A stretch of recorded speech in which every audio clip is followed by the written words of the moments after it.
And we're back. A little bit late. Looks like some people like to go live at the same damn time that I had planned. But it's all good. Give me a minute here.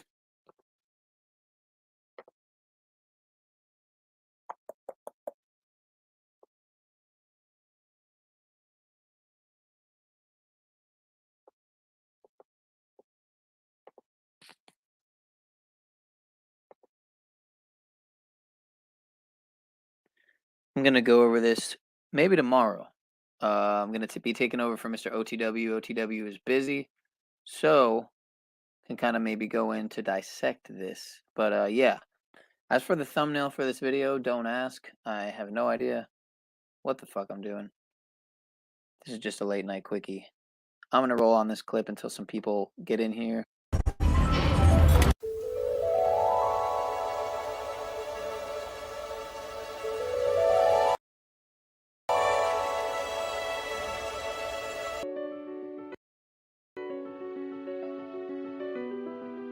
Can you tell me what you see? I see the same things I see every day. Well, imagine you've never seen it. Imagine you've spent your whole life in other parts of the world, being told every day you're defending freedom. And finally you decide you've had enough. Time to see what you've given up your whole life for. Maybe get some of that freedom for yourself. Look at the people. Tell me which ones are free. Free from debt, anxiety, stress, fear, failure, indignity, betrayal. How many wish they were born knowing what they know now? Ask yourself, how many would do things the same way all over again? And how many would live their lives like me? There's this guy. He's the kind of cop. At least he used to be. He only cares about what's right. Look at me when I'm talking to you. He knows what I did. He knows where I am. And this guy... So I'm pretty sure this is Jack Reacher, right? Yeah. Someone correct me if I'm wrong. He made me a promise. Shut your mouth! If I ever got in trouble again... And shut your dang pie hole! What did he say? I gotta rewind that really quick. He made me a promise. And this guy... He made me a promise. Shut your mouth! If I ever got in trouble again... He'd be there.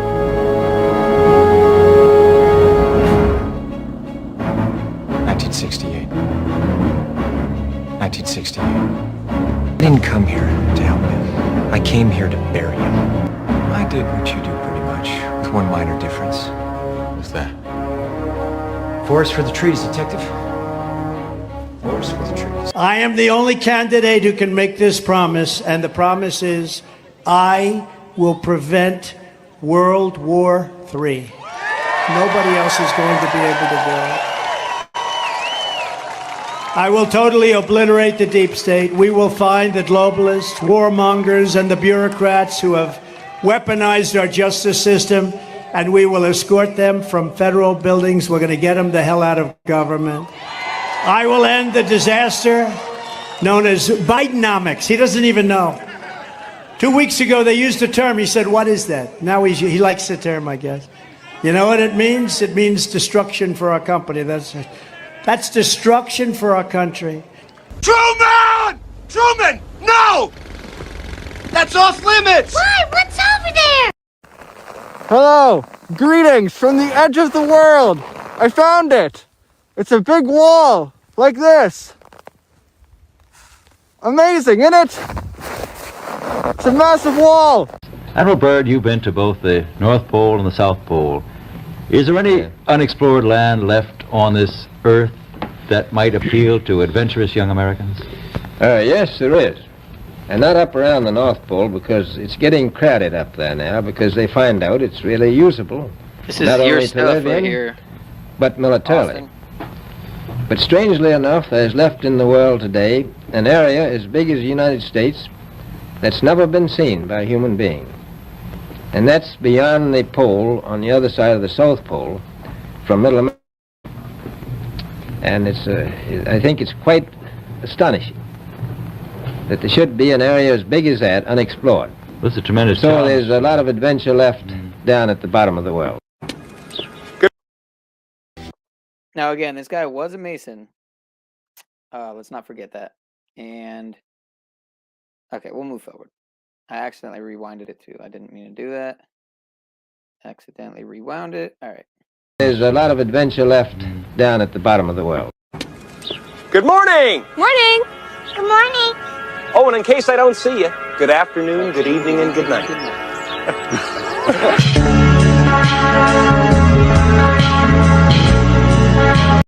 Notice he was at 36, the address was. And that's the 666 is the 36th triangular number. Just saying.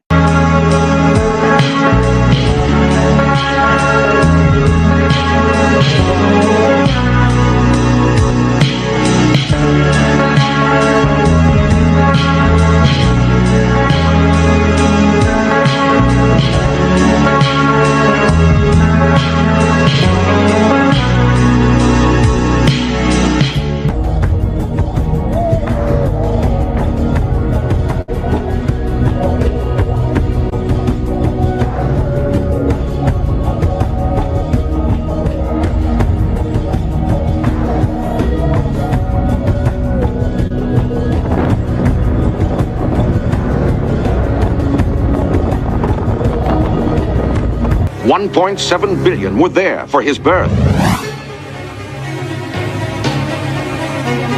220 countries tuned in for his first step. The world stood still for that stolen kiss. And as he grew, so did the technology.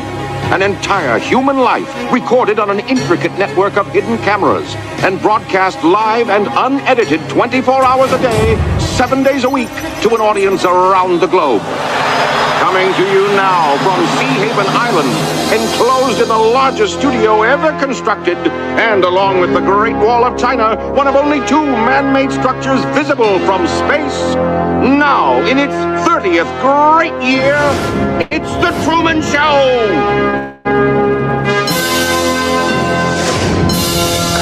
What a week it's been. I don't know about you, I was on pins and needles the entire time. Hello, and good evening. I'm your host, Mike Michelson, and welcome to True Talk, our forum for issues growing out of the show. But tonight, something very special indeed. A rare and exclusive interview with the show's conceiver and creator. Christoph, let me ask you, why do you... Yeah, so if you haven't seen The Truman Show, I don't know where you've been, but definitely top. Not to Starfuck and, you know, Hollywood's whack and evil and corrupt and wicked, but other than that, I mean, this is a great movie. So shout out to Ice Grills. What's Gucci? You think that Truman has never come close to discovering the true nature of his world until now? We accept the reality of the world with which we're presented. 3, 2, 1. Thank you. So, for those of you who were at COP26 in Glasgow and COP27 in Sharm el-Sheikh, you will be familiar.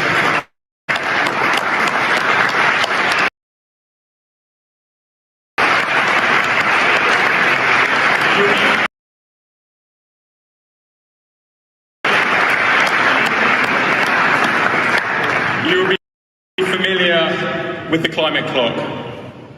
The climate clock tells us that we have 6 years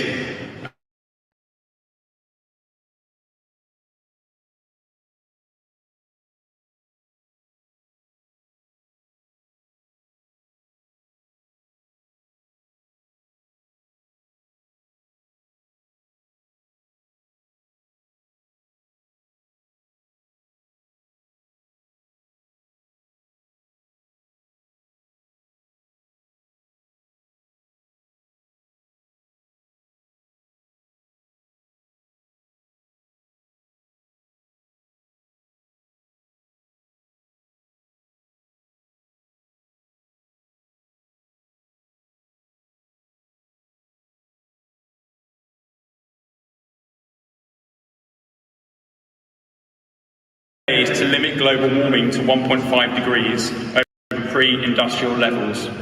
It also shows the renewable energy lifeline, which monitors the global consumption generated by renewable resources. Now, Mayor of London, I'm also delighted to share that in addition to the clock in this room, you have just activated a further 150 climate clocks in London and across the UK. The largest of which you see here in Piccadilly Circus. These powerful... Are you saying I was muted that whole time? Like, that whole time I was muted?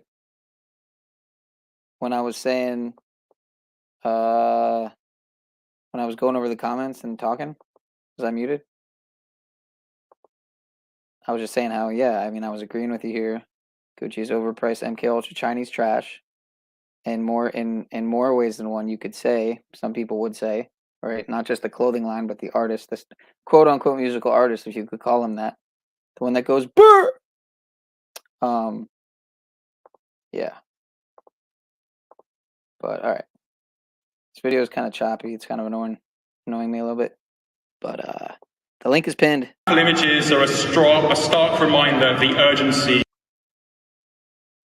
of the climate emergency. But we still have time to avert disaster. To do this, we need to align all actors. Governments, cities, investors, businesses and civil society. To move at the speed and scale necessary and turn ambition into bold, immediate action. So thank you, Your Majesty, Mayor of London, Excellencies, distinguished guests and friends. Let's act today to save. All right, I'm going to actually put this on the back burner because it's fucking pissing me off. So maybe if I remove it.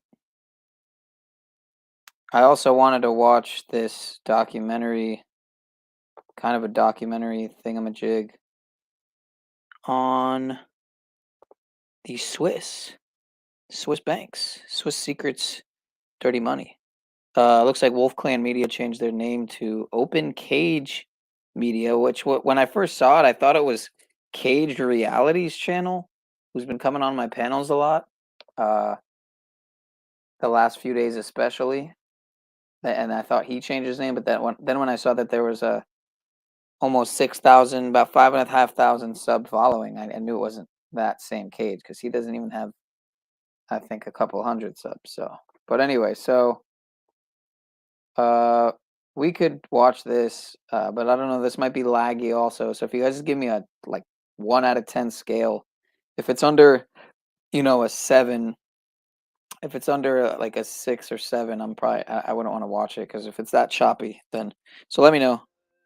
There are many people in Switzerland who would have liked to have prevented this film because I know a secret from one of the biggest banks in the world. Credit Suisse. Why should you care? Because apparently this bank has also helped criminals hide money for decades and even bleed entire countries dry. Why does the bank do it? It's about money, not millions. Billions. How do I know this? An anonymous whistleblower leaked tens of thousands of Credit Suisse account details to the South German newspaper, the SZ, who also shared the data with journalists worldwide, including WDR and the NDR. The whistleblower also left a message. I believe that Swiss banking secrecy laws are immoral. The pretext of protecting financial privacy is merely a fig leaf covering the shameful role of Swiss banks as collaborators of tax evaders. The whistleblower leads us to corrupt politicians, torturers, mafioso, and even a former Siemens manager. Switzerland is a pirate island in the Alps. Is the bank in Switzerland catching up with its gloomy past?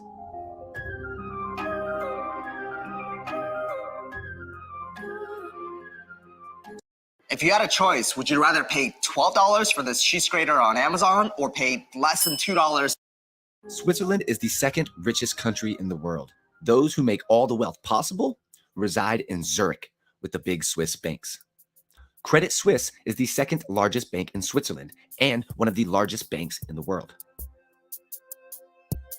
These pictures impressively show the innermost part of the bank. Only the bank knows who the money belongs to, and for 20 years they have repeatedly emphasized that the millions that end up here are clean, but no one could check that thanks to banking secrecy. Until now. You're probably wondering what kind of data is in the Swiss secrets. To protect their assets, they can't reveal everything.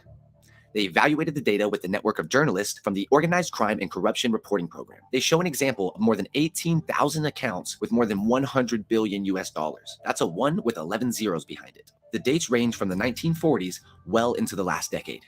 Investigators and prosecutors would certainly like this data because it shows when an account was opened, who owns it, and how much money is in it. The accounts of Swiss secrets lead us to 120 countries, many of which are the poorest countries in the world, like Venezuela. There, they show how the corrupt elite helped bleed the country dry. And these are the people who should have the money. Venezuela is one of the poorest countries in the world. They have nothing here. In order to be treated at this hospital, a patient must bring everything themselves: gloves, disinfectant, needles, and hardly anyone can afford that. Dr. Romero himself lives on $38 a month. Empty supermarket shelves are an everyday part of life. The country could be very rich because it has one of the largest oil reserves in the world. This is the black gold of Venezuela. Longtime ruler Hugo Chavez once had a big plan for everyone in the country. The people should benefit from the wealth. Great idea. The people thought so too. I'll keep it short. Of course, it didn't turn out that way. The state oil company, PDVSA, has been so run down, there's not even gas here anymore. The oil company was the place for politicians and businessmen to steal big bucks. How? I'll spare you the details. What matters is the illegal billions that they have taken out of the country was spent on luxury villas, yachts, and expensive cars. The money was laundered. Geldwäsche hat das Ziel, Gewinne aus Straftaten zu verschleiern. Das Vermögen soll durch die Geldwäsche einen legalen Anstrich erhalten, der keinen Rückschluss auf die eigentliche Herkunft der Gelder zulässt, etwa durch Immobiliendeals. But the corrupt couldn't do it alone. They needed help. Did they find it at Credit Suisse? For years, they have had a branch in the middle of Caracas. Here, Swiss bankers have opened many accounts for the Venezuelan elite, probably with a smile on their face, because the banks make good money from it. A lot of Swiss bankers used to come to Caracas. He or she might look like any other Western banking secretary, well-dressed, well-mannered, very well-educated, going into the worst swamp of mud. Just because they're making a lot of profit. This man just got back from a meeting with the FBI and Homeland Security. My name is Martin Rodil. The agent. He mediates suspected criminal Venezuelans to the U.S. authorities in case they suddenly develop a conscience. Preliminary proceedings against corrupt Venezuelan criminals are underway in the USA for money laundering. Because Rodil supports the U.S. in this, he is hated by the Venezuelan elite. Public enemy Rodil. Venezolanos traidores a la patria. Martin Rodil. Many of Rodil's clients are in our data. There are known cases, but also accounts, which are unknown to the police. We ask ourselves, why did the bank accept such clients, when really there are clear rules? KYC, know your customer. Auf Deutsch, kenne deinen Kunden. Tools and software that are available to banks to make it easier for them. The identity of their clientele must be verified, and their assets. They enter their customer's name into a database. It's like Google, only for financial crimes. They have to check if there are media reports. And with politicians and their families, they have to look closely. In the case of suspicious account movements, a suspicious money laundering report must be filed. So how did they get an account here? Carlos Luis Aguilera Boras, his stellar career. First, Chavez's personal bodyguard, then Venezuela's intelligence chief. He has been under investigation in Andorra for money laundering since 2015. Credit Suisse kept his account open. Account balance at times, 8 million francs. Did the public servant earn that much, honestly? We don't know. He did not want to answer our questions. As did Roberto Rincon, who was arrested in December 2015. He confessed in court in the United States. He had bought contracts from the PDVSA with bribes. He had 7 accounts with Credit Suisse, one with over 68 million francs. The Swiss secrets show that months after the guilty plea, 4 accounts were still active. He also did not respond. Nervis Villalobos was a deputy energy minister.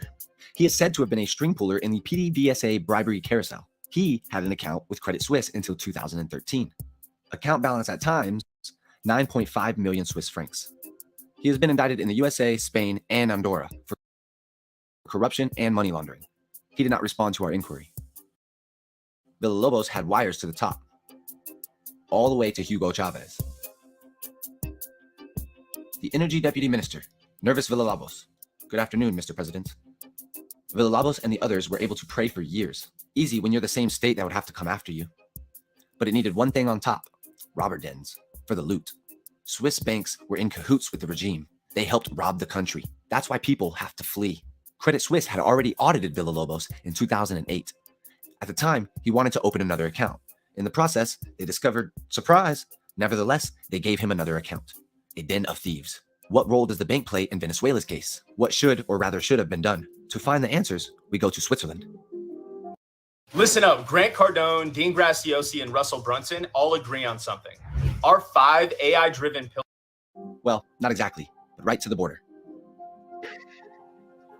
You know what's crazy? The other day, a BK ad popped up, right? And sure enough, I didn't skip it like right away, but it ended up being the fucking, when you scroll over the thumbnail for the video for my stream, that's what you see. So it's like they have to custom pick your thumbnail. It just shows how the AI is working. That's what it shows. That's what it tells me, is that the AI is literally deciding what the thumbnail is going to be. And it, of course, picks the fucking worst part of my whole stream when a BK fucking snippet of a BK ad before I managed to click the skip ad button. But I bet now one of those fucking ads that I keep getting 5 seconds of is going to end up being a thumbnail. Watch. Just watch. Put money on it. You good, Mitchell? What's up, man? Yo, yeah, I'm good. Yeah, I'm just watching this. I wanted to watch this all day and I hadn't yet, so I figured why not play it. It's about it kind of reminds me of Sean Ross's stuff. You know, he's all into the Swiss, you know, studying this whole Swiss conspiracy, if you want to call it that. What's any of it matter, though? Yeah, just worldly politics. Oh, damn, I didn't realize my headphones weren't plugged in. Damn. Yikes. Might have sounded really bad. But, yeah, it's cool. I mean, it's... Sorry if the sound was bad there, guys. I apologize. Yeah, anyway, so I'm going to press play. I think we're about a third of the way through this almost. Is there a point, like, that you think you'll get to at some point in your life that you'll be like, all right, I'm done doing information. Now I can just, like, go live life a little bit? Yeah. Yeah, for sure. Why wouldn't? Yeah, definitely. Why is Jackie being legal right now? Could you, like, maybe consider what it is you're looking for?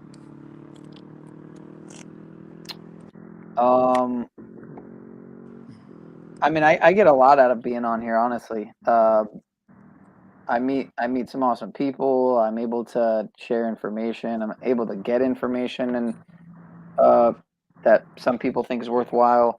Like, it's interesting how I got cool with Major Facepalm because he was just dropping like video links in the chat, like, yo, check this out. And I ended up just playing it on streams multiple times.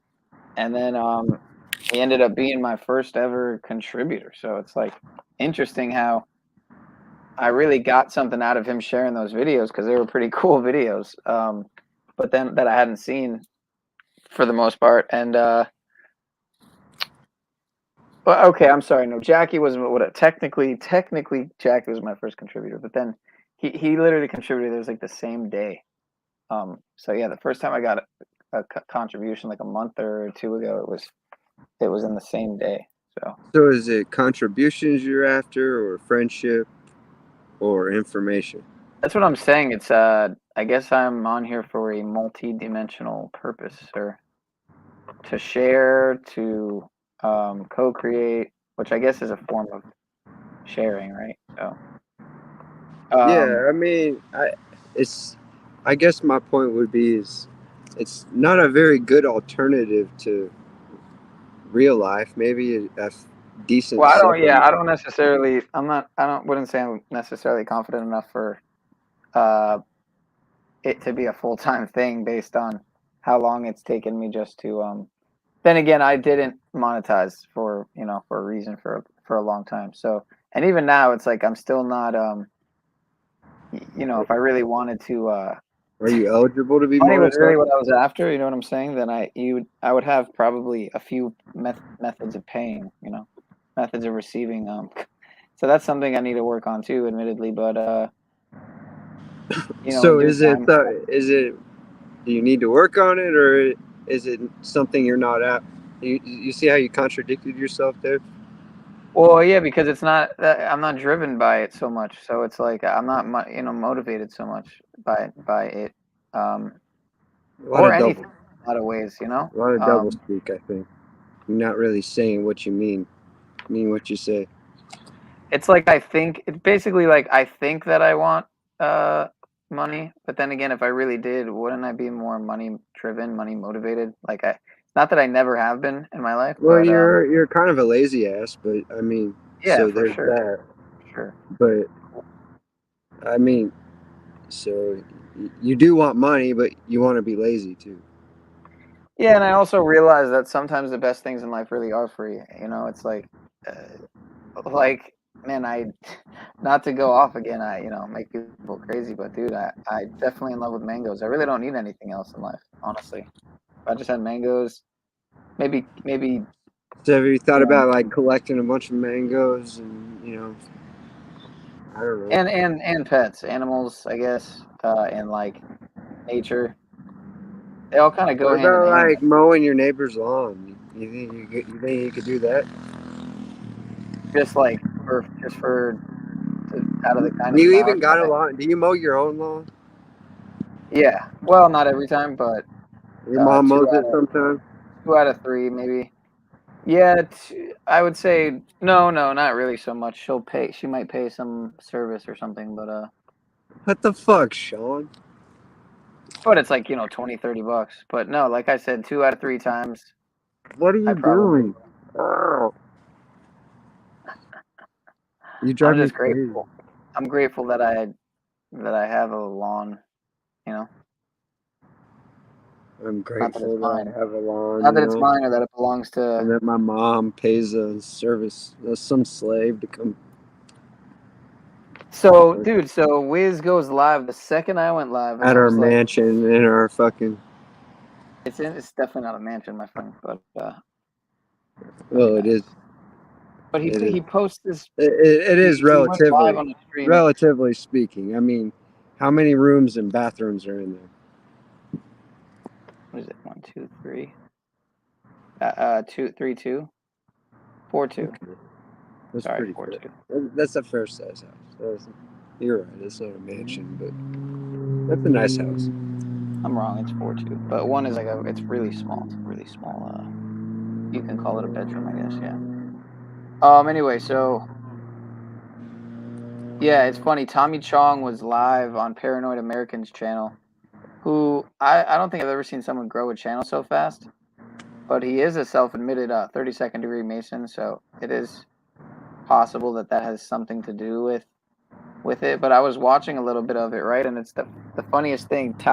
He was streaming at the same time Talcott was, and he had way more Talcott had way more viewers. Like, look, this is from 3 hours ago. It's an hour and a half, and it doesn't even have 200 views with fucking Tommy Chong in it. Talcott stream. Let's see Talcott stream if it pops up here.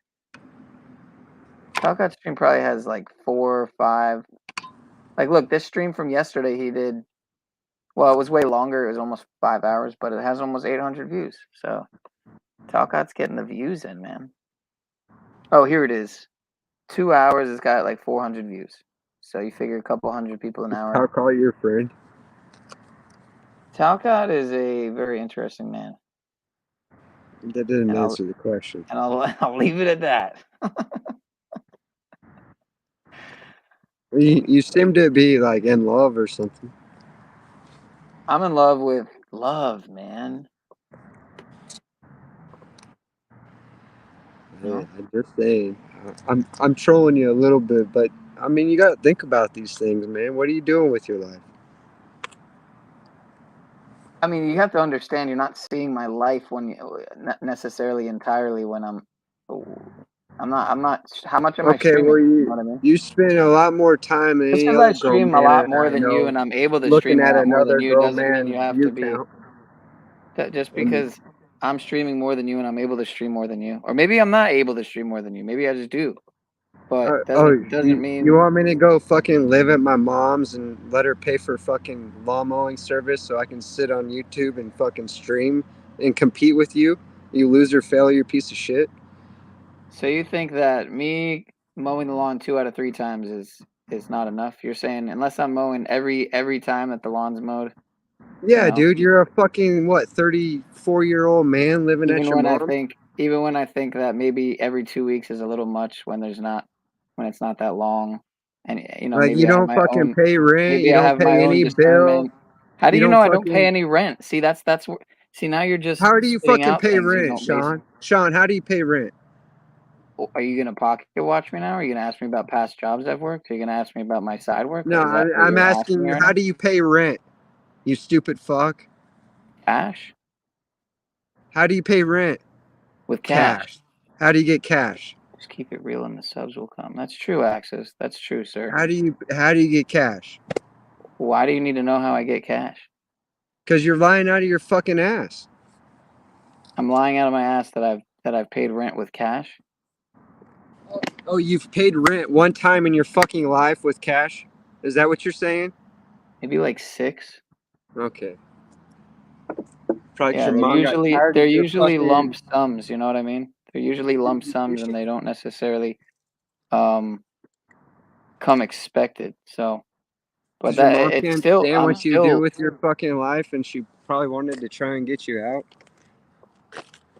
Yeah, well, that's happened many times, and I have But left you many probably times, fucking manipulated her just like you're doing now with the conversation to Alright.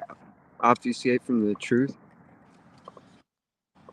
With this conversation. I got a great clip here from Flow State. All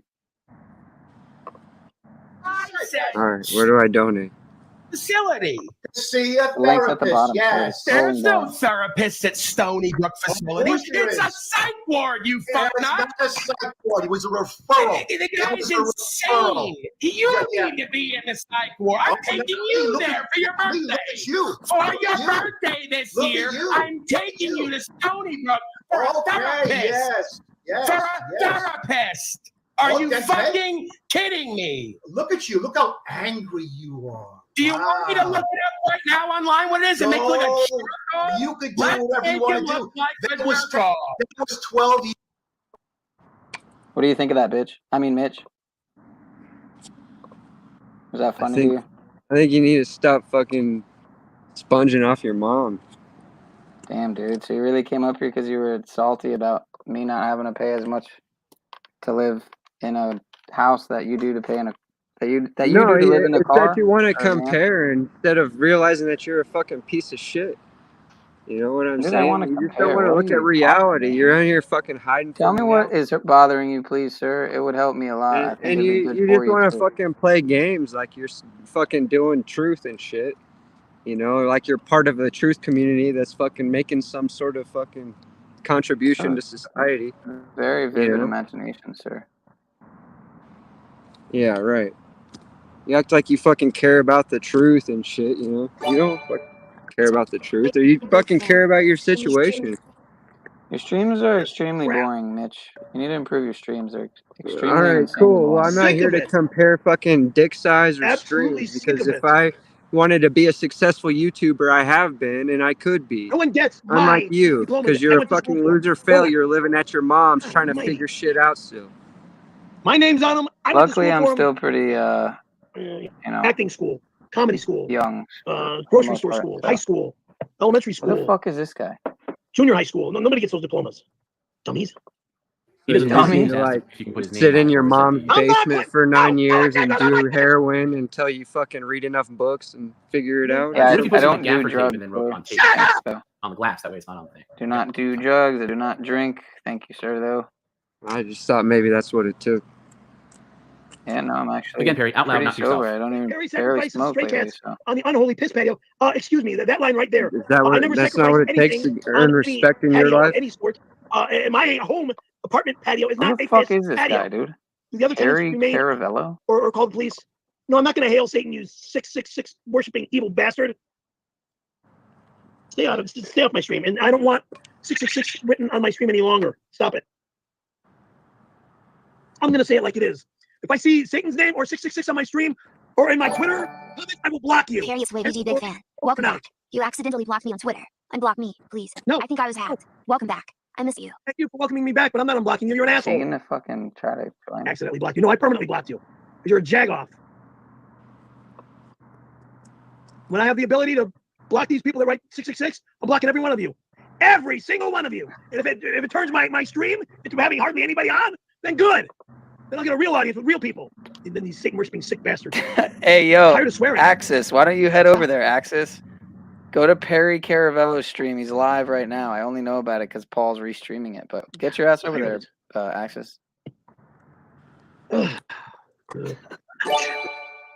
It's former President Jimmy Carter. I'm dying. I didn't think I'd survive the hiatus, but good to have you back. Can you stream for 24 hours? I'm dying. No. Hi. No.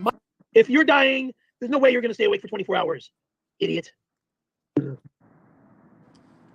barely have the energy to stay awake for the 6 hours that I'm on when I'm on. I got chest pains right now, too. Yeah, because you're eating too much fucking pepperoni. The receipt of McDonald's is proud to announce a partnership with this stream. Free filet fish sandwich with the coupon code of You better not restream another one I of would my never eat a streams, filet or I'll fish sandwich. fucking No, I have would your order a channel filet fish shut sandwich. down. Dude. Tired of that crap and coming to my house. I'm Dude. tired of, and I'm not going to McDonald's. Hey, Fred Sanford, can you fix the light behind the computer? And because you're getting a time of day where you're a little dark. Just tilt it over a little bit. Thank you. Why are you so sad, dude? I was just kidding, man. It's WavEG big fan. Can you stream for 24 hours, please? For President Carter, thanks in advance for unblocking me on Twitter. That was a mistake. Men holding hands. 4 o'clock. I didn't unblock you. My boss unblocked you. So you're lucky you got unblocked by him. Because I'll block you again if you keep messing with me. Tired of your garbage.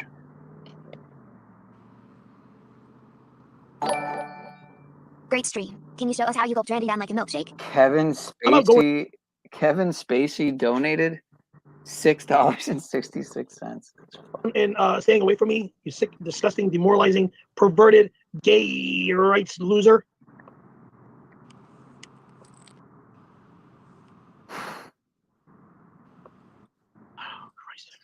Weird, dude.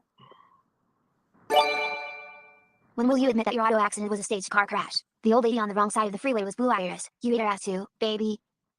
Are you out of your fucking mind? What's up, L-Dub? Are you literally out of your mind?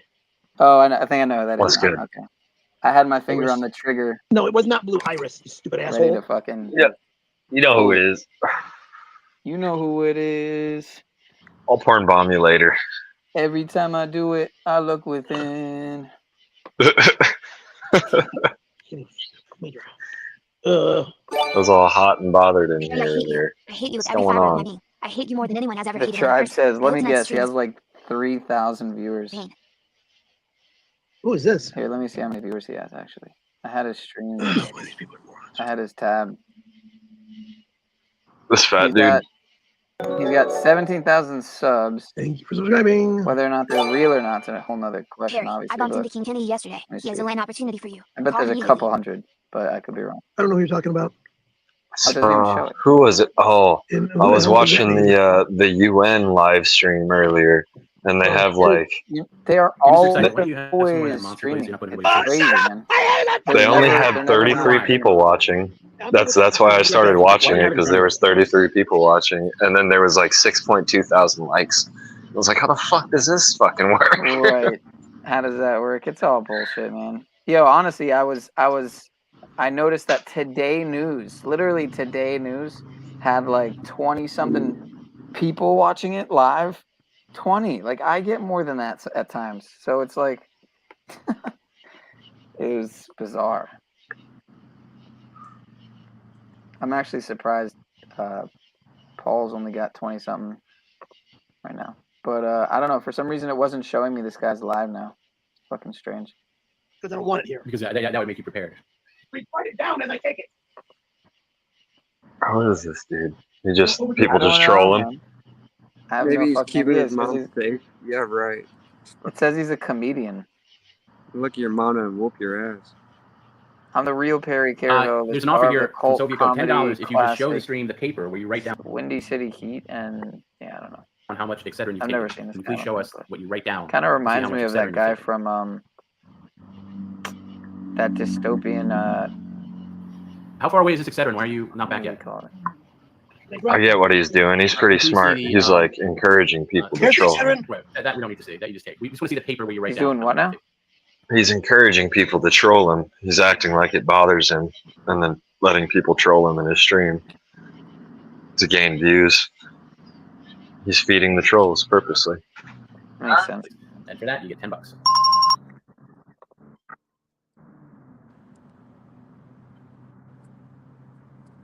I mean, it's pretty Yeah. smart. Rob said, "I think I'm gonna go back to finishing up the broadcast from earlier." Yeah, I might switch gears out of this. This is That thing is smooth, bro. fantastically retarded. Jeez Louise, Perry, how far away is this thing? Can you just show it? What? Right, don't give any Press confidential out. information. We just want to see where you write down about the Excedrin. Nobody's phone number or anything, right? Mm-mm. Okay. It's a little bit of a bright thing, so you might want to angle the light because it's white paper, so it's kind of not showing up.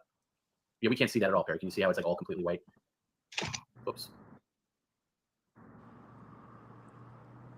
Oh, what the fuck?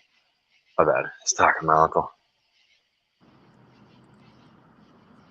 Wait, what? What are you trying to switch gears to after this? Christos lied, bro. He never went live. I know, man. Christos always says he's gonna be going. Oh, I'm gonna go live, and he never fucking goes. So I just wanted to kind of PCL pride. tell some heads. I'm gonna try to take place for Mr. OTW in the AM. So yeah, anybody who wants to hop over there. I don't know what time necessarily, but Jeep Girl's telling on me now and shit, man. What are you gonna do? You're gonna take his place? Yeah, well, he's busy tomorrow. I think he's got a job or two. So No. yes, sir. I'm just gonna attempt. I don't really have anything planned per se, but He's going to be a slave? Oh no. he works for himself at least. So hopefully Actually, there's a whole bunch he of doesn't have to chalk it up. Tiger merch, PerryCarvel.com category. Tiger, and you'll see a whole bunch of new tiger merch, including the much requested white tiger. Jess is sporting the gold tiger, which is traditional, because that was the original color of the tiger. But now we do have the white tiger shirts. No, Perry's just saying how much he loves those new shirts. He's just saying how much he loves the frame. Yeah. He's such a team player. He's really positive about the merch. Look at this. You can get your own white tiger. So Dingling Boy turns off his speakers. Of course, he turns off the speakers so he can't hear the stream. He thinks that we also can't hear him. He thinks he's muted because the speakers are off. So what does he do? He uses the F word to talk about, because he thought that he was muted. Of course, he didn't mute the microphone. He just turned off the speakers. So he was shocked when I told him, "Hey, Perry, what did you just say?" And he goes, "No, I was muted. I had the speakers off." It's hilarious in a way. And by the way, I'm going to say this too. And I shouldn't be saying this with Perry here, but the F word is not even a TOS offense. At least not on YouTube, because in the context that he's using it, okay, it's probably fine. But let's say they change the rules a year from now, 2 years from now, then we're retroactively penalized, and then I got to deal with that in the future. So the reason why I have to stop that is to help future Tom and future. Dude, his whole chat is blowing up with. So, and then when I called him on that, he got so angry he turned off his computer, which made it even harder to get back on. So here we are back on, and Perry is. Oh ready. no, he must be a Satanist. You better expose him.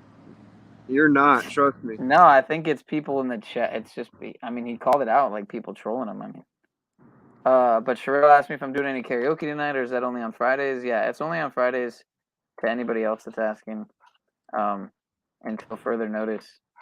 Because if I was better, maybe I'd be more motivated to do it. But I don't really think people want to hear that more than once a week, if that even. So,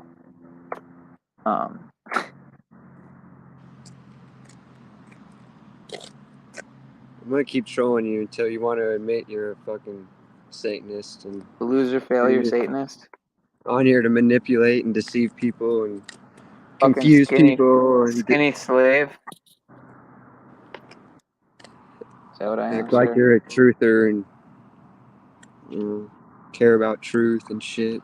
You're just here to play games, dude, like a fucking grown child. It's all good. Just admit it. Yeah. Held off on that. All right, I'm about to Perry just got check out. delivery, by the It's way. not Why don't really we see the entertaining to delivery? me. I got the delivery on the Patreon version. It'll be on Patreon. Okay. I'm old and I like M&M's with peanut butter. That I Okay, guess so I do like. there's nothing you don't like. Right. 1 minute. All right, so apparently I got word that this was sent from Hey Perry, excuse me. I got word that this was sent from Allie, who wanted to send you nice things because you've been in such a nasty mood tonight. Thank you, Allie. I appreciate it. Okay, and the Sprite is for our Jeopardy game, which we're going to get to very shortly. I have to drink this entire Only thing. if you get an answer wrong, and only if you choose to, Perry. But yes, that's the size. That's not a big giant thing. She didn't get you a giant super big gulp or a giant McDonald's Sprite. That's a very fair size. Yeah. All right. So I'll So be able to chug about half of that before my chest gets all messed up. well, you don't have to do it. You do your best. Okay. Yeah. All right. Let's see what we got here. All right. I'm gonna run some more comments. I think I'm all good on Tom's tips. Yeah, I think I'm good on that. Correct me if I'm wrong, Jim. Sorry. The thing about when I have to restart the stream because of Perry being an idiot is it's fine for Twitch because Twitch just stays on one thing. If you just hang out in Twitch, it'll come back. With YouTube, you got to find a whole new link, and you lose about I'd say a good third of your audience. You probably didn't stick with you because it's late. It's after midnight now on the East Coast. So as usual, you cost yourself. What are you doing? Plugging the camera phone. Is that necessary right now? Right here. Why are you doing that? So, because. Oh, it's good answers anyway. Okay. Oh, I do have another Tom's tips. Okay, right. This is from 2 Tom's tips. Here's one from Matt Ice. Actually, I did the thing you asked me to do this morning. What do you mean? You told me to look into the Villages of Citrus Hills retirement community in Florida. Perry, I specifically remember you telling me this morning. I thought you liked the humidity. Perry, I already got the tickets and everything. Liar! Fucking liar! You motherfucking liar! God damn it! All right, Perry, that's a Tom's tips from Matt Ice. Perry, leave your glasses on. Leave your glasses alone. Yeah, I Face agree. back. I don't know why you got to grab for that. Pay attention, please. Here's another Tom's tips. I'll make this the last one for the night. This is from our friend Greg Lampert. Turdmaster, to follow on from... So, yeah, this Beth character, she's very strange. She says he has 300 watching, only 30 here. Lame. When he's doing a restream of his show, it's retarded. When this guy has 17,000 subs and Paul doesn't even have 2 on the account he's using, you know? Fucking retarded. She said Paul's recovering from his ass whooping. I'm thinking Beth is Sophia, but I'm not entirely sure. That's what some people were saying, but if it is, then I don't know what she's got going on, man. But Paul said, Beth, will you come up and speak, or are you just going to type nonsense forever now like an insane person?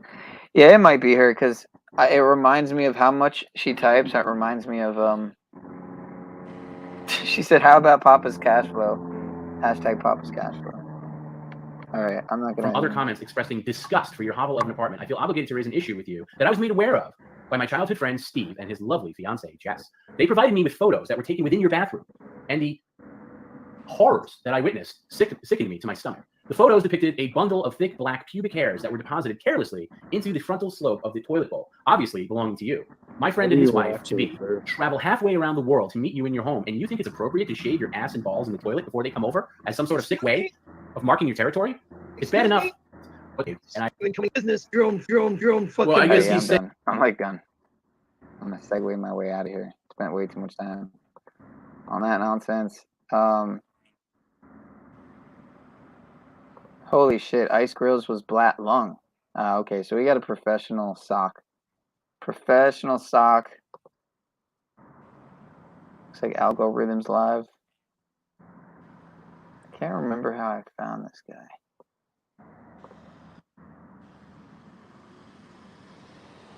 Maybe we could cross You panels. better connect the dots, man. It might be Illuminati plant. It is. It could be. I mean, got No Despair Bear there in the chat. You got Jennifer Flores. We have cactus that grows I everywhere. mean- This is technically high desert. Zulu It's not One. the sandy desert like Arizona. That's about it. I don't know anybody else. But I really like cooler weather. oh, Voynich. Me too. And I like hardwood trees rather than all pines. Melanie Moran. Yeah, I don't. Yeah. I've only I like tapped deep into this channel a few forests, times, but green and you know, again, the panels are taking over, man. in winter. The panels are taking over. Taking over what? Taking over the subsection of YouTube that I don't know. It's changing, bringing a new dynamic. It's very interesting. Just to streaming in Yeah, general, same just to here in live streams in Maryland general. on the trail. Not necessarily just On the to. Appalachian Trail. But again, like Paul, I don't know if you were watching Paul earlier, but like he was bringing up how I have a feeling you're Um, not going to answer any one of my questions. I'm answering Ever. your question right now. Saying that for a while. Really, Really years. have figured it out. You haven't really let What's me it? go What's for it more than taking over? 10 seconds. Why don't you? So what happened? What happened I on Paul's did. stream What earlier? did you answer? What it's taken over? I didn't You watch it. said, "Well, it's not really taking over. It's just bringing a new dynamic." So, what is Yeah, it? the open panel conversations. Yeah. You know, as opposed to like people who all day watch videos, watch streams, now they can actually partake in them. You know, if they put themselves, you know, if they give themselves the opportunity to, that is, you know, if they go up on a panel and fucking, but then again, even in the chat, because it's like a lot of like, you know, like a lot of content creators don't really even pay attention to chat, let alone interact. Because Zoom, Discord, you know, Hangouts, all that shit hasn't been around for years, right? Yeah, that's true. That's true. I YouTube is honestly like. wish more people would come up because then it would be more like that. But even more than that, I mean, yeah, I guess I never really used Discord that much, to be honest. StreamYards is easier for people to just click the link and get in. You gotta like I make don't a know. I mean, Discord account and get in when and I all have, that shit. yeah, that's true. That's true. When I have used Discord, I really did enjoy it though, but it wasn't much more than like watching movie, kind of like group movie watching and shit. Beth is in here now, spying. Bogo alert. Optics are That's what I out. used for my podcasts as well, was Discord, just because it's free and unlimited time. And you just fucking do a Discord call and then record it over with Streamlabs OBS, and then there you go. Fucking easy. Oh, you said OBS and StreamYard together? Well, you could do OBS with like Discord to do like a podcast, like a video call podcast. You know what I mean? Right. That's what I used instead of Zoom, because Zoom costs money. Discord's free. There's other apps that are free too, but yeah, StreamYards is just easy because it's all in one. It's fucking click the link, get in the stream, have the live conversation, and then it all uploads at the same time off of YouTube. So it is a lot easier for the people interacting as well, because they don't have to download 10 different apps to be able to talk with people or pay for Zoom. You know, I think you're right. I think it is taking over. I just fucking signed up for the authorization thing myself. I could Taking just over go what? live, and What's it taking over? it's taking Wait, over, man. The world. authorization thing.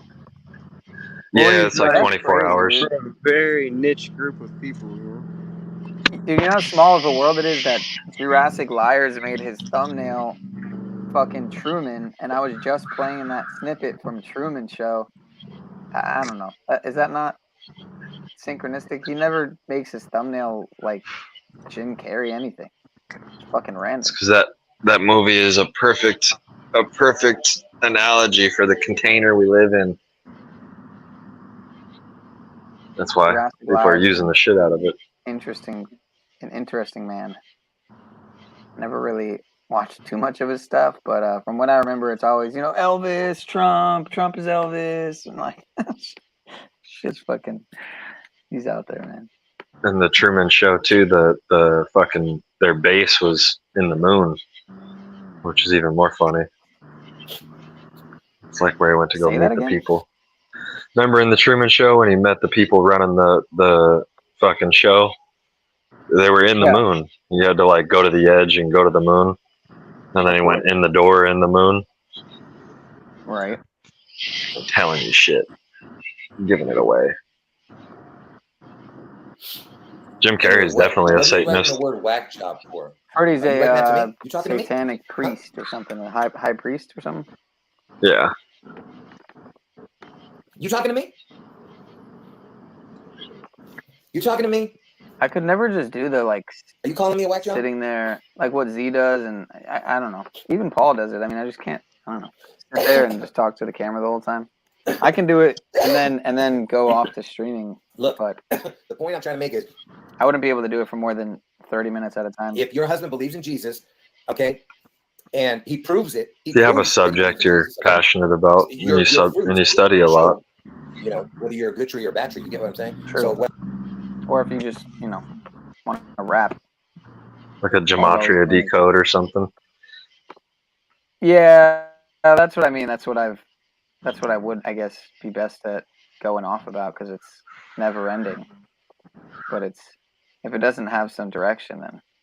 Did you see this clip I played, by the way? Nah. In the beginning? Gilbert Godfrey and Paul's dad? Oh, yeah, I saw some of it. Facility. See a therapist, yes. There's no therapist at Stony Brook facility. It's a psych ward, you fuck It's nut. not a psych ward. It was a referral. The guy's insane. You need to be in the psych ward. I'm taking you there for your birthday. Look at you. For your birthday this year, I'm taking you to Stony Brook for a therapist. Yes. For a therapist. Are you fucking kidding me? Look at you. Look how angry you are. Do you want me to look it up right now online? What is it? No, Make like a you can do whatever you want to do. That was 12 years. I saw the stream was scheduled for tomorrow, so I was like, oh shit, he's not going live till tomorrow. And he went live. Wait, who? It said 7:11 was when it was scheduled for, and it's 7:10. Who? Me? You. Yeah. Oh. The notification thing, it said 7:11 at 10:15. I was like, oh, that makes sense, because it's 7:11. Yeah, what are you doing in the AM? I don't know. By the way, dinner, arugula cabbage. I'll be there. Wait, arugula, cabbage, quinoa with mixed veg, mango. Yeah. Who did that? Bam. Bam. Damn, son, where'd you find this? Did you share some with your mom? Oh, of course. Of course, Or sir. did she make it for you? No, I made it. Quinoa, mixed veggies, broccoli, cabbage, mushrooms, onions. And if you want to ask, it's a mixture. It's a mixture of produces. So, yeah. Some stuff she got, some stuff I got. Since I knew the question was coming, sir. Anyway, so. I'm fucking with you. You want me to stop? Where But we? I Nah, mean, I mean, hold my feet to the fire. It's okay. I don't care. If that's what that is, if that's what you're, you know, even that sounds a little dramatic. You're just talking a little shit, get you riled up a little bit, get you excited. Trust me, I wanted to be out this year. I wanted to be out for 2023. Not that it still can't happen, but I'm halfway through. It's not really, haven't made much headway financially, but in my head, I'm look, I have people asking me to come to Canada, Colorado, Cali, now fucking Greece. Like, so, to live with them rent free, or well, you know, that's what I mean. It's like, okay, well, what are we doing here? Is this like a couch surfing kind of deal? Are we talking about like 2 weeks or? well, what did they offer? The thing is that you said that these people wanted you to come there. What does that mean? okay, well, yeah, well, one would be to live, but it's a sibling. It's a yeah, it's a sibling. But then the other few are friends, and that's Friends I don't that really you know. met on YouTube that offered you a place to stay, or what? Essentially, yeah, essentially, and then yeah, one of them, and then the other two, I don't really know, to be honest. It's not like something that was really talked about that in depth, but especially one of them, like the Greece one. I'm not gonna say who, but was just brought up the other day. But I'm like, damn, I fucking love Greece. Not that I've ever been there, but Mediterranean food's my jam, and I've always wanted to go there. So someone you met on the internet offered you to come That's what I live mean. with I them. get it. Like, there's killers out here and shit, and like human traffickers and all that. I get it. You're gonna end up in an ice bath with no kidneys. Like, it's unreal, man. Like, you're gonna move halfway across the world to fucking live with some stranger you met on YouTube. Whoa! I never said I'm gonna do it, man. Jesus Christ, calm down, sir. Take it easy. I said I want to. That's all. I'd say stay with you. I'd say stay with your math. I'd stay with my math. I Look, could. man, I don't even have a. Well, I don't want to dox myself, but I may not even have a passport. So Yeah. I don't have one. I'm a felon. there's a so movie called Elvis. we don't get those. The fuck? Is there really? Is there a movie called Elvis? I didn't know that. Somehow they want to keep you here after you're a felon. I don't know why. You think they want you to leave? I want to see what the fuck this is. The beginning of this. It looks pretty dumb. Get it? Tommy Chong was on. Why is there no sound? He was with who? You know, Yeah, this he was shit looks on. crazy. Paranoid American. He was on Donut Stream, right? Oh yeah, Tommy Paranoid Chong? American. Yep. Yeah, no, Paranoid American. yeah, because Juan was doing a podcast earlier, and then one of his viewers was like, "Oh, Tommy Chong's on with Paranoid American. Bye, Juan." I'm like, "Damn, what a little channel surfing hoe, dude. Can't even Well, I chill don't with know. Juan." You know this dude said he's a 32nd degree, right? I mentioned something about that. Yeah. So I And, think I figured out the truth or grift. Like use my cute, charismatic personality to make people feel sorry for me and give me money, and we'll call it a making a living. Gotta bring some kind of value. Yeah, you gotta really bring some fucking value. Otherwise, you're gonna not even make $100 in like 6 months of streaming. Like so. what's valuable? Like what do you gotta like do value? Well, like for instance, like Waters Above does gematria fucking decodes with crypto, so people can make money if they trust his decodes. Which he's actually with those moon cycles that he does, he's pretty fucking on par. Wait. Do people make money by trusting his decodes? I mean, he's been on point. He has over the past year with calling where Bitcoin was going to go. Other than he said it would go to 40K, which it quite didn't. Do people But make money by trusting his decodes? I have. Oh, you used you were subscribed to Jordan's Patreon? Yeah, no, not his Patreon, but just his regular decodes, and then going out. And I do my own. I know how to do TA, so I can work my own TA skills with what he's telling me, and then I can look at the trends. So if you teach people how to make money in the crypto game, then you're bringing value and you're worthy of donations?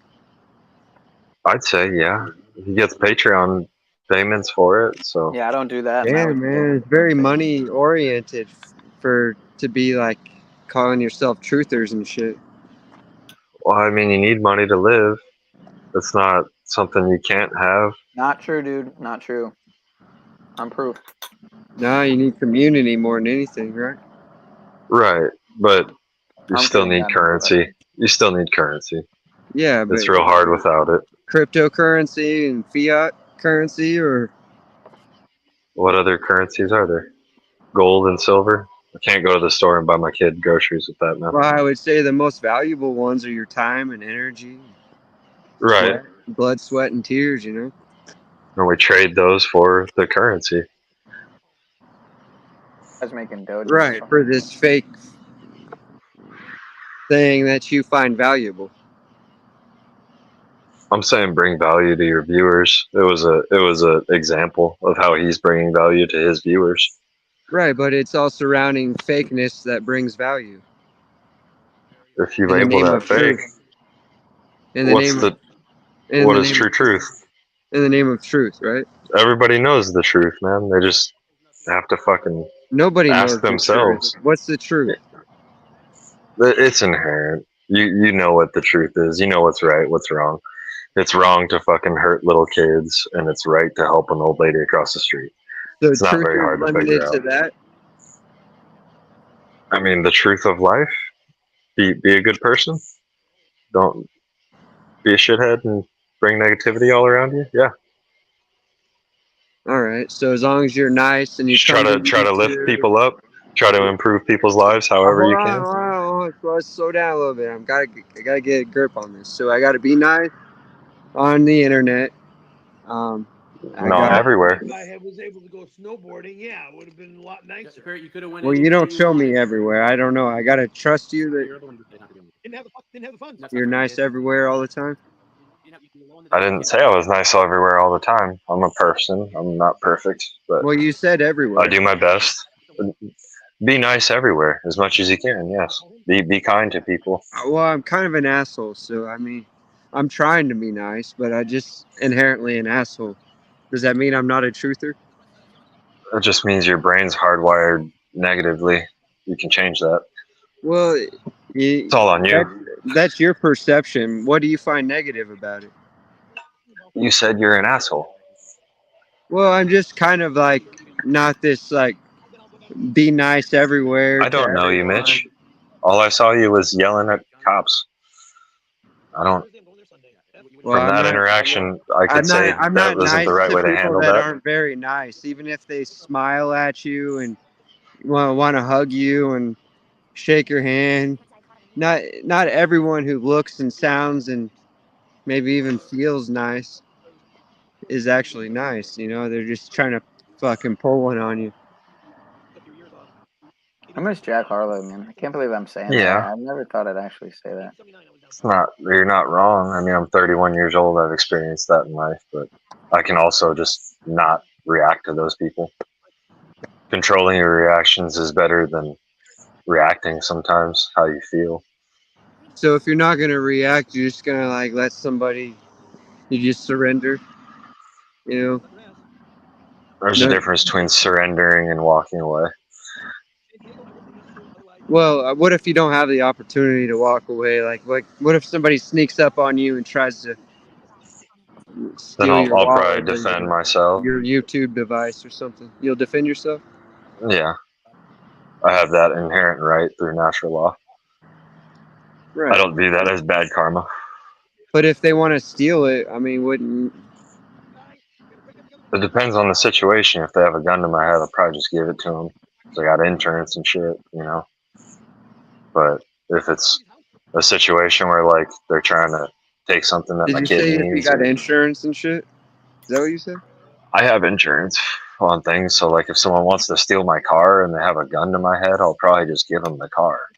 Like, why would it take them having a gun to your head to just give them the car? If it was my life or the car, Like, why would you go to violence, like, you know, or to you just defend? asked me, bro, if someone's tried to sneak up on me and take my YouTube device or my money or something. I'm giving you another example. It's a car.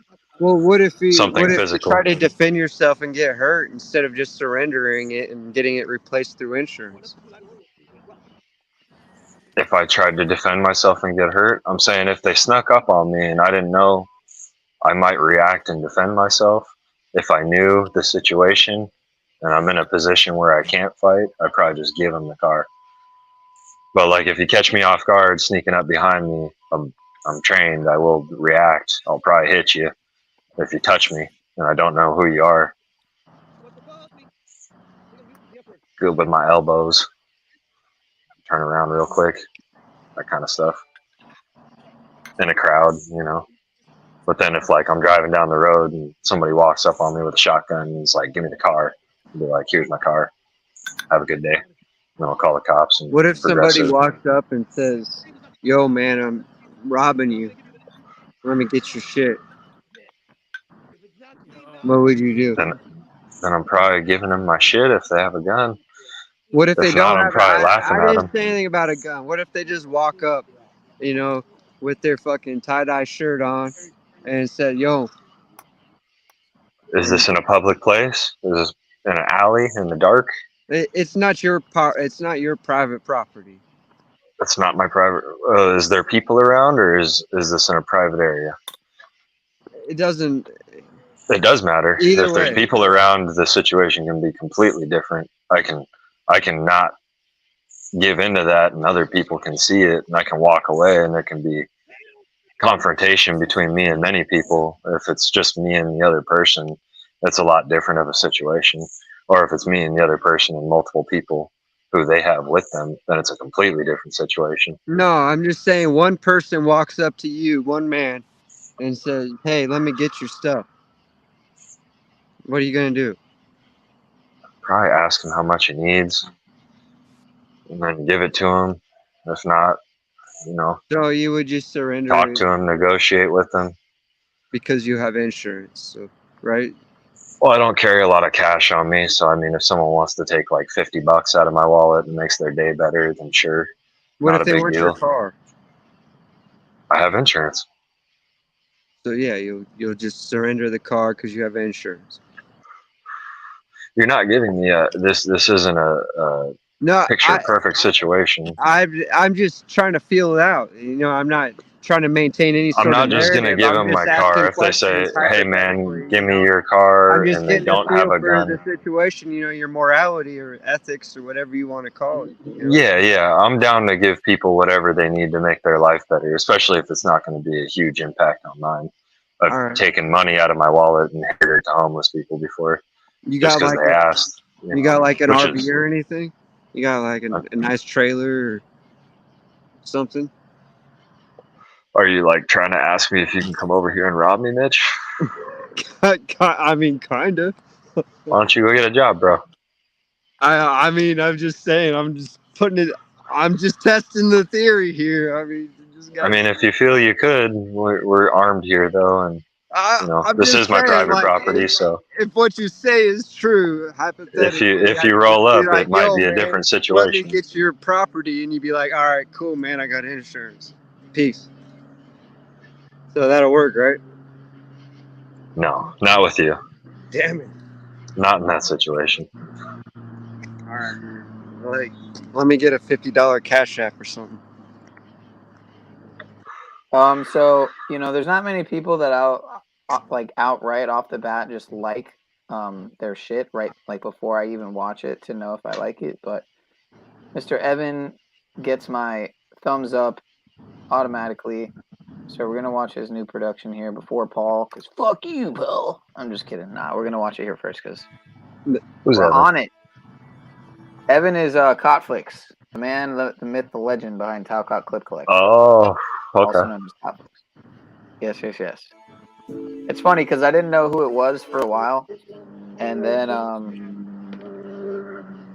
I found out, and I was like, yeah, you know what? It totally makes sense. I totally get that because I've known Evan since pretty much since I started frequenting Paul's channel more like maybe September or something.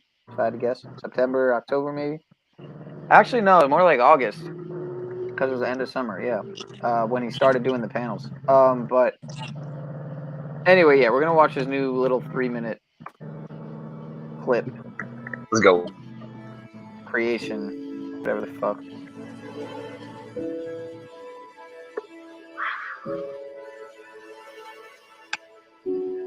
I beat you, Paul. I fucking beat you, man. Played it first. I win.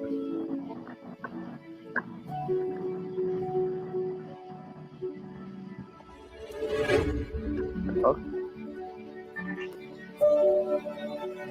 It's called Live Without Private Property with Jack Talcott.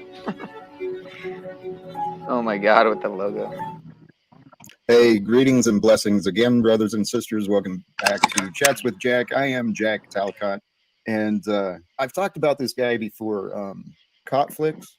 I clipped just a very short piece of his video from, I think it was yesterday. Really has filled me with inspiration. So let me share this real simple short clip. So throughout our early history, capitalism prevailed, and we didn't know any different. And until we stop applying the capitalistic values upon one another, once we start applying compassionate, socialist, human, whatever you want to call it, once we apply those values to each other, we're going to make this a lot better place. I kind of like the communists. For the world to become the better place that it is, workers must seize the means of production.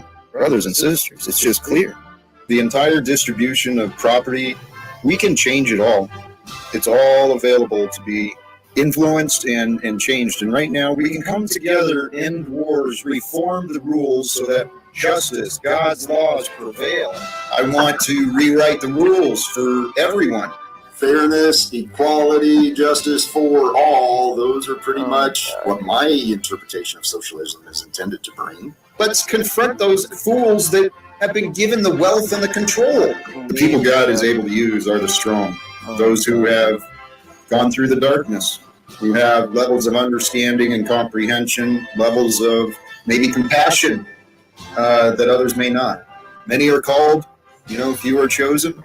I think we may be among the few that God is working through. Evan, It was actually quite a blessing. I really didn't have it that bad at work, but man, I felt like it was hard and horrible. Wow. Wow.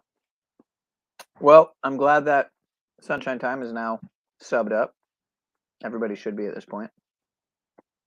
He deserves it. He's actually editing, creating amazing content. Unlike myself, I haven't really edited and put out a video since earlier this year, I don't think. So, yeah. That's the thing about Who streaming. needs it's editing? Well, it's how you put out some really, thought. It's like more thought provoking. It's more likely to conjure attention and whatnot. I don't want to say conjure. I don't want to get the wrong idea from anybody. Like, Mitch, call me a witch or something. He'll call me a sorcerer. Satanist. What's wrong with sorcerers, dude? No, Sorcerers are cool as shit. I don't think you're there. I Yeah. think you're a wannabe. A wannabe sorcerer? Yeah. Well, I could be like one of these guys instead. Ex-CIA, now in charge of the force behind what's going to take down trafficking is like what they're making it trying to paint it to look like. But in reality, I mean, I don't know. It just seems like an extremely elaborate grift to me, but I could be hating. Sound of freedom, they call it. Do you actually have sex with mangoes? Yeah, is there an issue with that? Or I mean, are you going to try to tell me that makes me a fruit what is it called? A fruitist, like a fruit rapist or something? Or I mean, did you get consent? did I get consent? I mean, technically, when they fall off the tree, it's kind of like they're asking for it, no? Pie fucker. I'd fuck me. I mean, are they technically dead when they fall off the tree? Or? No, they're still. Yeah, they're still alive. They're still alive. That's good. at least you got that going for you. Do you honestly have sex with mangoes? You really do? I mean, if I did, would you hold it against me? I mean, what is No, it? I honestly wouldn't. I'm curious, and I highly respect your honesty. Creating an army of mango homunculi. No, that probably would be pretty pleasurable, though. Honestly, I mean, don't women have sex with like cucumbers and shit like that? Yeah, for sure. What's the big deal? I mean, you follow honestly, Tim Pool? Now, I'm thinking I'm behind on trying it, honestly, but it would be a lot more enjoyable, obviously, with somebody to clean it up. But anyway, that's for another time. So this guy posted a video about the haters responding to this video. It's only 5 minutes, so I feel like watching it. But Rolling Stone looks like they put out, like they're linking the movie to Q anus tinged thriller about child trafficking is designed to appeal to the conscience of a conspiracy addled boomer. And then Jezebel, which I've never even heard of, I guess it's a magazine, says Sound of Freedom is an anti-child trafficking fantasy fit for QN. So, yo, man, thanks for not censoring me. Yeah. I just got for sure, man. Rihanna. Yeah, right. You gotta be. Why? Because somebody always censors you and I don't? Yeah, I just got a point of. All right, well, feel happy. You're freaking kidding me. There was a movie that came out recently called Sound of Freedom. I'm sure a lot of you guys have heard of this movie. I believe it was actually produced by Mel Gibson. I may be wrong, but this movie brings light to human trafficking, especially around the conversation of children. And there are some left-leaning media publications that are basically coming out and saying that this is a conspiracy theorist wet dream of a movie, and it's based on actual true events. Me personally, I would think that we would all be on the same page that child predatory is all bad and we should all be against it. But apparently people on Twitter seem to not agree. A writer for the Rolling Stone even wrote that Sound of Freedom is a superhero movie for dads with brainworms. Brainworms? What does that exactly mean? The QAnon-tinged thriller about child trafficking is designed to appeal to the conscience of a conspiracy-addled boomer. Miles, are you for child trafficking? Maybe it's just me, but it feels like your headline's an attempt to attack what you consider to be right-wingers versus the attack that should be placed on child traffickers. Meaning that your article is coming off a little biased because it feels politicized when we should all actually be on the same page. And apparently, Miles, we're not. Apparently, Miles had to shut down his Twitter account because he's getting just ramsacked by tons of people online, and I can personally see why. Dude looks pretty sus. Personally, this headline from Jezebel is mind-blowing to me. Check this out. There's just something in this headline that really just gets my goat. Sound of Freedom is an anti-child trafficking fantasy fit for QAnon. What do you mean by anti-child trafficking? Are we not all anti-child trafficking? Are we not all opposed to that? Are we not all against that? Because it almost feels like it's coming from a pro stance, and that the writing that's about to take place is going to be an argument on why we should embrace it. And of course, he points out that the star of the film has talked about adrenochrome and organ harvesting in the past during his press tours. But here's the thing. Back when Facebook used to be the Wild Wild West, I saw videos of people taking children into the caves of Afghanistan and removing their organs while the children were alive. How much does a liver go for on the black market, Rich? From Jezebel? How much does a kidney or a heart go for on the black market? At last, QAnon's Camp Appeal gets the cinematic exploration it demands. One would think that this is a bipartisan issue, that this is not a political stance, that this is not some hill to stand on and shout for your blue team, your red team, or whatever team you praise to with your shrine at your house. I get that this is a tough conversation to have. This isn't Keeping Up with the Kardashians. This is a real life, hard to grasp idea that these events are actually taking place. Where are all the kids from Haiti? Where are all the kids from the southern border that have gone missing? Where are they at, Kamala? Where are they at, Joe? You know why we haven't seen Epstein's list and why we will never see Epstein's list? Well, that's simple. Half of Washington's on that list. Why you are writing articles to try to discredit this film and take away public attention from the trafficking issue that's being presented. It turns out that a Marine at Camp Pendleton purchased a 14-year-old where he was housing her on base, doing things to her that he's probably going to be going to prison for quite some time. Is that a conspiracy theory, guys? Or the video that I saw floating around on Twitter, which I will not share, but it shows a gentleman with a suitcase coming through a lobby going into an elevator. Inside that suitcase was a 12-year-old who was handcuffed and tied up, which he took upstairs and did things that are unspeakable, and he should be going away for quite some time as well. Is that a conspiracy theory, guys? So excuse me if I seem like I'm coming off a little rough. However, I'm just trying to evaluate and assess where your stance is coming from, because either you're a walking piece of human feces or you're normal, like the rest of us, that has an issue with these events taking place and what this film is putting focus on, and it should be addressed. However, I doubt that will ever happen, because just like mental health, there's no profit in it. And if there's no profit, our government could care less. However, this film has actually knocked Indiana Jones out of the box office. Multiple reports coming out on what this film has been earning. Some say 11 million, some are saying 20 million during its debut. So I think it's safe to say that there are tons of Americans who are supporting this film. And it's no surprise that over at Rotten Tomatoes, they've only scored this with 76% versus the audience scoring this with 99%. But we all know that Rotten Tomatoes is absolute BS. And if you need a reminder or you need proof, well, here it is. Because when it came to Cuties, they said certified fresh, 87%, just off the charts, but the audience said 15%. Of course, if you don't remember Cuties, that was a movie that was actually explicitly sexualizing young girls. And that film, however, hit 169 theaters and only earned $692,459, which had a budget of $1 million to create. So that movie lost money. And something tells me in this weird way that the people who actually gave the rave reviews on Cuties for Rotten Tomatoes, even though it made way under its actual budget, are the same people that want to discredit this film. Catch my drift? Makes sense? See you next time. Boom. I want to add some commentary. Badly. Okay. Feel free. I've never seen this guy's channel or him in general or anything, so no idea who he is. But go ahead. How do you feel about that, sir? What do you have to say? Well, virtue signal alert. Hashtag virtue signal alert. But a little bit. Do you care about what he's talking about, the subject he's talking about? Of course, man. I mean, I think that in a way there's multiple sides of damage control on as far as, like, at the end of the day, my conspiratorial mind almost, well, let me not even say it. Some people would say that they feel that it's just this whole thing, this whole Sound of Freedom thing is like a damage control operation to pacify the possible, or at least, subdue a lot of the uprising and unrest so that people can kind of feel that like everything's being taken care of. Trust the plan, the white hats. Okay. Public What, disclosure. With that being yeah, public said, disclosure.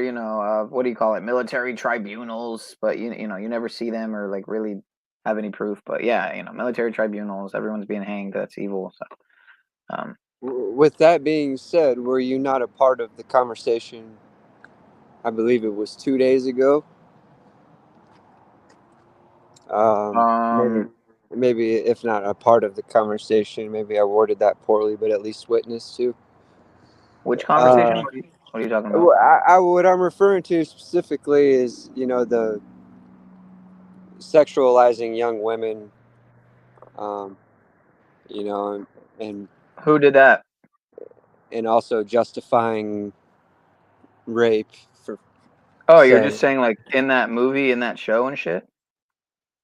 well, it happened. It happened at the Grand Poobah meeting. You know.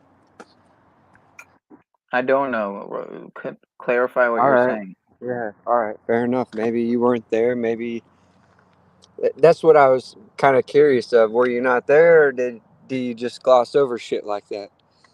You know. I might not. I honestly don't know if I know what you're talking about, man. Is it something to do Whose with? show was it? It was Paul. Oh, okay. It doesn't And seem like you missed a beat over there, so I figure how long ago was it? 2 days ago, I believe, or maybe it was yesterday, but I believe it was 2 days ago. I honestly might have missed that, dude. I'm trying to remember what you're talking. Are you talking about something in his past, or was it something?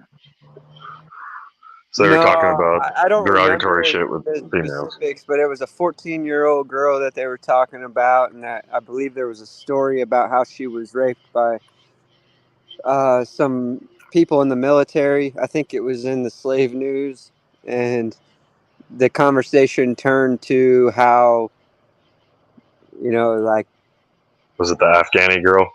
basically they were insinuating that some people were insinuating that the girl wanted it, and shit like that, and then the conversation went to, well, you know like that's the young ripe age to be starting to have sex. That's what he uh, said. not exactly, I'm not quoting him, but that's I essentially, he's taken that position a couple of times, kind of what We was need a it? timestamp. Yeah, you didn't sexual. really like say what he said. You kind of like are like Yeah, ignorant. go back and you can't take my word for it, even if I did say it with I mean, quotation. if you have a clip or something, then that would help. Act like you didn't see it, but whatever. He's taken that position more than once. Um, I've heard him kind say of. weird shit, but I've heard him say weird shit before that I was kind of like, what about? But I've said shit that I've listened back to some shit I've said before and been like, man, if somebody heard that like and took that a certain way, they could totally misinterpret what I'm saying. I'm not saying that's the case for Paul. I'm not white knighting or anything. I honestly I don't know if I was there, dude. I mean, yeah, I do watch Paul a lot, bro, but that doesn't mean I watch 100%. I might watch I don't know, 2/3 maybe of his shit, which is a lot. You know what I mean? At least half, easily half of Paul's shit I'm watching. So, meaning Yeah, half. so I guess that was a fair 50-50 chance that you saw it, I guess. Yeah, Whatever. or 60/40, whatever. Whatever. Um, but But yeah, it's just interesting. I think those are conversations that should be had. If you want to know exactly what was said, feel free to go back and take a look. It wouldn't be hard to skim through and figure it out, but I'm not where I can do that right now. I barely have Might be on here. That's why my camera's not on. interesting to find it. Yeah, it's just sexualizing young women, and it's just kind of weird shit. Truthers, whatever, people that you respect or kind of talk about or hang out with. That shit gets glossed over. Getting 12-year-old boys or whatever he is to play with dolls on live stream against his will, and it's just. And then you play this sort of sensationalized video about that subject, and it's just like, well, are you guys really playing into it? What are you trying to normalize it? Send me back to the Kingdom Hall. Harry, enough. Hey, guys. I'm done with this. Harry, enough. Done. I'm going back to Jehovah God. Great. The witnesses. I am done with this evil demonic garbage. You got it? You guys at home, can you do me a favor and give me a rest with the 666 stuff for the rest Jehovah of the God. So yeah, let's watch shit Save it like for another this night. to It's a distract little much. from. All right, he's What obviously not is smart it? enough to Who is realize this that you're having guy? fun, Like, so what is a it's just too comedian? much. But I'm it's trying to like, get what through is this the stream. Let's just what dive is in. the? Thank you. I don't get it. I Harry, don't you're get not it. allowed back there. Believe me, I made sure of that. I'm going back to the Kingdom Hall. You were permanent. Screw you. Okay, Craig, try it. Go ahead. I hope you bring a good disguise because you were permanently disfellowshipped. Permanently. There's no going back from that. So try all you want. What the fuck? This don't get dude's it. J-Dubs? Let us pray. Hail Satan, king of sin. Get Curse this Perry off. with restless sleep and drain him of all strength. Hey, Perry, I can't help it. It Conceal him was from sent in Godhead already. realm He just turned off. forever. Wizard seems to love it. So Perry, stop it with the speaker bullshit. Okay, this is your Jehovah's job. Witnesses Anytime somebody practice sends that in, witchcraft. it goes to It's you. You're all- paying you for the privilege. You dummy. This I is don't want to hear it. Yeah, I don't right. wanna I hear Yeah, love I know, the Perry. I dummy, get it. dude. Okay, these came in a Dummy. while ago. Okay, I have to go through them. Paul's fucking up, not dropping the dummy All right? clip. I don't know what or else to do. soundbite. I know you're a moron and you can't compartmentalize these things, but what can I do? Okay, you're gonna come in and you're gonna deal with it. So for the we're rest of the watching stream. Paul I stream can't do another guy. Yeah, Yeah, we're watching restreaming some guy We're restreaming restreaming another a guy, 6 hours. and the So name is relax. Truth. Okay, have a little It's empathy about for the crap that I have to absolutely put up with on my nothing. end dealing with your idiots. I'm sorry. Okay, so enough. Perry, enough. Okay, people are going to send in, and guess what? Dingling. It's the same with everything else. With the gay stuff, with 92 stuff, you react like a baboon, so people send in more of that stuff because they want to see you act like a baboon. So it's the same thing with the Satan stuff. If you ignored it, it would probably run its course and go away. But you're too Call it stupid. value. I mean, I guess the truth I focus on You to just throw push out gasoline to on the fire people every is that time. they Again, control it's a their own stream. reality. You're just wanting to have fun. They've missed you for 3 weeks. You're just turning in. You can bringing in, have the your chat reality and just turning it influenced into a by miserable others, but experience. Okay, and I'm just doing my that's best to try on to you. run this for you. I'm not getting anything out of this. Okay, I'm here running this stuff for you. I Jim don't is agree hustling with his that. ass off. I think you Hustling like that experience Jeopardy thing. That's 100% reality. you. People love you. They want to watch you and they want to hustle for you. You just make it so hard. It doesn't have to be this That's hard, fine. Barry. Why? There's no talking to this guy. Why? But why? Why do I have to go through this hell? Hey, Perry, it's not hell. It's again, you're an entertainer. You could sit through it for the I don't 6 think hours your every Monday. fantasy has any bearing on actual reality. Then you got the whole week, do whatever you want. If you and then open change some mail. how you are, things around you will The amount of work change. you put in. Believe me, Then I'm Guaranteed. gonna go out tomorrow. do whatever you want tomorrow. Well, Make sure yeah, you see all the state pictures the on Friday. obvious. I'm just saying, Yeah. the work that I do, the work that Jim does, the Well, work that Garrett does, it's not a fantasy. doesn't compare to the effort that you put A lot in. of Okay, people you're just figuring go through it out. life. Yeah, Your I mean, eyes if I are wipe big, my ass, okay? it'll get All the you gotta do is shit just off. realize that. For sure. And if I you get lean it. into it a little bit more, you'd have a Not little bit of fun. Well, if you necessarily. change your actions, things around you will change.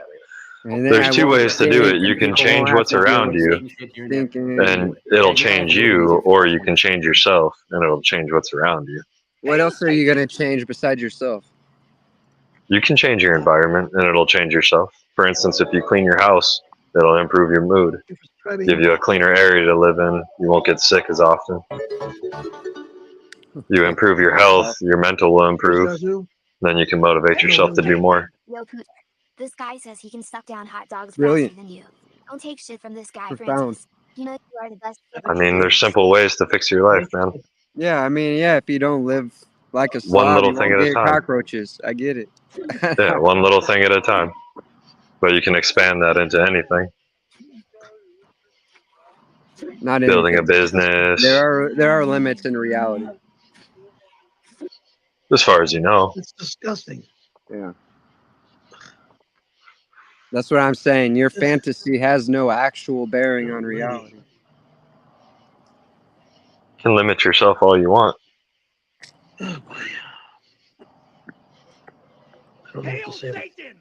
I'm not saying it's bad to dream. I'm just saying just because you dream doesn't make it true.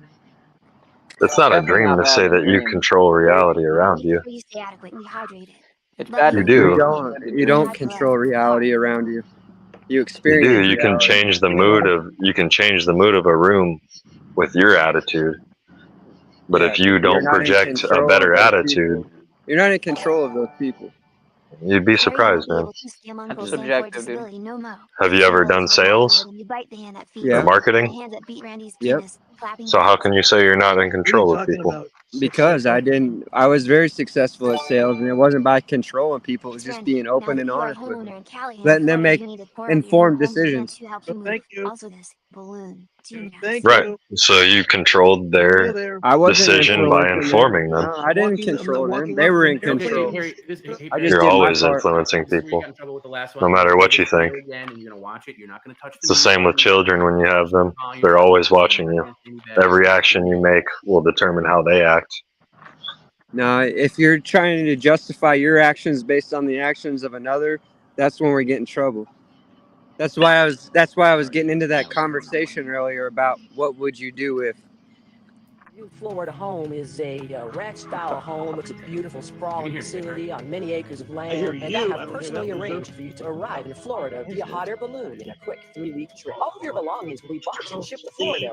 One more time. As you can see here, your new Florida home is a ranch-style home. It's a beautiful, sprawling facility on many acres of land, and I have personally arranged for you to arrive in This is Florida fucked. via hot air balloon in a quick 3-week trip. All It's of your like some Look up terrible. Sataloons shipped to Florida ahead of for the time. flat Be earthers. there waiting for your arrival. Oh, I know about the In your new Sataloons, man. Florida home. Did you Oh see? yeah, Did you dude. see the? Did you see the end of the Out of your stream? fucking mind, What was it? sicko. The last stream or the second to last stream? With Max Vision. You were on the stream, right? Me? Yeah.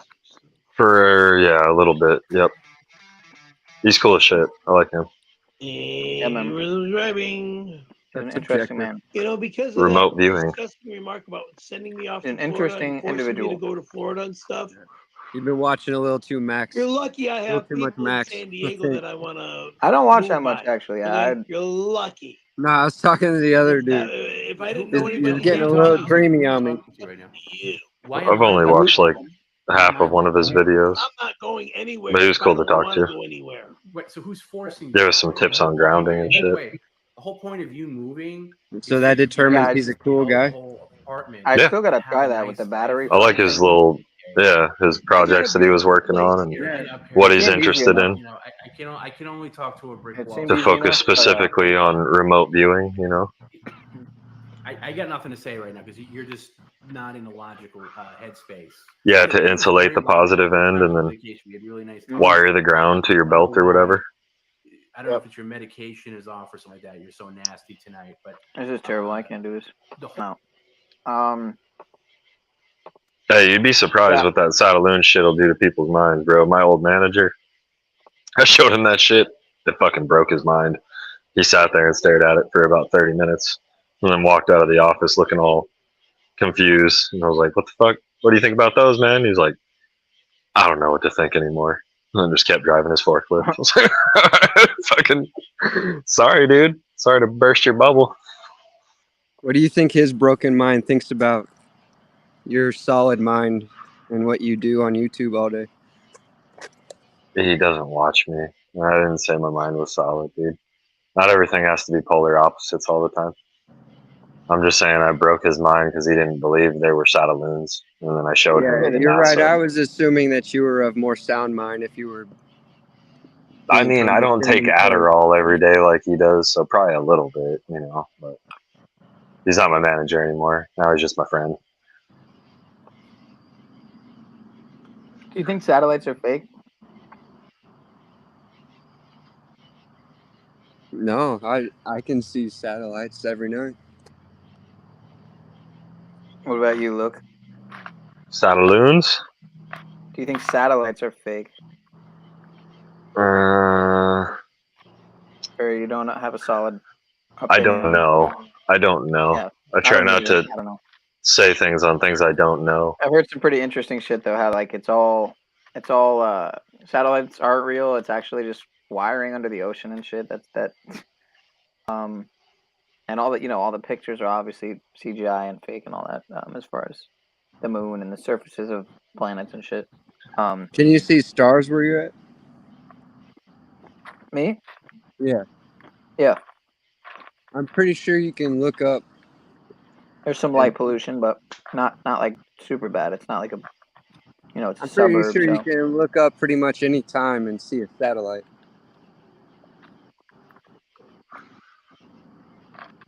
yeah, I mean, I've always Yeah, thought but the is moon it in was space real. or is it in the high upper atmosphere? Real. Or is it in the high upper atmosphere? I didn't say where it was. I just said it's a satellite.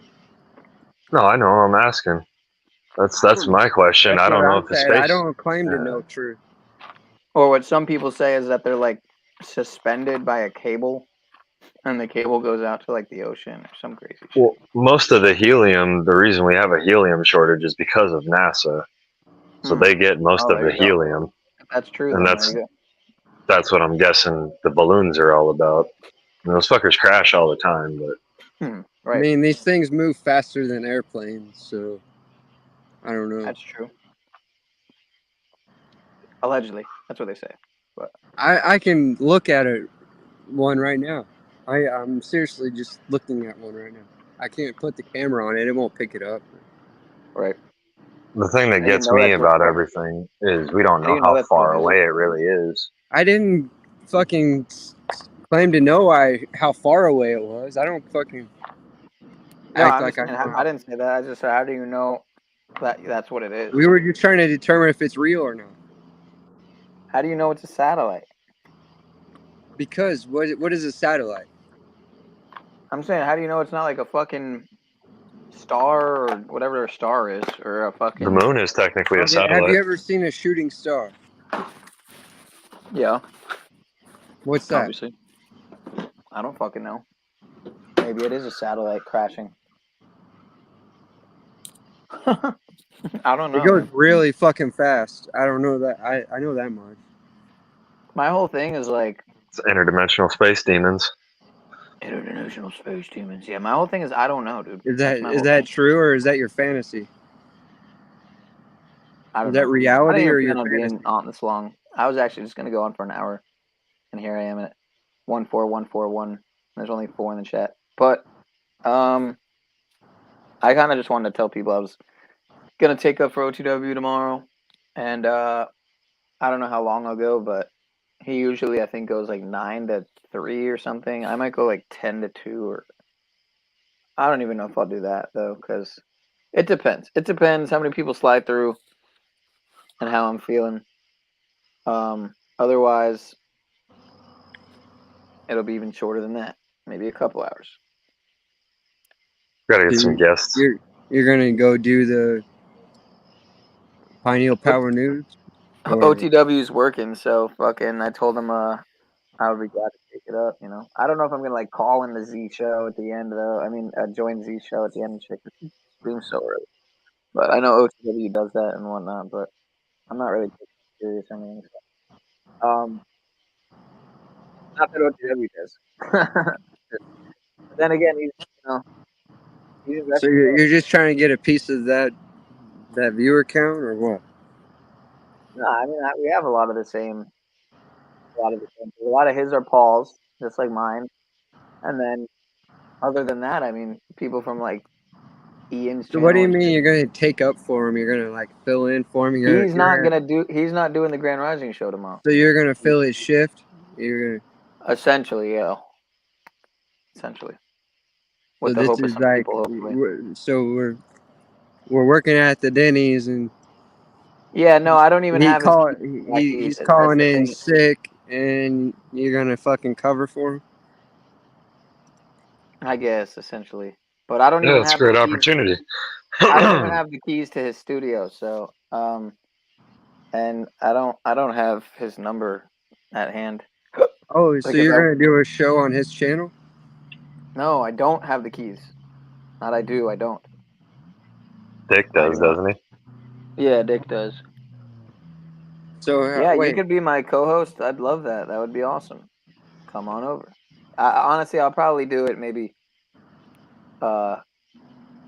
It depends when I get up, because this is what happens, right? I often set an alarm and I often sleep through it. So I sleep through alarms all the time. Probably has something to do with the fact that my alarm sucks. It's not that loud.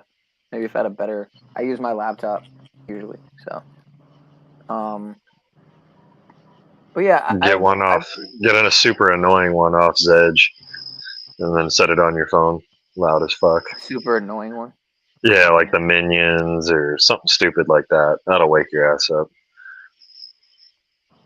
So, okay, I'm just gonna play this since I was just talking about this. I mean, this is called Sataloon's Remix, and it Let's looks like go. it goes into the satellite shit. And I know my shit's kind of choppy, but hopefully this will be a little bit better. Saddaloo, where did you go? Way up high in your big balloon. Saddaloo, where did you go? Keep in mind, all I looked up was Sataloon, and you know, this is just what's there. Way up high in your big Saddaloo, where did you go? Way up high in your big balloon. Saddaloo, where did you go? Where did you go? Jet streams to control the weather, but don't fly through a space. Never ending, never nice try. All right, so off the bat, it's kind of gay, but Austin loves it. This is like he's wet right now. You know I'm not lying. Yeah. Hard facts, always hard to swallow. You won't die. Contacts, never leave with follow. I ask why. Why don't you care about the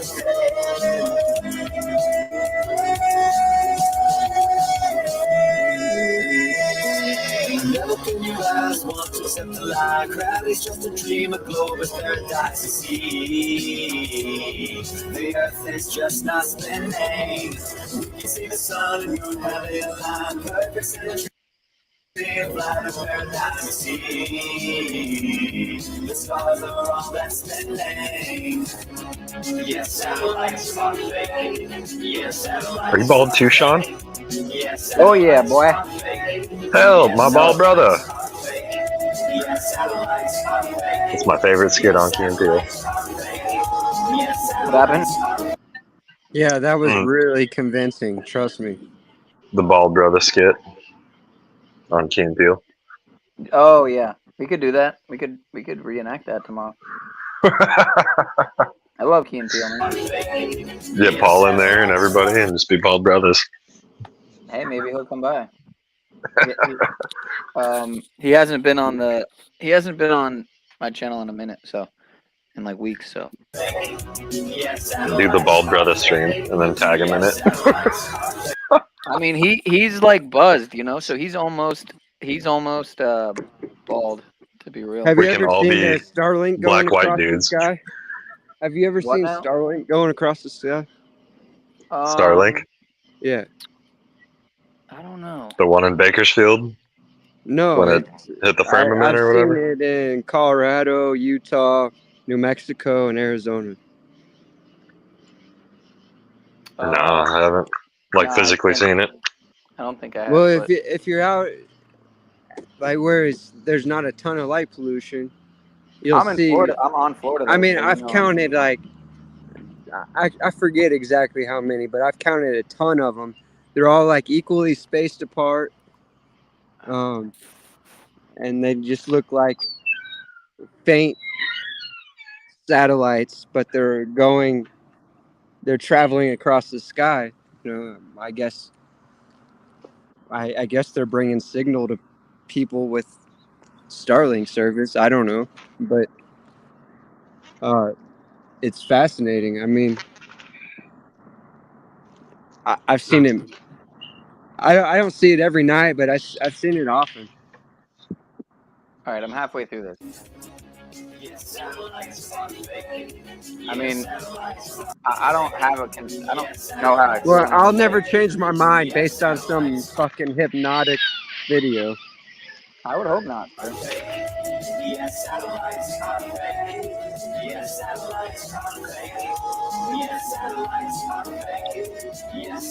Showing something else is real doesn't mean something's fake. All right, let's say these data balloons, these satellite balloons are real. Aren't those still satellites? Satelloons.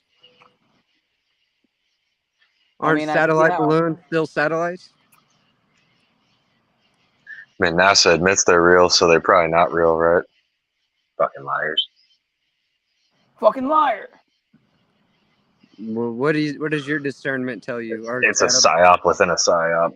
Are satellite balloons real? Yeah, See, I think that's how satellite balloons are real. that's how fucking that's how deep shit goes, you know. Like triple agents, you know, quadruple psyops, quadruple agents, you know. What do you Fuck. think those lights are that are going across the sky that are clearly not shooting stars or airplanes? See, and this is why Demons. I What'd like you there was say? a point What was your response? he said demons, I think. Demons. Demons, right. Interdimensional demons. Fallen angels. More of your fantastical ideas. Like, do you go to Disney World often too? Fuck no. That's where the Illuminati is. Well, fuck, they're illuminated, aren't they? They're not. False light. You don't fucking find the Illuminati on fucking Pineal Stream trying to figure out if Satelloons are real. Whoa. Hey man, they might come here one day. You never fucking know. Jeez, dude. How are you gonna just cut me down from any potential, like, you're just cursing me right off the bat. Do You're you think saying, you're educating the Illuminati, Pineal? They'll take anybody right now. Their numbers are hurting. yeah, dude, that's what I'm saying. How do you know? It's a secret society. We They got the need that guy. tithing. How do you know what their numbers are? Man. See, they've been advertising on the internet. I see so because 17 they're now. advertising on the internet means that their numbers are down? They got to be hurting. They Yeah. got to be hurting. Is that Nobody true? wants to work anymore. Is that bringing value to the truther community? Like, should I donate for that Q drop? You can go to my channel, Mitch. I don't have any donation links. I don't ask for donations. Damn it. Can I get some of that robbery shit going on? Robbery shit. You want to get robbed? No, I was can we get back to trying to get you to surrender your property? No. Damn it. Got to come with a gun, an intention. All right, so see, there we go. That's what I was Mitchell's got getting at. a gun. Mitchell's got a gun. So what if I don't have a gun? What are you gonna do? I have guns. So you'll shoot me. No, I'm scared. What will little Mitchell do? So you'll scare me away. What if I'm not scared of guns? If a cop walked up to you. If we fire a few rounds in the sky, it'll make a difference. You think? What if it doesn't? It will. It makes things a lot more real. What if it doesn't? Wow, now more Mitch. than that. Do you have Calm experience? down. Do you have experience with You this? get past your You disagreements. scare people off Mitchell. with Your guns often. disagreements- By shooting Not guns. often, disagreements but I have. are holding you back. You have. from- I've had a gun held to me 3 So have times I. in my life. So have I, and I continued talking shit. So now what? I mean, Did they fire it? no. It changes things. No, they just took me to jail. See, not all the guns that were held to me were by cops. Well, Oh, that's good. same here, but that was the Same most here. recent. You know, That the was best is when someone you thought was a friend holds a gun to you, and then uses it on you, and then also robs you. That's what's So awesome. have you ever held your gun to scare one of your friends? Shot it in the air? Me? Yeah. Not a friend. Just like people that tried to rob you? Actually, yes, one time I did because I was blackout drunk and I made my friend shoot it out of my truck while we were doing donuts in a construction yard. He didn't like that. He didn't want to be friends after that. But I apologize. I was blackout drunk. I don't drink anymore. You know what I mean? All of it. The longer these cats talk, more ammo. I call talking ammo. When you're talking to these police officers, more Starting to make more sense now. any Yes. lawyer will tell you. Say nothing. Any thoughts on this individual, Mr. Mitchell? Do you know him? The guest on this guy's show No. on the right? No, what are they talking about? Who's this dude? Got the whole crew laughing at. Yeah, he was doing a lot. I haven't You got watched the right too much, but this guy on the right, James C. Lovett, he Oh, I know. I have heard of James. He's kind of a soft sit grifter. okay. I mean, he throws up symbolism in his but you know.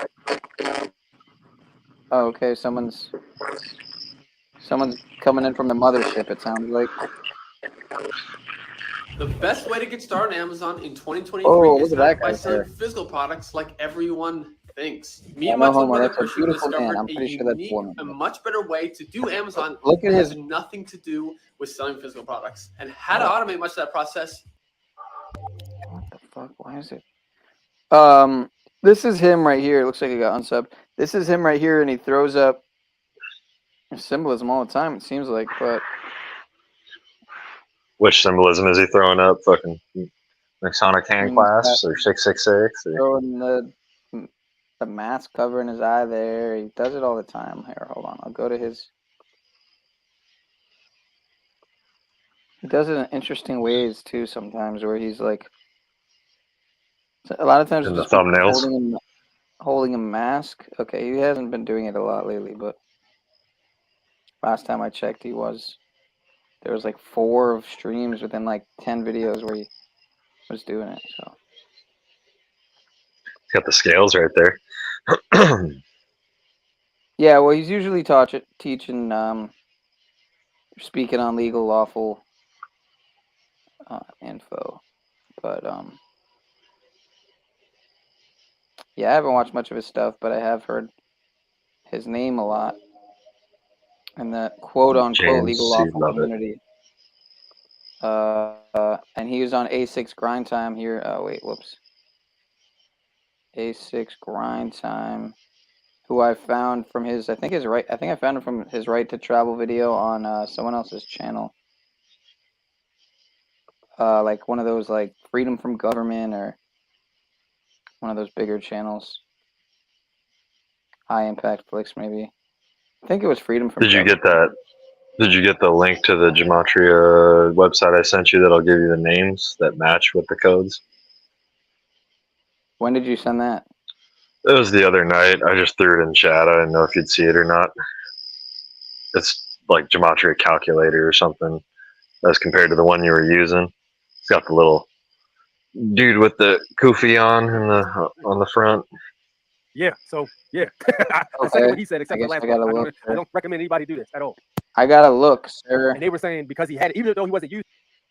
That's all right. Oh, no, okay, this is in I'll Georgia. send it to you again. Hold up. While the female companion's identification was verified to be genuine, and after confirming her lack of involvement in the fraudulent activity, she was released by the officer. Yeah. Oh, without translation, they didn't have any evidence to get her to go to jail or arrest her. The male suspect, on the other hand, faced multiple charges, including identity fraud, forgery in the first degree, theft by receiving And that way you can match words to it easier. Multiple charges include identity fraud because he used somebody else's identity. Never used somebody else's identity. Forgery because he had a fake ID in the first degree.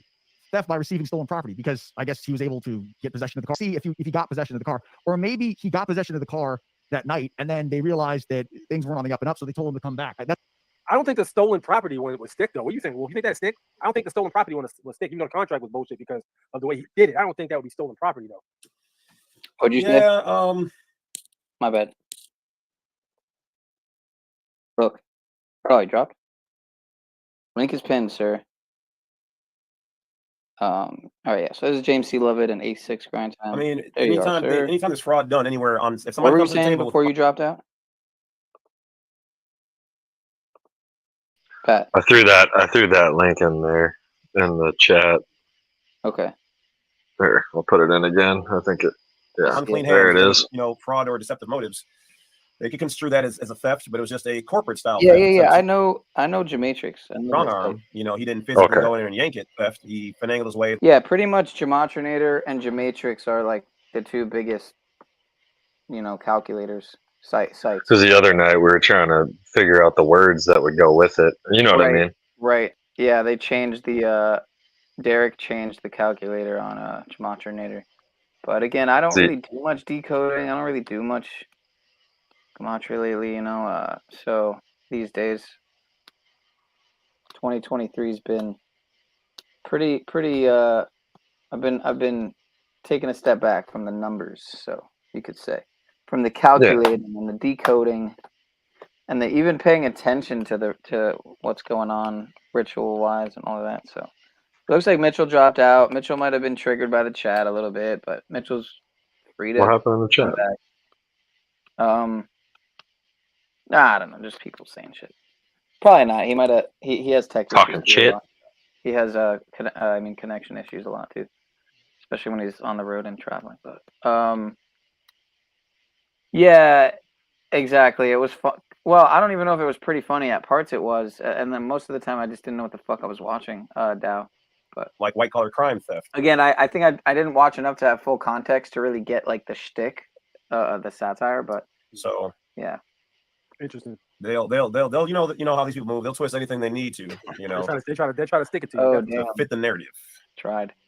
That's what happened to the other guy. The other guy actually got the car. So he told him to come back, and he came back with the car. Exactly. Well, no, he didn't come back with the car. He came back with her. So he's just like the We got Jerry Sprung in the house. Let's see. Am I gonna get porn bombed? other guy. They didn't come back. They never come back with the car. I bet he What's up, got a Jerry scat pack, Sprung? and then it's probably being chopped up. How are you doing? How are you doing? You're on the Pioneer Power podcast. All right, I guess I'm gonna play right now as we speak. I promise you, the scat pack had already been torn apart at that point. That thing tried a transmission. I got the whole engine out of it. Tires gone, rims gone, doors, dashboard. It has been broken down to whence it came. Right. Yeah. All right, so that's the end of that video. My man ended up getting hemmed up and a lot of charges slapped on him. He basically started singing at the end, and they're going to take advantage of that because all of that they got on camera. Every which way but loose. Oh, yeah. All right, where we at here? Behind these comments. All right, I'm gonna have to edit my. What was the name? He was never getting away with that. Copyright and trademark. He's done. That we're trying to hold it. Got the whole crew laughing at him. Yeah, he was doing a lot. You got the right to listen. You know what I mean? He could have not said nothing. That would have been better. Like, I like to exercise my Fifth Amendment and just look at him like they was crazy the whole time. At least then a lawyer got something to work with. Like, all right, if you want to get a lawyer, all right, cool. You didn't. All right, let me see what I can work. I mean, they still want to shit him up, shit creep out of pattern. He basically jammed himself up now. So what he gonna have to do is sing and give up the whole organization. Who taught him? Oh, did you just put yourself over the other stream just in case? The longer these cats talk, the more ammo. I call talking ammo. When you're talking. Say what now? Did you just put yourself over the other guy just in case? Yeah, just in case. I'm not sure who it is. It's probably just a friend, but they might scream "N-word" really loud like they did the other day. Wow. And then the more ammo you give them, the more they're gonna. You know, but it's interesting how the shit works. I can't tell if it's like AI, like bots, or if it's like real people half the time. But they use it against you. Yeah. Yep. Any good lawyer will tell you. At least you get pension. You know? It doesn't mean go mute. Because they'll start assuming that maybe you're simple and they'll just start doing whatever they want. Nope, I did not give you permission. Say that again, my bad. I said at least you're getting some attention. That's true, for sure. I wanted to touch on something too with the whole truther thing, since that was a big conversation that Mitch wanted to have. Like, for instance, his conversation with Notch the other night, and like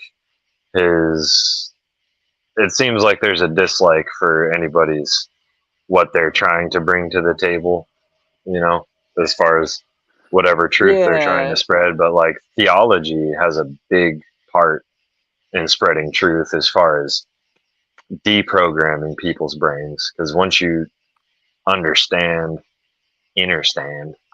all the deities and gods and whatnot, and you can see how similar they are, it almost frees your mind, kind of how it freed mine from the whole Yahweh thing, because that's who I prayed to for like 30 years, man.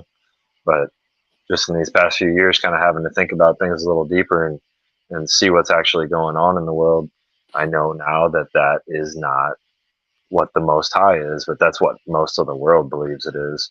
Like, that's why that's one of the topics I've been interested in. Or like, I had Ian Ferguson on of White Lotus Light, and he freaking talked with me about it, because he's into that stuff. He's into all he does like angelic magic and stuff, and astrology, Vedic astrology, and all this different stuff. But He's pretty educated on it. I just try to get like a little bit of info from everybody that I can, and I'm not saying I know who is what, but like for instance, I was telling you before, like my family, they're J Dubs, and then their capital is Bethel, and that means house of God, and blah blah blah, and that You mean kind of like led me down this The path. Bethel Church, like Hillsong and shit? Yeah, yeah. Oh, Bethel man. means house of God. Beth means house of, and Yeah, but El those are is the people that were all like again, I shouldn't believe what I hear in media, right? Because it was kind of mainstream media, but that there was all this corruption and shit, and like I don't yeah, know what it they're was. all corrupt. Yeah. Yeah, yeah. No, the JWs are corrupt too, man. Like they, I'm not Yeah, I gonna mean, say all they're not. religious organizations at some level are, yeah, I mean, usually at the And there's top a lot level. of Bethel churches, so I mean, Yeah, I'm sure. I've heard. but their capital is Bethel, and I'm like, so I'm asking them, like, do you worship Jehovah or do you worship El? Which one do you worship? I didn't even know who the fuck El was at that time. But then through my research, finding out it's an ancient Sumerian god, which some depictions say it's Yahweh's father. Some depictions say it is Yahweh. But how the fuck would Yahweh be the Most High if Yahweh had a father and a wife, Asherah, and sons and daughters and all that shit? You know what I mean? So once you start digging a little deeper into like your own religions, I'm sure a lot of Christians don't even know what they're worshiping. And that's kind of the problem, is you're putting your energy towards things you don't even understand. And once you do, you can free your mind a little further to think outside that box, to not think, oh, if I fucking go against this, I'm going to go to hell or whatever, you know? And that's truth right there, man. Even if it's not the whole truth, it's a truth to lead you in the direction to truth, that what you've been told is not what the truth is. You might think the Abrahamic God or whatever, like a lot of the people in these chats think Jesus and all that is their savior, but starting to look past that stuff and like, so going back to Notch, just him having that information about the Hindu religion and the Bhagavad Gita or whatever, you know, all that information. Yeah, yeah, yeah. All that information that he has that I've been wanting to look into. It's nice to have it condensed into his little shows. I've been listening to him a little bit at a time, so that way I can learn what he's learned over years, kind of summarized into fucking whatever 10 hours of podcasts. You know, saves me a lot of time, so that brings value to me, even though it's not for everybody. You know, for people searching down that path and not just wanting to focus on drama and bullshit all the time. Right. I think it's good. I have no problem with it. Whatever people want to contribute, everybody has a specialization. It seemed like even NYG girl knew a lot about the Elohim and stuff, and that's interesting because I never saw her talk about it, but then I saw it in chat and I was like, oh shit, people are looking into this stuff, you know? Yeah, I was actually hoping to review this in the morning because this whole map is like just really interesting and loaded. Have you seen this before? Yeah, I think you showed it to me, but yeah, we should go over it for sure. I'd be totally down. I mean, it could go over for hours. It's fucking loaded, man. Yeah. And just review what a lot of the things are. A lot of the, like, especially on the sides. Well, and I'll tell you right now, the Jehovah's Witnesses are Templars. So it's like I've studied a lot about them specifically because that was a part of my family's religion that was pushed hard on me. So to kind of have my ammo with them when they come at me about all this Jehovah stuff, I'm like, well, your founder has a Templar fucking symbol on his pyramid grave over in New York. So what the fuck's that all about? Are you guys Freemasons, or you know what I mean? Like, do you really know what you're into? Yeah, part of me wonders if I would have gotten such a what do you call it? I guess a lot of people have the same experience though, where both their parents are from different background, religion, you know, quote unquote religion backgrounds or whatever. Yeah. Oh yeah, I was going to church and temple. You know, I was bar mitzvah, but I was going to church because my dad was Catholic, so, or at least he claimed he was. So, called himself that, whatever. But yeah, like something about it definitely gave me a different perspective on just religion in general, for sure. But again, a lot of people do have that experience, so it's not like I'm that I'm that rare or unique in that regard, but anyway, kind of not on topic to what you were talking about, but That map started making me think about the whole. I was always wondering if there's any connection between the cabal and squaring the circle. 'Cause you know how they have that. It's supposedly like a satanic symbol, squaring the circle or whatever. And then cabal is square and circle together in the same word. Kaba and ball. I'm just piecing shit together though.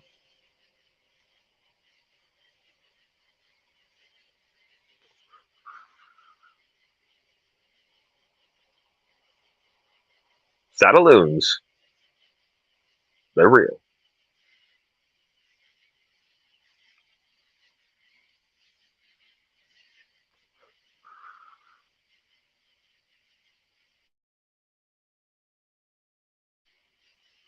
You go to sleep, Sean.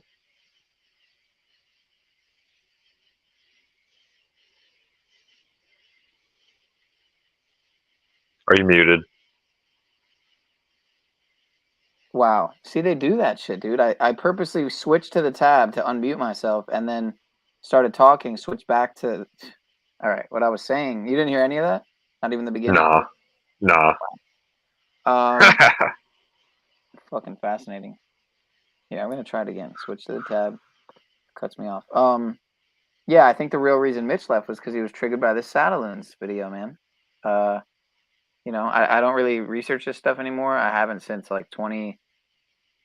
It was like 6-7 years ago. I feel like when I was maybe more so into all the NASA lies and stuff like that, and even longer than that, really. But and then like I would say like before the Rona popped off, it was all the Epstein stuff. That was like the area of research I was like fucking crazy into and all that, all the Epstein stuff. Which again, so much of that was I don't know what the proper name would be for it. Not a red herring, but like a psyop within a psyop kind of thing. So. Remember the good old days when the world made sense and there was just fucking random clowns running around and There's still clowns Epstein. running around. What do you mean? There's clowns everywhere. What are you saying, sir? No, remember the clowns in 2019? Oh yeah, that was a good time. That was a good time. You know what I Okay. really liked? The video where the guys are walking around in all white in the mall, and they're saying, "Wow, numbers dropping drastically." God, he's still streaming this fucking Perry guy. That's bonkers. Have you seen the video of the guy masked, dressed? I don't know what I'd have to look up. Dressed in white.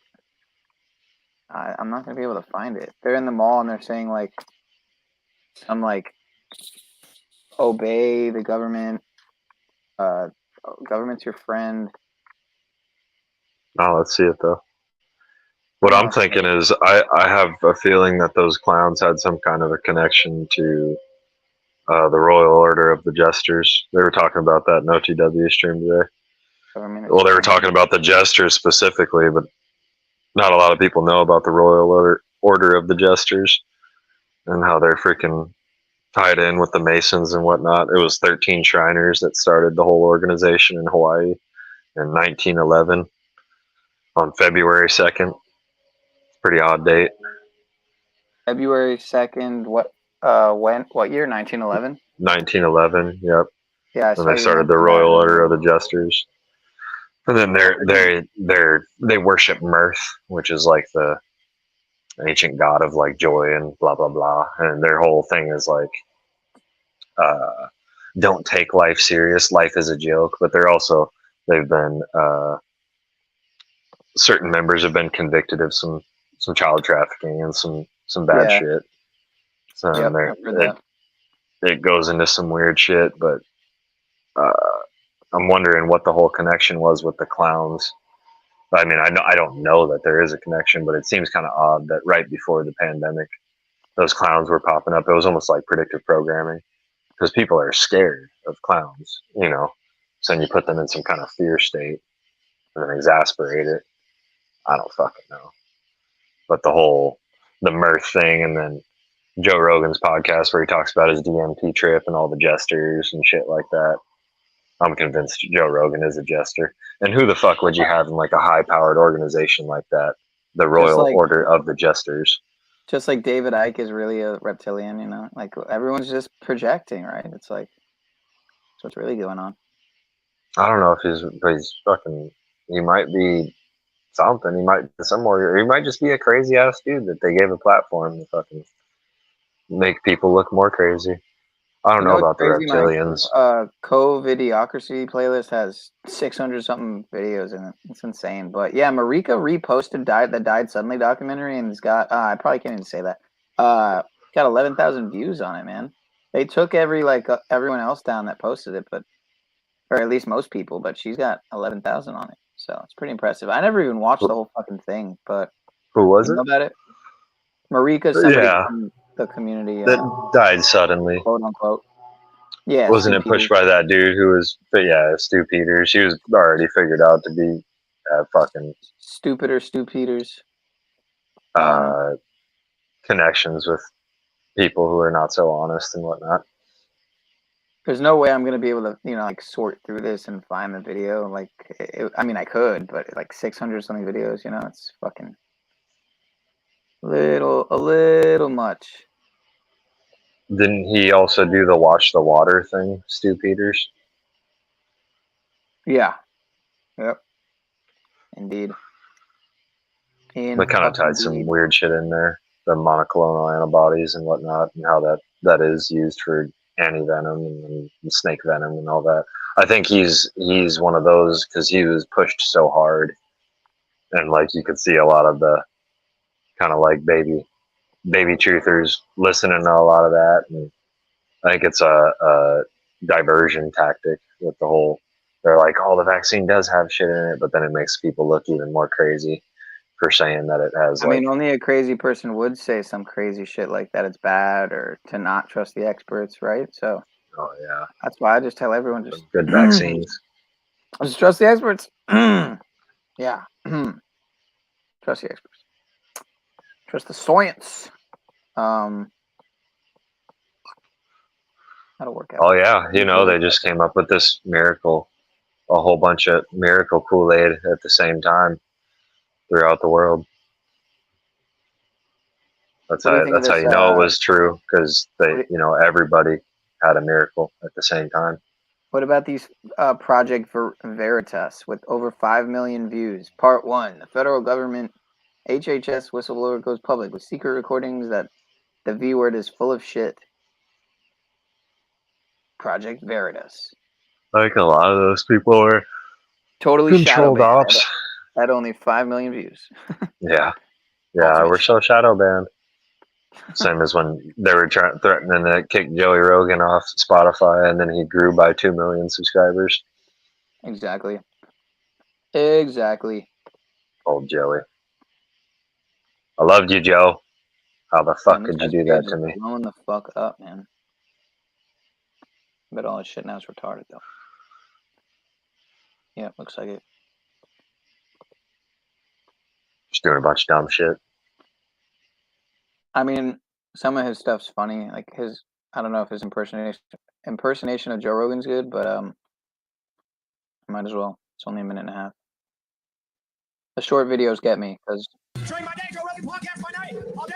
what's up? I'm Young Jamie, and I've never met some shit I couldn't pull up. Jamie, pull up that video. Pull up John Travolta. Pull up just so you can see it. Pull that shit up, Jamie. Pull it up so we can see. This is my wolf. Joe gave me this wolf as a sign of respect. I got a pull-up bar in here because sometimes before you pull other people's shit up, you have to pull yourself up first. Pull that shit up. All right, so it's already retarded. I've been pulling shit up pretty much my whole life. This was me in high school. So and this is proof that it's really not that hard to go, to get big on YouTube. But then again, I mean, I don't know. This guy's got 600,000 views on this. It's 3 years ago. I've learned down to the next generation, which is why I'm starting this. I mean, that's the trick. As you can see, these kids are actually super excited. They're experiencing the rush of finding something. He's using big names too. I do about 4 hours of training each day. A sea lion using. He hangs with big names. He's using big names. He's like using Jamie from Joe Rogan and stuff. He's making content about big names. Yeah, I don't know. I mean, he's probably part of a network too, because he's like Awaken with JP and all them. He associates with them and shit. And I like a lot of their stuff, but when I they go feel to the the way Capitol that. talking Go ahead. about, anti V word mandates and all that. I don't know if you caught that, but they were all at the Capitol building with Robert Malone and RFK. I don't know if this dude was there, but A Weekend with JP, if you know him, he was there. Yeah, Is so Alex Jones definitely. there? I don't know if Alex Jones was there, but I wouldn't be I like surprised. how Alex Stein joined Alex Jones. Primetime 99. You know what I'm talking about? And apparently Donut just joined Alex Stein too, but obviously Alex Stein is part of a network too. He's on fucking with Sean He's Hannity or whatever his not Sean Hannity, whatever his name, Glenn Beck or whatever. Yeah. Yeah. Whatever that Wasn't. what is it, Blaze Media or whatever? Yeah. Yep. So, Super right leaning.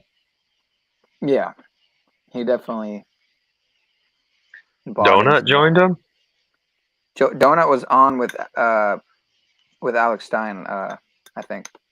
I fucking told you, dude.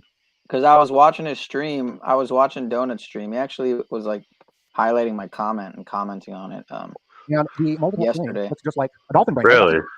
And the reason why.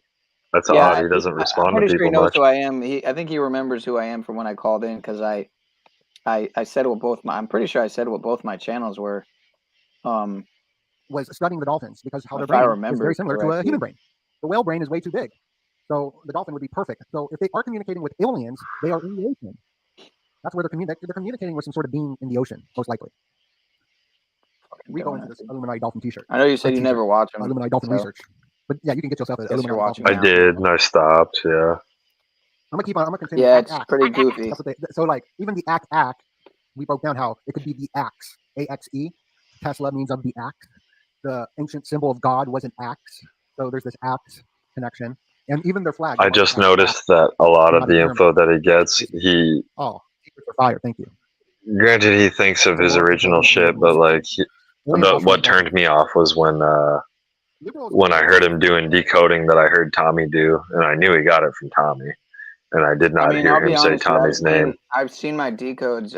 I've seen some of my what I know is my decode used before. So it's happened on more than a couple occasions by. I'm not saying by Donut. I don't know if I've ever seen Donut do it, but I've seen big content creators. Mostly more so in the Gematria verse. Yeah. Okay, here we go with the dolphins. Yes. I see him. Say names. I see him push his stuff or whatever, and then he doesn't really shout out Tommy. And I know Tommy's about his shit. He might be corrupt in a way or another, but yeah. Tommy's always shouting out Donut, but Donut don't shout out Tommy. So. Not often, not as often as Tommy does him, and that's the thing about smaller creators shouting out bigger creators about 10 times as much as Yeah, Tommy's been in the game for longer though. Like I could say Paul doesn't mention me as much as nearly as much as I mention him, but then again, it's like for one, I'm not streaming a fraction as much as he is for one, so by nature. Then again, never mind. That actually only furthers my point. So never mind. I take that back. Tommy kind of brought Donut into that whole group, though. The Truth Mafia. He brought him into, Yeah, well, he. Oh shit, man. Donut's channel bumped up too, man. His shit's flying, man. He just hit 100 and he's already at 110. That's crazy. But and Lil Uzi Vert, the Templar, Lil Uzi Vert, underneath the UFO, being yeah, I don't know. Look at this chat, man. How does the AI allow that? Energy lines, bringing a new mythos for the world. All that spamming. Yeah, they allow that, but they don't allow fucking just like information. A lot of the time, With a very similar look. I don't know if you ever noticed. Or if you notice a lot of comments getting deleted, but it's fucking bizarre, man. That's what I'm saying. He's all about the views and getting people to watch. He has some good info. I don't know if everybody's absorbing it. He's also about wasting hella fucking ink to print these things on paper one time just to fucking probably throw them away after. So give me a like for finding the Illuminati eye in Elon's. He phone. spends all his money on ink. So that movie about the alien. He's Jewish, bro. He's got hella money. They summon you. He's Jewish. He's got hella bread. Very blatant. Which goes back to the Illy. Anyway, so You should have stayed Jewish, bro. Just fucking with you. they were I should getting have stayed a Jehovah's Witness. I could have been a millionaire too. Did you know this Sell my about soul. the Ukrainian crest?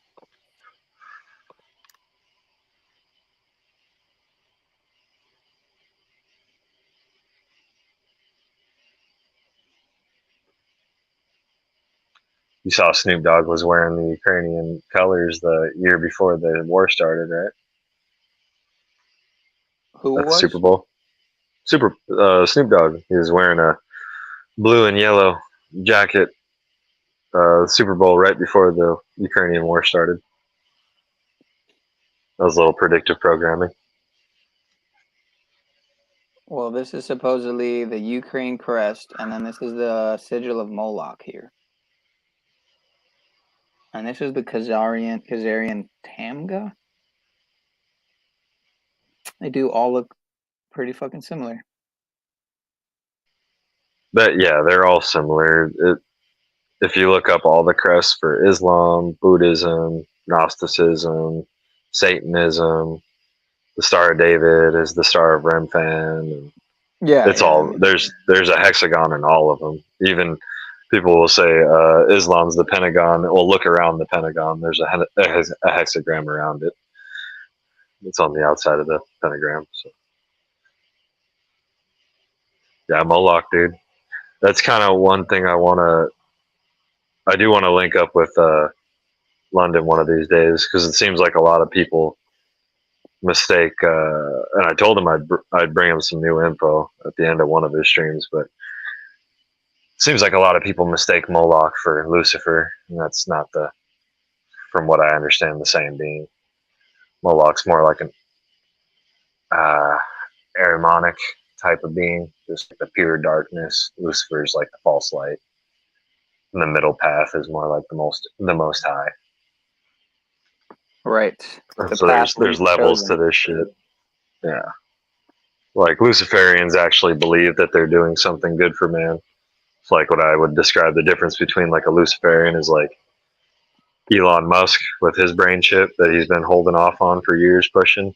And then now Bill Gates is coming out with the brain chip because Elon Musk isn't pushing his fast enough. So like Bill Gates would be on a Molochian type team, and Elon would be on the Luciferian type team, where they think they're actually doing good for humankind, but still about dominance and control. And the Molochians just want you to eat shit and die, right, and be controlled. They're about just pure power over people, but it's through brute force, as opposed to where the Luciferians use their mind a little bit. It's just the Molochians have been kind of on the top for more of this dark age that we've been into. And I got a lot of that info from that guy, White Lotus Light. So I'm not stealing his stuff, but I mean, he goes into a lot of that in depth about like the Molochians versus the Luciferians. That's all tied into the Planned Parenthood, right? And yeah. Okay. Yeah, the child trafficking and all that bullshit. Not that it's bullshit, but most people say if you're praying to Jesus or whatever. Oh, what? What did he say? No, like God knows. Yeah. No, I mean I agree with that. Even if you have the good intention, if that's what he was saying, to pray to like the Most High, yeah, then it'll know who you're speaking to. But where people get like in their kind of extremist mind state of like, oh, my religion's right and yours is wrong and you're going to hell, or you're infidels, or you're cattle and we're here to own you. And in the end times, we're going to be the kings of the world and you're going to be below us. You know what I mean? Like none of that resonates with harmony or the Most High. That all resonates with either Luciferianism or Molochianism.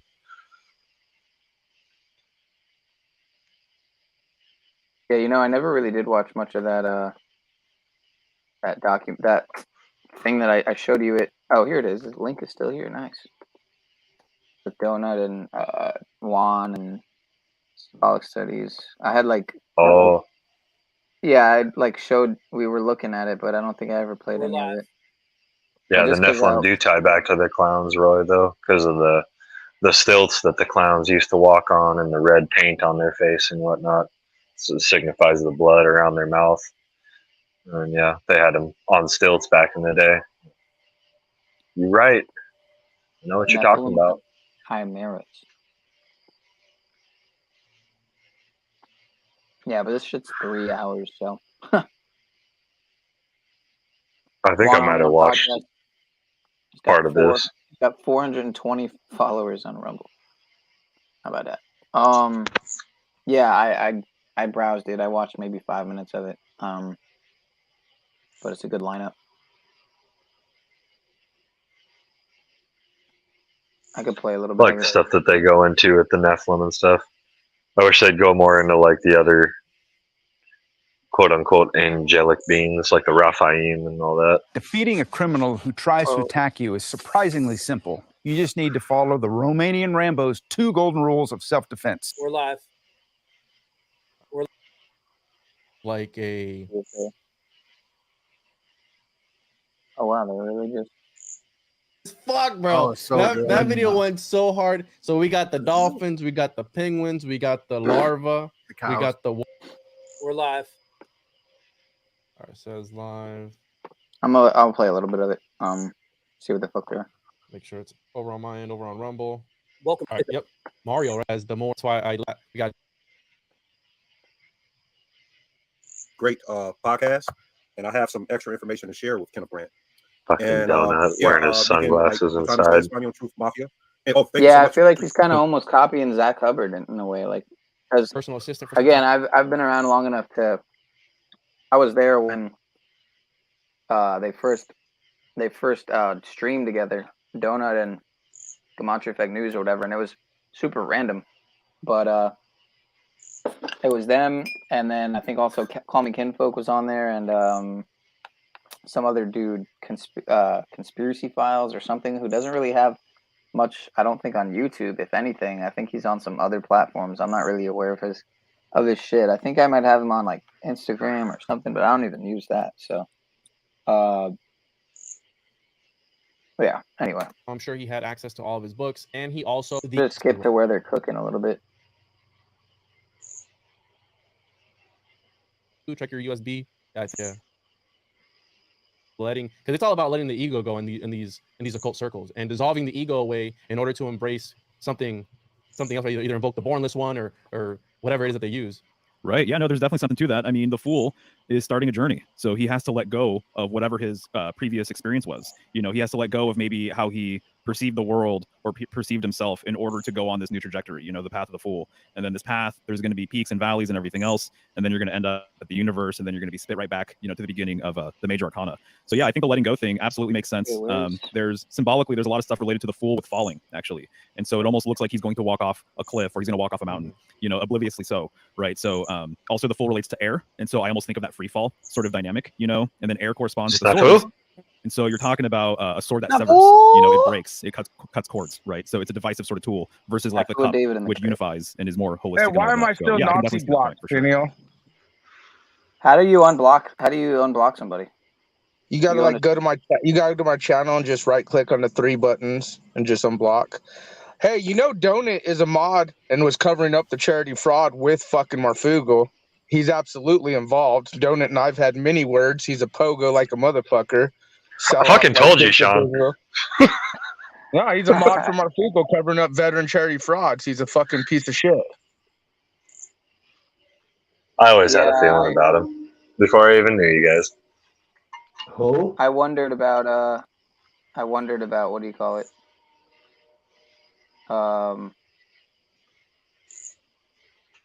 About him, but he's let me on his panel before to rap, and essentially, I mean, I didn't really do it, but if I could have promoted my, I might have mentioned my channel actually, but whatever, you know, But again, that doesn't Well, that's the mean thing they do. They promote you just like Marfugo. He quit doing it. Like they promote you, build you up. They know that you're not going to be a threat, and then you're going to be fucking with them. You know, your 5 minutes fame, whatever you call it. You know, give them a little promotion, as long as they're backing it up. They're pogos though, and Donut's 100% involved in the whole charity fraud, covering up with Adam and them. He I was don't involved from see. the beginning. It's not showing me how to do it here, dude. So I don't know what you're All talking right. about. No, I just was letting you know I still blocked. I like the video you showed earlier. And when I just wanted to mention, dude was talking about Templars, Jehovah. You know, I wanted to remind people Mel Gibson's video coming out, the whole exposing Hollywood. You know, notice Anthony Bourdain couldn't do it, neither could Isaac Cappy, but One Eye Mel's able to. Well, if you look at who's starring in this movie, they're Templars. The guy who played Jesus, they're Templars, just like you're saying. So if you actually look at who's actually producing and part of this new movie coming out, there's definitely agendas in play with it. That's why they're disclosing what they are, whether it's for good or bad. But I just thought it was interesting you brought the Templar up, because that is actually one of the many of the people involved in the production of this movie. He's coming out are Templars on record as fact. No surprise there. Yeah, I believe it. They're everywhere. They gotta have somebody. They gotta have these people to obviously control the other side of the narrative, which is the not seemingly actively engaged in the debauchery and depravity, but rather fighting against it, while in reality they are completely probably partaking in it, just like, or you know, or just, you know, I don't know. Is everyone in Hollywood, like, you know what I mean, involved in satanic fucking? Hey, you know who Richie the Barber, the clown is? Well, you guys were talking about clowns earlier. You ever seen Richie the Barber, the clown, and his exposing Hollywood, where he's talking about the Hollywood parties and the satanic shit, and he's even gone involved as far as like Taylor Swift and blood rituals and shit like that. You ever looked him up, Richie the Barber? No. No. His name Barber sketches me out, though. I know the Barbers were involved with masonry. Well, he's the type that was going to those Hollywood elite parties, man. He was involved. He was a 1,000,000% in it. And then, of course, he, quote, found Jesus or God or whatever his story is. But the fact is he's been going on record pretty public, talk about, but all of them have been starting to get a little nervous. Even Ice Cube came out recently, you know, talking about like, hey, the uppers want me to do this, but I don't want to follow this. The agendas that are in play, not only dealing with the Pogo stuff, the Hollywood stuff, and this Mel Gibson thing is a big thing. And when you're talking about Templars, it's like, they're absolutely involved in production of this. Have you guys ever heard of Hassan Campbell? He's got a YouTube channel. He was molested and messed up by this Bam, that black guy. I guess I don't know. I forgot his name, but his short name goes by Bam, and he was like molested and shit when he was younger, and he's been calling it out in the industry. These motherfuckers do this all the time. Or they're blackmailed. They hold videotapes against them. Oh, Bow Wow? Little Bow Wow? Is that what you're talking about? No. Oh, okay. He's a dude from Bronx River, New York, like a real G. Like he's like legit, like he beat 2 murder cases, everything. But he was molested by this Farrakhan, not Farrakhan, I'm sorry, but like a big head like that in New York. But they call him Bam. But if you look into it, you'll see what I'm talking about. But yeah, this guy's been doing it for years, man. Just pedo shit up the asshole, bro. And it's crazy. And he's still doing his thing, bro. And nobody will touch nothing, bro. He's got so many pulls and ties, I guess, in the music industry he's got his hands dipped in a little bit of everything. It's crazy. And they do it to the black community too. Obviously, they do it to everybody. Pino, did you see that social credit video I did? When was it? Like 4 days, 5 days. I was just curious if you've seen it yet. No, I don't think I did. You should check it out, man. What is the name of your channel? It's Snappy Snap's optics are high or something. If you could find it, I'm so with Shadow Bandit's not even funny. Yeah, that's why I tried finding Snap. the channel. I can't Yeah, find you it. should check it out, man, because a lot of this stuff is got going to the be link, bro. opening up to the reset, the Google reset, the whole thing, and that's why we're seeing Hollywood and others that's why we're seeing these CEOs disappear or randomly become gone or step down from their positions for years and years and years. That's why some of these big tech agencies, the Switzerland Optics and stuff, like whether you want to agree or not, there's agendas in play, and there's going to be we're already in a so-called 9/11 event still. It's not like a 9/11 event where it happened at one time, the world was watching, but what we've been going through, this whole COVID thing, and then the censorship, and then the agendas in play. I always keep screaming pogo, but that's because they all are preparing for another event, so to speak, that will be global. And I'm telling you guys right now that the reason Hollywood's acting a fuss, the reason these big tech fuckers, these pogo fucker, everyone's acting a fuss, is they're getting ready to cash out before, Yeah, they use this besides pogo, and you know what they do, but they use more than that, bro. They want innocent, they want the fear, and you know what, and to take that and all that stuff, bro. They like little children. It's scary, bro. I've looked deep into this stuff, dude, and it gave me nightmares, bro. It ain't no joke. Yeah, it's their currency. That's their money, man. It's sad, bro. It's more than sad. It's I well, can't what's believe sad, it. I feel, is the discernment, where people turning the cheek. We're acting like they shouldn't say anything. Like, what's the point of saying stuff? What's the point of screaming? Well, yeah, that's why I scream all the time. What I do, you should be screaming on a fucking top of a mountain. You should be fucking, foreign and domestic means something. Infiltrated. So, my whole thing though is when you guys are talking about the Templars, there's reasons why they're active right now, and then when you're talking about Donut. Donut is part of the little pogo fuck gang over there on YouTube. But he's right, it's deeper than just that. And I do You feel think it's that possible he doesn't even know I what think he's very, very part soon of? we're about to hit some kind of catalytic event of sorts too that the CEOs and others are preparing for.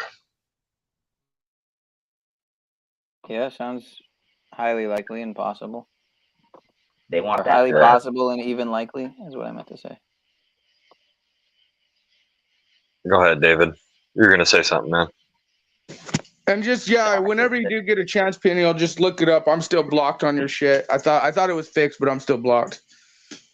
Yeah, I thought you said if I go to your channel, then I could click on whatever. And I've never blocked. See, I've never blocked some. That was probably one I of the know. first. I was surprised. We're not going to even get into it. I was surprised you even went there. Just click on the three You were dots out and of press the control, unblock man. button. You were out of hand. It was I'm not out of too much. hand. When people are supporting criminals, traitors, frauds, and pedophiles, whether you like them or not, You need to look up they're still supporting though. that shit. I'm against You that have to shit, look dude. up what It's simple. supporting is. You have to look When up the meaning someone of says supporting. I support Monograph, and Monograph is the biggest pedophile pogo that we were exposing, who's threatened myself and many of the other journalists, no, it's not a joke to me, bro. You guys could be doing your panels, playing your fucking videos all day long. There's only a few of us in this realm who are calling these criminals out and showing you who they are, the patents they're fucking developing, what companies they're working for with What big patent? tech Tell me mixed one. with YouTube. So I mean, you act Tell me like one. it's just like blah Tell me blah a blah. patent. And I'm telling I you, want when to look it up Paul right now. and others are involved with those people, whether you want to believe me or not, money makes the world go round, bro. Just remember that. Tell me one of the Paul is names of the fucking with patents you, so I can bro. look it up. He's trying to stir your pot, bro, and it's working. He knows that. He knows that. It's not even. Snafu's not dumb. He knows that too. That's the whole thing. I like Snafu. Well, dude. Sean will play your stuff though too. He plays your stuff while he's streaming. This is my thing with Paul. Snafu, he does. Paul says shit No, I about know me all the Sean. time, but you Like know said, what? we I talked don't the let other it day. affect me because I know he's, I get the game. You got to know the game, man. Bam. If it affects you, then remember what I said the other day. Wasn't it you that said you liked it, or someone said they liked it? But maybe it was Cage, whatever. If it sticks like glue, then it must be true. So it's like, does it ring true with you? I mean, I don't know. I whatever it think it's was. I mean, deeper than most of you guys can comprehend. And especially when it comes down to these little small channels or bigger channels, and you guys just look at it as content creators, this, that, you don't look at the affiliates, you don't look at the trolls or the bot accounts or the actual patents attached to some of these accounts and people watching these channels. And it's deeper than you could even imagine, dude. So you don't want to tell me one of the patents so I could look it up? I'm curious. Yeah, I mean, I could even send you a link to some of them, especially the Mike Stratton packets, URL tracking, hacking, inserting devices. Google. We were just talking about this new Google patent of walking through walls. Can you believe that? Oh, they can. Or they have. They Yeah, can actually walking put through goggles walls. on. Google patent, walking through walls. Yeah, they have cops have that shit, dude. Well, not cops, but like the SWAT team. They can actually put goggles on, dude, and see what you're doing in your house and hit you through the bricks. But what the patents that we're talking about are like nano particulate type patents. Like we were looking at Mike Stratton and Marfugel and them, the tracking URL ones. Basically, these people, they don't even have to have, they're connected to Facebook, Twitter, social media. It doesn't have to be even a YouTube channel. You could type www.garlicbread.com. But if you visited some of these Pogo channels that I said before, if you've hit them up, you commented, if you opened a back door, so to speak, into your devices through back doors and stuff, you're hit. A lot of the data is the new money right now. Data is the new currency, like with and that's what a lot of people don't understand. Like, and so like when I say like Peniel, that foreign and domestic, I'm talking about like I mean, I know it's kind of crazy, but when people say they put tape on their computers on front of the cameras, they don't even need to do that because their fucking TV, their fucking other phones, their fucking probably even fridge nowadays, smartphone. I mean, everything. It's more than people understand. Yeah, and these contracts, it's third party, fucking, it's huge, and it's very. I mean, obviously, if the American public knew truly, they'd have an outcry, but they know, but they don't. And that's what makes it funny is when people turn their back on it. And that's why I get mad, because we're showing you the actual players here on YouTube that we're showing you their patent. Type Mike Stratton patents or type any patents, Peniel, if you know the players in the game, and just read some of the crazy patents they're developing using the phones or YouTube channels or devices that we use every day to infiltrate. I mean, that's why we were talking about thought processing. Like if you think about something, all of a sudden you see an ad for it. Why do you think they're nano every one of us? Dude, I this is how cat litter. technology is working on my phone and cat litter's there. It's like, what? Yeah, this is how and they're patenting this stuff. Like that's what Mike Stratton develops. Like he has to know the developer. He has to know, so like the reason we have nanos in our food, nanos in our sky is for this technology to work.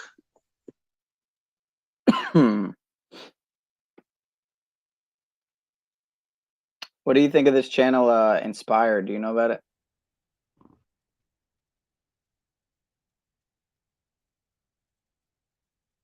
Snaps. No, maybe, I don't know. Did you bring up the icon? I haven't looked at it. I've seen like. It doesn't sound familiar. It doesn't sound like anyone on my radar. Was that Ian? And yeah, that was Ian. That's an old video. CNN is 33. C, and then turn the N sideways. Pretty much. Hey, did you guys? Yeah, they're firing mad people got fired off of ESPN. They're like firing people out of nowhere. It's very strange. This is the channel, by the way, and look, they even got a video. Just a little they got, weird. One on Bluebeam and one on The Sound of Freedom. PSYOP or real? So like they would do CNN too, NBC. Well, but the Sound of Freedom is completely greenlit by Hollywood and the elites, period. Or I'm because in the fucking movie theaters, dude. Yeah, Like, I mean, look at Anthony Bourdain. And who was the woman who was on the gurney? She was another one doing the documentary. Remember, she even popped up from the gurney before they shoved her back down, threw her in the ambulance. Isaac Cappy, of course. I mean, Mel Gibson, the biggest Hollywood one-eyed motherfucker out there. Yeah, well, let's let him expose. I mean, this is just it's almost too funny. What's the difference between Cappy and Gibson, in your opinion? I think Gibson and them are part of it. I think it's just like the You subliminal don't, and you don't messaging with think Dex Cappy, you J don't and think Cappy Monograph was? and other. They have to tell you what they're doing before they They're do it. active, bro. That's part of their fucking ritualistic ways. The thing is Mel Gibson and others, the producers, the Templars who are producing it and writing it and involved in it, it's their controlled narrative. Whereas if you have independent journalists like Isaac Cappy or some of these other, Anthony Bourdain at the time, who kind of are, they're not fully blown Hollywood, so to speak. You know, Anthony Bourdain had many accounts where he was against some of the ritualistic things they've said. Same with Isaac Cappy. Now, I think that's why we're witnessing Ice Cube and others kind of go on record and say, hey, man, the uppers want us to do some shit, but I'm not cool with that shit, blah, blah, blah. That's why Hollywood's having their little freak outs. That's why people are exposing people. Orlando Bloom, you know, all of them are talking. I think the Mel Gibson thing, they're just running on. And you got to realize how much money they're going to make. I mean, they also know propaganda and pushing the narratives of what people are talking about and looking into is a capitalist / ritualistic. I think Mel Gibson's part of the whole. I think he got greenlit, and you know he just was okay to do it. I guarantee if anyone like Isaac Cappy or others were going to do it, it only happened because it got greenlit and approved. Hey, you know, like Tupac in '96, bro. He was in the tub naked with a bunch of gold on him and shit, bro. They turned him out. They turn everybody out, bro. That's just the way it is. And if they're so loving was for real, they put him back in check. That's for sure. That's what I would say. You know what I mean? Because there was a lot of things he was coming out about, dude. He was blocked from doing movies, especially when he did that Jesus movie, which right. The guy who played Jesus was actually a Templar too. The guy who actually got played struck by lightning too, doing the scene supposedly. So yeah, let that sink in. Well, you're right. You're right on the fact that they have to tell you for public disclosure so they don't pay karmic retribution. I think the long game is too. Right. Yeah. And we've been witnessing this with the pogos, like DEX, digital experience. But he tells everyone, hey, my name's Dex. Same with Monograph posting his crazy ass fantasies. Same with all these other pogos out there. They tell you. And same with the movie Hollywood. I mean, even Back to the Future predicted 9/11. The $20 bill we hold in our hand not only predicts 9/11, but also the COVID mask. Plus, if you follow with the other subliminal messaging has always been around. It's only going to ramp up the more the beast system is put in play. My opinion. Well, and it normalizes it for kids because once the kids see the adults have seen this movie and they don't do anything about it. When these kids grow up, they're going to go, oh, that's just the way the world is, further solidifying that normalization in their head, you know. Oh, there's just child trafficking. That's just the thing that happens, you know. Yeah, that's what they're doing. They know. Why do you... Go ahead. With all this gay book reading and all the happy Why do you stuff. think it's going to take as long as, you know, the kids, you know, these days? Because, I mean, I'd say it's happening now with you guys. Everyone here seems like, you know, they were complicit with the multiple occasions of sexualizing young girls over at their, you know, idols place that they worship here on YouTube in the name of truth. And, you know, same sort of shit happening here on a micro level as it's happening on the macro level there. Well, it's about influence, I feel. Like, okay, let's not even go in the truther community. I've told you guys pogos are everywhere, whether it's the food channels, the ghost community channels. You guys ever heard of that chick, Eugenia Cooney? That chick that's like anorexic, God, that is skin and bones and can't even, like I mean, she is actually No. promoting Who cares about eating these disorders, people? right? She's promoting, and then you got these mukbang people like freaking Nick Avocado, all these little Like how many more people do you need to be exposed before you realize that it's all? Shut the fuck up, David. I'm talking. Your mic is choppy, Mitch. Cutting in and out. I think Mitch is saying stop giving them power. It's all about pushing narratives and agendas. Yeah, that's it. It's all You're narratives just giving it power. That's all you're doing. If you're not fucking talking about it in a way that's realistic. I mean, I get why he's bringing it up, though. It's like, you know, so many people are watching that garbage and shit, and No, I'm not talking about Snafu particularly. I'm more talking about you. You know, like giving it Me? power. Yeah, because that's like kind of what your whole internet persona is you know exposing or showing what all this sensationalized drama and shit that's in the mainstream, and you know that's kind of your gig. It's like you know Smith's Me, you gig is mean? You're saying me personally? yeah. Yeah, you think I focus a lot on what's going on in the mainstream? I think Yeah, Mitch pretty has a much. point. You focus on exposing, like, you know, the conspiracies, but kind of ever since Paul's been kind of influencing you, you've switched up a lot. Like, even your thoughts on Gematria and just, I've noticed a change too. My personally. Yeah, I mean, he's definitely now with worshiping a Gematria. religion. He's not I was kind of into being Gematria himself. like it was a religion. Initiating a religious cult. I definitely was into Gematria like it was a religion. If that's what you're saying, yes. But Yeah, like I just said, like you're in the truther community, just like you're in Paul's community, just like you are. It seems to be a trend, right? I don't know. I mean, I just think I'm on YouTube too much. Is probably why that is a result of those things. I Yeah, don't think you're I'm living life like through you're YouTube. the kind of person who thinks like that everyone's in a cult. Like when they have their name, like my Not channel. everyone. I in a don't think cult. everyone's in a cult. I think you are knowingly and willingly indulging in cult-like behaviors. cult mentality. Okay. Cult mentality is a True. pogo thing, Yeah. dude. It's fair enough. No, it truly is. I mean, And you're like I either said, I in was bringing up denial the or Oh, whole you're trying to eugenic gloss thing. it over. And that's my, like, I wouldn't have any problem. I'd walk away. I would never talk to you again. I'd leave you alone if you would just admit it and be truthful and honest. Like, I if just you're not said trying to fair. I fucking just play said this fair enough. game, I think people have like this weird concept of what certain things are, like a cult, for instance, which is like this is a societal. We've been brainwashed with what that all is too, from all the Jim Jones and Heaven's Gate and Charlie Manson. It's like it's all bullshit too. okay, It's so now just you're going another to program. justify the cult that you're in today based on everything's a cult. Is Sure. that your, If I'm in a cult, if you could say I'm in a cult, then that's, I guess, if a cult can be something where you've never even met any of the people physically. okay, do you not You see don't the have any difference plans between to. that and joining Jehovah's Witness? Do you not see the difference between that and joining Jehovah's Witness? I could say I do see the difference because it's not. Okay, a type of that's all. If you extremism, can but- see the difference, then don't convolute the fucking shit to fucking gloss over the fact that you're in a cult. I'm saying I do see the difference, though. Right. Right. Everybody's in a cult if you really want to get technical. Yeah, there's a big difference between being brainwashed by society than knowingly and willingly joining a fucking religious cult or something like that.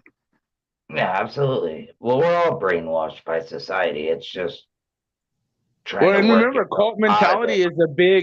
is a big tool used by both the mainstream media and these fake mainstream media pogos, as I call it. But cult mentality is it's become a human nature lately too, especially here in the States, like tribal mentality, so to speak. Yeah.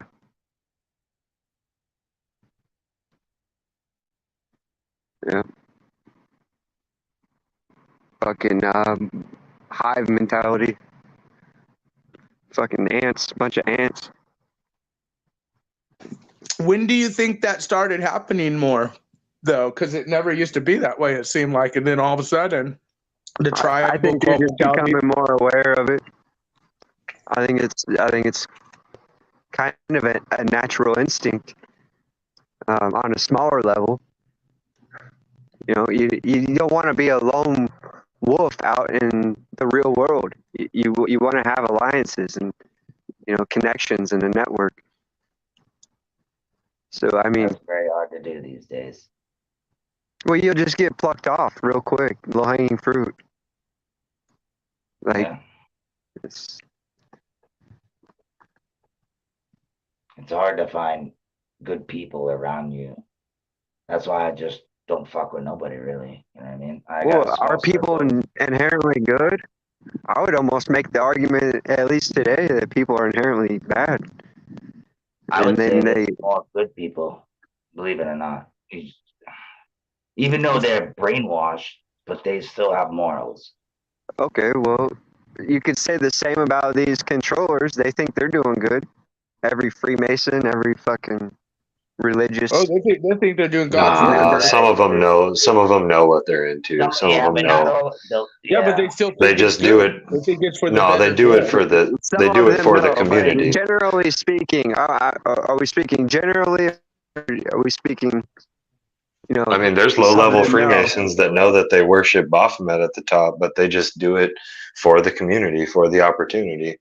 If you had fucking 50 grand being put in your Okay, bank well, account I every would day, say you'd be doing a lot of generally shit speaking, that you when you wouldn't get be saying you'd testimonies be in doing. real life, do you have any testimonies in real life from Freemasons? Or are you just going off of what you learned on YouTube? How would I prove that to you, Mitch? I don't think you'd believe me if I said I did. Because I've had one on YouTube, a conversation like 4 days ago with a Freemason on YouTube. Who's a low-level Freemason. He's a good man, and he just said it. He just got into it because he didn't see any evil, and he just wanted to contribute to his community. You know he's a good And man. You know what he that's a does on his common free thing. time and shit? That's how the whole fucking International Order of the Odd Fellows, shit like that. All That's that how shit has Masons work. existed. That's how Freemasons got a fucking, you know, got their standing. You know, it's doing good work in the community, doing good things.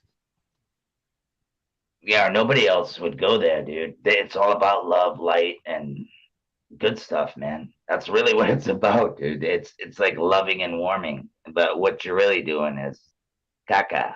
But good things at the same time. It's kind of weird, but yeah.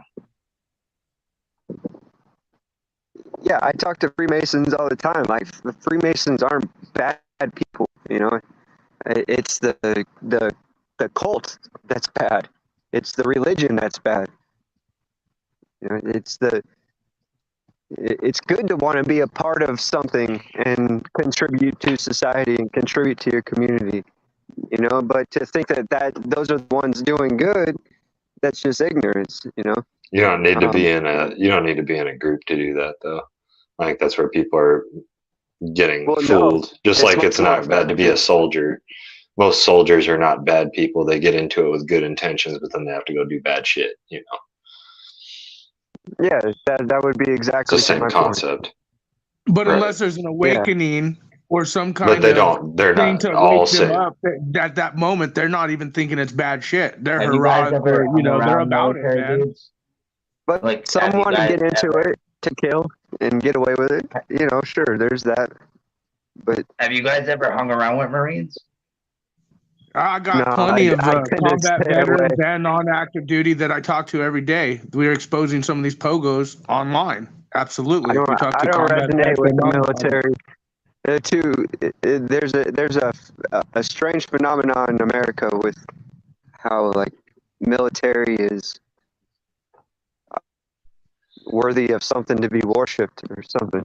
I don't know. No, I used to. I used to have utmost respect, man, for dudes that that went and did that kind of stuff. Because I knew I was Yeah, I don't think a that's coward, you know.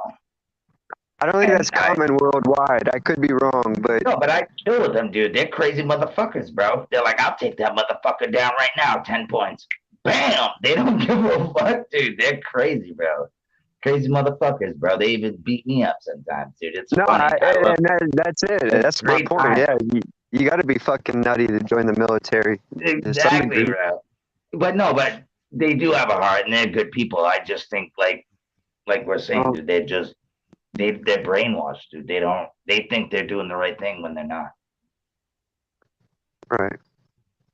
So I mean, isn't that pretty much everyone? I guess. Because I mean, nobody's really doing everything right. Or we would call them, you know, the Messiah or whatever. So So the end point to the conversation is don't be in a group. yeah, I guess. Do good individually. Because filtered up at the top, your energy is going to be used for someone else's agendas. I would further that idea that, you know, a gang or a cult or whatever is not necessarily inherently bad. It's what you do with that power when coming together. You know, because there's definitely energy that's multiplied. Things are much more effective when you're not just going at it alone. You know, if you have I could agree with that. Yeah, if you have a lot of, similar like-minded people working towards common goals, then it'd be a lot easier to achieve that goal that way than just alone. Like building a house, for instance, or, starting a homeschool community, where in your neighborhood, every home takes turns for, a day a week or whatever, Well, even mentally, bro, I don't think we're meant to be alone. Don't think we're meant to be what? Alone. I don't think we're meant to be alone, For a while, maybe, but I think we're meant to be around people for a little bit and then move on, I tend to agree with that, yeah. That's why I wanted to climb some of the Appalachian Trail, dude. Because that's kind of what it is, you just run into people, have some dinner, and see you later. Get camp somewhere else, man. Stuff like that. It's a lot of work, though, too.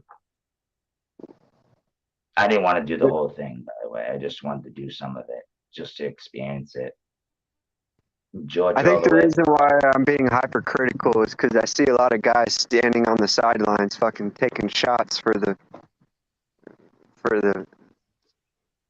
home team or whatever, the favorable team, the favorite team or whatever, hometown favorite. No, I get what you're saying.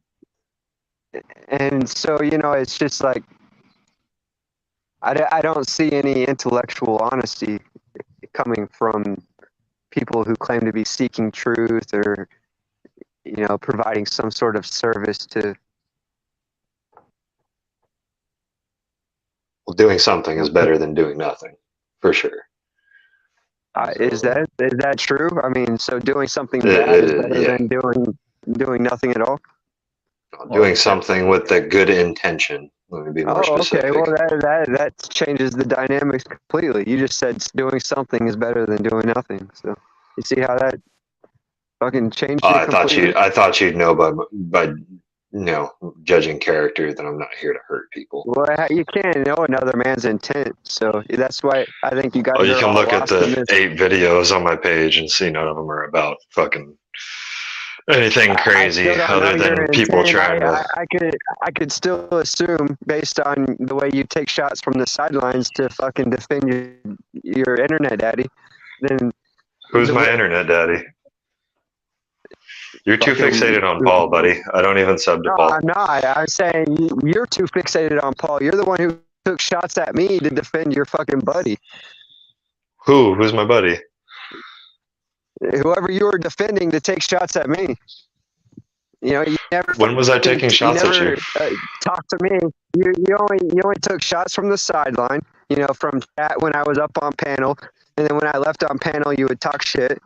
That sort of thing. That's fucking taking shots from the sideline. You seem really angry, Mitch. You seem like everybody else around you have a problem with.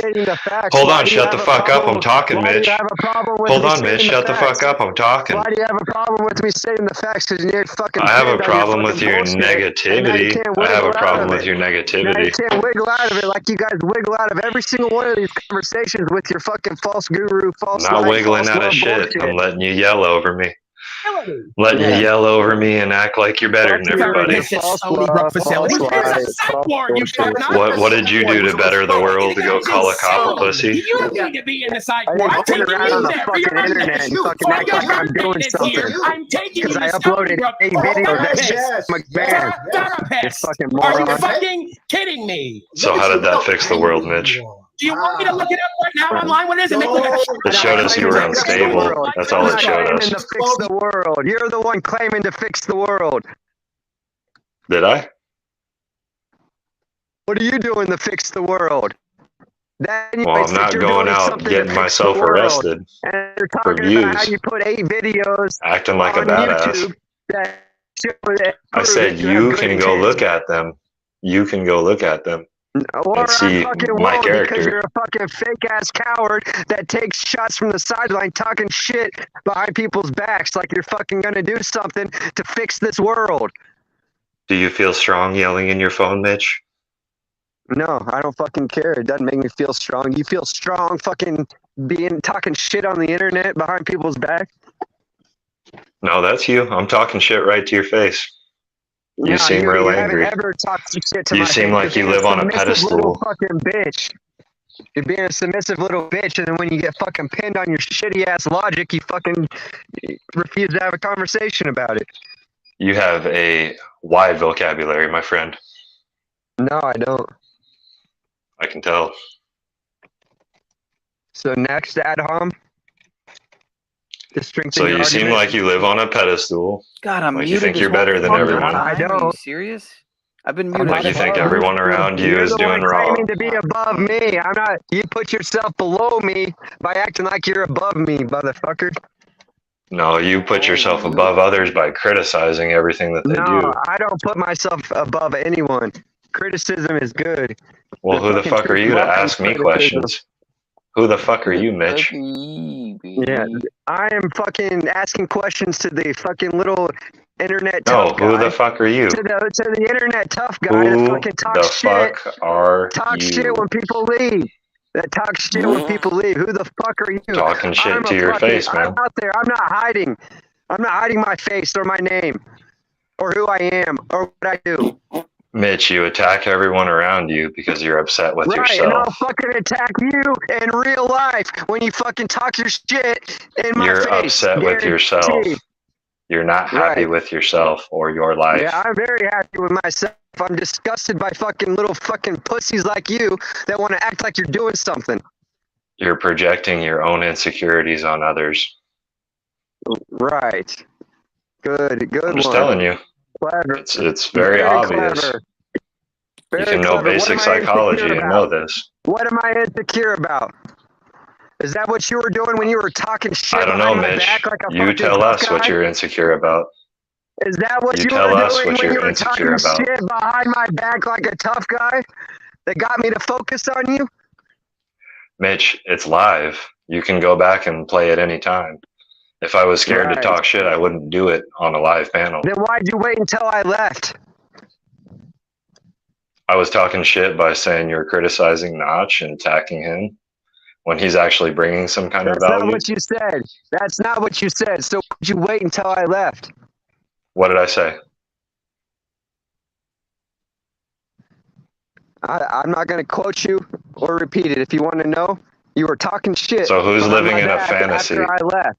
I don't You fucking care seem what a you little said. paranoid. I don't know You what seem you a little said. schizophrenic, Mitch. No. I don't think Mitch is acting paranoid or schizophrenic. He's Yeah, actually exactly. calling Now some you're shit gonna out. fucking deflect with some fucking psychological diagnosis, like you got fucking some sort Well, of you fucking think everybody's credentials attacking on you. YouTube That's because you're a fucking YouTube psychologist. You got me figured out, right? You know me. You know what's wrong with me because I'm calling you out on your fucking fraud.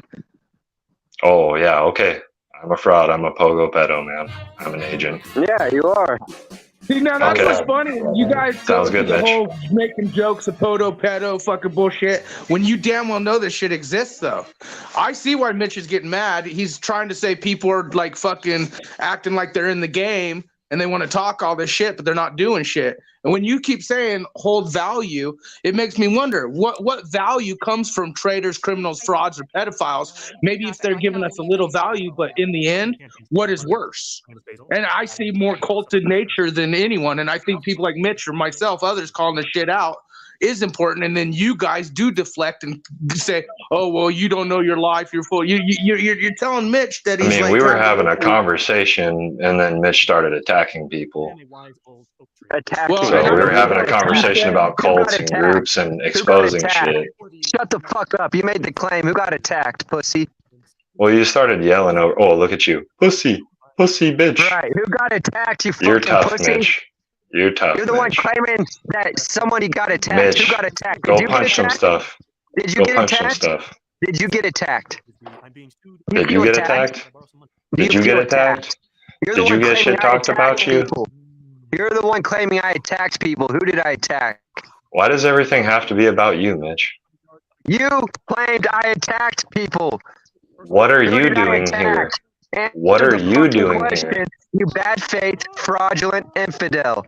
I am not the father. Okay, you're mentally unstable, dude. I'm not Right. having this Now answer conversation the with you. fucking question. You claimed I attacked people. Who Mitch, did you're I not attack? tough. You're a little punk ass boy. Who did I You got tackled by attack? cops. Right, You've never I'm brought not any tough. value to So now anybody. tell me, who did All I you do is attack? talk shit. I'm You not jump up tough. on panels Now and tell talk me, who shit to did I the only attack? person on You're panel right, who's I'm not hosting tough. it. Now tell me who I attacked. Mitch didn't attack anybody. He just hopped on your shit, and you don't like it. I couldn't pull up. His whole life's attacking Tell me people, who I dude. attacked. But see, that's like an unfair statement saying his whole life is that. Like that's what Paul does. Like that's like some dumb shit to say you know everything about the guy because of one issue. I mean, either way, if you guys want to group up with Mitch, that's fine. But am I calling him a bitch and a pussy and a faggot? No, and all nobody's that shit? grouping up with anybody. It's not pick my side or yours. It's not a popularity contest. This motherfucker's talking shit and getting called out. My name's Mitch, and I yell Mitch, louder, so I gotta- won the argument. No, I had to got mute no him because problem his with nobody mic, on his him. I'm mic, just dude, saying your he mic is wasn't really insufferable, attacking anybody. Mitch. I You just- gotta go back and listen to the stream. It's all choppy. It's like fucked, dude. It's your mic. Yeah, I'm not trying to pick sides here. I'm just saying I find it funny Well, when you guys. you're a deflect fucking the- pussy either way. Certain people are getting called out on their shit. All right, it Alright, sounded Mitch. a little better that time. I'm not gonna lie, it sounded a little bit better. But Sounds good, man. You've called plenty of names. You feel better? Shut the fuck up, pussy. You feel better? I'll feel better when I fucking smash your face in, you little bitch. You want a hug? whoa, with the violence, whoa, uncalled for. Damn, and Mitch be hot. It's not violence. This is self-defense, right? Unnecessary, man, unnecessary. No, it's not unnecessary. I see how much you care about people, man. I see where your Yeah, I don't intentions are. care about you. I think you should fucking suffer. And I fucking hope you suffer to death. In the name of truth. Sounds good, man. Damn. You have good intentions, I can tell. You're totally led by the Most High. Yeah. You're a fucking child of God, aren't you? Hey, what you wish on others will come back to you. I'm just letting you know. Great. Yeah, I will. I'll get what I deserve. Guarantee it. We're likely to set their dicks on fire. Found it. I never really know what Joe's going to ask for, so I just try to stay prepared. Chimp's gonna rip your dick and face off. Look at the muscles on a 200-pound chimp, man. You ever seen what one looks like without their hair? Oh my god. Pull up a hairless chimp. You want to pull it up? Pull up a video of that. Jamie, pull it up. Jamie, got pictures. Is that it right there? Jesus Christ. Look at his balls. Look at the size of the sack on that guy. Now you want to make jokes about 14-year-olds getting raped? Lost City of Atlantis is the #1 producer Oh, no. of MDMA in the Northern Hemisphere. Yeah. Found it. Not me, sir. I would have never done that. Mm-hmm. I would have never done that, sir. Bluish are all over it, though, I tell you. No, I'm just joking. Yeah, you saw that. Yeah, it was a little weird about it, but hey, I'll give him the benefit of the doubt. He's a greasy pig, Italian, Canadian, so you never know.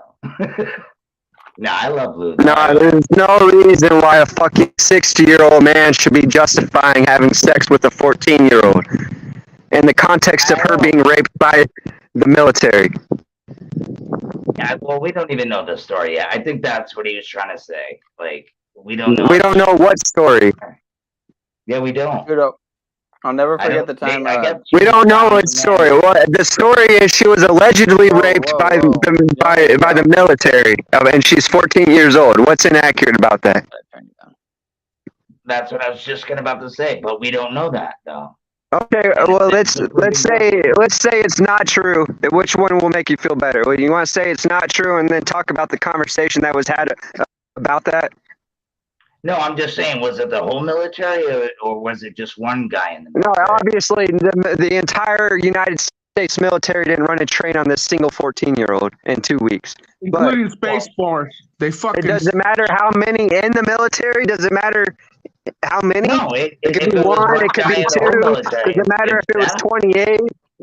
I mean, I'll tell you right now, what the fuck does it matter? 14-year-olds, Would it be better if only 2 did it or only 8 did it? Mitch, have you been around the city? Some 14-year-olds are sluts, bro, and it is what it is. They go out Okay. there, they go out to do their thing, bro. I'm All just right. saying.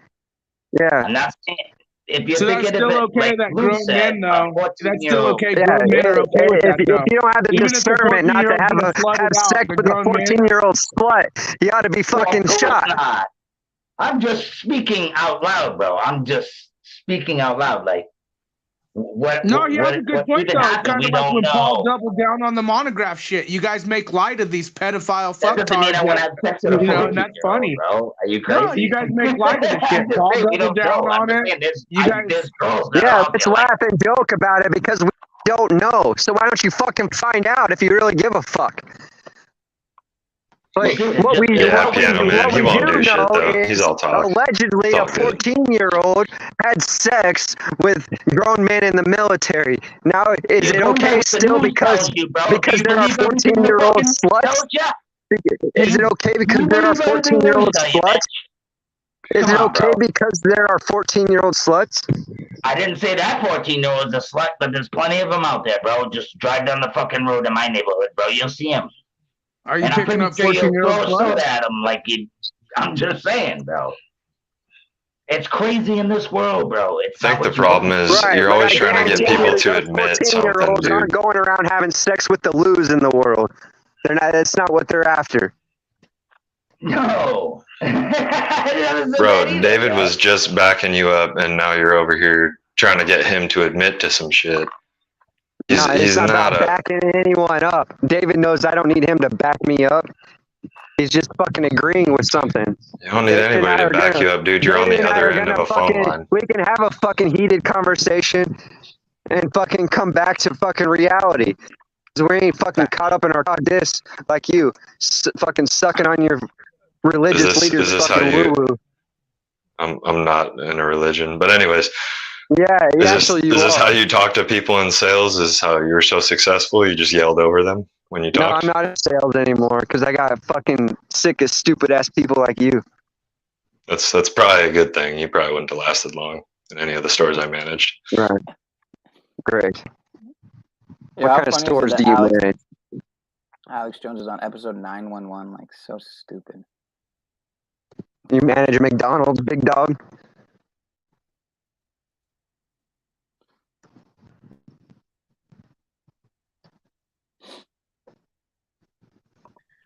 What I was saying is, I always question what the news. All right, Snafu, David, Pineal, have a great night.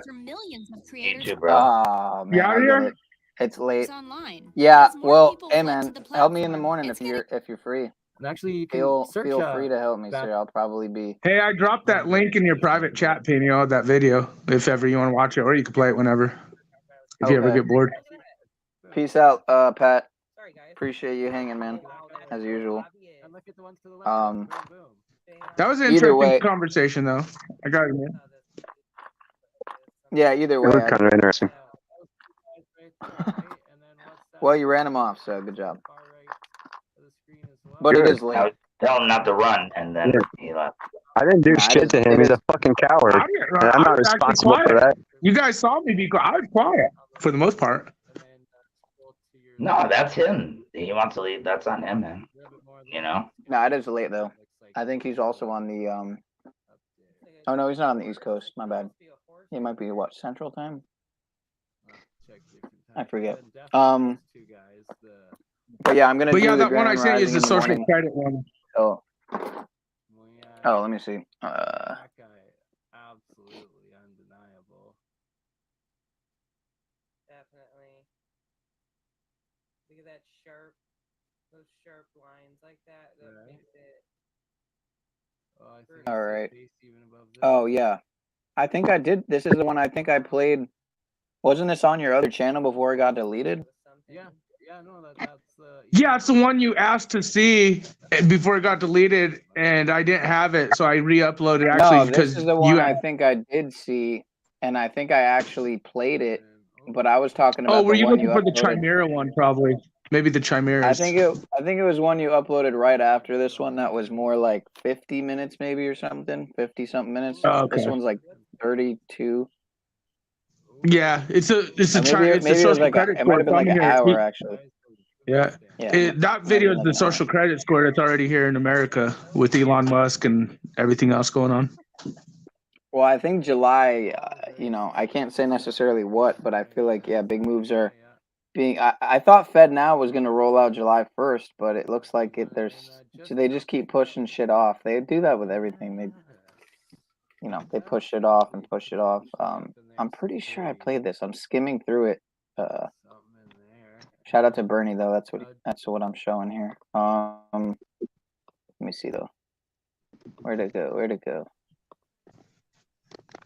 Fuck, dude. Well, everyone knows me for my screaming, yelling, and going crazy. But if you guys want to watch some content where I'm not crazy, go check the channel out.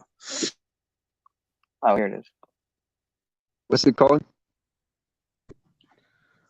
The optics are high. #truth, yo. I'm on channel Just like drop 10. the link in the chat, man. I can. I'm blocked. Beer could Oh, my indicate fucking God, dude. alcoholism. Should be better off Here, I'll buying just- water. I this put it in pilot your si- private chat though. Well, there are only 18,000 model All right, citizens. I'll try to figure out For how to. Xiaowen Wang, there are perks to I'll be drop had, the video link such as in the paying half chat. price for the bus. I get Why do you got him discounts for blocked, public man? services, What's up? even at museums. Because he was going And the fucking library is nuts in my free for chat, me, like thanks to my school. crazy guy. Hold on. So fucking good put your school chat on brings slow mode or Because we something. had a People with low disagreement on scores lose other rights. channel The cinema creator. names Yeah, and shames people I should considered put it. untrustworthy, No, it's also the plastering their slow mo thing details, too. You even were their like going addresses crazy, across man. big screens. You were spamming the chat. It's You a and matter Misty of were spamming. principle. Those people have to be I condemned. mean, you weren't spamming as much as Those you were people aren't honest, so they have to pay the price. But It's only right There's to pay never your a good debts, excuse to to blacklist those that destroy don't. content. To The destroy Supreme people's Court has comments. created a blacklist thought- for so-called bad citizens, those whose ratings have dropped I to don't know about zero. that. On it are companies, but also 23 million people to date. Among them, So you're pro journalist Liu you're pro Hu censorship, right? got a little too close I mean, to if someone comes in uncovering your chat, corruption right, and they're among like, "You're a piece high-profile of party All right. members. So what do you think about N-word, YouTube? F-word, All right. this What do you think about and that, YouTube? Like, what about So, like, if YouTube someone came in your moderators chat and that said fucking? you rape and eat babies, like, should you just like Did let he that say you show? rape and eat babies? I'm asking you a question. I'm not. Did besides he the say you rape and No, eat he babies? said some other bullshit that was not true. What he say? Paul's a pedo, just stupid shit. He's a pedo supporter. No, he's a pedophile supporter. You guys And change it up. that's Oh, You said, accurate. I hope Monograph takes you out. I showed you what Monograph's about. Don't tell me what I fucking said and did say. I said he's supporting You said pedophiles. he's a p word. I never bro. said Yeah, Paul's a pedo. I said he's supporting You Monograph have and said other that, pedophiles. Matthew. You've said that too. That's usually what you say, but you literally said he was a pedo, bro. So Pedo supporter, potato. Give me a break, dude. no, there's a difference. There's a difference. Even though the I even though the guess so supporter for some part's of you not fucking true. foul ass motherfuckers who are fucking cowards. If you're gonna support a pedo or be one, it's the same fucking thing in my book. So you're a pedophile supporter protector. Optics are I high. guess that's what it is. Yep. Clearly. I might as well just jump on the bandwagon, And that's what's Since funny. I'm- You guys changed it I'm into, starting he's to calling get it. Paul a pedo. He's calling Paul a pedo. No, he supported a pedophile we're exposing that has put journalists and That he others in knows- danger. Just that he like knows nothing Marfugo News, about. criminal veteran frauds, actually doing shit online, actually making moves while the guy who can't even stand up or open his fucking fridge, your daddy online, you guys are all culted Fridge to. gate, bro. And then you guys want to What's up with defend him fridge gate saying, optics, man? you're calling him a pedo. Damn straight. He said, I hope Monograph takes I you showed out. what I ate for fucking dinner. support Monograph. Dude, you support pedophiles. Makes you wonder. Yeah, but Snafu, he was joking, and when he did, There's those no shows joking when it comes to pedophiles, you fucktards. That's what's understand funny. that. You guys are all cheap. What about the innocents here? Huh? No, I What about the understand actual that, people bro. whose lives are I in get- danger because we're exposing Monograph and these others who've committed these crimes? You think it's But a what is joke to them? What is exposing Maybe him to Paul done? or others it could be What because all he does results? is grift and sits on his What couch. res- Some what people are results have actually you- doing shit in this world to stand up and have a voice for the innocent. I think Paul is just busting your balls because he knows how much it means to you, bro, and he doesn't So what know you're how to telling? get at you another way. that's He why I told knows his this, bitch ass dude. This out. is why he's, he got triggered and he's still triggered. So it's like, I get it, man. I Dude, get it, dude. Paul loves you, bro. Believe it or not, he wants you to come and chill, bro. Like, I was surprised you weren't there yesterday, My whole bro. We thing had a is whole if he was a conversation little about humble. Like it. tonight, watching him and his dad, get it, man, that but kind you're of showed a missing it. lot too. Like I saw him playing victim with his dad, and more than like you know, that was interesting seeing him and his dad talk tonight. And you could tell it triggered Paul. He was in his fillers, and I think there's things that Paul needs to grow up and humble himself on, and then maybe it'll be okay. But like when you make jokes or light of people exposing criminals, traitors, frauds, or pedophiles, and people's lives are in danger, and some of us on YouTube are actually doing shit, while others are just grifting, making their money. Yeah, I get a little upset about that shit. Dude, if he was serious, I wouldn't even fucking watch him, bro. If he was dead ass serious about that shit, bro. I'm just saying, dude. No, I get what you're saying, but I also don't find it funny, especially when I people are in danger because of the things we're exposing. David, you're missing the point. We're not claiming. Nobody's claiming that he was serious, right? It's just the point of it. Yeah, it's The just whole the point fucking of it. point. When you fucking joke you around got the like that, kids chained on when the you, walls or the kids when in the you got basements people and all in your that? How fucking about you chats fucking trying tell to them it's recruit, funny? when you got people in your chats trying to recruit young kids to your fucking stream, you know, saying if you want your kids to learn something, bring them here and shit like that, you know, and then when you're fucking talking about, you know, trying to normalize fucking sexualizing a 14-year-old and shit like that, you know, it's happened more on multiple occasions. So I'm not just talking about 2 days ago, right? You can't act like you fucking aren't seeing this shit, you know? Yeah, I know, but I do No, see what there's you're no, I know, but that's the whole fucking wheat and tear and the fucking equal. Like I you know, guys are but- turning the other I know, cheek but- on some very serious bullshit that some of us do put Yes, our it lives is on serious. to Yes, expose If it was these Alex criminals, Jones or What did fucking, Paul do? Open a panel and or talk shit and laugh Obama, about or pedophiles? fucking, you know, or people that have higher status and standing than this, it would be, you know, breaking news. But It it's would be not real, bro. sensational. You can't It's not prove that. real, but it's not real, Anything right? happens. So what is it? It's on the It's news. either fake ass bullshit or it's truth. But the Which point one? is, they should be making fun of it, and I get that, bro. I that's what I'm trying to tell you guys. I totally understand where you're fucking coming from.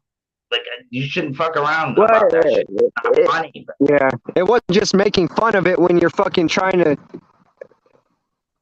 well, not make fun of it. When a Look, 16 when a 60-year-old man is up there talking about how.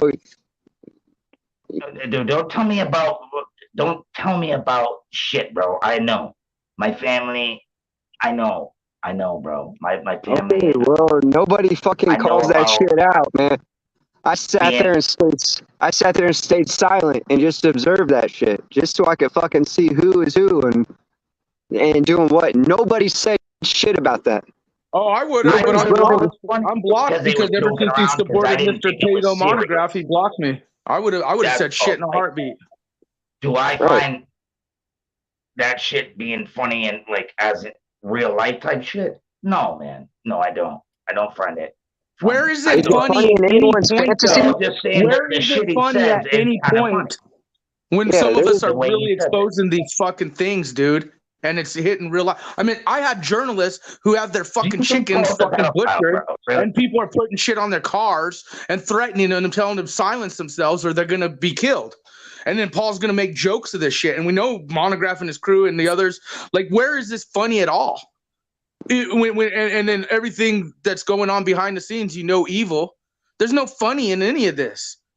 You know, I know. and what's funny is people like channels like Paul, they discourage us from talking about what that video playing, the social credit score, chemtrails, foods. They discourage us for we want to guru ourselves on panels like Paul's, but not talk about the actual optics of the real world situation happening. Pogo narratives. My whole thing is no, Well, you it's know not why? a joke, dude. Because It's he never believes funny to that rights and down, freedoms are more you important know, than on all some of this the shit. serious shit that we're exposing. It's never funny. That's There's what no, he there's believes no. in. I can't stop that, bro. I can't. He believes, which No, I you kind of. can't stop it, but you sure as hell should be able to say, "Hey, that's not fucking okay, dude. That's kind of past the boundaries.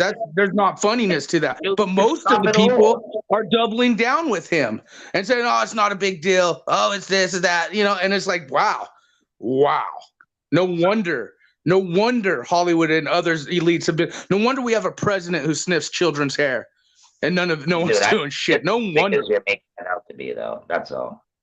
You're right, though. It's not fucking funny, nor it should be funny. But I just think you're blowing it out of proportion a little bit, bro. Not when my journalists and myself are put in danger Nah, because you of won't doing see what me we do on on calls YouTube. anymore. I got every single one of his streams uploading to Discord, so I don't have to watch that shit.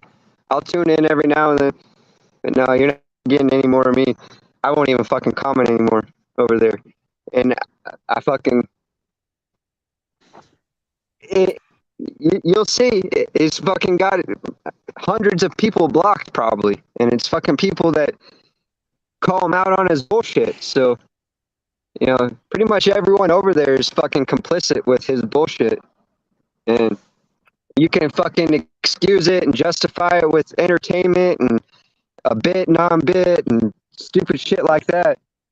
But it's all fucking just trying to get legal protection.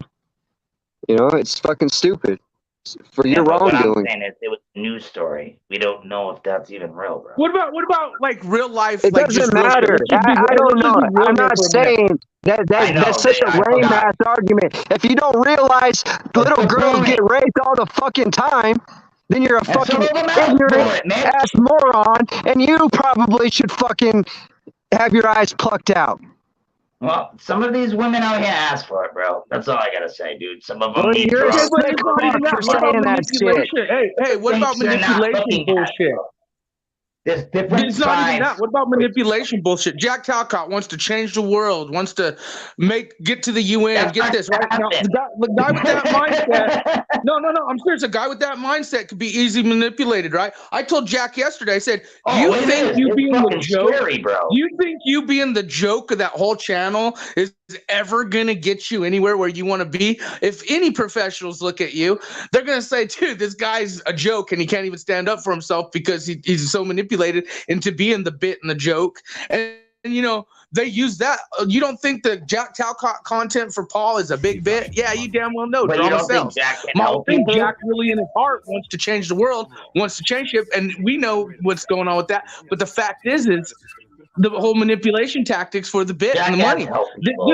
You guys are acting like shit. You guys are just denying real optics, is what it is.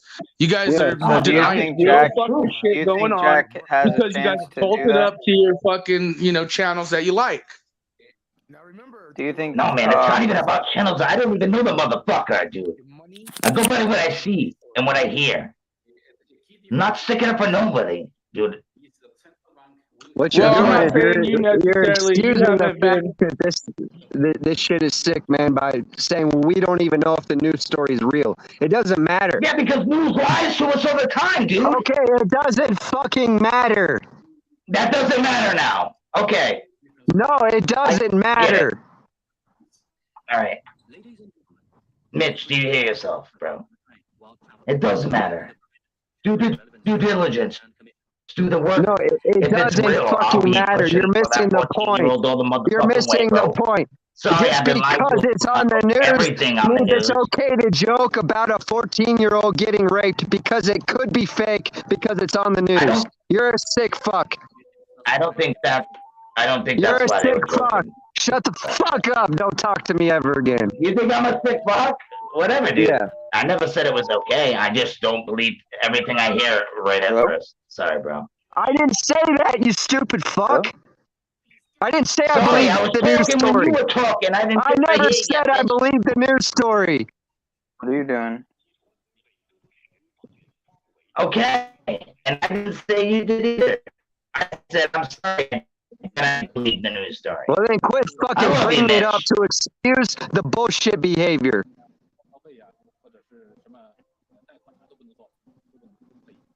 I love you, bro. I love you too. I don't even know why any of that just happened. But You guys should hug a buddy, fuck a buddy it out. I do like David. But No, I like David too.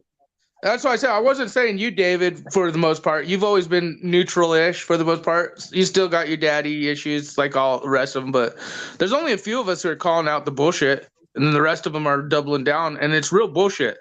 1, supporting pedophiles. 2, making light of it and joking about it. 3, treating people with disrespect, and 4, manipulation, and 5, government-operated media infiltration tactics. Right. You can't act like you're calling out the fucking government and not call out these fucking measly little fucking YouTubers, man.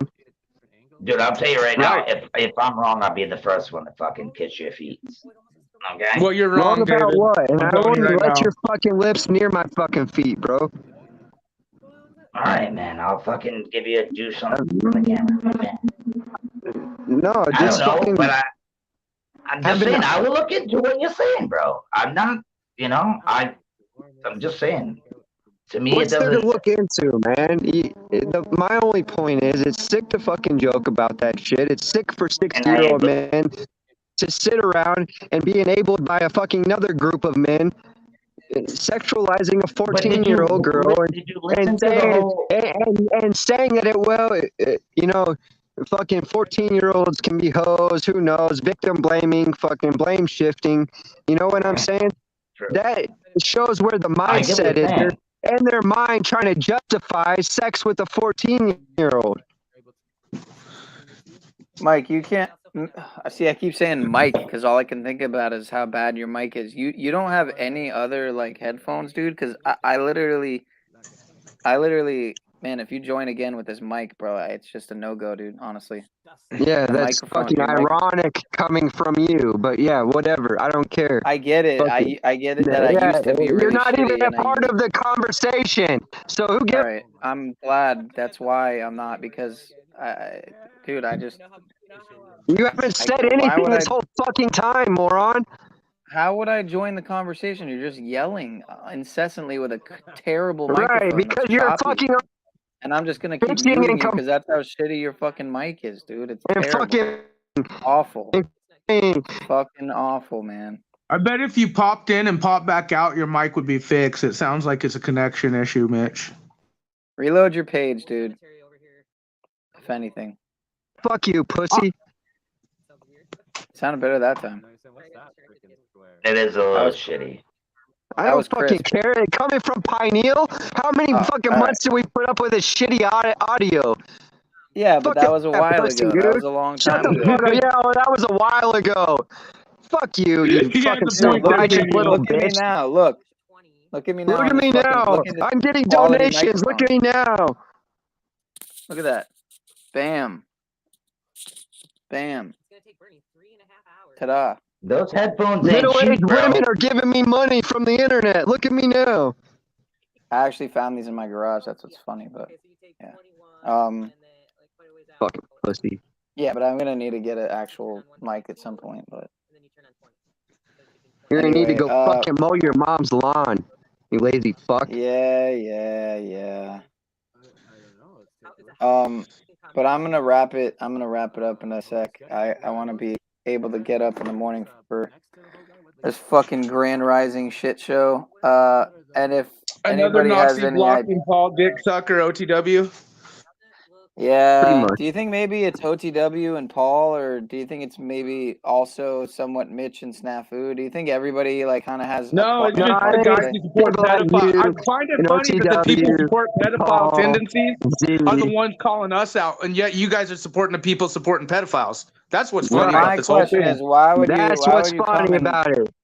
why would you come and Exactly. hang out on someone's All panel who that, does hey, that? show the paperwork, dude. I'll bow down. That's all I gotta Why say. would you have us hang out until we fucking call out your bullshit? Who? What? Me? I'm saying, why would No. what Snafu's saying? Why would he want to come What and like? OTW doesn't suck dick? Paul's dick? You're telling me Yeah, OTW you're ain't a all good fanboy of with Paul? fucking snafu, and you fucking soak it up and play into the bullshit, just like with Jack Talcott. You fucking play victim like you're a fucking victim of some sort of Talcottianism, and you fucking love it. You soak it up, every fucking minute of it. When did I say I'm? When did I say that, man? When did I give you that vibe? You think I'm Talcottian? What did Penalian. fucking Talcott do to you? You know Snafu has a wrench on Talcott, right?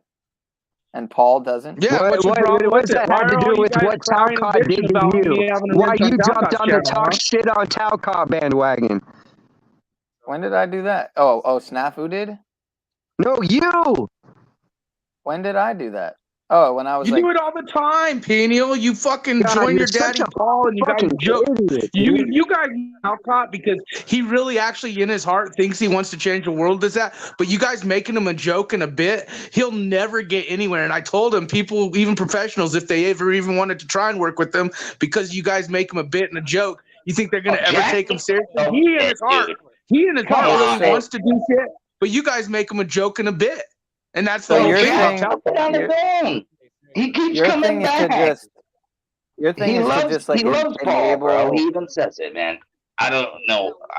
That's between them two, bro. I don't know why, but Well, that's what happens when you have people you can manipulate easily who don't like, and Jack is one of those.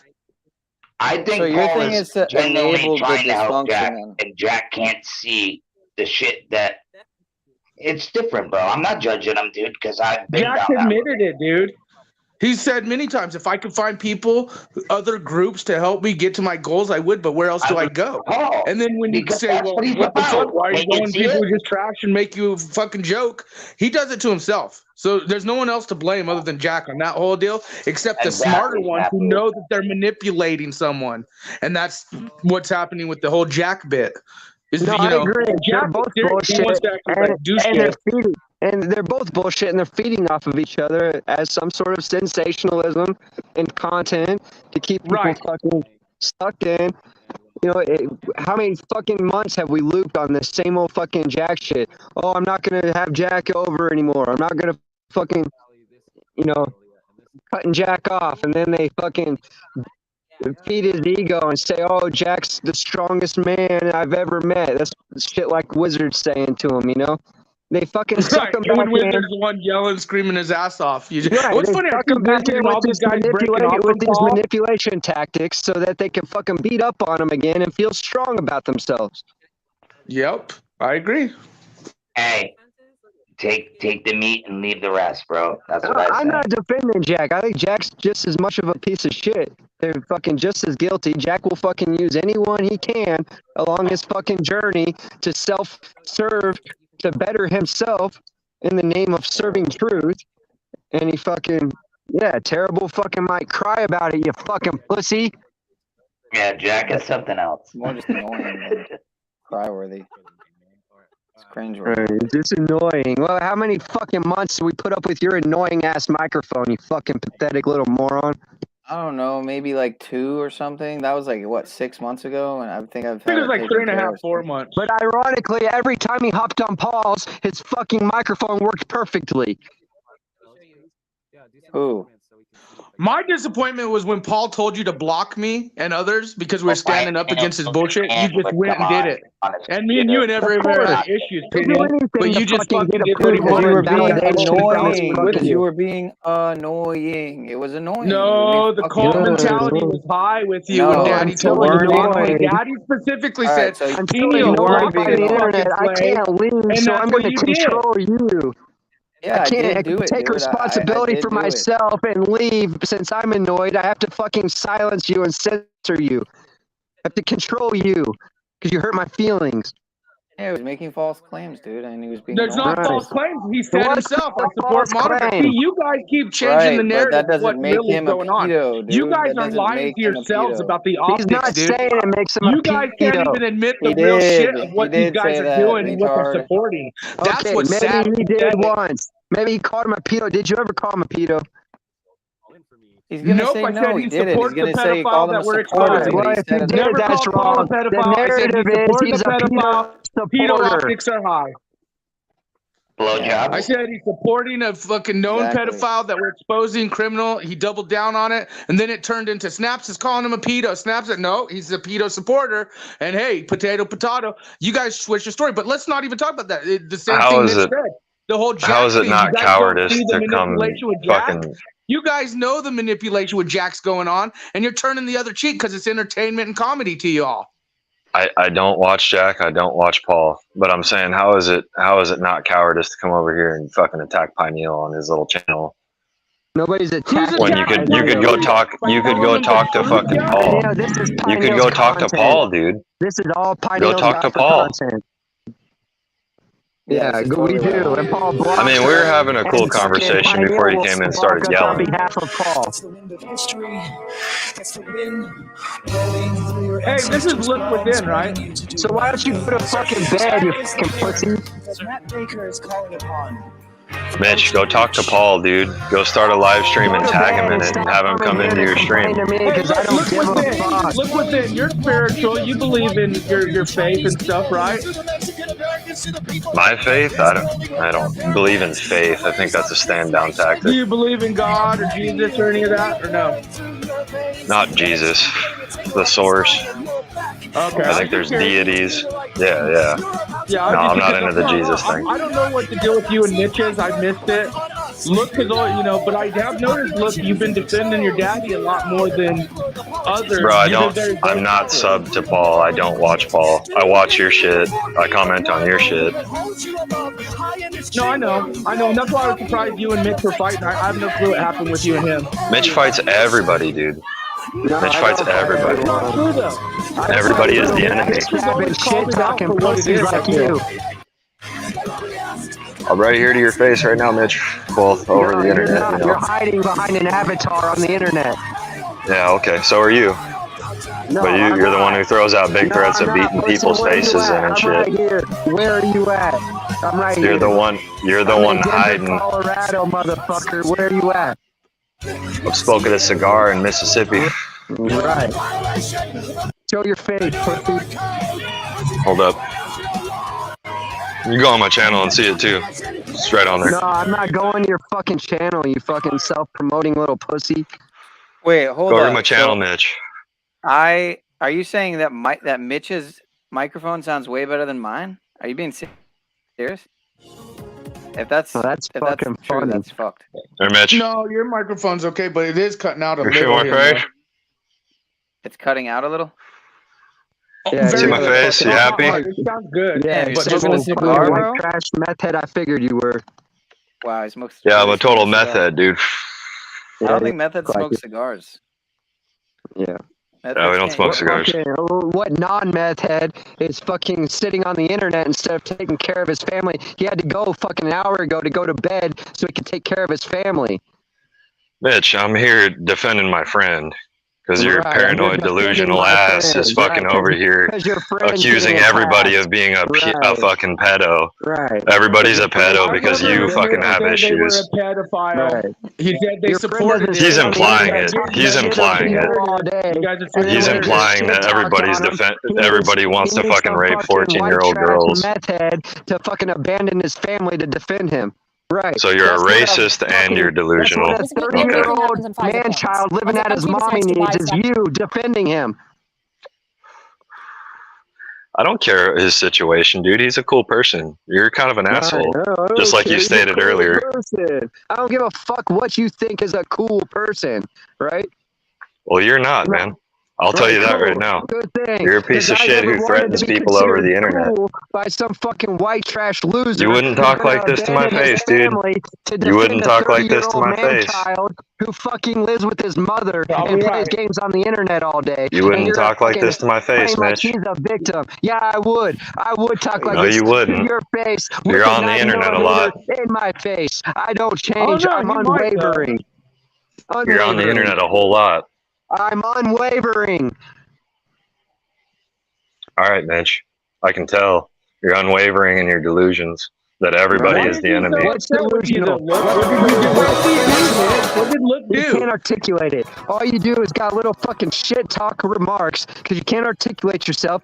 What's your delusional about me? articulation? Everybody What's wants to delusional defend about me? raping When you answer that 14-year-olds. fucking question, I'll let you talk to me. What's delusional That your about me? mind is so fucking fixated on everybody wanting to defend That doesn't make me raping delusional. 14-year-olds. What's It does delusional? make you I delusional. No, don't think I he's didn't. saying I that, never though, said Luke. that. We That weren't makes you talking about that delusional shit. Saying that, for Luke. claiming I He's not. said that.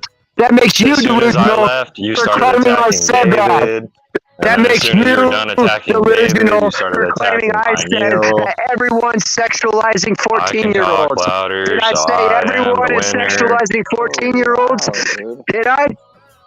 No, you Wow, did, it's but that's the that. narrative they keep pushing. See, that's not cool. Right. Look, 'cause that's the same thing Fraudulent I get. That's the narratives same thing I get. fucking to I discredit called Paul because they Tito. got I no called Paul argument. Tito. No, I said he supports pedophiles, and then everyone Right. switched it up. And You you're doing smear the your same whole thing. You're argument by doing the calling same thing to everybody a Mitch here, pussy though. and a bitch He and didn't say fucking that, though. acute Look, and he didn't saying say you're gonna that. Right. smash their What face in on the argument? You internet. have no argument. You're a fucking pussy. Yo, Well, you're and alone hold inside, my Mitch. way, man. If you Mitch, don't have what did paperwork Luke and you call do, people though? Luke has always pedophiles, been chill that I know you're of. gonna get What hurt, did he bro. do, Mitch? He's a fucking I talk false claim shit. and fraudster, man. He's a fucking bad faith little bitch. Okay, someone who I don't sub to or watch, I'm aligned with them. Okay. Yeah, but look, you did kind of do the same thing What did Paul I and say everyone does. you were aligned switched with? the Who did I story say up. you were aligned with? And what did that have Dude, to do with who you were Can sub you let to or Snafu what? talk? Let one person talk. No. Who did I say you were aligned with in that statement? Well, I mean, you keep bringing up Paul's channel and I'm what he talking was about saying and you. all this I'm shit two talking about days you, ago and fucking all this pussy. shit. You're the one who came after me in defense of Paul. No, I didn't. Now you got my attention, and now you want to fucking deflect. You were talking Now shit. fucking, you're a fucking Mitch pussy, said you were dude. talking shit on the sidelines. And then Yeah. After he left, I brought up how he attacks everybody. Yep. But you wouldn't Yep. say And it to my I'm face. bringing it up. Now I'm bringing it I up don't right attack to your face, and everyone. I have multiple I attack times. pussies like you. You criticize everybody about I everything attack while you do pussies nothing. like you to show that What are you pussies doing? like you go around the internet acting like they're attacked. What are you doing to fix the world, Mitch? Stop turning my mic down, pussy ass Sean. I don't think he's turning your mic down. Yeah, You've been he plenty is. loud this whole time. No, I'm definitely turning his mic down. It's terrible. Oh, It's got a okay. It terrible sounds mic. like it's getting better, though. There you go, Good night. defending another fucking man with your fucking ignorance. Yeah, it's, Is that, are you happy you were right, Mitch? Good job. No. I'm clapping for you. You don't scare me, dude. You don't scare me at all. I'd wrap your ass up. So is that why You want to did say you that? smashed my Because face you in? were defending Paul and Yeah, said I something you would didn't smash like? your fucking face in.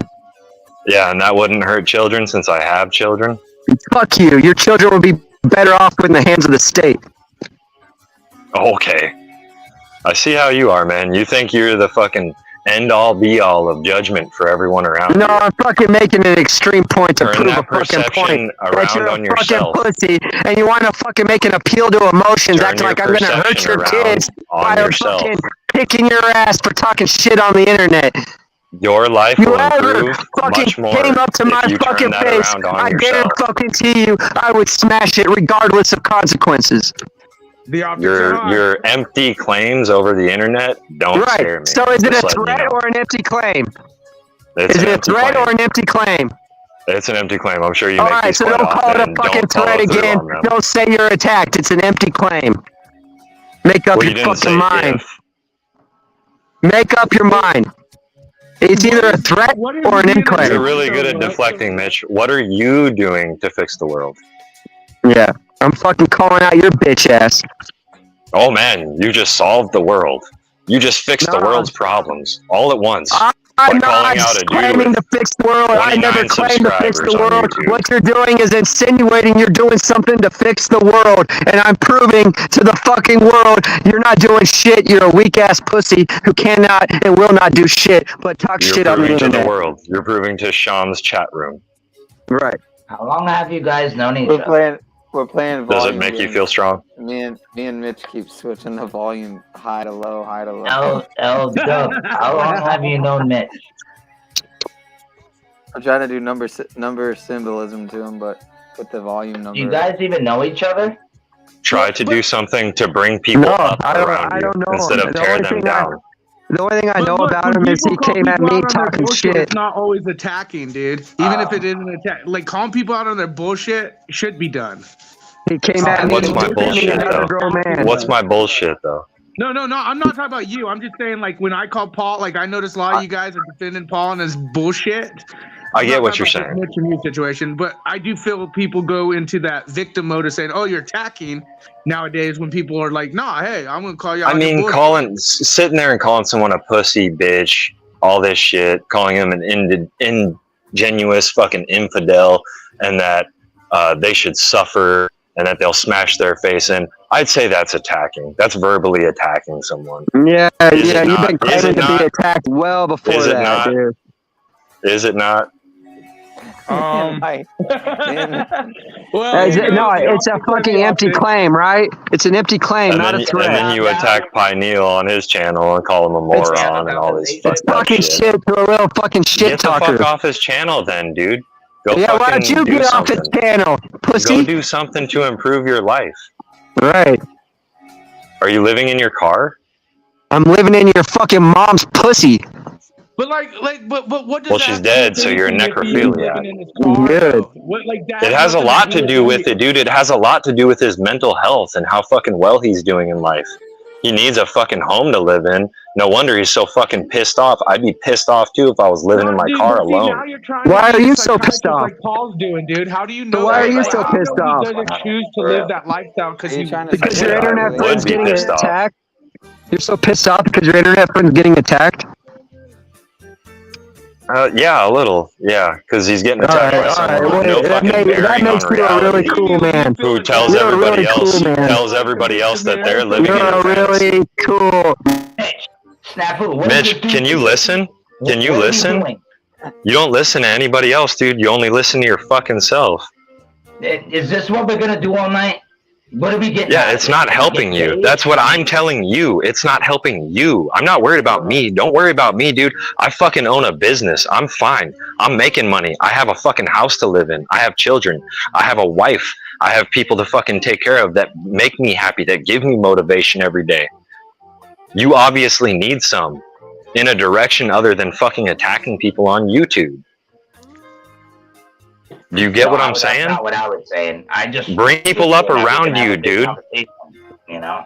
Grown man on the internet. You're What right. Mitch's passion is, though, and why he's upset. I deal with the same shit. The narrative's changed. But I also get what you're saying, too. Like, I get both sides of this, but I also say... Bro, I have children. You think I don't care about children? I care about children, but what the fuck am I supposed to do? You want me to run out there Clearly, with that's some why you're rifles? abandoning your responsibility to your children to do this. You gotta turn the mic down, dude. It's too Dude, loud. my daughter's asleep. I'm standing outside. It's I'm called abandoning reality. my child. You can't go out and save 100 children right now. And where the fuck would I run to? I don't know where they're at. That's Maybe why after I build a business and I get some money. No. Here's the optics. I Though. would love to. Dad I would love Paulie to go makes out there jokes and of help the shit, and you guys know? fucking jump on the train. How do you know Dad I'm not going Paulie to makes fucking fun of donate this some shit, money? You guys jump on the train. How do you It's know I'm not going to nothing put to some of my lie shit about. towards fixing some of this in reality with some of And the I'm money not from talking my about business? You look more than others, like, because look, I get you've it. never really gotten with me. Like, I'm talking about more the other like cult members out there. Stop judging people you don't know, bro. There should be a righteous judgment. There should be a wheat and tear. They're like, do you want fucking a robber or a rapist fucking But sleeping that's in your why fucking God's house? here, bro. That's why the Creator's here, bro, to fix things that we can't control or do. And if He lets it happen, it happens, bro. It is what it is. That's what I say. I don't agree with that shit. Snafu, I don't, bro. But I get. Well, I know, but I you get guys when there's all were like making joking light of and Paul when there's fucking some making a joke and serious shit, shit and that shows the optics being of where you said. guys It's stand. a whole different You story. obviously do not. You agree with it way more than I would or others because it's not a joking matter. But Why until do you we have think this I don't watch conversation, Paul? Until we have this, and I actually appreciate you guys being real about it and even saying, okay, maybe it wasn't that funny or it's not a joking matter. I appreciate being real. But we've covered a lot of it. It's not even just about that. It's like you guys are ignoring optics that are in your face, and then if people are calling others out, it gets to an But attack Snafu, thing. did And you I get watch? where Luke was saying though, because but I don't think Mitch, like when you said, oh, you're calling me, he never called you a pedo, just like I never called Paul one. Said they're supporting it. But I feel like it was the insinuated narrative that I'm changed. supporting, you know. Well, all I can I say feel is, yeah. like, Hold fuck on. your feelings. You're a pussy. Mitch, you got That fool friggin' yeah, Lou was getting a little weird, right? But if you listened like for an hour, maybe 2 hours, Paul went on about it. He was saying that basically, like, is it really rape or is it really just two people in love that one's maybe 3-4 years older trying to Like, you get what I'm saying? Like that. He was just. If you listen Right, to and he the whole also damn doubled thing, down on a guy but who posts Lou was being a fantasies of little rape, weird. torture, But and I don't think kidnapping of children the and way it made light came of out. I that. don't think he was trying to be that way, bro. Is No, what I'm hey, trying to but say. again, he's also doubled down on a guy L-Dub, do you posting smoke videos of Marlboro rape, Lights? torture, and We heard you. kidnapping on Snap. children. Doubled You down on just said that. that. So You this know, ain't we the first know. time Polly Boy has been like okay with people showing optics of pedophile tendency bullshit. What do Whether you? Lou Do you How do smoke you joking or Marlboro not, Lights, it's bro? nothing to be joked about. All right, hold Look, on. do you Yeah, smoke Marlboro Lights, bro? you gotta, dude, at the mic. You both smoke cigarettes, so you both suck and are failing. So what's Look, the do you difference? smoke Marlboro Lights, bro? No, they're Marlboro Golds. They don't make lights anymore, bro. That's been gone. That's Oh, crazy. I okay. didn't know that. Marble Lights, they have them here in the West Coast. They don't sell Marlboro lights. They're gold now. It's gold, blue, and red Yeah, let's now. talk about that, man. Why are you I smoking know. cigarettes? Talk about I population bet control all of you from smoke cigarettes except me and Pat. I bet all three of you smoke fucking cigarettes. Well, you smoke cock, so I mean, I'll sorry. be honest. I smoke some tobacco. If but I it's told you little. I didn't smoke cigarettes, you wouldn't believe me. I'm smoking And some dab. I'll even maybe from time to time, hit a cigarette. But it's very rare, and I try to make it never. Really, in That's my reality, bad habit. you'll never see me buy any. You'll never see me. But Just fuck on no, rare you don't occasions. buy shit. You fucking leech off of everyone else with everything you do in life. I don't need shit, dude. I mean, I Neil, pretty much turn just your mic fasted. up, I know bro. you don't need anything because everything's given to you. No, like I just fasted for 2 days, right? And Right. in that time, I was barely even hungry. You could say I have an eating disorder or something, but I somehow maintained my weight too. Like I don't know what's going on. Did you, when Maybe you it's from. fasted, did you not drink The too, or fucking did you mangoes, drink? bro. No, it wasn't even a full fast. I mean, I had some mango like in the daytime, and then same thing the next day too. I mean, today I had some food. I'm talking about what was it? This was actually last week. My bad. This was last week. But yeah. But even this week, I barely ate yesterday and the day before, and I somehow maintained my weight. So I don't know. My body's doing some weird thing. I think I've just been eating so much mango that my body's gotten used to it, and it's like living on it or something. But I got super fucking lightheaded the other day, and it actually made me realize that maybe. What about the acid? Too many acids? Yeah, well, no, mango's not really acidic though. It's not fucking pineapple, man. What vitamins is mainly in the mango? Vitamin A, vitamin C. I know if you Especially take too much intake of certain vitamins, like fruit Yeah. like that, it can fuck you Yeah. up sometimes. I don't know about mangoes though. Yeah, I mean there are like there's the whole fruitarian thing, but I'm not saying I'm that. But yeah, no, you're right. Maybe you're just missing something that you need. Probably, yeah. That's probably what. Yeah, you can't live just eating cock and fucking mango. No, I put my cock in the mango. You're missing it, man. And then you eat it. Mitch. The mark missing Mitch, and then I eat it. Oh my god. No, I feed it to the critters outside. Oh. And then when they die, a mandrake is spit out into the ground. It's a mandrake with my DNA in it. I don't know what what that mandrake means. is? No. Oh man, you got fucking. No gosh. iguanas? I guess it's 3:30. What better time than a mandrake rabbit hole here? 3:35. Mandrake.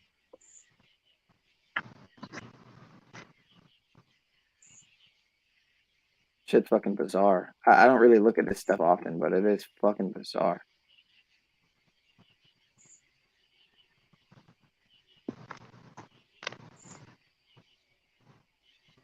It's like little fucking. Oh my gosh, what the fuck, bro? Like, look at this. What? Yeah, that thing looked like a baby chicken. What the fuck, dude? Oh, this is a joke. Okay. Are these all a Under joke? the Umbrella Tree? Does anybody know that show, or am I too old? What I is used it to called? watch it when I was a kid. Dude, look at this shit. This is some voodoo, like organic voodoo or something. Looks like them shits from Pan's Labyrinth. Dude, I don't think It's that's like, real. You know what happens? I think it all right, grows. hold on. These are, this is fake. I think they put those on the plants. The plants grow into it. No All these way. videos look Unless they fake here. sculpture it. How Is do you this do like that with Is It's this from a damage movie. control? Yeah, It's from a No, but movie. it's like a real thing though, I thought. Nah, Not dude, Well, I'm in the yeah, garden all day, bro. I'm in the garden all day, bro. No way. it's a Well, ritual. yeah, that's weird stuff. You could maybe put something in it and hope for the vines or whatever to grow into it. You know, like they grow through fences or stuff like that. All right, Maybe. myth or reality. I'm sure this is. I mean, I'm just clicking on the video. It's probably bullshit too, but I don't know. I don't know if it's real or not. I don't fucking know. All right, so now wow. Now my thumbnail is going to show this T-Mobile ad. Watch. Pineal, do you still feel like you need your bodyguard, or can he go to bed so he can be there for his family tomorrow? I'm feeling pretty vulnerable right now, man. I'm thinking that yeah, I need a bodyguard, man. No, I'm just kidding. I don't think he's trying to be a bodyguard, man. Second-year herbology Just students, looking how out. Oh, this is gonna be a cringe video. if you've No, been he a isn't diehard just looking Potterhead like out. me, He's I'm a sure little you would fucking definitely shit-talking remember bitch. this particular scene in Harry Potter and Chamber of Whatever. Secrets, On a We're all where shit quest, talking. on Professor a Pomona quest for his Potter, victimhood the second-year status. herbology students, how to pot young I mandrakes, don't think and not so. to forget with earmuffs on, as the Right. shrill cries upon uprooting can cause He instant death. threatened me.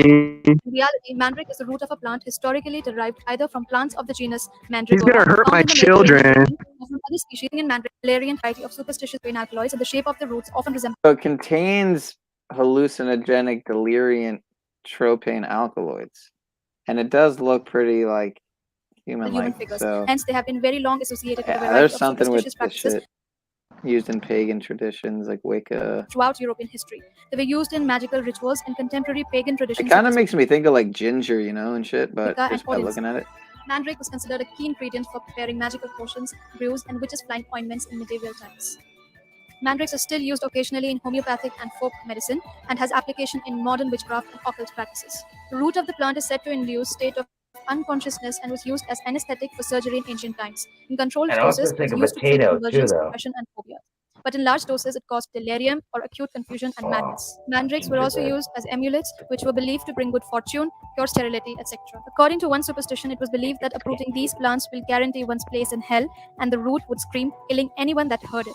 Therefore, people tied the roots to the bodies of animals and then used these animals to approach mandrakes. Hope you enjoyed this brief information about this magical plant. If you did, do let me know in the comment section yeah, I below don't and know. subscribe to my channel. I gotta say, eat some mangoes, just not too many of them, you know? It's hard to get them around here. I'm way up in the friggin' up near Where are you at? Maine, you know? In Maine. Up near Yeah. Maine, yeah. I think that's where Moose is at. Yeah. I have to go see him. I'm gonna whitewash him. Holy shit. No, I'm I'm pretty sure joking. that's. I don't even know. Moose, he kind of annoys me, but I loved Maine, man. I went there, almost a year ago with the fam, August, I think, and it sucks Where'd you because I had go? a great video, huh? Where'd you go? In August, I think it was. Yeah, what? I know in August you went. What Oh, town? where? Oh, you pass through Kennebunkport, and Kennebunkport. We landed in We went on a trip. We landed in Manchester and we went to Boston and Cape Cod. You know, which is obviously Massachusetts. Awesome, right? Whatever, but... Cape Cod ain't no joke, bro. And then we landed in Manchester, which is New Hampshire, obviously, and then we stayed in Cape Cod. I don't go on trips a lot, man. So that was a treat, man. That was awesome. Honestly, It's we beautiful went up on there, trips man. when I was younger, like growing up, but that was like one of the only, and it was kind of a family reunion sort of a deal. So it was kind of I cool. see why you don't want to tell me where you went. I get it. Kennebunkport, man, or Kennebunk, whatever. Kennebunk. Yeah, I don't know where that is. Maine's big, bro. It's wide and tall. Yeah, we also drove. We also did a scenic drive along what is it, Hampton? And I was like, is this the same Hampton, like Hampton, like the Hamptons? But I don't think it was. I think it was different. It was like Hampton Beach. Hampton Beach. What it was called. Hampton Beach If you Mania. go up to Old Orchard Beach in the summertime, boy, that place is rocking in Maine. It's crazy. It's kind of like in the middle of. If Sean sends you any mangoes, don't eat the ones with the wormholes in them. The wormhole. Nah, he ain't doing no mail, I don't think. But nah. But yeah, I was up near the mountain, bro. Baxter State Park, the end of the Appalachian Trail. That's crazy, bro. I used to meet hikers that walked up there, dude. It smelled like shit, but You they're know, really Sean, good. you said, Mitch, when you said he was fucking his fruit, remember in court records, Monograph fucked not a watermelon, but a honeydew. What is So Monograph, it is bro? no Is doubt. it that? Like, what the fuck? Fucking Are you fruit I is a know, real call me thing. dumb, bro. I'm not into all this, but Monograph, I've never really heard of. I've heard of like the people from Somerville Right. and shit, like that. No, I was just gang, saying he has fucked fruit, and it's on court record. It was hilarious. They did it live. The lawyer had to like tell the judge, for the record, that it wasn't a watermelon; it was a honeydew. The dude did it live. He's a freak. He dresses as a cross-dresser, posts his crazy shit. But no, the fucking fruit thing is real. It's even on court records with some of these fucking clowns. Oh, dude, I believe you, bro. There's a lot of people that come out of the industry that seems to me like Noriega. He explained 3 doors. He's like, one's homo, and then there's straight, and then there's some gay shit or something. And he's like, I don't know. I just went straight. That's why you don't hear Noriega no more, bro. He only had one good album, and that was it. Pino, have you ever talked to Crossbreeds or Mangoes? Drink Champs. You ever heard of the podcast Drink Champs? Noriega? Nah, I haven't done enough in the way of gardening and shit like Yeah, that. Yeah, I I think I he's know what you're lying. talking about. Yeah, I think he's lying, crossbreed though, a bro. mango. I split it with get something else. head. You know, he's always talking about getting head. I get head in the whip. You know, nah, it's that East Coast shit, bro. But yeah, the Baby Blue album, old school, man. Head in the whip. What the fuck? Yeah, check out Noriega, 1998. Noriega. Yeah, Check him I out. know what you're talking about. I know what you're talking He's about. from New York. Fucking yeah, and then he did an album with him and Cole Mega, all these dudes, bro. But it was CNN, which is the name of the album, CNN, which is kind of funny. It was him and Capone. They do albums together. Listen to that shit, dude. You get some gems out of it. Old school shit. Shit, when I was like 13, bro. That's what I grew up on, real hip hop. None of this fag gay shit, bro. It's disgusting. Faggy, what you see on the TV faggy. now. Instead of faggy, You got it's commercials. You see these commercials now? Just saying, bro. It's great. My sister's gay. She thinks it's disgusting too, so I'm not the only one. Just saying. I'm dead ass, bro. She thinks it's disgusting. She's old fashioned gay. No, she wears a keychain, you know what I'm saying? To let you know she's gay. Maybe an earring, maybe a little something. She ain't fun, you know what I'm saying? She keeps it real. All these other motherfuckers losing their mind, bro.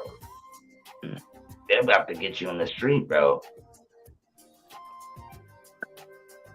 It's Did all you see by how design. You can't stop it, bro. It's all by design. That's why, like, when you guys That's a get good heated point. about it, I get it, bro. I get it. If Yeah, that shit but happened what in do you front do? of Turn me- the cheek and not expose it? Just act like it's bro. see, that's when you guys say you can't stop it. You didn't That's let where me you're finish, fucking bro. you're no. That's where you guys are all fucking cupcaked and you fucking are That's turning when your I'm cheek. cupcake. Turning your But what can cheek I on do the when shit's fucking happening atrocities that are going across that? on. What am I gonna do commend besides those who do what I do expose on those YouTube people. and spread the I message? commend That's those all I who can actually do. keep talking about it. No, that's an interesting conversation, though, and I want to share my perspective. I'll try and keep it short, but you know, I really think that I'm not going to. My intentions are not to save the world or fix this or even stop it. It's to hopefully encourage people, if you're going to participate in it, to be open and honest about it. Otherwise, you're just a part of the deception. You know, you're feeding into it. You're a willing participant. And Right. like, I don't have a problem with the people that were duped into it. Like, I have far less of a problem with, you know, I'm struggling to come up with a good analogy, Dude, but like you're saying what I'm saying, dude. All we can do is plant seeds and try to wake these motherfuckers up the best that we can, and that's it. That's all I try to do, bro. You know, and try to protect people or younger women. If I see something happening, I'm gonna be right there. You know what I'm saying? I'm not the one to be like, you know, see shit and just I'm walking away. No, I'm gonna say something at least. You know what I mean? I may not fucking. I don't know though. I don't know because a lot of you guys fucking double down on Paul supporting fucking Monograph's bullshit. yeah, I'm not convinced. A lot of you guys saying you fucking are, and then the optics I see is you coward or turn your cheek. Just because I think Snapper's right. I'm only convinced a handful of people would call that shit out if they knew about it. Snapper. Otherwise, other people would fucking turn their head and act like they didn't see shit. Just because you see me in your chat, just because you see me in Mitch's chat, don't fucking mount me like I'm a puzzle piece to that dude. I don't know him. I feel what he says. I eat the fucking meat and leave the rest. I don't get it. You're gonna sit there and defend Paul before you even look into the other guy. And Paul actually doubled down on fucking supporting that dude. Said it out of his own mouth, said it in text, fucking doubled down. You guys turn your cheeks or fucking act like you're all about it, but then in truth, you guys are not really standing up for shit, really, when it comes to that shit. I'm not trying to be mean here. I'm just saying what I see. I know you're not, bro. But let's not. Okay, bro. I get it. I get what you're saying, and I told you this last time I talked to you, bro. I like what you're doing, dude. It's real shit, bro. And I agree with you on everything. No, I get it. It's frustrating, though. You gotta understand, it's frustrating. And you don't know 100%. That is a motherfucking problem. That ruins your credibility. You're right. He is right, dude. I've said it to you too, Snafu. You get a little hard to follow sometimes. You know, I get it. You get it. Hey, man, who the fuck am I to talk? I just went off. I just went off for like 3 hours, dude. So I mean, like, who really was following my logic? Probably not many. So I mean, I'm glad actually these conversations and these arguments and these things are happening because discernment is a huge thing, and I think that's what I sadly don't see. I see all these people who claim they have this discernment, that claim they're about this, claim they're about that. And then again, certain things that like aren't even jokeable are jokeable. Certain things, like when you start saying certain stuff, you're the bad guy, you're the one, you know, and then like my whole thing is it's really funny when people are truly exposing some of this stuff or calling people out on their bullshit, and then the victim attitude comes, but then it really comes to the cult mentality of the tribalness, not really the optics of what people are saying. Hey, this is what happened, or why you used to do that. What, you know, it becomes the tribalness.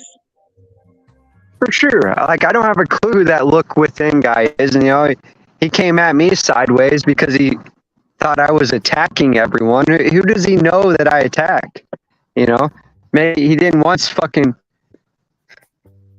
try to have a reasonable conversation with me. You know I can get fucking off my rocker sometimes, but I also know that if you try to have an honest conversation with me, you'll get it.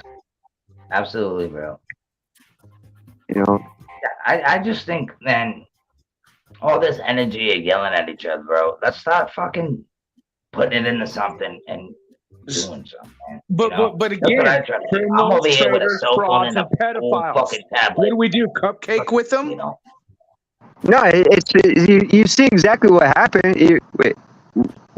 I got to take responsibility for my part in it, but we're basically buying into the Civil War fucking bullshit. You know, I have the words are not coming clearly to me, but my point is something to the nature of, you know, we're not looking at the real problems because we're busy fighting each other. That's what they want. Well, I But always say that this internet thing is a beta test, anyways. It's the optics of what No, it's the same thing as on the like street.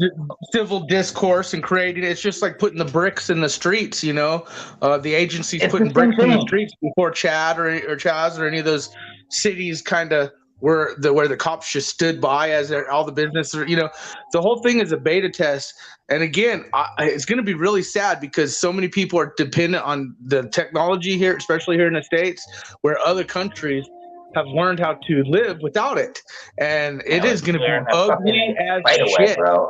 Internet. The mainland is going to be so fucking war zone riddled. Like, I know I go way crazy with it, but you guys don't get it, dude. The fall of Babylon, the We do ritualistic get it, bro. sacrifice. You can't say that. it's pretty bad as it is. I mean, like, what exactly is gonna get worse? I mean, Well, What is worse is this ain't the street. If electricity went out, if internet That's went the out, problem. I think that'd be a great thing. I think that would be a great thing. Think of how many No, phone dude, calls I are addicted agree. to it. But Mitch, people are gonna go out of their fucking minds, and it's not even That's that. fine. If all of Fuck a sudden it. the pharmaceuticals hit, like people can't get their mental medications. People can't Let's get it over with. Everything. That's fine. Let's get it over with. No, I agree. I'm ready for it. Like, I get it. Most people at this point are like fucking, the whole strangle. But what I'm trying to say is most of these people are sheep and they're desensitized to what real life hardships are. Motherfucker, you say, hey, build me a spoon. The average American's going to go grab like the flattest stick or a leaf and fucking have a spoon. Other countries, they're going to whittle you a fucking whole fucking kitchenette, I'm just saying. That's a good point, dude. That's a good fucking point. Dude, that was legit, though. That's the real shit right there. It's true though, man. You got what you need, man. What you have, you got to use, bro. But yeah, Snafu, you're absolutely right, man. People just need to wake the fuck up, and I wish they would, but some of them are not meant to wake up, bro. And that's what I've learned after so many years. Dude, I used to go up to people and tell them about all this shit. And dude, I'd get either beat up, sometimes jumped, I should say. Hold on, I gotta interrupt, man. I'm pulling a fucking narcissist, making it all about me. Dude, but I'm not lying, bro. I want to address real quick the comment that Pineal's putting up on the screen, and it's the dude came at me with shit talk. All right. So I'm not gonna fucking come back at somebody like that with respect, with intentions to have an honest conversation. Right? You came at me fucking talking shit. Actually, you started doing it behind my back, and I fucking realized it, and then I came at you to confront you about it, and this is what it's turned into. You're gonna fucking play victim some more. After claiming I'm gonna hurt your fucking kids because I said I'd whoop your ass if you ever fucking came and said this shit to my face, but I know you won't. All right, I'm getting off. I told him earlier you'd be back. That you don't run, dude. It's probably having connection problems. And I knew you were gonna come back, bro. And that was like 2 hours ago. Yeah, I got connection issues. Gone. Is that the same guy? Really? Still bitching. Yo, what's happening? Yo. Just why did you make Sean and I the enemy? Sean's not my enemy. I've held the same position with Sean all throughout. And sometimes Sean appreciates it, sometimes he's annoyed by it. But in the end, I keep coming back because he acts like he doesn't mind it. So you're here fighting another man's fight, acting like he was attacked by me. This is content for him. You don't go around spending your entire life talking shit on the internet, and then when somebody talks some shit back to you, you get to scream you're attacked. Fuck that. I'll be honest though, you can bring up the point about how my mic used to be shitty and stuff. I get it, but the point is now I've gotten it a lot more under control. And okay, and so now that you got it under control, you're gonna fucking talk shit on somebody's mic. Oh, it's annoying, dude.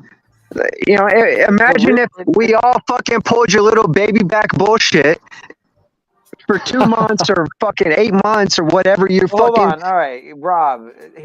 Tell me if I'm wrong here. When I used to do that, didn't I either I would just mute up or Can I we would just leave for? resolve this? I'm just trying to annoy him about it so he remembers enough to care next time.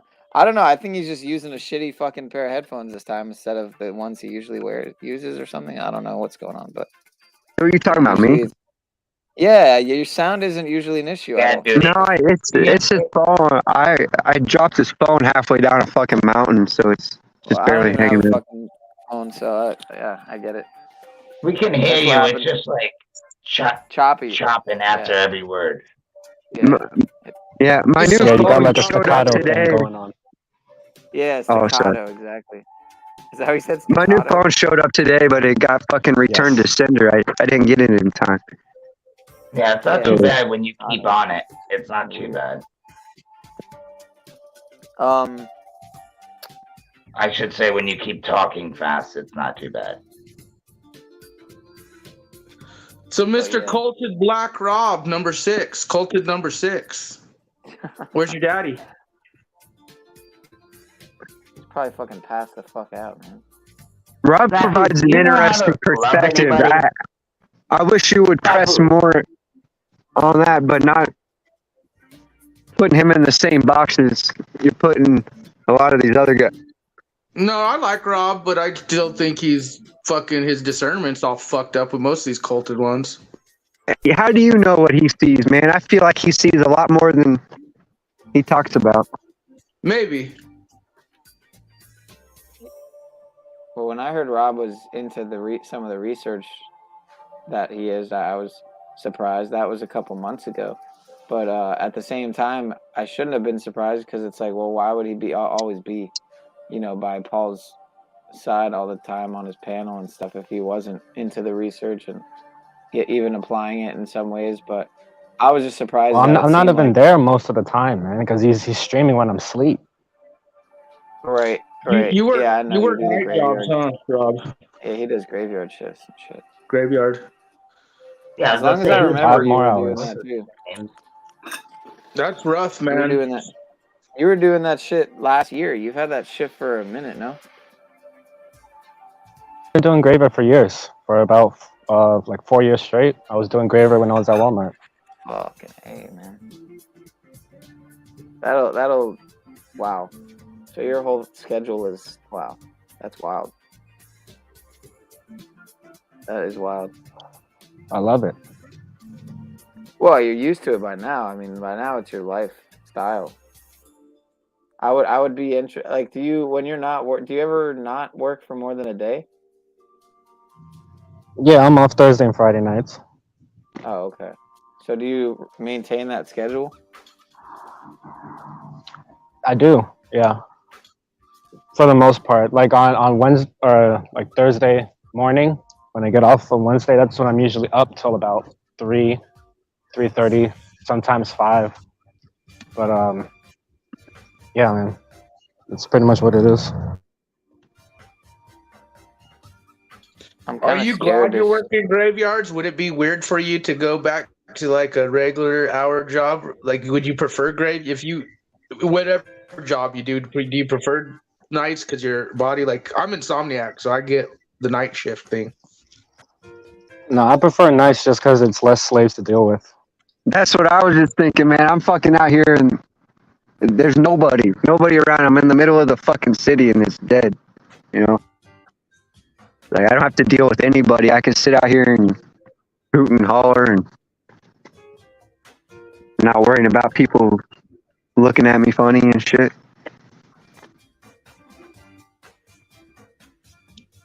Yeah, exactly. But yeah, I have no self-control here because I was gonna do a late night quickie. I'm going on fucking 5 hours, but I could shut it down. I guess I could have shut it down at any point, but I have little self-control sometimes. But I'm supposed to be taking. I said I would take OTW's spot in the morning. So you're honestly, gonna run his show like through his channel? Not even. I'm just gonna be on mine. I'm just gonna title the stream, you know, and shit. I didn't even ask him for the keys or anything to his studio or anything like that. But You can't go now, bro. he just well, I didn't necessarily plan on starting at 9. I was thinking more like 10. At this point, though, I'm thinking fucking 11 because it's already 4 I'm a.m. just So. fucking late, Sean. Do what you gotta do, brother. No, I don't have to though. He All just right. said I'm working tomorrow or some shit, and I don't know. I just told him I would be interested. I would like to take the spot because you know everyone's gonna be most likely looking for his stream. So I know the last couple He usually times he goes missed right it. after Z, huh? Yeah, he usually goes right after Z, and then Paul will go, and then or Paul will do his Oh, morning. well, we know fucking- Paul gets jealous if any of you guys stream when he does. That's just the optics. Dude, you should have seen him in OTW's chat the other day. He said like 5 times he's going live. I was like, Paul, man, what in the hell, dude? I've never seen him promote like that to where it was like cringy, Well, and it I made me saw realize like, McLondon stream when McLondon because had I know Jack I've on. done that.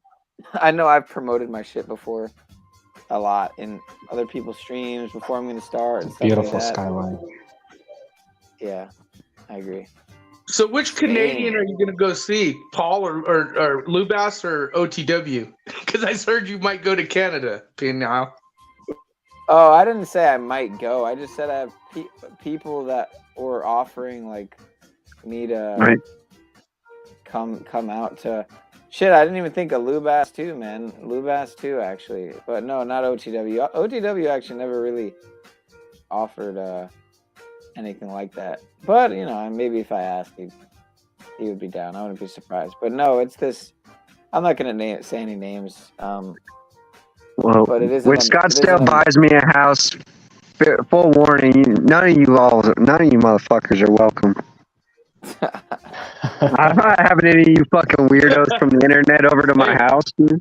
Scottsdale has a lot of money, though, Mitch. Make sure you If get a I nice ever house. run into you, dude, you're always welcome around here, bro. That's all I have to say. I was just kidding. I want to actually buy a bunch of property and just like have some RV spots, like a little campground. Fucking come and go as you please. I don't give a shit. Dude. Wow.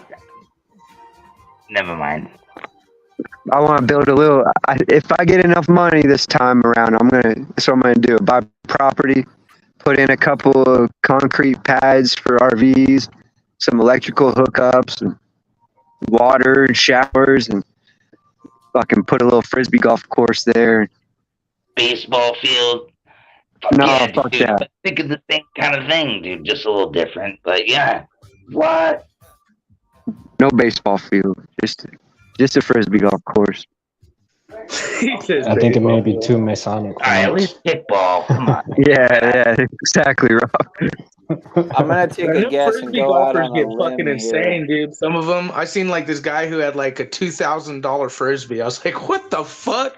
And he wasn't joking. He showed me the fucking price. Like some of these frisbee golfers are insane with their gear. Yeah, I lost a $1,500 frisbee.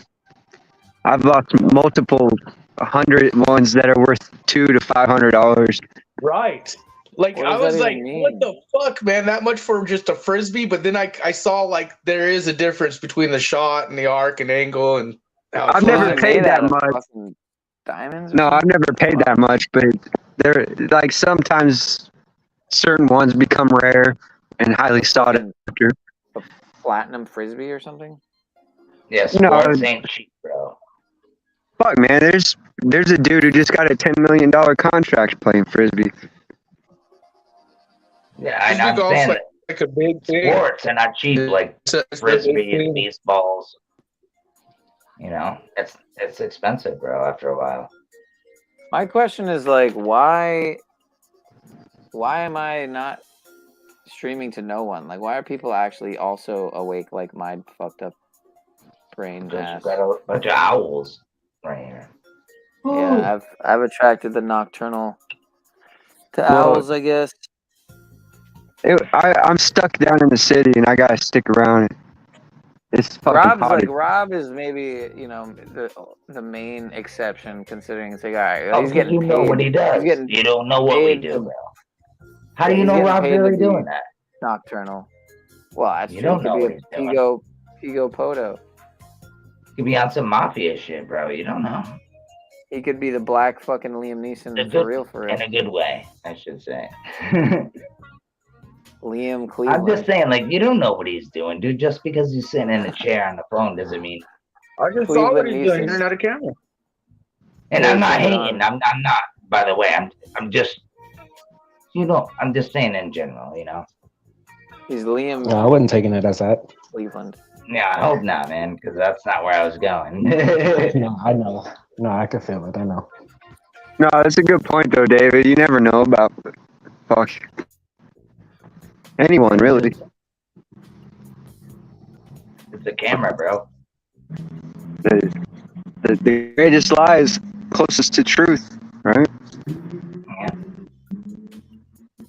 That's what they say. It's crazy though, trying to break out of this shit that I grew up in. Everything that you gotta tear apart. It's just gets you a little bit. A lot of people don't talk about that though, bro. I just realizing all this shit, bro, will fucking probably send somebody to the hospital. You know what I mean? But most people that I talk to, especially my family, I tell you what family now. But I've tried to tell them because I was excited. I'm like, yo, dude, you gotta check this out, bro. I thought they would think I would think like, but no. Now don't come around here if you're gonna talk like that anymore. Like, this is my brother I shed bunk beds with, bro. You know what I mean? Like, no, nothing. Get the fuck out of here, bro. You're gonna come around. Like, what did you try? What did you try and tell your family? That's that what they I were was gonna ask. Yeah. Yeah. What? And I know there's probably so many things, when you I wake was a up. But like, machine what gun, bro. I was like specifically you, were they put up Snafu. on? I was like you, Snafu. Dude, I was telling them everything, bro. Obviously, I didn't get into what you were talking about because, fuck, jeez, they really are gonna think I'm nuts.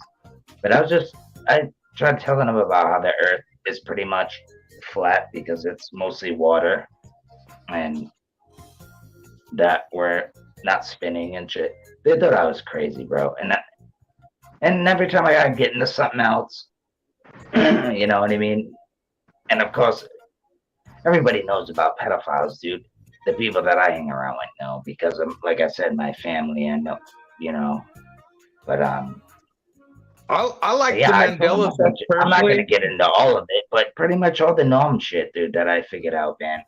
And I even started with the Mandela effect because I know what I love doing that remember. because when they turn on you, then if you got residual Yeah. evidence on certain things, that's always good to have. But it is pretty Doesn't matter. crazy, and I think a lot of these people are not only, they're not necessarily like turning down, they're just turning the cheek and just, they don't care. I think many people just don't care. Like, they're like, hey, if the world ends tomorrow, fuck it. If it doesn't, I got my own thing. I'm doing it's the slave mentality, the cult mentality of work, eat, provide, or whatever. I got kids. Yeah, dude, that's it, bro. And that makes it even worse because, back in the day, people would stand up, be at the political office, do that, for their kids' future, this and that. But because we're in such a technological police state world and very controlled, there is no more revolution or Paul Revere, so to speak. So, the whole children's future thing, that's another sad thing I think about every day, including my own, daughter. It's sad. Yeah, dude, you're right, dude. Even what really pisses me off, even when they say, yeah, I know, bro, but what am I gonna do? And it's like, what, dude? Tell somebody, man. Plant the fucking that's seed. why I say everyone has a truth, yo. Even the bad people, everyone has a truth, yo. Everyone has something that they're sharing. It's up to the people to decide, decipher, and discern. But that's what I think I see is discernment is way off the charts because I see people turning their cheek. I see people not caring. I see people just not giving a fuck. And I see this whole guru thing versus the optics of real life thing. And I tend to tell people, remember, World War II had World War I. And here's another thing for all you people who are off grid and doing your own thing and blah, blah, blah. Remember, during wartime, everything was goods. Yeah, they're gonna come rob So you. if people just all of a sudden stumble upon your shit, whether it's our own or others, Never ending. History can repeat itself, ladies and gentlemen, and there's things we do know that they haven't falsified, but then many of it is. And I mean, the great experiment, dude. And I do believe in my heart that the fear factor that they're going to be using, like if America went to like China optics or Philippines or Russia, like we're mainland, there's a lot of shit going on in the mainland that Americans I think we'll be the last. Well, I think the fear adrenochrome optics and many other optics to this whole thing, like it sacrificial lamb, so to speak. They're prepping, man. That's why. You know what that stuff does, dude? It makes them younger. It makes their skin tighter. It's fucking disgusting, bro. When you really look into shit, what they do to foreskin, bro. They rub it on their face. But you think the average person wants to talk about this shit? I mean, you're not going to attract people by talking about shit like that. You're gonna. I know, but dude, we already know it. I'm just saying, dude, it really fucking boggles my mind, bro. Like it's when you really right. But everyone's heard about adrenochrome and shit like that. You know what I'm saying? That's just one part of it. That's just one little part that they get out of the blood, bro. That's it. That's from the adrenaline. But that's what I'm saying is when shit hits the fan, black market, organ trade, organ harvesting, adrenochrome. War zones make money, dude. Even security cameras, technological thing. Why do you think Elon Musk is now the lead with basically technological warfare, so to speak, whether they want to put it or not, all around the world? I guess my point is, as we're getting more and more into like realizing the optics of what's really going on, it gets frustrating and it almost makes you angry, you know? Because we're outnumbered. And you almost feel helpless and hopeless, you know? And so to me, I guess my point that I'm trying to figure out how to make is that I don't think it's healthy for people to be like obsessed over this shit and talking about it so much. I think the healthy solution is the problem, though. I think that's I see people. That's why I go after these pogo channels, because that's part of their narrative. Is we don't want the communities to talk about the chemtrails, the jabs, the foods, the things happening, the wars. Oh, I got well water. Theater stage and how it does affect us. The gun, you know, we would rather talk about our inner selves and how we can heal each other. Good in everything, man. Well, don't you think that's the start of it, though? Talking about You heal yourself within, and then you're able to do it to others, or at least give an example. Is because that's part of the propaganda. They made it that way. They made it where it's a turn off. A lot of people, at least a little bit. You know what I mean? Right. I know. I guess. What Rob was trying to say. No, I totally think feeling what Rob's saying, but I think that I don't know. I kind of losing my thought process here, but I just think it's unhealthy. Dude, that's why I was saying there's a bad and a good to everything. It's like. I think the better solution would be to separate ourselves from that as much as possible, and learn how to build a reality without that, you know, learn how to. Yeah. So I guess I'm asking you, Mitch, do you think it's important people talk about the optics, such as why are these government contracts? Some places, sometimes. Some places. Or do you think we should just guru it and talk about like whatever? Like I think there's always gonna be someone like you out there doing the same thing, bro. Some places, sometimes I think it's appropriate, but at the same time, I think it's very unhealthy and distracting from people being able to. Fuck, I can't. I'm gonna smoke some weed and regain my thought process, but no, I know exactly what you're saying, bro. You're basically saying, dude, it can be good and it can be bad, dude. Where do we draw the line? Well, you know, you go in certain rabbit holes, they could drive you crazy, man. You know, it's simple as that.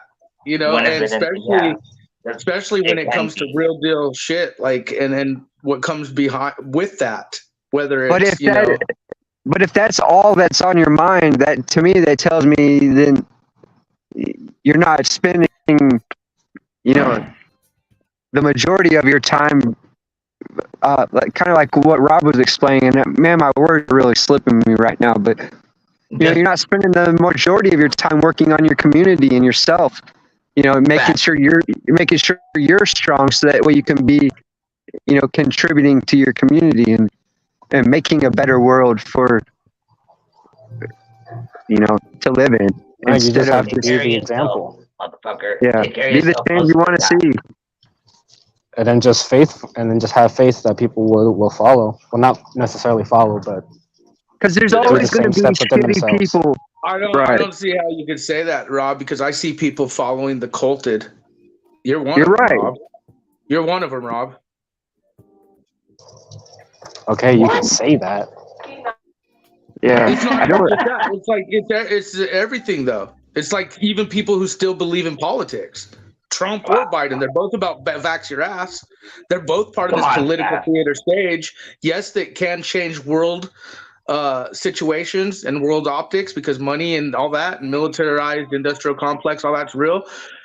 I think that though people ignoring these things, remember we the people versus elites, and it's like we're in a police state world, and the narratives and the communication of expression, including calling out some of these atrocities, has been Yeah, but we censored. with legal lawful.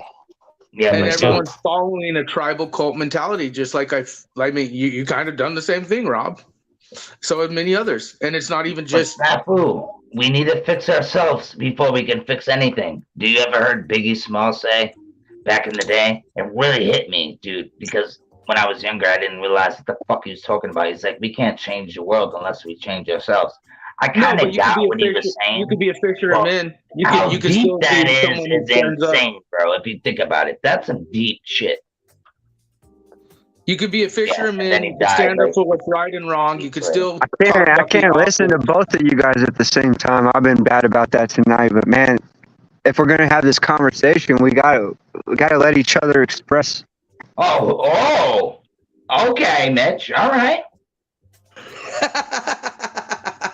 I think we're doing just fine. I think everyone's we're just going with the flow. No, you're right. You're right. You guys are doing fine, but I couldn't figure out. Maybe you guys were communicating well, but I couldn't figure out the communication that was really going on there. Like, I don't know. I was having a hard time. My bad. That's on me. But No, yeah, I just think that I think the optics of what they try and control us to talk about, and what we as a society are saying, oh, maybe we shouldn't, or oh, what's the worth to talk about? I think we should look more into that. I think they don't want us or have programmed many of this. Like, that's why you guys give me shit. Repetitive.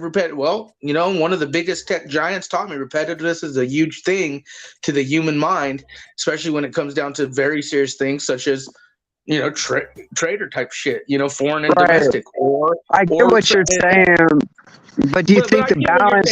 It can be too much.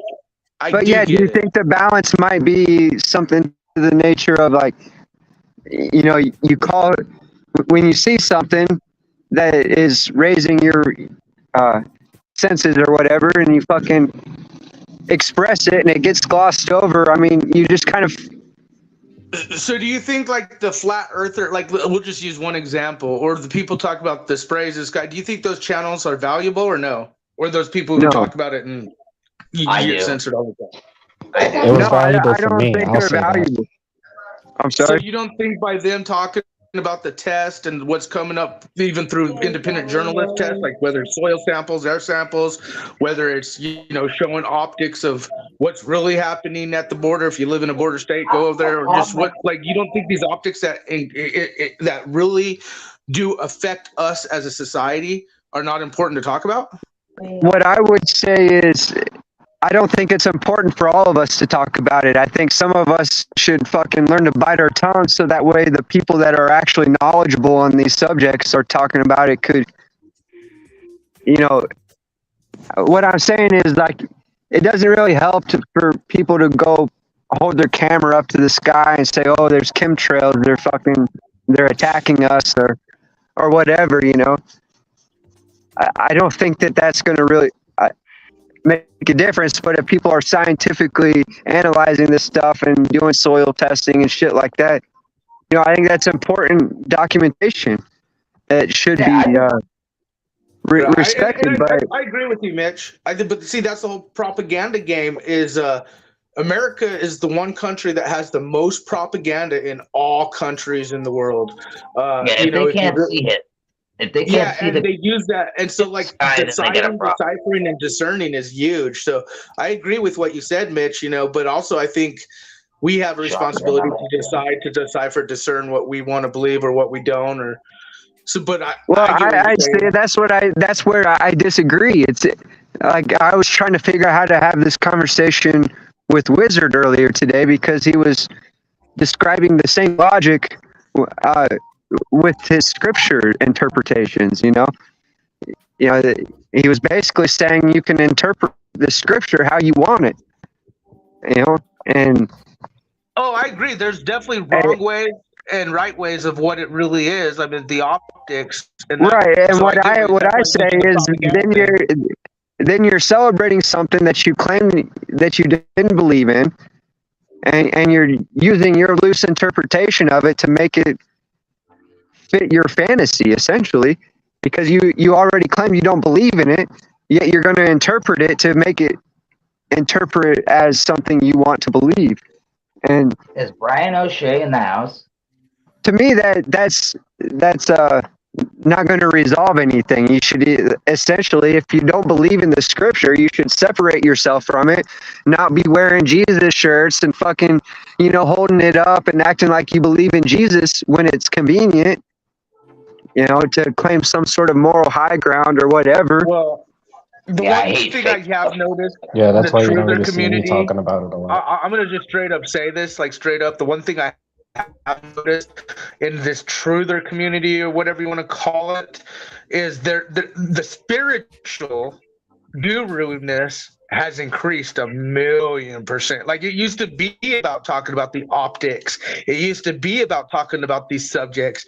Now, in its self-reflection, it feels like, or the whole guru tied with the whole God or Jesus or spiritual aspect. And I have noticed that increased versus talking about the optics. So, I mean, I see what you're saying, Mitch, but that's what I'm saying. It kind of saddens me. I feel that that's part of the agendas in play. They'd rather us talk about the spiritual guru, our spiritual, versus, hey, they're poisoning the skies. Hey, they're fucking, because people are still sheep that they still believe it. But there's people waking up every day, even to simple shit as like the Mandela effect. They still are like, what the fuck's this, and learning it now.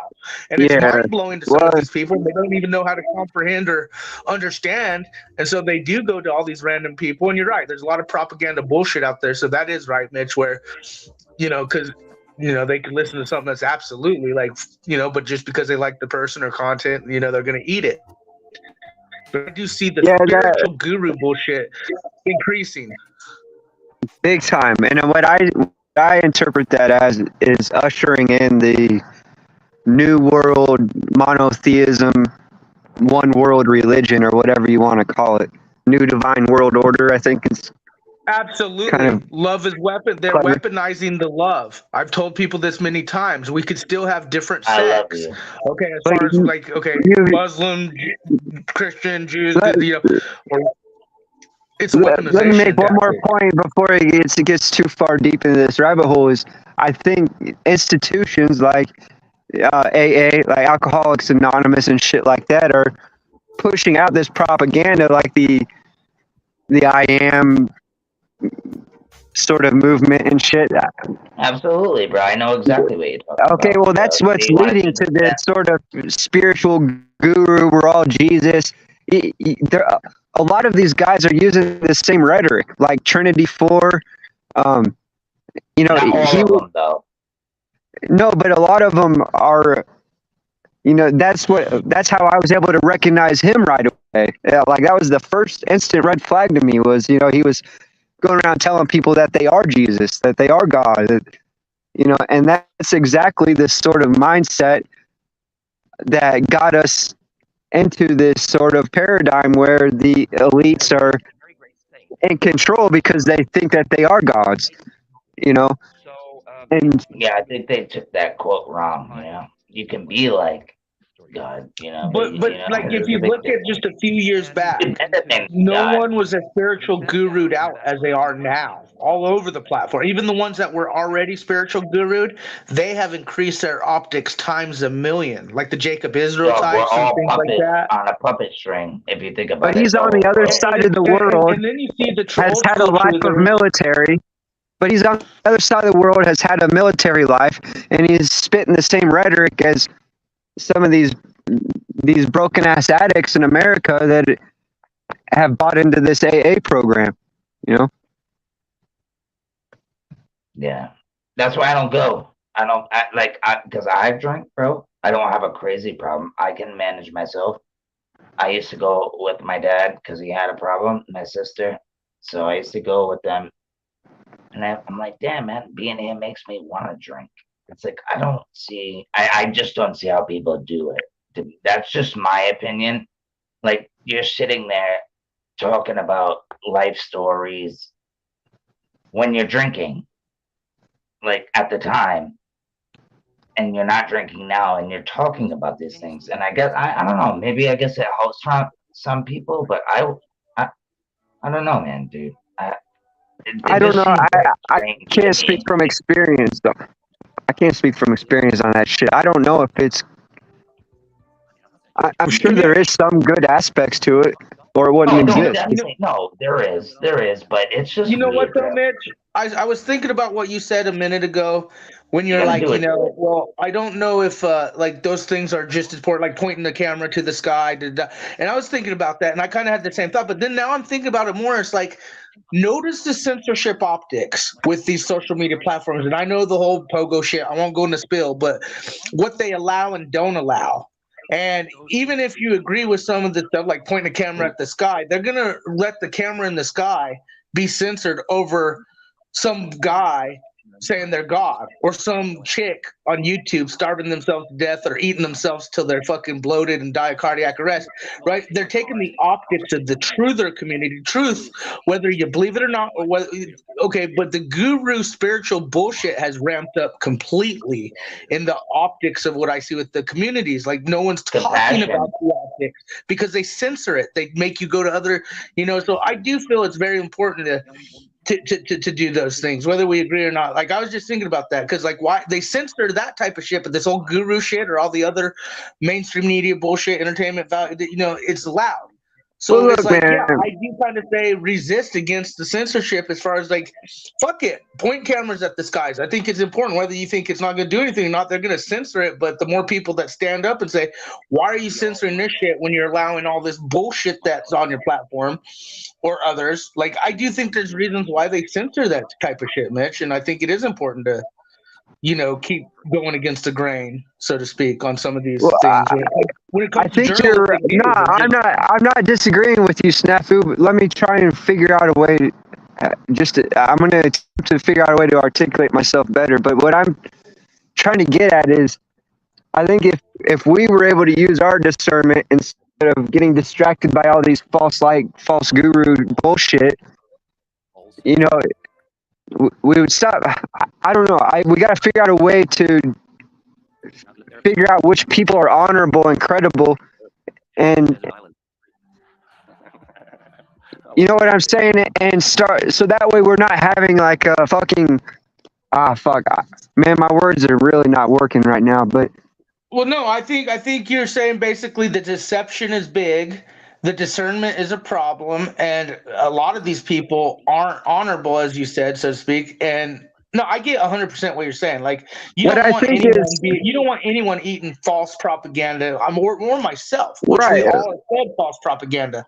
Like, the truth is America's one of the biggest propaganda use of states ever. That's why I think too the attack on discernment. I mean, you guys got to realize the phones we use, even for these panels, for years now. We Some of the gotta patents work that on I've read, ourselves. I mean, you'd be unbelievable about what the DOD has approved with the FDA on some of these patents that really do dumb down the mind. That dumb If you can't down help the yourself, part you of the can't help brain nobody that else. But my point is, my point is, Snafu, is if you could slow down and document that and articulate it in a way that was undeniable, we wouldn't have to, But you even if you know. showed half the people, how many of these people are going to give a shit or not, Mitch? Okay, You could that show doesn't the matter. people You just like can't the make whole. people give a shit. That's what I'm Right, that's saying. what I'm saying. Is that's where I think you're lost in the sauce. Is you're trying to make people give a shit Oh about the things no, I'm just one yelling at this about the mountaintop, and things I you don't think care as are long as important. one So person like listens or a million people you listen. got to I'll be consider that that one when you're yelling coming to until I die. YouTube talking about pogo, pedo, blah blah blah, there are a lot of pedophiles on That you could YouTube, be chasing. Yeah, there are. You're right? picking So the wrong you're one. never Well, actually, going not even to. that. It's You're pedophile never going rings. to convince them to These are look big ass like to look rings and more shit, into like the. criminal Hold on. Let me try and enterprises get and through a stuff. thought. I know you guys are so quick to respond. It's hard to get through a thought, but my thoughts are fucking not coming through clear and they're complex. You And gotta smoke that bowl, Mitch. Get some all right, weed. you're right. Smoke some weed. You're right. But fuck, I lost it. But my point is something to the nature of wait. Fuck, I don't know. I'm gonna smoke and shut up. No, Stop I get fucking what you're saying. around. I Pick get up your what you're nuts. saying, Mitch. I get what you're saying. And you can't make everybody believe you, Snafu. You can only just tell them, Oh, move trust me, on, I bro. already know that. You know what I mean? Or here's what's worse is when they know the truth, but they turn their cheek or act like cowards and don't give a fuck, and then they claim Oh, they're I for know. something. All right. So I you know know the game. You know what the a game. peer And review. people ask why I do what I do because I'm that person on the mountaintop that will always stand against fucking traitors, criminals, pedophiles, and on social media platforms. And the big tech is in play. And I got to know big tech. I actually, one of the biggest pogos out there befriended me, fucking played this whole veteran charity fraud bullshit. And then I realized that they were deeper into Oracle. And, again, this is deep. And most people have no understanding of It's never ending, Snapper. That's the point. It develops in many things that It are being goes. used even in this fucking stream. It goes I thought so you were gonna say deep. my ninja for a minute. All right. Do you know what a peer-reviewed study is? The Buddhist statement is, out of emptiness arises compassion. Snafu. Yeah, sorry, I was coughing. You know, like, you know what? Say, I wrote a peer-reviewed paper. You know what that would be? Gate or the final barrier on the gate to the seventh Like temple. people that are in my general field of study or whatever, who are interested in the same topics or whatever, and they kind of review the information I'm putting out and shit, and then they can share their perspective, and we can kind of collaborate on what makes the most sense, sort of thing. I didn't explain that well. All right, I was supposed to shut up and just smoke. Honestly, I'm glad you guys brought this conversation up because the more I think about it, and everything is like on a time pattern as far as like these agendas being lit and green lit and like how much and how fast they're progressing. And this is one of the first times that I kind of sat back just talking to you guys that I really did realize that, wow, the optics of the truther community or these type of communities are now that most of us don't really talk about the optics of the world. In fact, that's kind of like, everyone knows, okay, but everyone's in their spiritual guru self thing. And that's definitely what they want. And that's what I'm just like blown away about as far as just look at the optics of how even programmed we are. Because why wouldn't we be talking about our skies and foods being poisoned, other countries at war, and fucking businesses and money failing and fiat, and even if it's a political theater stage and bullshit. The fact is we are lining up and falling in the game in the truther community. If you really look at it, you're right. You don't see, and it's because either A, they're censored, and now because of the programming, people are like, who gives a fuck? It's not even worth talking about, And so I got to agree to disagree. I see where you're going with it, Mitch.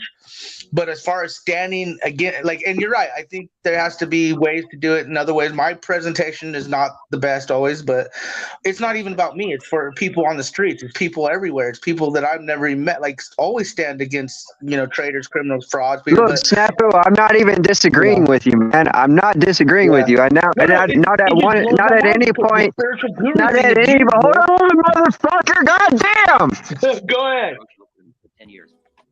Fuck. That's what I'm saying. Like, dude, you don't even know what I'm trying to tell you because you're so quick to defend it. But fuck, man, the point I'm trying to tell you is no, you're not wrong. It's good to talk about it.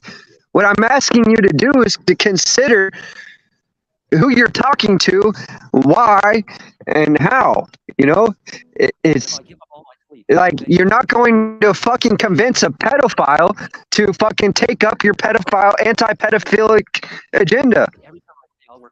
You know what I'm saying? So it's like, if you really want to make waves, you want to fucking figure out how to connect with the people that actually care about this shit, right? It's not about getting the numbers, getting popularity, getting people to convert over to your ideology. It's about being intellectually honest. If you realize that there's a problem, finding a way to articulate it in a way that is able to be digested, so that way people can fucking listen to you and, you know, take heed to what you're saying as legitimate with credence. You know, you can't just act like you're fucking doing something. You know what I'm saying? Like, write a paper, document it with evidence, find a way to fucking secure it outside of YouTube. You know what I'm saying? Get it on multiple platforms. Get it on multiple hard drives. There's a lot of things going on behind the scenes that's on record involving class action litigation more. You've heard the threats. None of that shit matters to me. I don't give a fuck about a class action lawsuit, dude. I don't care about a class action lawsuit. All class action lawsuits do are make lawyers rich. All class action lawsuits do are make attorneys rich. Okay. Well, we're no attorneys hired except for advice firms. Okay, well then you can't file a class action lawsuit. Yeah, you can. You can file one under yourself. You don't need an attorney to file one. That doesn't make any sense, bro. Fuck filing anything, bro. What you need to do is stop making videos, snafu, and putting shit out there, bro. Who's filing a class action lawsuit on their own? You know what? If you guys are confused about like when you I think I see what's going on. You guys are like, where's all this shit you're talking about? Whenever you want, go to LCJC Family on YouTube. And just I'm not going to fucking search it. If you got fucking truth, if you got facts, find a way to present it. I'm not going to search the shit. Well, then that's what I'm saying. You're saying present it. We have. No, I will, dude. I'm saying put it on your YouTube channel. No, you haven't. You know? Sure, I have. My channel keeps getting hit. The other channels and the other people presenting it. Oh my god, dude.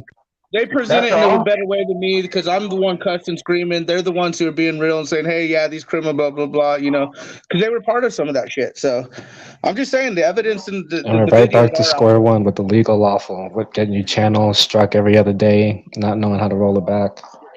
Exactly. Y'all roll it back if you got connections like Brian from No, that's not true, dude. That's not true. Look, I've lost. YouTube has deleted multiple channels. I got them all back. The only channel I didn't get back was deleted by another YouTube user. Okay, not YouTube. One video. Right. I've lost. Usually struck by the World Health Organization. I've had over 200 videos taken down out of my 2,000. Right. I got them all back. Mine's usually World Health Organization or medical mispractice strikes. It's not even fucking the other shit. Well, you got to find a way to appeal those. That's what I'm saying. Communicate effectively. Mitch. You don't know my story with Marfugal and Dex and Mike Strutton. I don't care. You don't know my story with Marfugal. He has the owners of fucking YouTube number that he could call her up and say, "Hey, this motherfucker's doing shit." So what? Keys to YouTube, Facebook. So what? Did you think YouTube was a good organization? Did you think YouTube wasn't Pogo? Did you think YouTube wasn't Pogo? They're not going to let me, they hit me more than you could even understand. I get the appeal thing. I did it for the first 3 or 4 channels. You don't get it. You don't get it. You don't get it. You don't get it. Can you show me one appeal that you won? I'd have to go back, but yeah, I'd have to go back through the emails. I could probably Show do that. me. It'd take Show a me day to one do it, but, appeal yeah. that you won, and I'll fucking continue Yeah, this it was probably on conversation. channel 2 or 3, and it was only certain videos. You know, I never actually got when the channel. My channels would usually get 1, 2, 3 strikes where you get struck, warning, then you get struck again, then you're gone for like If 20 you days or appeal the whatever. strike, then he fucking goes away, and then you don't lose the channel, right? And I've only gotten a few appeals to go through, but most of the videos that I fucking got hit were the ones that were on like the jabs or the trails or the Well, shit. no Like, it was shit. Can we watch No this video shit. now? Because she has got a complete. Because you were probably babbling about fucking medical misinformation. No, because I Instead of don't follow policy and guidelines like a bunch of fucking you guys, and I could tell the truth, yo. And I tell what people want to hear, and I show the optics. you of can the real still tell the optics. truth and I follow don't- policy I and don't guidelines. I'm not a guru spiritual That's fuck. what makes you an artist. I look at my spiritual ways and everyone else's, but I think that their optics are very important. And the agendas in play with these big tech fucktards. You realize you're talking to yourself, right, Snafu? Like, I just totally tune you out. So You can think what you say, dude. I mean, even Sherelle, she's down there right now. She's been James Munder, dude, one of the dudes I knew very Can we well. watch Dude, this video? No, the pogo thing. right, some of you but guys you're don't not even know reaching how deep anyone. this You're goes. not reaching Some of anyone. You guys have no clue how deep this goes, how real this is, how dangerous it is. Who? And some Who? of the technology is Some of you guys, stop fucking rambling and have a conversation, dude. I'm just telling you. I know. I'm tired of you fucking telling me. If you want to have a conversation, you gotta fucking learn to listen sometimes. Opportunities for transcendence, and we cast them in psychological terms. And Yeah, guru shit is only one optics. It's just the same fucking loop for hours, dude. With you. Volume, sir. Volume on the video. The general trend in Oriental cultures is to withdraw into the self from overbearingly difficult physical. Which makes me think you're a part of the program. Either you're fucking fooled and just fucking duped into it, or you're actually working for them. Because you're not doing any good. I'm just saying, man. Like, the loop is important, Mitch. I think the presentation and changing up, yes, what you said before, but also like I said, one of the biggest game players in the game, Mr. Mike Strutton, DEX, Digital First. Repetitiveness is one of the key factors to the mind of these content creators. You look at the Jack Talcott bit. Yeah, like I you said can earlier. do that too, though, Man, bro. hey, complete a fucking sentence for one, and then fucking stop jumping from Mike Strutton to Jack Talcott to what the fuck ever optics are high, dude. It's tactics, bro. That doesn't make any sense, man. Government operated, infiltrated media Who's relations. Mike Strutton? Who's Mike Strutton? Okay, let's start there. The social media fucking that has the keys to Facebook, Twitter, YouTube, all of Now, it. what's that his works with title? Google What's his News, that title? covers What's his charity title? veteran fraud. What's Mike Strutton's title? Vice President, Social Media Relations with Oracle. But Vice President of Social Media Relations with what company? Just go look him up. You said you didn't want to look him up, but maybe you should. That's again. said We put the Oracle. effort With what out there. We company talked does about he this work shit. for? This shit's actually been out there for a while, Mitch. Oracle. Mike That's Strutton why works for OTW and Oracle. all the Is others are Mike like, Strutton yeah, Oracle? That's why even Is Mike Jackie Strutton Fox came up Oracle? here and said, "Hey, Snafu! was involved in that shit." Snafu! Like, it's real shit, dude. I'm trying to have a conversation with you about what you're talking about. Communicate, dude. Is Mike Strutton from Oracle? Yes, Vice President, Social Media Relations. Actually, Okay, why didn't you just fucking answer the question? Stop. Have a conversation, dude. I just answered your question. You Okay. said who is he, and I told you who he was. Are you just repeating other shit people say, or do you really? Yes, that's all he's doing. He's just regurgitating. It's in his mind, dude. I knew the guy for years, dude. Like I knew him, personal relationship. I knew Marfugal for years. Okay. Just like when I talked So what is he doing wrong? What is he doing wrong? Slow down. Okay, I don't care how long you've known him. Tell me what he's doing wrong. Okay, data collection, hacking, and tracking on unbeknownst citizens of the world. Okay, that's what social media sites do. That's not hidden. It's not a secret. He's the creator. He is the patent developer and creator. Okay, great. Well, That's what okay, they Mitch, when you talk haven't about- hidden that. They haven't Okay, hidden when you that. talk about honorable, he is he's Marfugel's co-host, and he Great. calls himself Dex J, Great. and he tells Great. people Dex J was the Great. name off the TV show. Great. They're Where is lying to that you Great. because who he really is. Can you and get what out they're of your about. loop and have a conversation now? Where is the evidence, though? That's what I want to know. Where is it proven that these motherfuckers are really supporting shit? If I That's see what I'm shit- trying to get at, David. If he would slow the fuck down and show some hard evidence know instead what of they telling did that got their instead asses of in heat? telling people to go look on the internet. Well, I could send you an email. Do you want me to send you the emails of the voicemails, the emails? No, the do you have they committed OBS? veteran Download charity fraud. OBS. Download What did OBS. what did it do? Download. There are You Pogo- asked me a Pogo question, channels that got motherfucker. Let me caught doing answer it. fraud, You asked and me a were question. exposed, Let and me they answer got in it. hot You water asked me a committing question. veteran charity Let me fraud. answer it. You asked me a question. Let me answer it. You asked if I want you to send me an email. The answer is no. Do you have a computer? I got a laptop, yeah. Download OBS, activate the virtual camera, and pull it up on the screen on your avatar. And right here, the little box. You know how to do that? Not with OBS. I don't even think I use StreamYards and stuff, dude. Mitch. Okay, you know what? I could probably aim the camera at one of the videos. You know what? No, what I'm gonna do? I'm gonna just upload a bunch of the content that already. I don't want a bunch of content. I just want some clear and concise details. Mitch, can I explain what happened real quick? These pogos, who are real big tech pogos, got caught doing criminal veteran charity fraud, and that's what lit the match under everything. Because once they got caught doing veteran, What's the fraud? just like you What's the caught people fraud? out. We got a show to Oh, watch. they were promoting No, a t-shirt. They were promoting the t-shirt thing for fucking 3 years. He pocketed the money. We have emails and voicemails confirming he never paid the 501c3 charity. But when they got caught with the fraud, he started acting weird, and then there was a payoff, and then Terry France, the car owner for the 501c, showed up on the show. Dude, it's huge. It's even like. So can you slow down and make it more clear? Before you get into all the details, before you get into all the details, can you slow down and can we back up? Hey! I believe you, Snafu, what you're saying. But we Can you slow down and articulate the fraud, please? He promoted a fraud saying 100% donations if you bought t-shirts would go to this 501c veteran charity. Now remember, Marfugel's a pogo. He's actually Let's slow down. Stop.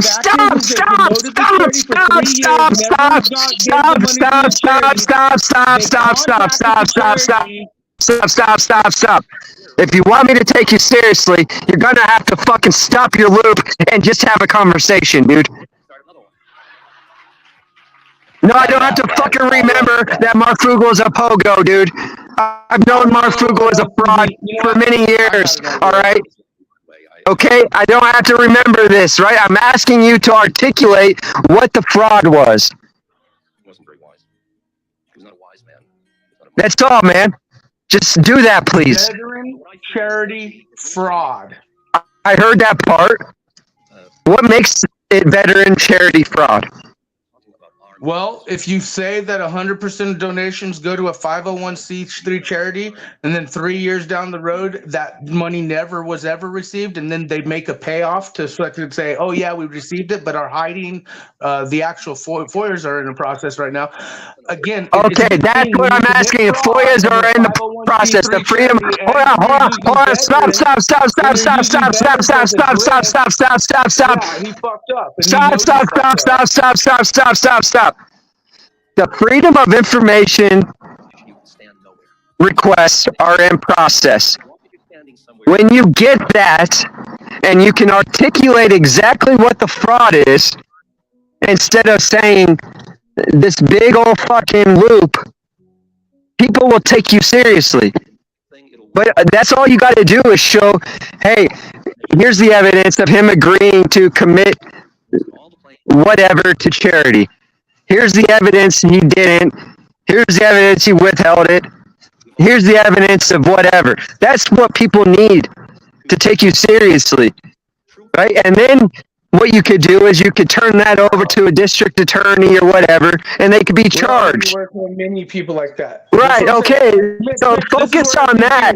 Focus on that. Focus on that, man, because nobody's going to take you seriously until then. You're misinformed. I just One Pino, thou I wow. just sent you a Mitch, video. one thou wow. Everything. Hey, Pino, are you there? Calm down, guys. No, are you there, Pino? I think Marfugo's a fraud. I don't care though. Like he's not. Hey, I sent a video in private chat. Watch that, Mitch. I know you say you don't want to. You want the answers. Check that channel. No, you can. I'm not going to watch videos on YouTube Well, then you know for what? You're truth. misinformed because many know about this fraud. No. It's been around for a while, including Jackie these are Fox the and other channels people. Look, I knew. Snafu, you're missing a point. I recognized Marfugo was a fraud years ago, and I moved on. I moved on, right? Because he wasn't using my name as in his fraud. It's all fear, bro. That's all it is. I give up, dude. I give up. You're on your own, Snafu. Please don't fucking use my name in your fucking shtick, dude. Please. I would love to work with you, but you can't. I can't work with you. Oh, calm down. I can't do this. I wish you would watch the video. I wish That Pino sounds would vaguely watch it. Right, you do your thing, but don't ever expect me to ride with you. That's all I'm saying, man. Dude, I ride with the truth, yo. That's what I do, man. I fucking call for what I see it. And you know what? If you don't understand, like, it's out there, dude. It's there. We have, whether people want to believe it or not, they can look at it. It's there. We've been doing it for 5 years. I don't care. Is Mark Google and Mike Stratton fucking ruining the world? Go get out there and get the information and show everybody, bro. Look how this motherfucker's a fraud. Show some receipts. Dude, you get that motherfucker shut down, people be like, no shit, that fool's right. You gotta get on your horse, bro. That's all I'm saying. All you guys who are on this panel, I just put one of the videos in the private chat. You go watch that and then go check out all the other videos. The receipts, the voicemail. Exactly. Nobody fucking cares about all your videos, dude. They're not gonna go. How are you saying no one cares? But the receipts are what you're asking for, dude. Because if your videos are anything like the way you communicate in real life. So when I show an email in my email page talking about the 501c saying, yep, we never got paid, and then 3 months later another email and a video of him attending on the show and making a story, like, dude, this that shit, proves nothing to me. When these people testify in court, when these people look, emails, do you know how easy it is to make a fake fucking account and send emails to yourself? Do you know how easy it is to make a fake email account and send emails to yourself? No, this one's okay, Mitch. Whatever you need, I can provide. Like, it's there though. It's there. What I need is the hard evidence, fucking charges brought into court, and fucking honorable and credible men and women who are willing to testify to what they know. Okay? Not fucking go on YouTube and babble incessantly and tell fucking people to go watch their videos if they want to know truth. Hey, Snafu, I'm gonna break it down real quick. You know why people don't believe you? You come on yelling all this shit, right? All this stuff you say you believe in, right? But you're yelling it out so much, bro. And then when you're stuck in the corner and people are asking you questions, you really don't know where to go. And you really don't have much to say besides, I'm going to send this link. And then people keep calling you, bro, and you're not giving them receipts. So you're not getting well received. And it doesn't look good, bro. And nobody's going to believe you even when you have real receipts. Well, the truth is I have tons of people who believe me. These communities, because you guys haven't. I believe you about my Google, bro. Sherelle down there, everyone knows Sherelle. She knows what game it is. Jackie Fox. Oh, you know Jackie Fox. She know what time it is. Okay? Even in your Yeah, own but little dude, like, community. you can't go by They your got I her word don't because know when now Snow she's Bunny, telling but the I would truth about the definitely like Marfugo to. shit. You guys go do your own research. I don't need to bring shit to you am guys I because the off people or we're working with are already getting it. If you guys want it, yeah, I point you to the shit to say you want to catch up on it. Go look at All this right. because none of you are helping me with any of this shit anyways. In the end, you get what I'm saying? And I can't yet get it together. Like if that makes sense. No, it doesn't. yeah, It's not like I'm trying to receipts, hide shit bro. from you. We've been trying to Like expose I these said, when you're motherfuckers all the calling time, but people I these got the things, bro, people. you I need got the receipts, bro. fucking big boy. I got the people If working I on it. phoned you, Snafu. As far as the receipts and all that, we've showed them I would be coming out multiple with channels all receipts the when I time. said With it. you I new just guys don't that I'm say coming words out, like that's why that, I'm like, bro. hey, go look at this video. Is it? But like, if you need it, like real, like if you were actually, hey, we got this guy who's gonna pay for you know, to fucking, you know, How swear do it or you know whatever. you Like, haven't worked? Like I'm just saying, like working with pedos, is that just cashing a check, never even being around the guy, or actually hanging out with this guy, going to clubs, and you're hanging out with him? Like these are the Well, things. based Like on his loose claims of fucking pedophile supporting, I would say it's probably he are you just saying I am? No, I'm just saying, like, what was. is going on here? yeah, I What is can't he do that. saying? Like, I don't know. I Besides just, you him know, getting I just ripped know off what we're by. doing and who we're exposing on this YouTube platform. I've been doing it for years, and many of them these big ass channels. The reason I ever even got involved Why with don't you Paul's channel expose and others is YouTube, because man? of other. Why don't you expose YouTube? Well, YouTube should be held accountable, but they're poker. Like YouTube is Absolutely. sellout. Why do you think Facebook. Susan quit and the other guy came Okay, in? so And the are you other gonna guy go to was fucking the other guy was McDonald's the and one tell who them was that the they're fucking guidelines and shitty at policies, making and Susan was burgers? in charge. So We you're know gonna that show up to McDonald's and tell them they make shitty burgers? we If you all don't use eat these there, who fucking platforms. cares? If you don't eat there, who fucking cares? Well, because you know what, YouTube and other platforms that are big like this control influence on the world. And if they're censoring and they're fucking committing criminal actions and Yes. pedophile actions and other things that allow these fucking shit to go down, yeah, YouTube and other shit should be accountable, and we as citizens should care, Mitch. Sorry, that's how I feel. Snafu, you just need to work on. Why are you yourself. saying sorry? That's you just agreed with me. I love you, bro. Like Because I know know you're upset that I but I'm don't agree saying with I you knew on you that could do one. a lot, bro. Work on You yourself. don't. You know I'm upset. Shut up for a minute, David. You know I'm upset. Shut up, dude. For All a right, minute. thanks. All I right, love you. then. I love you too. You want to talk for a minute? Yes, go You ahead. want to talk for a minute? Or maybe Rob All can right. talk. Rob's been very quiet. I don't really got much to say. I'm just listening. I'm about done, man. My throat hurts. I'm tired of yelling over snafu, man. Yeah, I'm done too, and I'm not even trying to talk any of that right now. Like, it is what it is. If any of you on panel want to see that video, it's there, even for you. I know Why you're don't you stick but around whatever, and talk but about something I'm else, gonna man? stand to what I stand for, dude. I'm gonna All say right, that, well, yeah, just we are stick getting- around and prove that you can talk about something else, please. What do you want to talk about? Garlic bread? No, you want to talk about you fucking constantly bringing up these worldly politics and calling the United States military America? I don't care what we talk about, man. It's like, I know what I'm passionate and what I am personally involved in my life, the things that I do. And that's another thing many of you guys forget. Like, some of us have dedicated our lives for years to expose some of these scumbags. So it is Okay, personal. well, you got to move on, man. It's like, Well, I know, but there's things going on even today. Yeah, like, again, like if fucking Marfugal went away tomorrow, this shit's still gonna fucking roll on, bro. I'd walk away. Farmer's a bitch. I could have Marfugal's channel shut down. You want me to? Sure, I'll walk away from. I'll never mention Pogo again. Once Marfugal and Monograph should be too, but no, yeah, criminal, veteran, fraud, and what that motherfucker did. And I know so personal. Like, once that motherfucker, I probably would walk away. To be honest with you, the whole Pogo. You think I like being fucking ridiculed and fucked up? Are you And, that and, like, eating my but videos, I'm like, not. all this drama bullshit now. See, Like, but that's my point. Snaps or even people before you guys met me. That's my point. Like, in your mind, this is the most important. Don't know going In on my behind the mind, scenes you're so obsessed. You're so obsessed with this. Can you have a little back and forth? Can you have a little back and forth now, please? You could not get Marfugo Can you shut have a down. little back and forth now, please? Like, Snafu, you really gotta learn how to have conversations, man. I suck at communicating. I feel bad for being the one to tell you this, but dude, you're worse than me. That's bad. Repetitive thoughts are a bitch, aren't they? Yeah. Yeah, it's real bad, but I've seen you growing, Mitch. And I appreciate Thanks, it. man. I appreciate it too. I'm fucking slipping right now. I'm like just letting loose. No, dude, I get what, dude.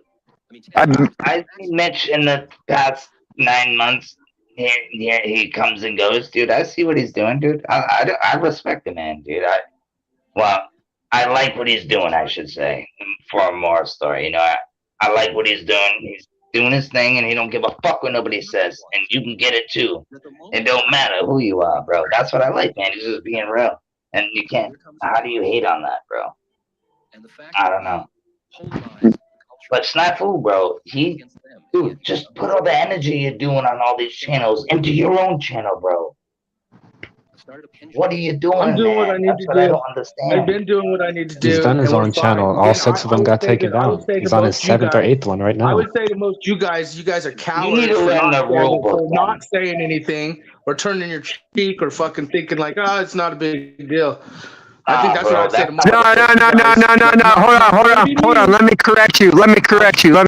Because what you just said is, since we don't dedicate our entire lives like you and obsess over it, like it's the only thing that's fucking wrong with this world, then we're turning a fucking blind eye and we're supporting it and what the fuck ever. Well, look, you even said yourself you saw no point of talking about some of the optics, like just optics, like the point of camera. Just talking about it. What I said is, you fucking repeating the same shit 1,000 times to the same fucking 100 people, where 95 of them don't give a fuck about what you're saying, is not doing any good. The only people listening to you are the same fucking 5 people that will follow you anywhere you go. Because they're just as sick and obsessed as you are.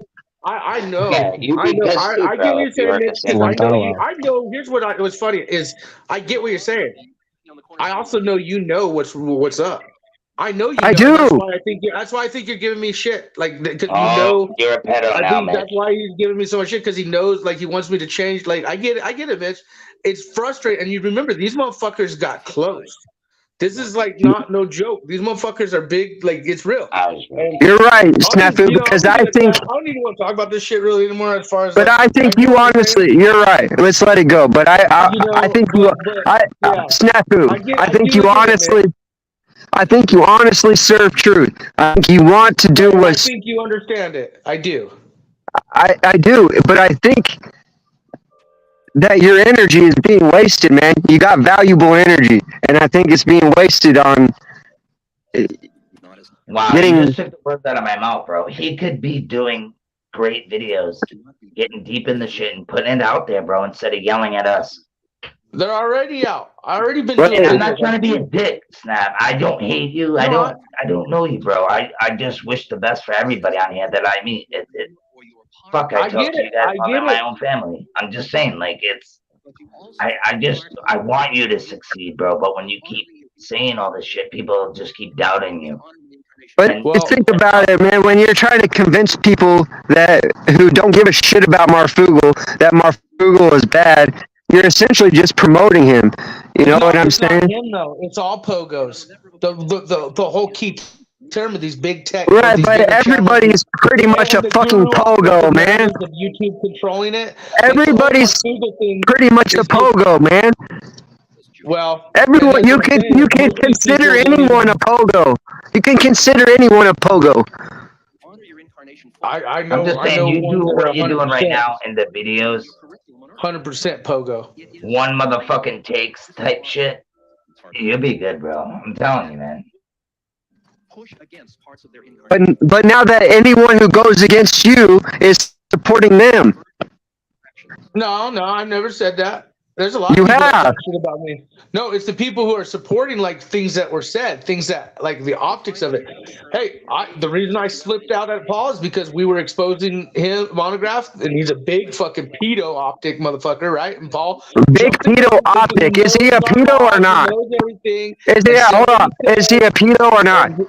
No, Snafu. He's a big. no. I said he supported a pedo. I never said Paul was a pedo. No, I just think No, Paul you just said supported a Monograph is pedo. a big pedo optic. What does that mean? Oh yeah, Monograph is a pin. I'll go on record and say that motherfucker. He's been nothing punched by penny. really. Yeah, That doesn't fuck make him. any I don't Fuck care that what you're motherfucker. gonna go on record and say. Yeah, I'll Is he a well, pedophile? you say what you want. Has he been charged? Has He's been he questioned even by been penny charged? platforms. He posts his Fucking conviction. Has he been charged with pedophilia? God damn it. Fucking been That's known the for thing I'm trying to Snafu. say, man. honeydew, He dress can't go crop. around saying shit Yeah, like that, he's a bro. weirdo. He's gonna He's a get fucking hurt. freak. No, he's fucking going off on a tangent because he knows I'm pressing him on some important details. No, I'm saying you accuse someone like that in real life, bro, and they see you, bro. You're gonna get hurt, bro. Nah, bro. Hey, dude, you don't think That's I've been to some prison, serious dude? I shit. know That's the what worst I charge you know can what I'm get, saying and bro. what I'm not saying, dude. I've been to Besides prison. I murder. get it. I get it, man. That's what's so funny is all you guys are sitting here in the optics of it's what it funny, really though, is, huh? in front of your face, Oh. including minus the even this the It's fraud funny thing. you calling people You know, this pedos. motherfucker is a big ass channel, and yeah, he committed fucking veteran charity fraud. Whether you think the veterans or not is the whole stock code, whatever. Fact is, a motherfucker's acting like a news channel, grifting off the news shit, and then using them, and then frauded. And yeah, it's big shit, bro. And they're fucking tied with the #2 data collection agency in the world, and he has the keys to all your fucking shit. He's like Yeah, the but big dude, boy on this you're platform. blaming Yeah, it's real people shit. to be pedos when you don't even know they're pedos, bro. Oh, Don't you get it? Monograph, go. You know what? You want us to defend that motherfucker? He's a fucking pedograph. Who defended him? Who defended Monograph? Fuck his little pedo bitch. Posting his fantasies of rape, torture, and sex on children. He's a piece of shit. I don't Who here is defending Monograph? Wearing his little Masonic mask while he has a little girl chained on the wall, putting his fantasies out. I called out Monograph too. Hey, look, dude, I called out Monograph too quite a while ago. It's probably 2 or 3 years ago. But I got into it with him. I guarantee you he remembers me. He doxed me yesterday, Mitch. All right. He put my phone number to everyone, and now the phone's been ringing like crazy. We're gonna bury you. Arizona's deep. No, Monograph's been in the. He's in law issues with a lot, but yeah, no. He doxed me yesterday on the stream. And that's not a threat. I'm just saying, like, fucking with that kind of shit, bro. That shit means to them more than I got anything, close bro. to And one I'm of the talking biggest about, like, criminal fucking you know what I'm talking racketeering about. rings on YouTube without even knowing what they were doing. I know, I get what you're saying. Most of you motherfuckers on this YouTube are just viewers and subscribers and watchers. You're not even thinking of the criminal, traitorous, fraudulent acts that go on using these platforms. Maybe I Who's not thinking of that? I accidentally got involved way more than I knew and learned what these people were doing and about. No, I'm just saying, people that talk about these things. Do you think that that might have something to do with your emotional attachment? Yeah, I probably, like I said, like, to be honest with you, Mitch, I think it's letting people know about pogos. Like, it's frustrating they don't even care or know what that is. But yeah, I think Were you ever? When I exposed Marfugal, he was so worried that he spit in our face and he like doubled down, and like it was such a war, dude, and it was ugly, and it still is to this day. But then with the Monograph tied to it, like you said, Monograph yourself, and then they're all the buddy system. Those bigger channels like Jacob It's all Israel, theatrics, though, man. It's all theatrics. If you got the evidence, big ass pogo fucktards, Mitch. if you got the evidence that you do, and nothing's being done about it, that's really the bigger story, man. Well, that's were you or someone you were close to been involved into this? No, it doesn't take too much time when there's combat veterans involved, regular veterans, regular citizens, regular just fucking business. Like this is big, okay? This is not no joke. And like I said, whether you agree or not, and I'm not gonna talk like I get what you're saying, Mitch. We could talk about something else. Let's talk about garlic bread or something. But I'm just saying. no, if there's fraud going on, they're gonna shut it down, dude. They're gonna shut it down. I told you, my family, I'm deep. I'm just wondering why you're so like hooked on it, bro. if you have a family member or someone that was involved in it, you know, They're or you traitors, just frauds, feel the go. criminals, and tied to some very serious rings. They're criminal. They don't just allow fraud, man. They allow legal deception, basically. And I need to look you more gotta at Rico because there's so many different you versions. gotta realize that. And so, like, if really there were some tricks being played, you know, it's deception, you know, but it's not the world's problems, man. So I can't fucking ride with you. I've told you multiple times. You don't acknowledge it. Well, no. The world's problem is Dex, Mike Strutton, the head patent developer for tracking No, URLs. he's not the He's the guy problem. who developed in America how to track URLs, how to track your device, how to use nanotechnology. Okay, well, that shit would have been done. If he didn't do it, someone else would have. It's not like the number 2 If he data didn't collection do agency in it, the world is someone using else that would have. channel as a That's the psyop, and then, inherent oh, look at nature the news of channel, but this actually shit. we're big tech fucking Look. invading YouTube. Yeah, it's a little more than just the fraud. Big, see what you're defending? Big tech. Fraud, but Hold they on. know what they're trying Hey, to have a conversation. That's why they're freaked out. Look, man, if you want anyone to take you seriously, have a conversation. And that's that. Otherwise, it looks like you're just trying to maintain a narrative that nobody can fucking take serious. Compassion. Can we have this? Watch this video. Compassion. I want to see it. If it wasn't a video, then damn it, I got. Man, I want to have a conversation with you, Snafu, but I'm about to give up, man.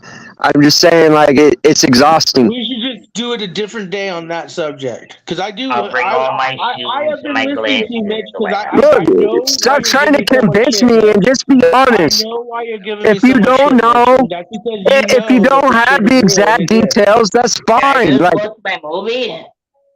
I just want to watch my movie. David, please, man.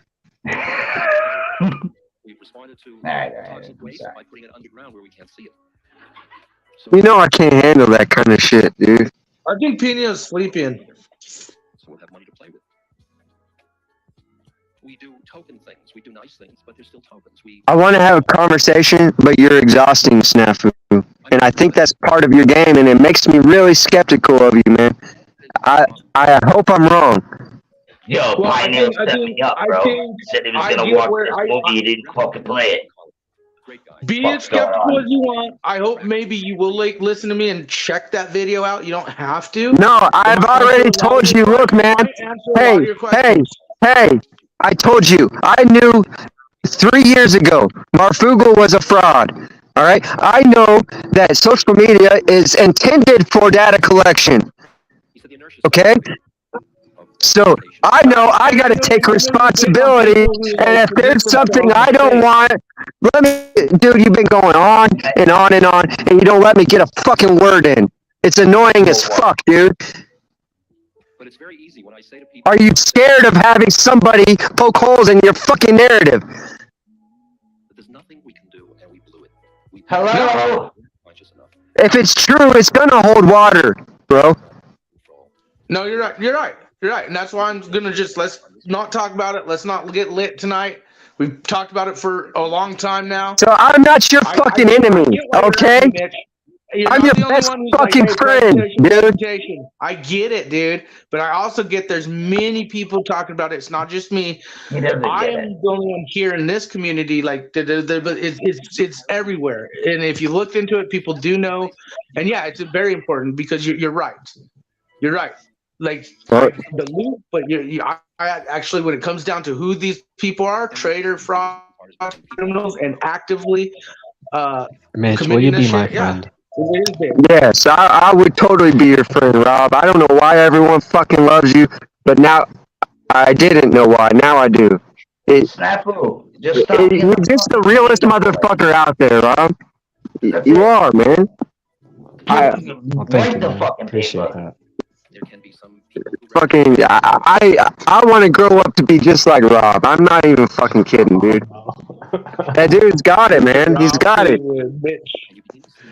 And that's why you say, like, you know, Look, you don't know what he thinks about these people, even though he fucking handles them way different than you and I do. You know what I'm saying? The dude's got it, man. I don't know what it is. I can't figure it out, but I didn't always have it. I was a loser failure most of my life who didn't have it. yeah. Well, I want what the fuck. Nah, man. Thank you. It's teaching me how to be a better man, honestly, because like the way I communicate is just it's borderline fucking snafu territory, man.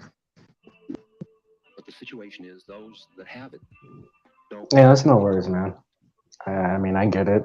Things get a little heated sometimes. You know, I mean, I just kind of deal with it how I see fit.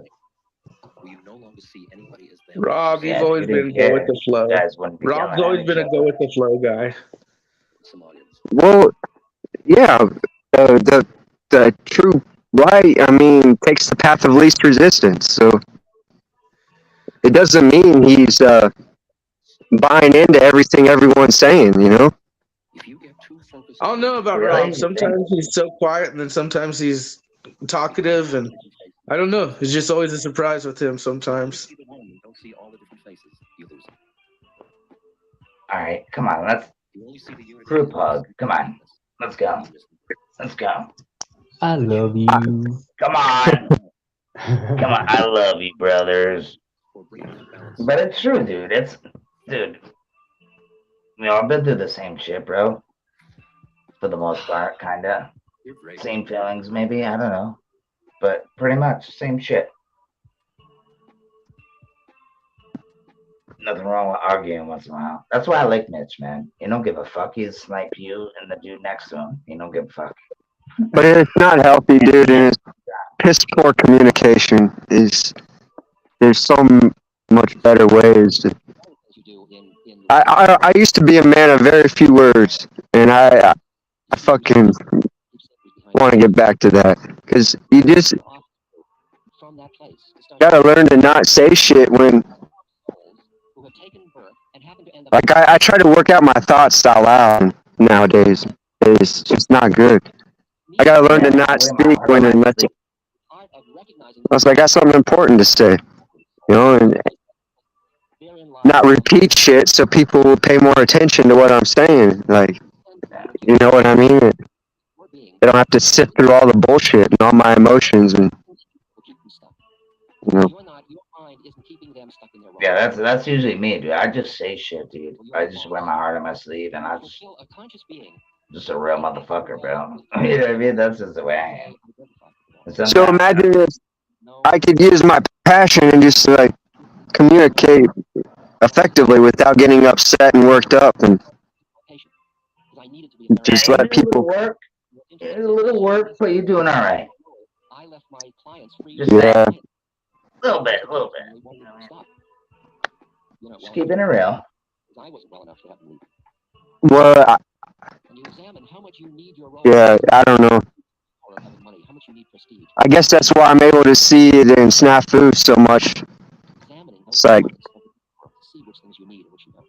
No, I like snafu, bro. I do. I do too, but it ain't about that. I like his message more than anything. You just got to get it under control, man.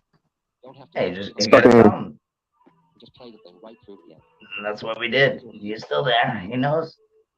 It's a buck, bro. Just keeping it real with you, bro. Instead of fucking, oh yeah, dude, yeah, we got you, bro, and then going behind your back like, did you hear what they said? No, I want like Let's go smoke it's a blunt. fine. You know, You guys like, can think and say what you want, and I'm gonna intake what because it's not like I'm just like discounting it. You know, trust me. There's many people who've been doing this, and there's many people who are like, hey, do you need to change your presentation? But then I'm looking at it like, well, a lot of you guys are the nice family oriented doing it in the presentation. I'm the one all the fucking like, fuck this shit. And you know what? Are you Honestly, jealous? some of the things going behind the scenes, the things that I can't talk about. Yeah, it actually whatever. And so I'm taking in everything, Dude, but I are also you know that really there's a lot like, of things that are not understandable to most you guys. And this big tech pogo shit, the message, all I could say, and I'll stop it at, it's real. And I'll leave it at that. It's real. I know it is. And I Yeah, I can't do don't it. think anyone here thought big tech was a good thing. I And we don't think stuck anyone our here hand in thought. the hornet nest, dude, and You fucking, know it. and popped it. And it's just real. I don't think anyone here thought we were on a good trajectory with big tech, man. I'm just saying, we gotta realize we're not each other's enemies, man. So, like, No, but let me ask you this, Mitch. Like, okay, doesn't it frustrate you when people like are yeah, not seeing like the flat Earth smack? You called that shit from the beginning, and then everyone was like giving you shit, like fuck they did it. And then the minute they saw that the dude put hands on the kid, everyone was like, "Mitch is great. Thank you, dude." Like, and it was like, your no, discernment. I lost. I called it with you. Like, I lost we're like, some "Hey, this guy," supporters. others. Look, man, I I lost don't know. like. It's frustrating, like you said, Mitch. I think But it's frustrating, and I get it's what you're not saying. about that. I don't do what I do for supporters or for personality politics. It's not like you got to join me. Like, No. it's I'm just saying it's the discernment of not being able to recognize the facts, the optics, the whole situation. Who gives a fuck if they are not like you or support you? But support. Like, you're gonna support a guy who says I'm gonna preach flat Earth and then smacks the shit out of a kid. Like, but before you showed that footage, you called him out. I did too. Others did.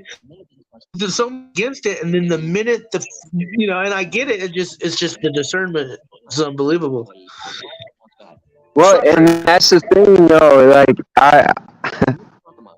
not there's somebody that I've like dedicated a lot of time and energy to trying to uh just reason with and be real with, and and they went like they saw what I was doing and what he was doing resonated with her, and he's much more her type, so like she needs to get in where she fits in, and so like it's just you know what I'm saying. I didn't do a very good job of explaining that, but it's not about like gaining people's support. It's just it's a process that they all gotta work through, and I guarantee you, Trinity. He's kind of like back to his same old bullshit, but I guarantee you he's not going to do that again. You know? No, I think he learned. I think he learned his lesson. I was disappointed he didn't address everyone like he probably should have, but he definitely learned. Well, no, he doubled down. He doubled down, and he lied on Z show, and then he took the video down and never addressed it again. You're right. I do. See, I didn't know. I knew that day, but I thought he might have because Z said that he told him to take a break, and then that when he was ready to maybe come back and address it and then start doing stuff, and I saw he was doing stuff again, so I thought he addressed it, but obviously he didn't. Wow. Wow. That he just took the video down and kept on going as if nothing happened. I think that's what kind of got a lot of people to turn on him. So like, I didn't have to do shit. I didn't say shit, and I didn't want that. But I think that's what made people realize he's bullshit. And you know what I'm saying? I think you were the catalyst for that, for sort of bringing that up, because I didn't really have any, feelings, or not feelings, but I didn't really see anything about it until you had brought it up, and I'm like, oh shit, this is pretty serious here. Yeah, I he think was he was big in the flat Earth community, and you would figure someone like that doing something like that, he was freaked out when it happened, and everyone was talking about it. But it just shows that he didn't care, because you would think someone would address that. But if he doubled down and lied, that's a different way of addressing it, I guess, Rob. Wow. Yeah, I think I was talking a little bit of shit the day before, and honestly, I think his emotions were running high. But my real point that I think I'm really fucking up, but just my words are not coming out right, and I'm not saying what I am thinking. But essentially, I think that he is working through a process, and it's he didn't do me any wrong. So it's like I'm not gonna sit here and get all emotional and act like the victim in this situation. You know, I think that he knows in his heart and in his mind that he did wrong, and he still has to kind of try and maintain his position. But you know, I think that he, as long as he knows that people know that he's not fooling everyone, I don't know. I just think that he's got to work through the process, and yeah, I'd be more concerned for the victims and shit. You know, it's like, yeah, that shit's I don't know. Somebody else said it, but they were exactly right. Like that kid's not gonna ever fucking I mean, really, you can't look write into that this shit shit. though, dude. Like, I'm gonna go teach some people about flat Earth, and I'm gonna flat Earth smack the shit out of them if they don't listen to me. You can't write that shit though. Like that happened. Yeah, but It listen, really bro. happened. The water. How much water is around us? If you say it's not flat,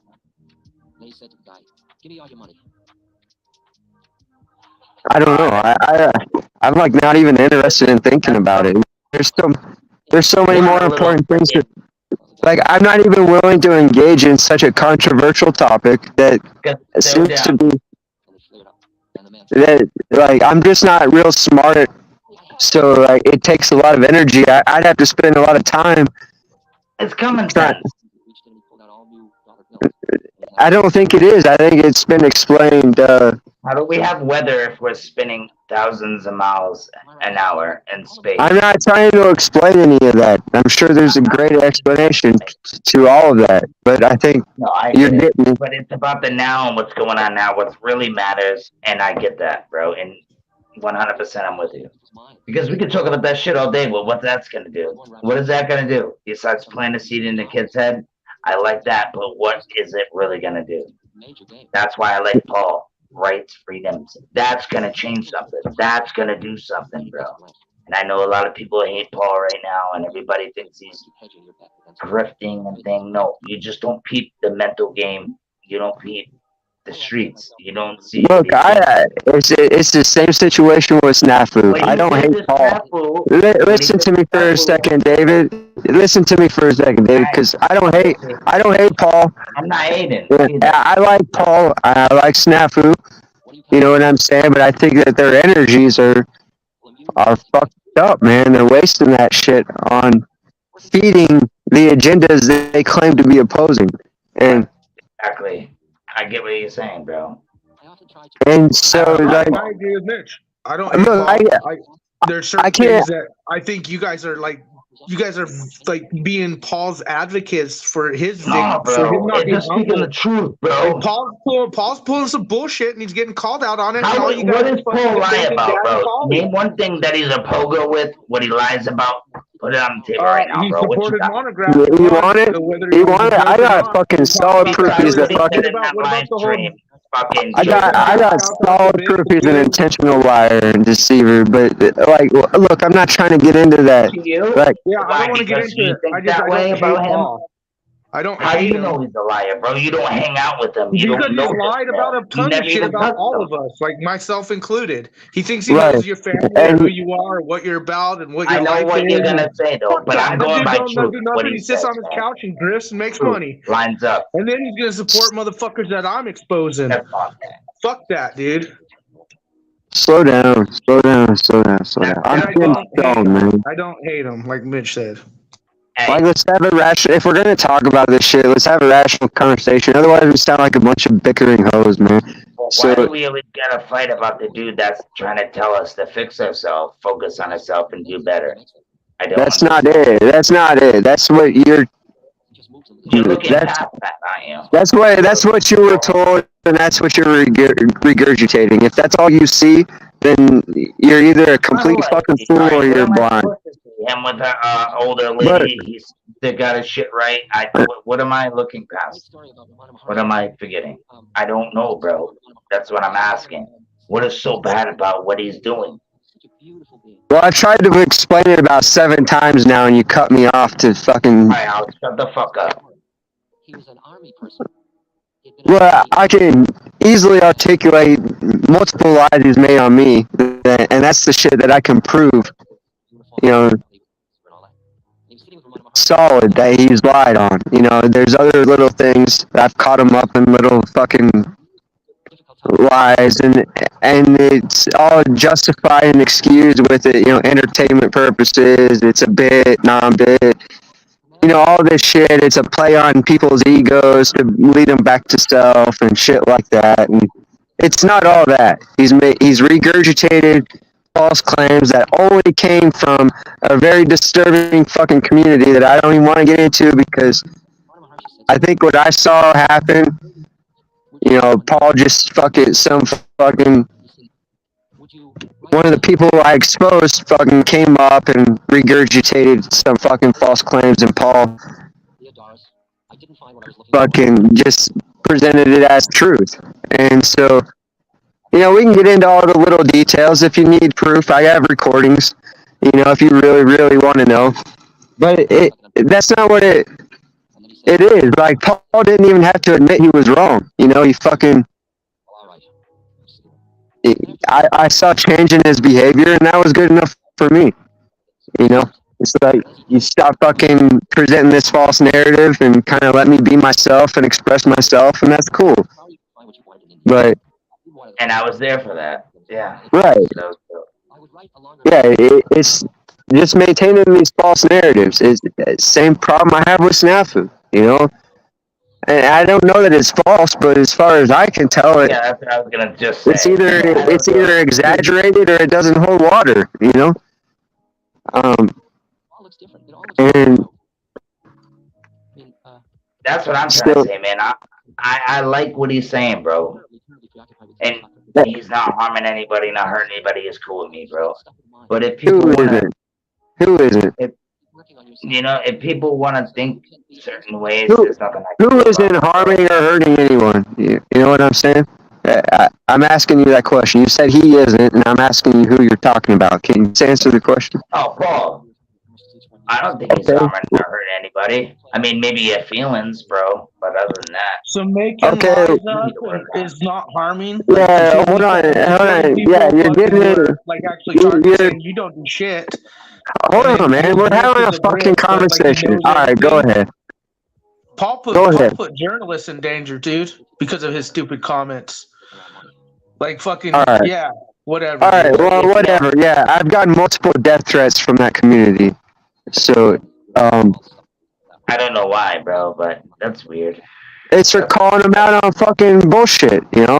Yeah, but like I'm gonna say Paul can't control weird motherfuckers either that watch his shit, but yeah, man, I get it. Right. Bro. So you're gonna discredit fucking people with false narratives about fucking going to shoot dude, up I don't. the president. No, you're missing the point, dude. It's so hard to have a conversation with you because you jump to conclusions so fast. You don't even listen. You got it all figured out, you know? No, I'm kind of on a delay. I'm sorry. Go ahead. Say No, you're not. You haven't been on a delay. I know you're not on a delay because of how quick you cut me off. The way they do. My bad. Why are you all you guys so quick to defend him the way you do? And I'm not discount defending all him. the I'm just speaking the truth. Because Mitch What he didn't have says to to say me about was his true to lies. me. You don't He's see never him hurt lying about anybody. all the I haven't people. seen it. Remember, DD What do came you on the want me to show and do? fucking he knew DD's life and who his wife was and how they're gonna fucking divorce. Like, I mean, he makes all these Snafu, I like you, claims. bro. But you just scream and yell all the time. Can't even have a damn conversation. Well, now you're leaving them no choice because you're talking over them. So who's the fucking problem? You know? I don't know why you guys defend him so quickly when you see what he does and then act like you don't see it. See what he does. What? Busts his people's balls. Speak You the haven't truth. seen him lie about people? All right. So let me ask you this, David.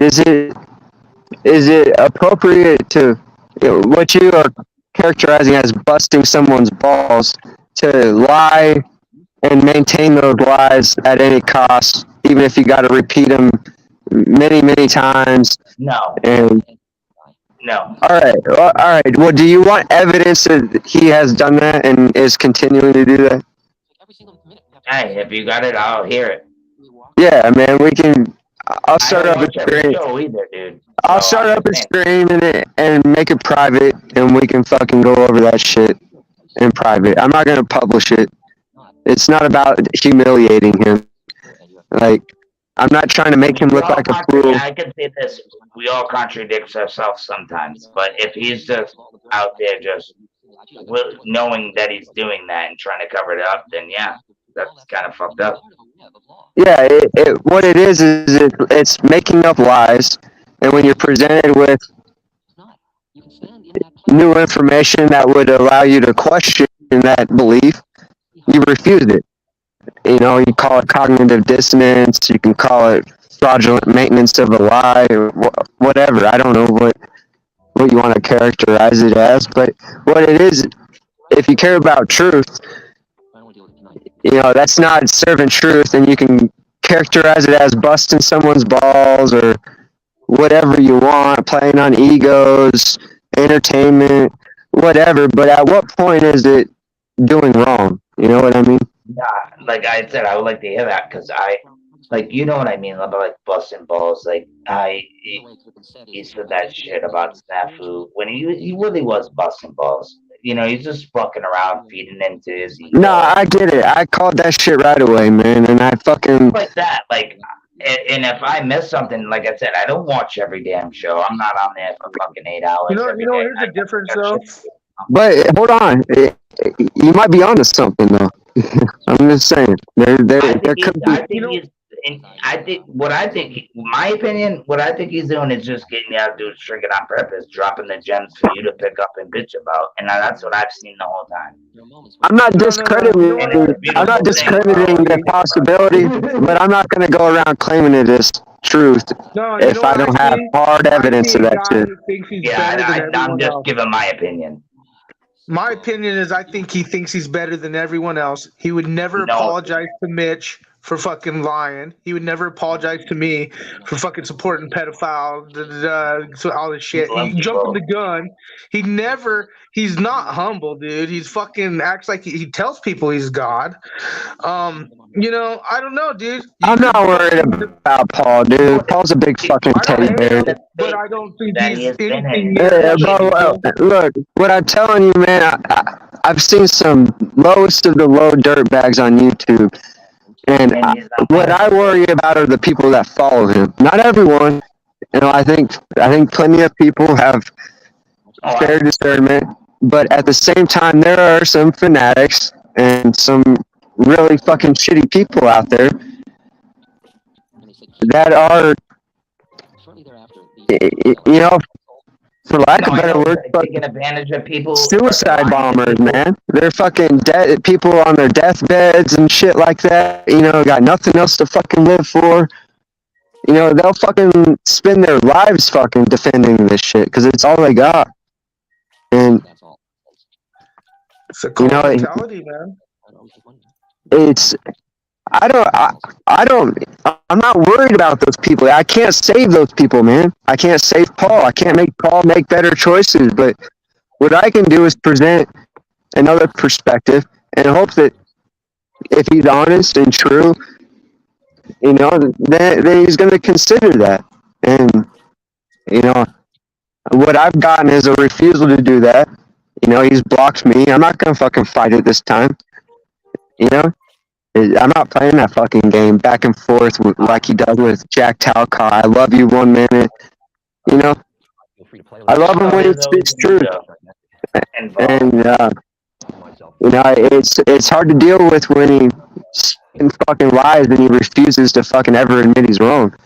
You know? Not everyone had the opportunity. I'm going to just talk a little shit for a second and I'll get off my fucking soapbox, but, you know, not everyone has the opportunity. Do you think he's speaking truth most of the time and that he lies when it comes to you? No, I think he does it when it comes to... I don't think it's directed specifically at me. I think when it comes to maintaining this narrative that he is like got this righteous indignation, you know, that everything he does is for good and, you know, for God's will, not his will, and shit like that, you know. If you're going to be using that terminology, man, those are some pretty hefty claims. And, you know, if you're trying to live by that in your heart and not just use it as words to manipulate people into, you know, and that shit does bother me, you know. Like I think people would come and listen to him no matter what, without manipulating him, even if he is fucking evil and intentionally serving evil forces. You know. I don't think he is though. I don't. I don't know. It's not my place to judge, but what I say in him is, I don't know, Rob. I don't know if I'm answering your question, man, but I think that he does kind of hyper focus on me for sure. But I think it's not me specifically. I think it's the message I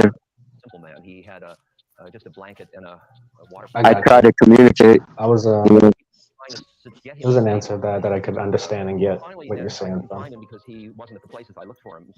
Yeah, I think he has to maintain this certain narrative. Otherwise, he will throw his credibility out the window. And drama sells too. Drama sells. I think that, look, man, you know, there are some good people. He's got fucking higher turnover than fucking Walmart, man. You know what I'm saying? Good people come and go so fast, and he doesn't care about that shit, you know, because he's. What I'm seeing is he's surrounding himself surrounding himself with some fucking shitty people that are willing to protect his narrative and not people that are willing to serve truth. So you think people are just pumping his net, you know, like his head up, and he's just getting into it, and he's just, I don't think that, bro. Dude, just listen to what he says, bro. He might bust balls. And it's a place where on certain. I don't know. Well, it's hard why to do you explain, defend him so strongly when others? And then say I don't know right away. And then say I don't know right away. Not from where I'm from, bro. Busted balls are probably totally different out there, or even being joking around, bro. Just having fun with it, bro. That's what I'm saying. And he does, and he speaks truth. Well, look, man, he's associated with people that have fucking doxed my family members while fucking threatening to send a rapist to her house. Associated with the guy who's fucking in pedophile rings linked to Hillary Clinton shit and other shit, and fucking who threatened me and my journalists and doubled down on fucking that. And then thinks he's God though, but what I see is no respect or humbleness. He would never again apologize. Mitch doesn't expect no apology from him. He knows how Paul is. I wouldn't ever expect him. I know how Paul is. My thing is why do a lot of you guys defend him like with all the shit? Because I know what the fuck he's saying, bro. It's a bit. It's money. It's drama sells. Jack really wants to change the world. Take the meat, Jack's leave a the really rest good off guy, getting invested, but he's bro. also like whatever. But hold on, David. Stop, man. Like, look, man. Let him talk. Let him talk for a minute. Right, let him say what he's got to say so he doesn't go off on his fucking tangent, and we can hold him accountable and stop him. Let's just have a conversation about it. Why are you fucking starting a fight to defend another man? You know, you just got done. You just got done after 3 words saying I don't know, and then now your argument is because I know. Because I know. Because I know. You know, that's not an argument, dude. I love it. I don't know. It's not you, Dave. There's many of you guys that just defend him blindly and then just turn your cheek on the optics or just don't care. And it's like nah, dude. I have no respect for a guy who has no respect for me. Well, he says all the time, why would I respect you? Well, what the fuck would I respect you? But he claims that he's better than everyone. I'm not into that type of shit, dude. If you guys want to think that's the better man, the better person, he's changing the world in your lives, well, that. I call that some fucking like okay. I don't even want to say it. You know, it's just I'm trying to. I don't know. Respect is given and taken. Like you know, and even real life, metaversely, there's certain things, certain ways, and then for people to just turn their cheek and act like, oh, you know, because I get it, drama sells, entertainment value of the show, I get it. It's also pogo narrative. It's also you know, but my whole thing is No, it is. Who cares? a lot of you got, and that's why people say cult mentality is big. Look, And it's good entertainment, but if it's entertainment, let it be entertainment. If it's fucking a truth community, then let it be a truth community. You can't have both at the same time, you know? But It's he's fucking. changing lives and he's about the truth.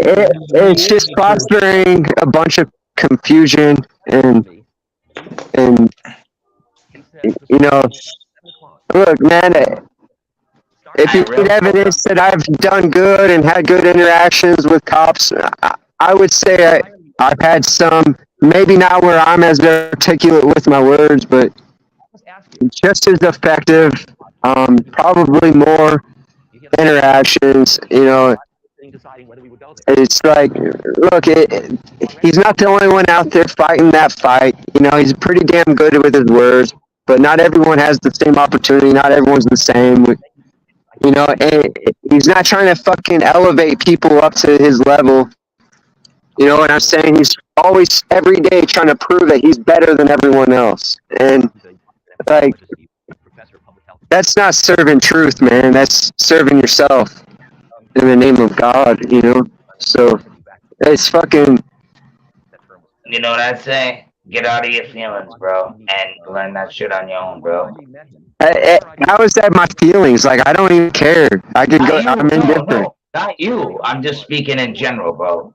Just everybody that hears him, obviously, It sounds like you're in your feelings because you can't have a rational conversation about it. You just want to fucking say. I can have a great conversation about it, bro. I'm just giving you my. Then do it. Then articulate yourself and don't talk about my feelings. Of what he says and skipping the whole truth part. You're not listening to what he says. You're listening to the shit that you get. What part did I not listen to? I don't know because you didn't tell me, sir. So I'm not talking to you. Okay, well, you're making a fucking very broad generalization. Hold on, dude. Let's have a conversation about it, all right? Well, I'm talking. So can I finish? Well, no, because you made a fucking claim against me, all right? So I'm gonna. That's it. What? You said that I don't listen to his truth, and I asked you what truth, and you said I don't know. Okay, so that no, I didn't say truth. I said I know what I'm listening to with his truth. So do you think all he does is talk truth? The truth that I receive and I take, I leave the rest. It's a yes or no question. Do you think all he talks about is truth? Everything he says, and I've said this in the past. Okay. Did I at any point in time say that he never speaks any truth? I'm saying you guys get triggered by what he says. Okay. Would you? Are you not triggered by him fucking trying to normalize sexualizing a 14-year-old? All right. So. Because I listened to 3 hours of it, and it wasn't him at all. What's that? He didn't give an okay to rape a 14-year-old. What are you talking about? I didn't say he gave an okay to rape a 14-year-old. Is that what I said? Shows how your mind works. Yeah. No, you were pretty much saying the same thing. No, I wasn't. But why do you have to jump back to the 14-year-old? Like, what is in your mind? We were done past that, bro. I don't understand that. No, you may be past that. You may be wanting to look past that. You said we get triggered though, Dave. Paul. No, dude, I'm not getting triggered, bro. What are you guys talking about? I'm just saying, you're sitting here talking about a man you don't even know on the line. Why are you getting triggered over somebody you don't even know?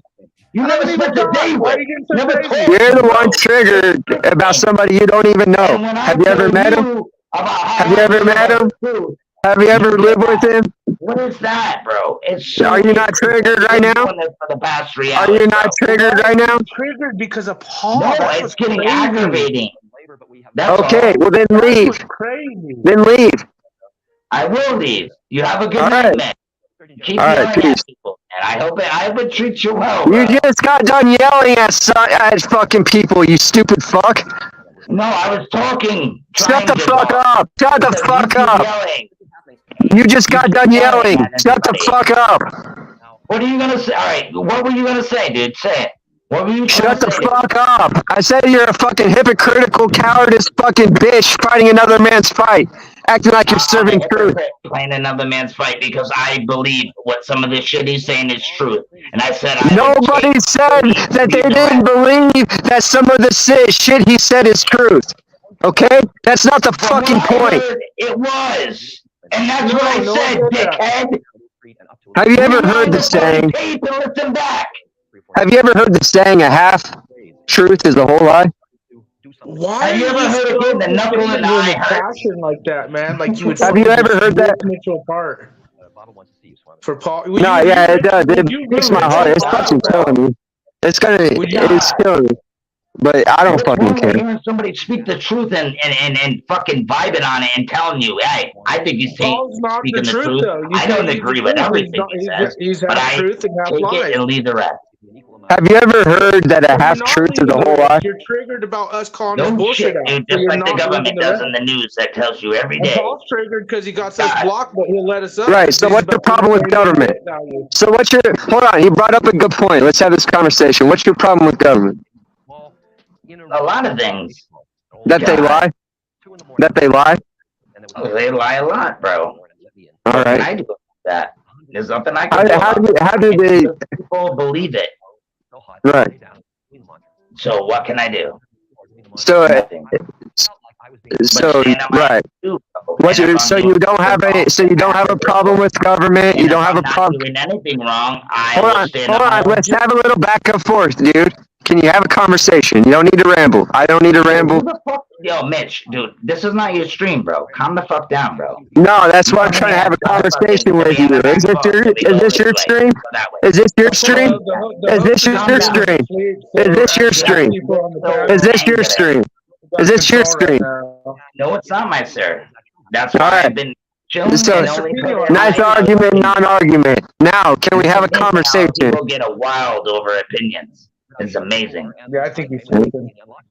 It's amazing. Nah, it's just pulling out their fucking true colors left and right, man. It's fucking hilarious. For what, bro? For what? For me giving my opinion how I That's feel you're a about fake ass something, bro? truther, You're dude. gonna get that mad? That's you're a fake ass truther, man. And you're out here to play games, man. Don't put labels on me, bro. Yeah, you're a fake ass truther out here to play games. Bro, I ain't no Yeah. truther. Then why are you talking about the truth he speaks? Then why are you talking about the truth he speaks? Like that's all that fucking matters. I keep calling you a surfer. You're Then not why a the fucking fuck? surfer. Then why the fuck are you talking about the truth he speaks? Like that's all that matters. Because it's fucking life changing. If you Okay.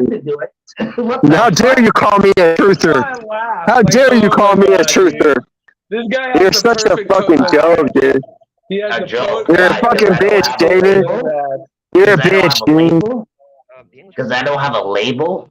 Right. Go smoke some weed, dude, and come back. Calm down. Chill. Yeah, you got labels whether you want to admit it or not. Oh, so don't you, bro. You Right. just said I you don't do. have anybody to call you one. I do. No, you don't. What, that dog next to you? Get the fuck out of here, bro. You have nobody around you because you do the same shit that you do on here to the people in the No. world. It's sad, I got bro. plenty of people around me. Fucking me. Fuck up, bro. Wake the You're fuck sick up. ass. Don't bring him around. You're sick bitch ass. No, on you, dude. You have a fucking problem. You snap on people Right. like this for just saying the wrong word. Yeah, you were at my fucking place the other day. Yeah, you come to hang out with me. Right. I got a problem. You come to hang out with me, right? Dude, you weak, motherfucker. Yeah, Why right. you're in the middle of nowhere with your dog. You can't even stand people, bro. You can't even have a Come say it to my face, conversation David. You wouldn't. That's You why wouldn't you dare. stand on these fucking You wouldn't platforms, dare yelling say at it to my face, dude. say it to my face. I Yeah. say it all the time, and you guys No, gobble it up. you wouldn't. Just like No, Paul you does, you wouldn't. motherfucker. You'd be You don't wanting to understand fucking what hug you me and love me and stand out touch there with me. somebody and have to talk about it for days like you're doing now. Right. It's always about Paul to you motherfuckers. You guys suck that Wow. guy's dick so much. It's unbelievable. Are you fucking No. kidding me? Sounds You like guys wouldn't you even be projecting, fucking bro. relevant. You guys wouldn't even be Why are relevant you for so what angry? for What that dude. happened? Man, stop That's a yelling fact. at people. Why are you so angry? Stop yelling at That's what people. happens. That's what happens. What happens? What when you watch a dude's show and get some fucking truth out of it? And I speak a couple of words, come on a couple panels that I think that are cool, speak my mind. Nobody said there's a you on problem my with ass that. for nothing. No. I get It's what amazing. he's saying. I get what you're saying, It's but we're saying that the amazing, guy bro. is like also It's lying, and I'm amazing. saying he's part of some It's government. You said you don't crazy. trust government. And I respect You said Sean for you keeping this don't trust woman and not government, kicking but anybody out. Just to show how stupid you motherfuckers are. And yes, I got a but little I'm not the triggered, one but that's screaming and okay, yelling bro. for a I can fucking reel it back spiritual in. guru I ain't that that has mad, changed your bro. life. It's No, just this, what you this guys just are shows saying the are spiritual fucking. guru versus the It's truther out ridiculous. there. If you listen to the whole shit back, it's It's the same unbelievable. fucking complex that he has. He fucking refuses to accept new Yeah, and then they information see the same shit they have, and they want to because point at it everybody pokes else holes that in their has. fucking narrative, and It's their fucking fucking amazing. comfort, their little comfort bubble that they live in, fucking shatters, and they're exposed to real life, and they're The fucking bubble that I vulnerable. live in. Nothing You that guys I live all in. act the same for I your wear my dad, heart on my dude. sleeve, boy. You You all don't know act the shit. same for your dad. Well, not all of There's you. nothing that I Not hide. all of you. Most, Dickhead. but not all. Not Yeah, all. you're hiding a conversation right now I'm not in a conversation, to bro. control a Everyone narrative. just gets all weird, bro. You're I trying to can't hide help a that. conversation to control your narrative. Dude, you're a weirdo, bro. Mitch, I'm sorry. You're a fucking weirdo, and I still love That's you, though. good. I Just take that as a compliment. That doesn't hurt my feelings. But you No, were I hope just not. yelling That's not what about. my intentions is. I'm just saying Okay, you're weird. You were what, just tripping what's and your yelling intentions of because calling you me a were talking about weirdo? Happy Paul. at Though. That's some what's Hey, crazy. shit. Snapper, let me have it out with David for a minute. Who's sniffing your Yeah, ass. and then you can go. Holy What's fuck, that? you guys are tag teaming. Fuck. No, Talking about pedos. Why don't you guys go fuck? no, you just can't handle fucking logic challenge people challenging your fucking logic, dude. Culted optics, man, are high. I mean, dude, you were just screaming and yelling for Paul because And telling me not to scream and yell. Like, Didn't even yelling. Sorry, I just have a raspy voice. you weren't No, screaming and yelling just now? you were triggered. You were totally in your fillers, and it's I because was you're yelling. defending. You were defending Paul, and no one was No, disagreeing I'm with you not about it defending doesn't bring truth. Paul. You were saying I the was guy also defending lies my. and fucking Dude, is full of shit. dude, I was just And telling you what I but like. you said That he said. you just Nobody said you didn't get a little bit of you truth can't from even Paul. talk now, dude. You can't even. You guys Just like been I get a talking little so bit of time. I've truth been from quiet. you. Just like I get a That's little rare truth for from Snafu to be quiet, Alright. dude. I've fucking been quiet. You So can't. all we You're were so doing was focused asking on. you if you were willing to recognize his lies, and you proved that you're not. Huh? All I was telling David is we were asking him if he was willing to recognize the lies, and he proved that he's not.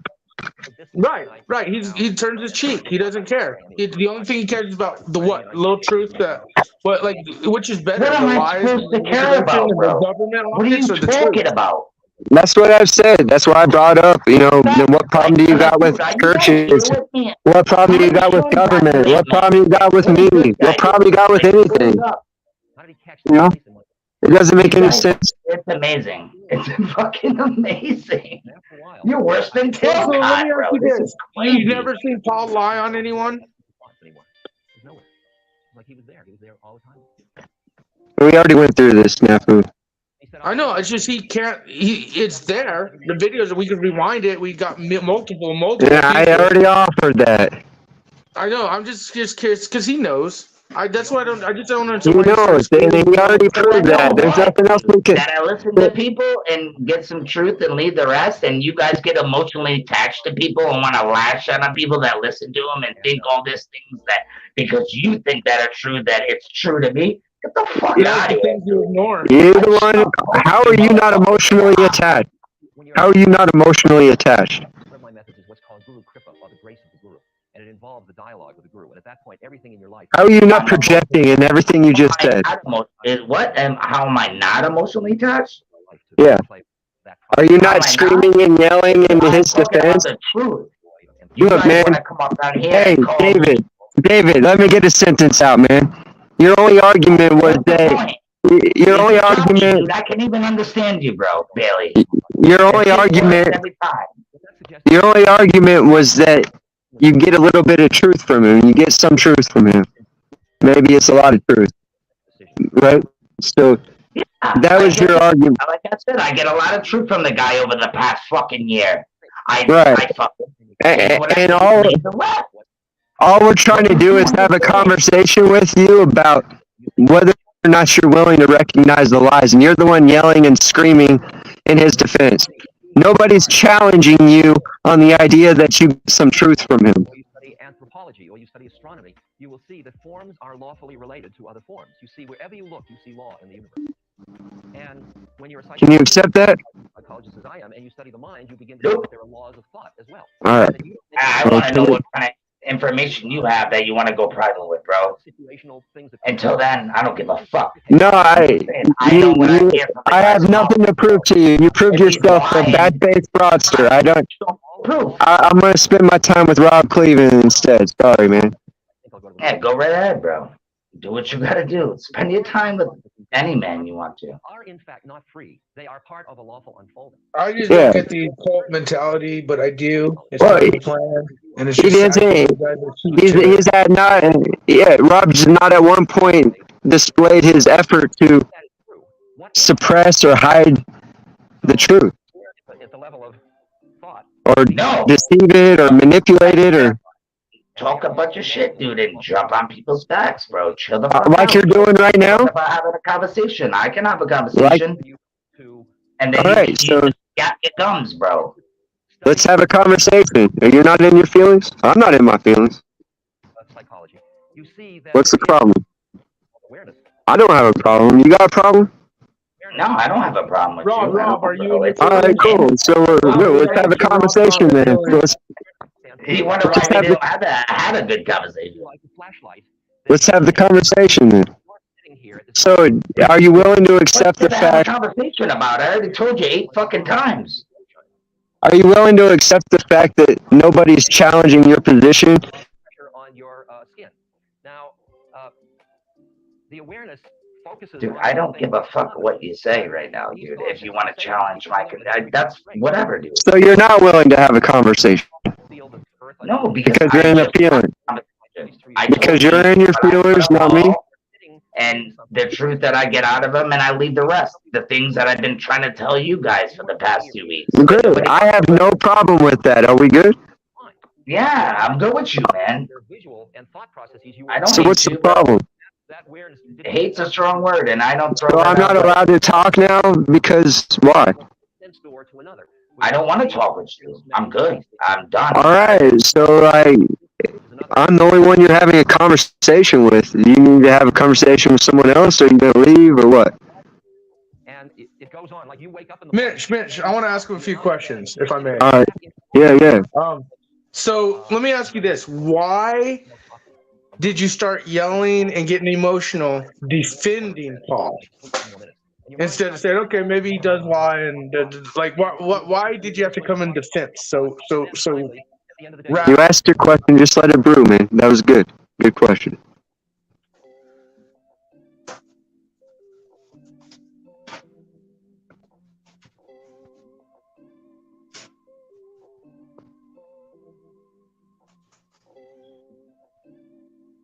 I think we gotta move past that.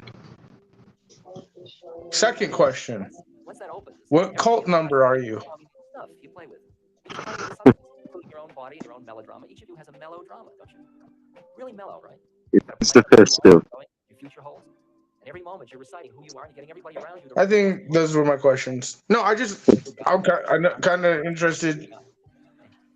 That was good. I honestly think you were looking.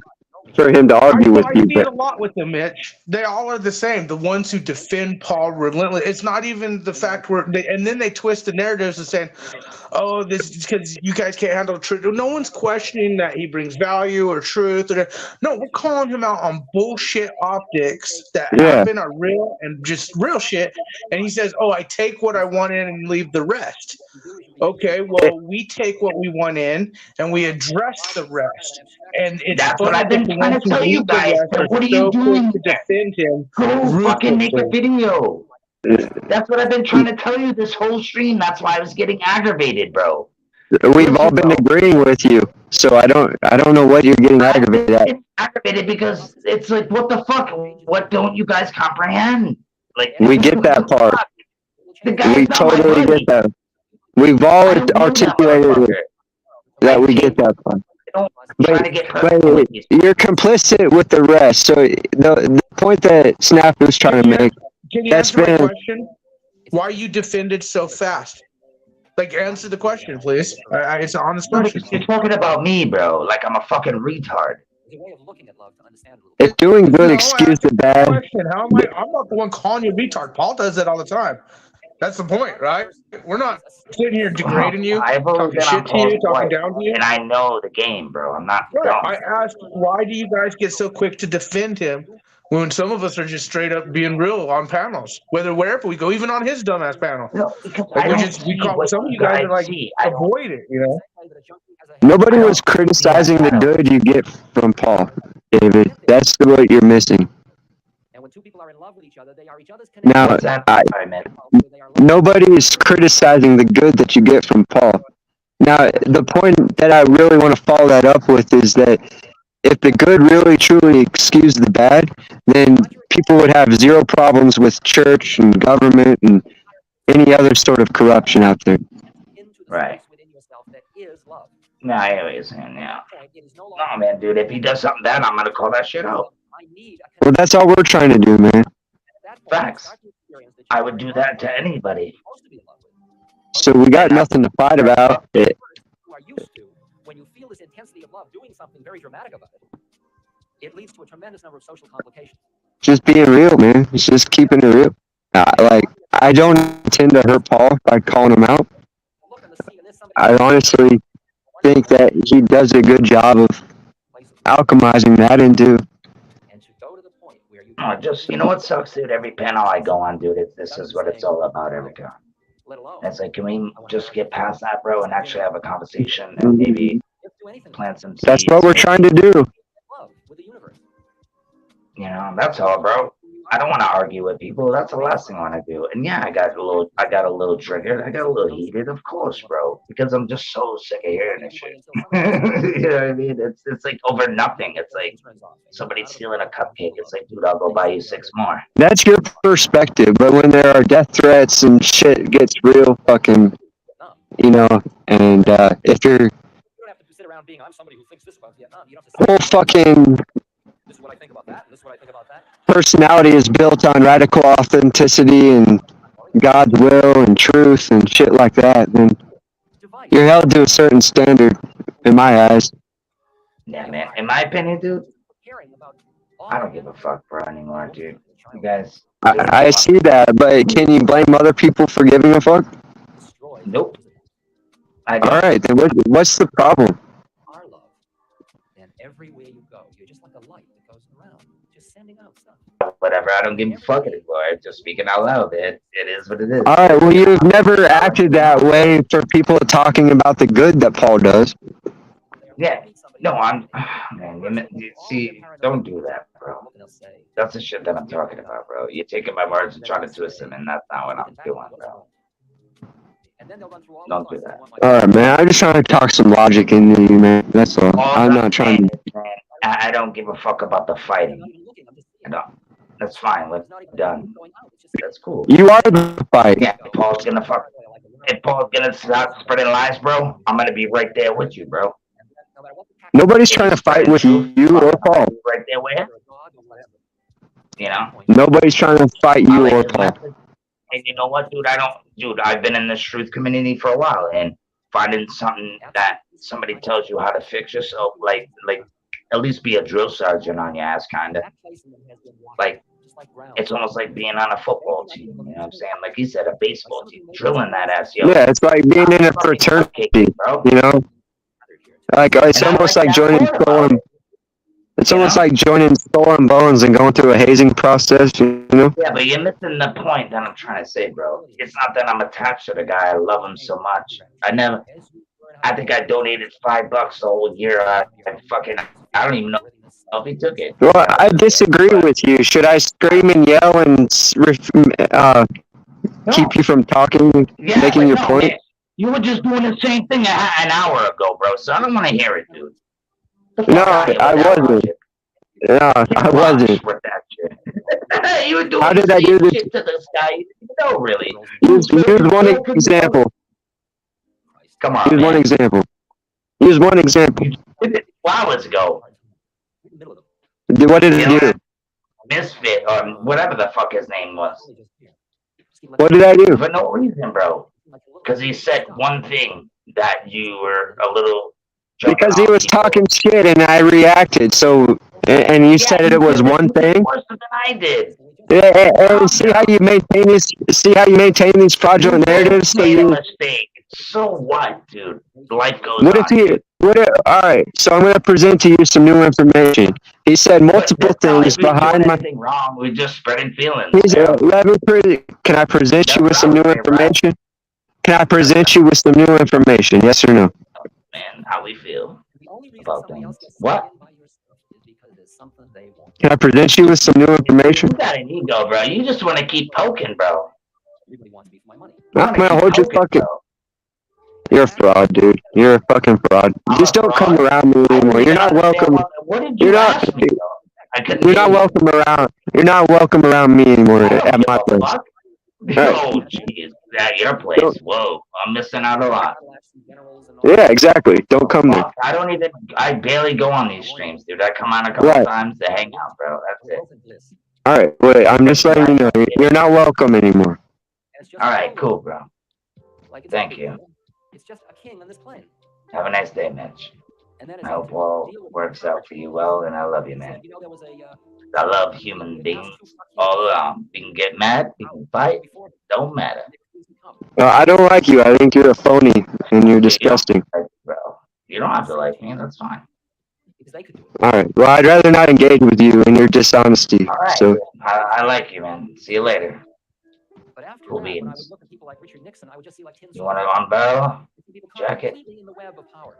Socks? My fear was gone and my desire was gone. I don't know. Never know. And the true king is the king who is not attached to Are we gonna get into that video?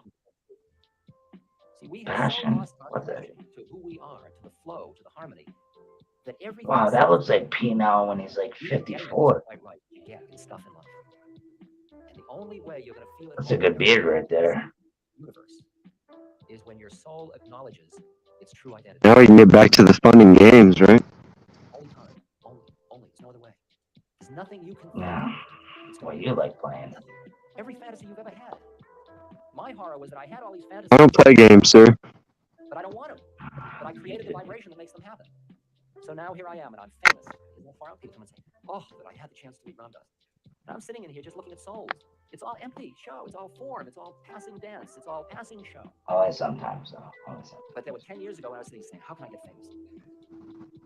And at that time, I You had gotta all have these fun to friends. play games, though. Oh, you're really pleased to meet me? Oh, that's wonderful. Oh, how pleased are you to meet me? Ooh, come on. And I'd walk where people would be most pleased. I'd look for the rushes all the time. But we are very fortunate because of the exquisiteness of technology, the visibility of all of the trips of life are immediate and direct and obvious. So many of us have gone through the entire Beatles trip with the Beatles. And we're really now Paul McCartney living out in the country with his old lady and his kids. And we're George Harrison trying to do a spiritual trip, a little too heavy-handed. And we're Ringo still lost in being... You leave snaps? Or like I hang out with the Grateful Dead and Jerry Garcia. Jerry's a beautiful guy. The incredible amount of fame and visibility. I remember them when they didn't have enough money to eat back in the Haight-Ashbury in the 60s. And now, like, Jerry Garcia is an institution among a certain generation. And all Jerry wants to do is hang out at his house and play his guitar. And he's as close as I've ever seen to a total monastic. He's a monk. He comes into that harmony only through his guitar. Even his wife says it's hard to be with him because he just wants to play the guitar. He's got his connection. And I said to Jerry, when you don't need your guitar, then your music will be God's music. Until then, it's still your music. Oh yeah, you better go fucking When I check out on that. my mind is empty. I don't have a thing to say to you. Isn't it far out? I've been talking for hours. I'm just sitting here, just like you are. One of us is the mouthpiece, others are the earpieces. And we're having this dialogue with ourselves. And it's just pouring through. It's just stuff. Just. And when you really recognize what the game is, see, you will realize that all these words were merely to keep your intellect cooled out while something else was happening. This is a super hype. Because the process was for you to cool out enough and go, yes, often enough. And that's right, that feels right, yes. To finally open just a little bit so you could experience a deeper level of your own being. Because I'm not it. It's it. Exactly right, it's it. And you are as much it as I am. And the only thing that will ever satisfy you is when you know yourself, not when you know me better. You start out on the journey in a dualistic way. You can say God's out there, the guru's out there, there's nothing wrong with that, and you can love the guru and surrender and trust. That is a vehicle, it is a method, same as meditation is a method, same as study is a method. But if you start to love the guru, when you really trust and surrender and love, you look through and then you see you were loving the form. And you look through the form and you see another form. You'll love that more desperately. And you go through and through and through until finally you are looking in a mirror and you see yourself. And then when there is no attachment to your separateness, there is nothing to be seen any longer, then you are it. And then you come back a little to know it, and then go back into being it. And it's a very fine balance. The fully free being is right here now, living life just the way you were living life. Perfectly liberated being could be living any one of your lives at this moment. You don't have to go and act like Buddha or Christ. You just have to live your dharma. You have to live in harmony with the forces that are acting on you at this moment. A river, when it becomes... What's the plan?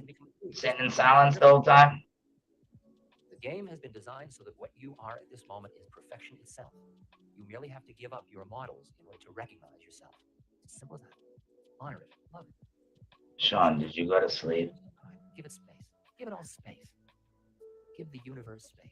I think you did. I think you're supposed to go on another channel. Dang.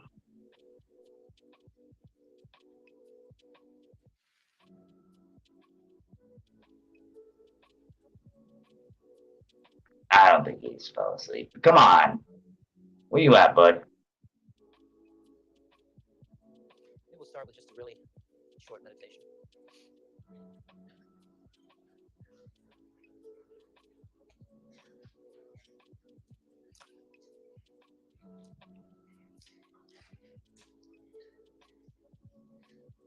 Just get comfortable and feel the seat under you and the floor and the air on your face. Be aware of your breath. All the sounds around you, just notice them.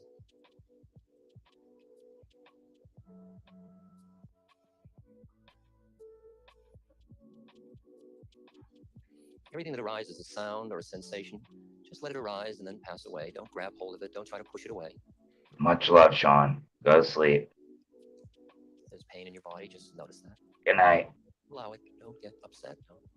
It's not going to keep you from anything. You sleeping, folks. See you later. Thoughts about past or future, just notice them.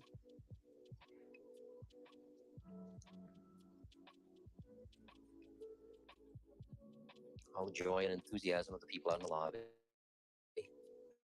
It's all part of the family. Just all of us gathering.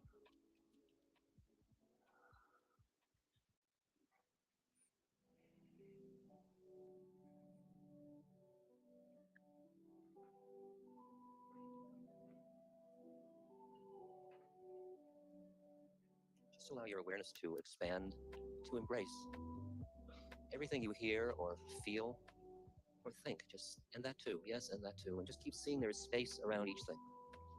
See that your awareness is the space in which all of the thoughts and all of the sensations are appearing and disappearing.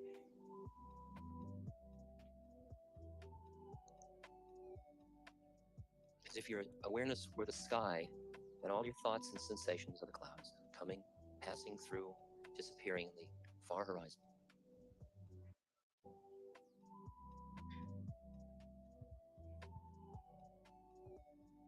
And feel that this awareness has qualities to it that you can notice at this stage. You can notice spaciousness. Notice spaciousness.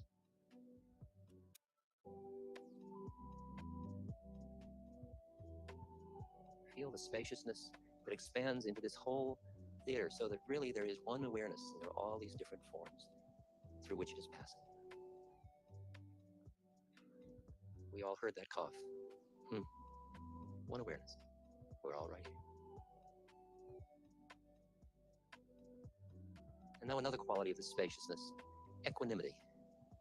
Just see that no matter how agitated you are, that no matter how frightened you are, no matter how despairing or aggravated or doubting or confused, see that also in you is this place behind it which has equanimity, which is equanimous. And allow that too, and that too. It doesn't make your depression or despair or confusion or doubt or agitation any less, but it merely says also here is equanimity. There is a place in me that always is at peace if I will merely acknowledge it. Even at the most frightening moments, tiny thread though it might be, it's always right here.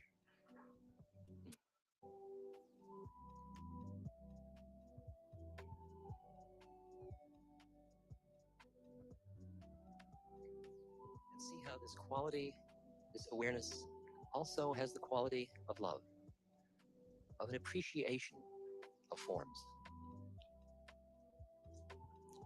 Bring before your mind's eye somebody that you love and feel that place in your heart that opens. And how fortunate you are to have shared part of an incarnation with such a person, whether that person be in flesh or not.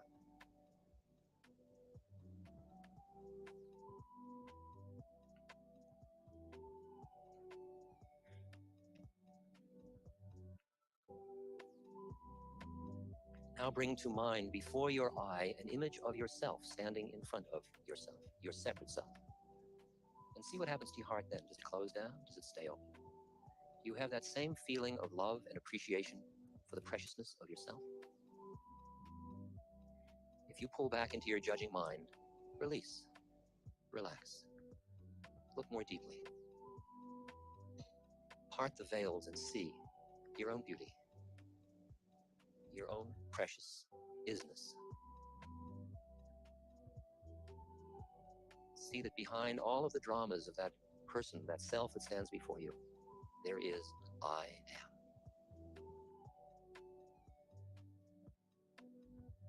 Listen to this poem of Swami Ram Tirth and keep in mind yourself standing before you. He said, I am without form, without limit.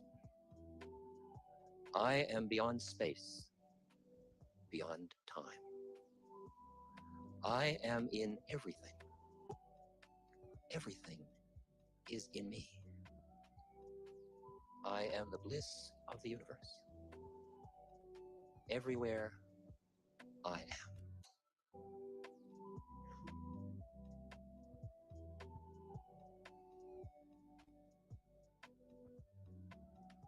Recognize your own higher self and recognize the way it has come into form and appreciate the perfection of the creation. See that you are the creator and the created.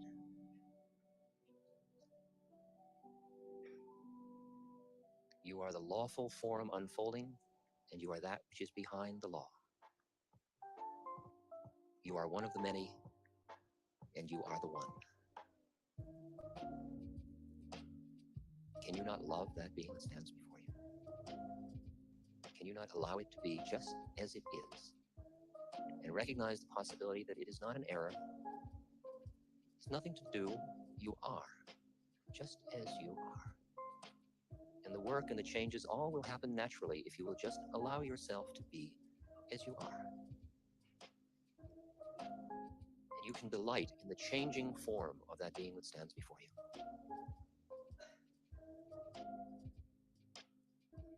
Work on yourself is one level. Another level, there is no work. It's all dance, another level, there is no dance, there is no time or space, it all just is. All true, all who we are. We are so much more than we ever think we are. Now bring before you somebody who you have a difficult time liking. Somebody who you feel their actions hurt others, or create suffering, or take away others' freedom. Feel what happens to your heart then. And once again, hold quiet. Notice your reactivity. And stay aware in the space. And allow yourself to see through the veils of the action to the being back inside. And realize what a hard incarnation it must be for somebody whose actions create suffering in others. And see the way in which you can say no to the person's actions without closing your heart to the soul that has taken that birth. See the way a no can be a healing no. It can heal you and that other person into the one that lies behind the no and the yes.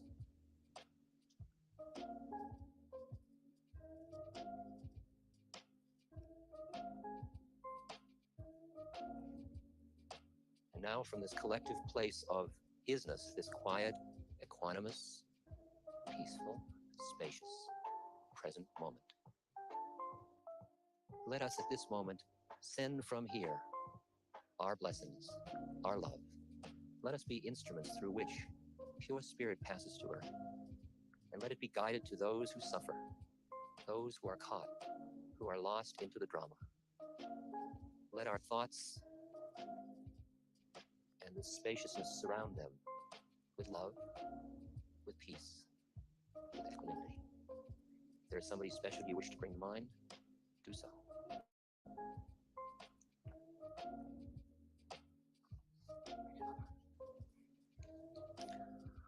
On the way in this evening, one woman fell and she was taken to Marin General Hospital, and perhaps she broke her leg. And her name is Michela Vargas. So send Michela at this point your thoughts of love so that she knows she's not alone, that we're here with her.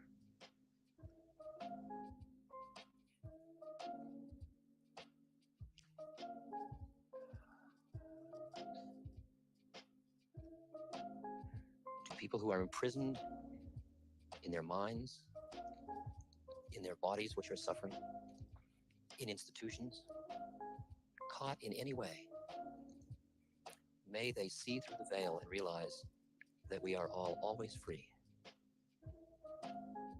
No one can imprison us but ourselves.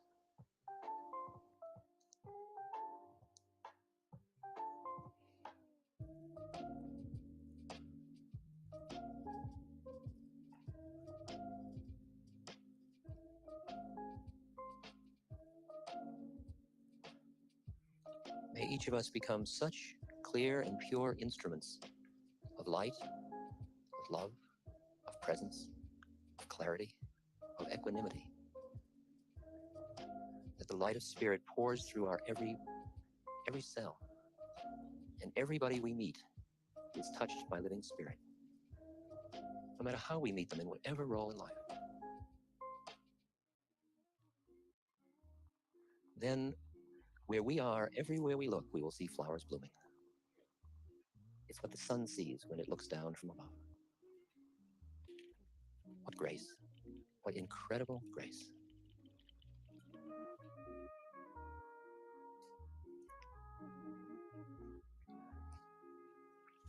It's time for the answer, man. Don't try to hold on to a cheap pie, come on. Questions? You ask a question, I'll give you an answer. Yes. He's talking about how difficult it is to reconcile the suffering and the grace. And he said, I'm good at the suffering part, I'm not so good at the grace. I think it's in our quietest moments that we have a chance to slow down in our reactivity to the point where we can just look at things as they are and see the way in which process happens, in which law unfolds, in which suffering transforms, in which pain awakens, in which it also tightens, and how painful the process is. And when you look at people contorted with pain and suffering, they don't seem to be growing, and you can't understand why that is, because you're looking at it from such a short point of view. And it takes a kind of faith when you're in the midst of that kind of suffering to say, could that be perfect? Could that be okay? Could that be grace? It's really, this is a big leap. And the leap comes only when you have deepened your own being to the point of view where you're able to stop reacting to the suffering all the time and just for a moment allow it. Just getting out of your judging mind and just allowing and looking at it just like you look at summer and winter and autumn and spring and seasons and birth and death and see the jungle and all these processes. I remember once I was down at Big Sur and I was given a house down there by Esalen, yeah. And it came with a cat. And in the morning I'd be meditating and the cat would come in with its prey that it was going to eat. And it loved me, so it would come over and sit between my legs and eat the lizard. The lizard would be alive and flapping, and I'd be sitting there meditating, and I'd hate the cat, and then I'd feel bad for the lizard, and then a moment before I'd love the cat, and who should I hate, and who should I love? And I saw that my judging mind was just my judging mind, and this was the process of the universe. And was I really ready to decide that I was to judge whether the cat was bad in eating the lizard? And I saw that I had to stretch further than that. And a lot of our problem comes from our inability to accept our own beauty and accept the grace that comes into our own life. We're great at handling suffering because that fits in with our model that we're inadequate and we're not enough and we kind of deserve to suffer. It's very hard to accept your beauty, accept your divinity, accept life. It's very hard. So the stretching to do in both degrees. It's not an easy one at all. Not an easy one. Could a person be conservative and be spiritual? Absolutely. Absolutely. A person could have any political leaning and be spiritual. They could, because they could have it. We have to examine very closely all of our beliefs and attitudes, and oftentimes you can find very deep commitment to a love of people, but a different strategy for bringing about that love. And you've got to realize that people that are opposed to you can do it with good heart. They are not necessarily bad people. It's not the evil empire. There are people in the conservative movement that are manipulative and unconscious and hurtful. There are people in the liberal sides that do the same thing. But I think that we don't label everybody because of a political predisposition as good or evil. That would be very naive. Questions, sir? Say something about The process of learning to love yourself. I think it really, for me, what it has been is acknowledging and allowing all of the stuff in myself, just starting to allow it, to allow the fact that I can be neurotic, allow the fact that I can have all my petty little fears and that I sometimes get angry and I sometimes am arrogant and I sometimes doubt and it's all there. And sometimes I'm lazy and sometimes I'm energetic and sometimes I'm ego needful and sometimes I'm fulfilled, and allow all of that and just keep allowing and acknowledging and allowing, saying yes and that too and that too and that too. It's like expanding to allow myself. Sometimes I feel guilty, sometimes I'm ashamed, sometimes I feel trivial. Sometimes before a lecture I feel anxious and insecure. Sometimes I feel totally at one with everybody, and they're all me. It's all parts of the dance, of the flow. And it's just constantly saying, and that too, and that too. And I get into a depression, instead of I'm depressed, it's more like, wow, dig that depression, and that too. It's sort of developing, cultivating another part of my being that is what's called the witness or the listener or the noter, that is there in addition to the part that's depressed or the part that's angry or so on. I remember my guru saying to me, you get angry all the time? Yes. He said, give up anger. I mean, that's like, what do you mean give up anger? It's like giving up yourself. And then suddenly you realize that isn't yourself. That's just another thing, another part of yourself. Give up identifying with it. It's there. Anger comes and goes, and here I am. And I just keep cultivating the space in myself that isn't all the stuff. I just keep cultivating, and I use every time I get caught in the stuff to pull me back up. I use falling asleep to awaken now. Every time I start to feel that thickness of I'm getting into being somebody doing something, or being somebody not doing something, it immediately, that thickness says, and I come up.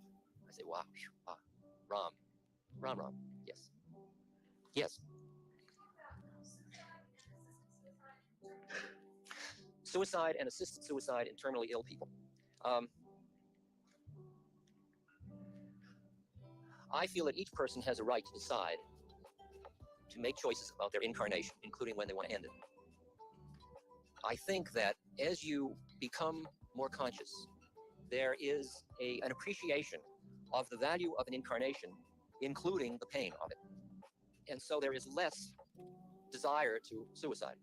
Suicide usually involves pushing away incarnation because it's so unpleasant or so painful or so defeating. And that attachment, which involves pushing away, which is the same attachment as grabbing at, is attachment that continues the reincarnation cycle, which we're all going to go through many times anyway, so it's no big deal. However, if you have a chance to use a birth to keep working on attachments, including the attachment to get rid of life, it's useful to do so. So that one would say that, while I would say you have a right to suicide, I would counsel you to just think about it and see whether or not there is some way you can use your condition to keep working until such time as your life finishes of its own accord. But I also recognize that very high beings choose when to leave their bodies, and they know when they finish their work. And I recognize that many people do have an intuitive sense of, I finished all I can do this round. And I don't think there's anything horrible about saying, I've finished this round, I'll go and fight another day. This is as much as I'm going to handle this time around. I don't think it's cursed or horrible or hell or damnation, or that's all nonsense. I think what you're left with is the same karma. Where you are the moment after your death is roughly where you were the moment before. You're out of the body, you're out of the pain, but you are with the attachments of mind that led you to the actions of the way you died. And that's why when there is choice, the game is to die, not going towards death and not holding on to life, but just being open to this moment, and this moment, and then this moment, and then this moment, and this moment. Is that, wait a second, hold on one second. Is that dealing with your question? Yes? Well, assisted suicide, I think,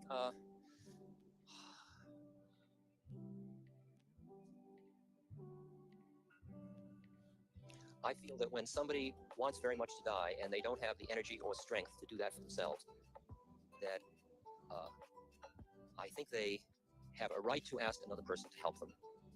And I think that another person could help them in a morally defensible way, yes. I think that would be okay. I think it's a tricky one because of the legal issues and because of the judgment of religions. But in my heart of hearts, that feels okay. Okay. Does that deal with the question? Who said, who's raising the question? You've had your question enough. I think it's fair to give other people a chance, don't you? Really? Yeah, sir.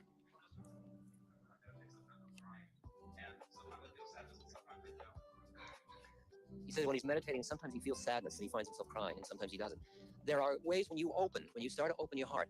There is a statement that the smile on the Buddha's face is a smile of unbearable compassion. It's the quality when you open to the suffering that is, because you realize that everybody that thinks they're somebody is suffering at some level. That's just the way of it. It comes with the territory of incarnation. And as you become aware of the immensity of all that, including yourself and all of it, the burden of it is so immense, just the appreciation of it. And with it comes the balancing of it is the understanding that that's the way karma works. That is the law of the thing. But at the same moment, you bear the unbearable, it says. You learn to bear the unbearable. And that's why they talk about spiritual people as being the living dead. Because they have died into all of this, and then they can bear the unbearable. And it's so immense and so intense. So.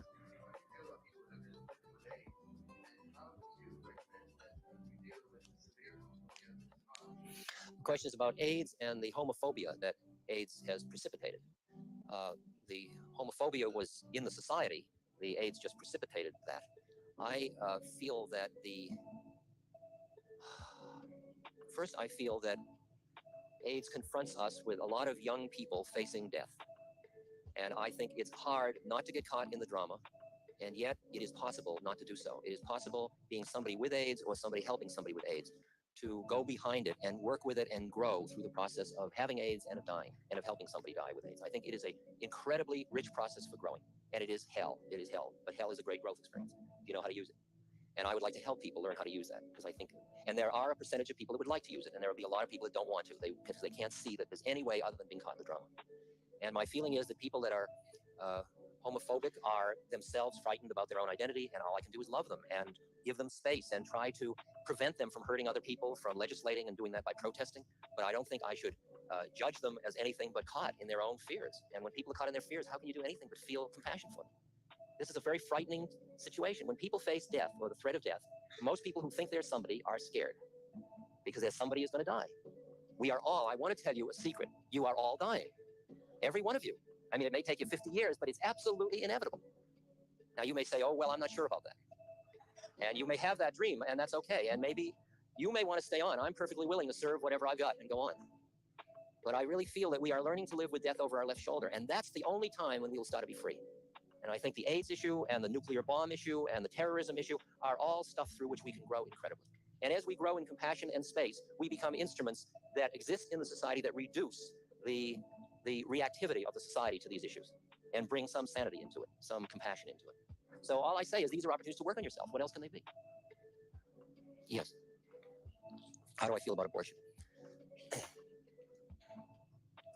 I feel that each human being has to make their own decision, each person. I do not think I could end with a simple rule of the game.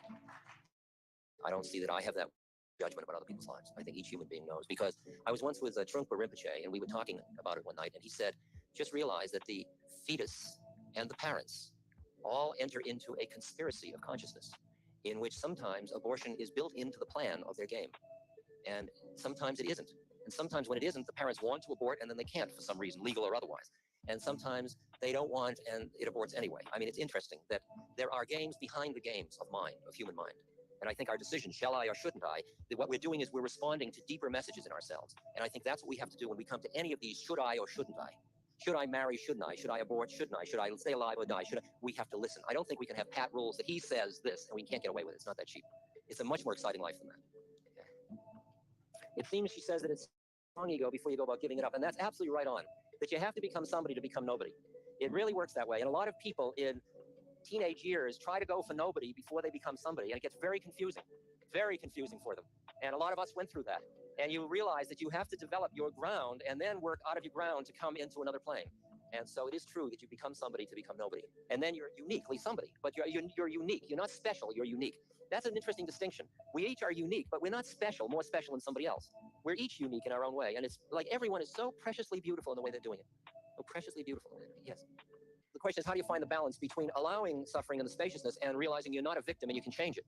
I think what happens is the more you open to how it is, that how it is includes what your capacities are to change it. And an appreciation of that. It's just like I appreciate the laws of it, including my desire to change it. That's part of the laws of it, and including my ability to change it, and including my appreciation of what's changeable and what isn't. I think if you have to create something that involves denial of anything, you don't have it free. You're not free. The minute you deny anything, you're not free. You're trapped. You've got to allow it all. And in the allness will come the appropriate action. Right? It's a really interesting one. It's a spacious one from which action comes from. And you can't be afraid of it, you know? You've got to allow the possibility that when you see how it all is, you may not want to act. Or you may. If you say, well, I'll see how it all is so I can act better, you've already got a plan. You've got to throw it all into the pot and then see what comes out. But then you really see what's changeable, and then your actions become like judo, and whatever you do really works because you're doing it in harmony with the forces of the universe rather than in opposition.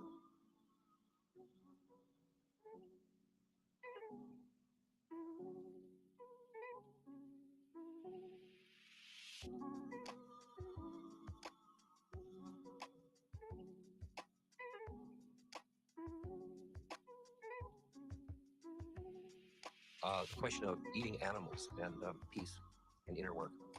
I would find it hard to make a rule about anything in life. I feel that each human being has to listen intuitively with their heart and do what they do. And for some people, one act is a corruption, and for another, it's a celebration and an act of joy. And when I'm with Tibetans and American Indians who honor their food and eat of the animals, there's something about it that does not feel violent and horrible to me. I don't know, and I find peace in those beings. But I was with the Dalai Lama, and he was saying, he's a vegetarian, and he was saying, although most Tibetans aren't, but they lived where it was cold, and that was all they could eat. And he said to me, well, or he didn't say to me, but he said to us, he said, the problem, you people eat all these little shrimp. He said, if you're going to eat things, eat a big one, because then it's just one, instead of creating. So I may turn to elephants anytime. Nothing is too personal about my life. That's the fun of it. I can be truthful. I share life with fish. I eat fish, and I don't eat red meat. Now and then I do, but it doesn't do well with me. I just find that I'm attracted to different diets. I would be very happy with rice and vegetables. I mean, I keep being pulled that way, but when you're at Ramada Inns and, all those places, rice and vegetables just not yet. That's what I mean. The external institutions don't really reflect our inner being yet. But they're going to be. You watch. John Robbins wrote an interesting book. Very interesting book. Certainly made me look at me, I must say. Yes. Yeah, as long as you have fear of death, it's hard to have humor about the ecological situation. So you have work to do on yourself. And when you feel yourself getting too trapped, like I watch my own mind, and when I start to get trapped in stuff, because it's so heavy, I can feel it's like diving from air into water. It's like going into a thicker medium. And then I immediately go into my practices, my Ram, or my Guru, or my Sir, whatever my practices are, to bring my consciousness back up. Because as long as I stay mired in the drama of it, all I'm doing is digging everybody's hole deeper along with me. And so I just see it as a place to work on myself. It's not bad. It's not good. Of course we're going to get stuck. That's why we took human incarnation. If you weren't ever going to get stuck, you wouldn't have taken birth here. It's your work. It's not better or worse. And it's not something to wear as a badge that you get lost. And it's not something to wear as a badge that you don't get lost. You just see the way it is. You see the way you get stuck and the way you work on yourself. It's hard. I mean, in preparing for this tour, I got very deep into my understanding of ecology, of politics, of economics, of a lot of the pain and suffering of issues of consumerism and unemployment and all that. It got heavier because all those books are written by people for whom it's really heavy stuff. It got heavier and heavier and heavier and heavier until I was clawing to come back for air. And it was interesting because the first lecture of this tour I gave in Miami was pretty heavy. And then each lecture I've been climbing up a little more because I stopped reading for a while. I've just been centering and coming back. That's the work. Yes. Could I tell you about my experience with LSD in India, did you say? You must know that I've had an experience to ask. You just want it told again.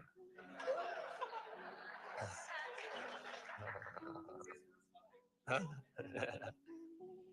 You mean about my guru? I don't remember. No, I went to India and I had been studying and working with psychedelic chemicals for many years. And at one point, when I met my guru, he said, "You use that yogi medicine?" And I didn't know what he meant. Somebody said LSD, and LSD said yes. You got any? I said, yeah. I said, bring it. So I brought it. And I took one pill in his hand, and he held out his hand for another, and then another, and it was 900 micrograms, which was a lot. And he went like that, and I thought, boy, this is gonna be interesting. And then nothing happened, and I thought, that's far out. And I thought, well, that makes perfect sense. If I'm stuck at A, I take that in order to unstick me, so I will be able to get to B. But if you're already at B, it must be like drinking water. What difference does it make? I mean, there's nowhere to go. So, if you're at A and B, it doesn't matter. So I went home and told everybody that I met this guy that took 900 micrograms and nothing happened. Because that's our medicine, And but in my back of my mind, I thought maybe he's conning me. Maybe he clouded my mind and threw it over his shoulder, So I went back to India 2 years later. One day he called me up and he said, "Did you give me some medicine last time you were here?" I said, "Did I take it?" I said, "I think you did." "Oh, you got any more?" I said, "Yeah, bring it." So I brought it out. So there were 5 pills, and he took 4 of them. One was broken, he wouldn't touch them. He took 4, it was 1,200. And he stuck each one, come.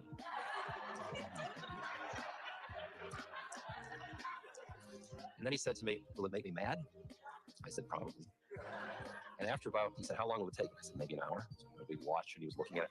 And after a little while, he pulled his blanket up over his head, and he came up looking mad, like this. And then he just laughed at me. And then he says, "These medicines were known about for thousands of years. In fact, almost every culture has had medicines for altering consciousness." And that's the truth, the aside from what he said. And he said, "But people have lost the knowledge of how to use these really effectively and how to prepare themselves for it." He said, "It's useful, but it's not the full samadhi, not the complete thing. But it can be useful.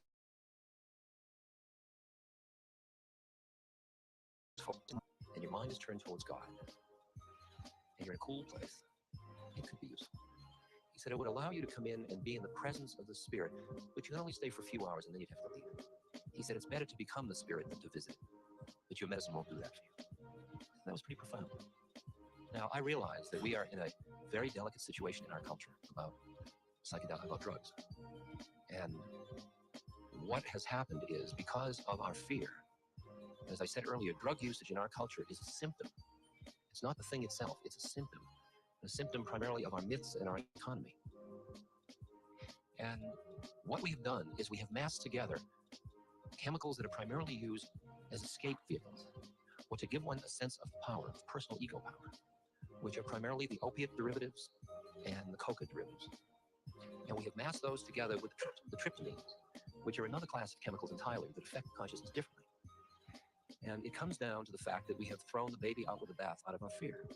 Because psychedelic chemicals, like LSD and mescaline and peyote and all of those things, have incredible potential to help people break out of sets that they have developed that are dysfunctional sets. It's wonderful working with dying people. It's wonderful working with marriages that are stuck. It's wonderful working in many therapeutic situations with prisoners in prison, etc. All that research has been ruled out because of the culture's fear and the oversimplification of somebody like Nancy Reagan saying, "Just say no." And all we've got to understand is the climate in this culture is one of hysteria at this point. And what it behooves each person to do is to educate themselves and be responsible and listen. As far as young people using chemicals, my reflections about it are, as I've looked over the last 30 years, that it's important that you become somebody before you become nobody. And that people that try to become nobody too soon lose their ground. That is, they forget their zip code. And therefore, there's a timing for this kind of work. And when you do it too soon, it's harder to do the part of grounding that is required of an incarnation. So just be thoughtful about how you do it. There's no rush. And trust your intuitive heart. I think we've got to start to hear that we can't trust other people's statements. We've got to run them through our own intuitive heart. And we've got to learn to trust that. Hard though it is. Sir? How do you reconcile the Hindu doctrine of Atman, or the one, with the Buddhist doctrine of Anatta, meaning no self or no one? Well, I'll tell you how I do it, because I'm a Buddhist Hindu.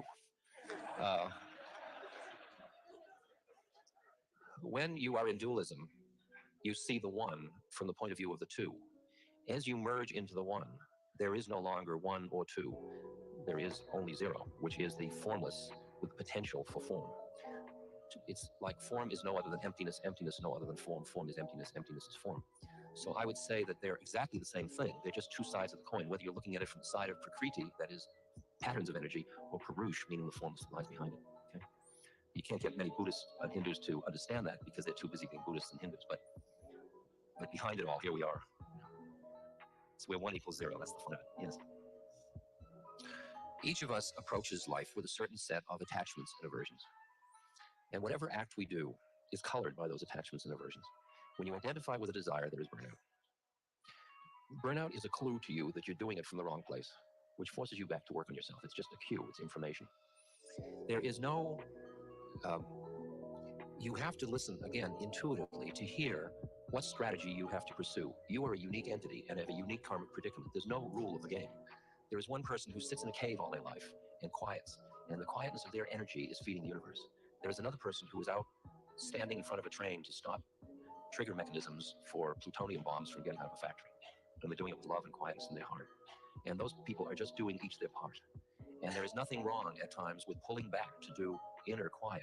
We've got to learn. I've been living my life cyclically for many years. I go out into the world until the kind of toxins build up. Then I pull back and I do deep meditative practice. And when I'm back after a while, I intuitively feel I must go out. And when I'm out at times, I feel intuitively at times I must draw back. And I trust those. And I don't ask anybody for their judgment about it. I just know I have to do that. Okay? There was a great moment. I was in Burma. I had been doing 2 months of meditation with a wonderful master, Sayadaw U Pandita. And I got a telegram saying that my stepmother had cancer. My father was very old at the time, and she was just telling me that. She wasn't going to ask me to do anything. At the minute, she was going to be operated on in about 4 days. So I took the telegram to my guru, my master, and I showed it to him. And he read the telegram, and he said, "I don't think you should go." And I said, "I have to go." And he said, "You are making good progress. You're leaving now in response to this. You will help a little. But if you continue your work, you will help a lot." And I heard him, and I said, "You and I both understand I have to go." And that was the predicament. I mean, we both saw my karmic predicament. That from where I was at my level of evolution, I couldn't not go. Even though I understood what he was talking about. At another time, it might have been different. Sure. Working with somebody that you love that has AIDS is great work on yourself. Because it's so unpredictable and so changing that it will suck you in. And every time you have an expectation, it will get destroyed. And just as you figured out how to handle this one, it'll change. And that's what good situation is for growth. Because it'll keep seducing you back in until you can be absolutely equanimous. And somebody says, "Oh, I'm much better." "Oh, I'm much worse." And you say, "Ah, so." And you're happy when they're better and you're sad when they're worse, but none of it upsets your equanimity. That's your work. Okay? Sir. He said his son died a year ago and he's having a lot of trouble with what I'm saying. It's a Buddhist master who was very wise, and he was sitting by the side of the road sobbing. And his student said, "Why are you crying, master? You know about the spirit. You know about illusion." He said, "Yes, but the death of a child is the greatest illusion. It's the hardest one ever to see through. And for you as a father, to see that being as your son awakens a tremendous amount of grief. And the grief, oh yes, 1 second, we have more grief here. And the grief has to run its course. When you quiet down the mind from missing your son and sit quietly, you will begin to feel that in the way that you truly loved, to the extent that you two touched each other in real love, the strength of that relationship is still present, even though you miss the form desperately. And that missing of the form has to run its course as grief goes until the end. But there's a part of the relationship between you and your son.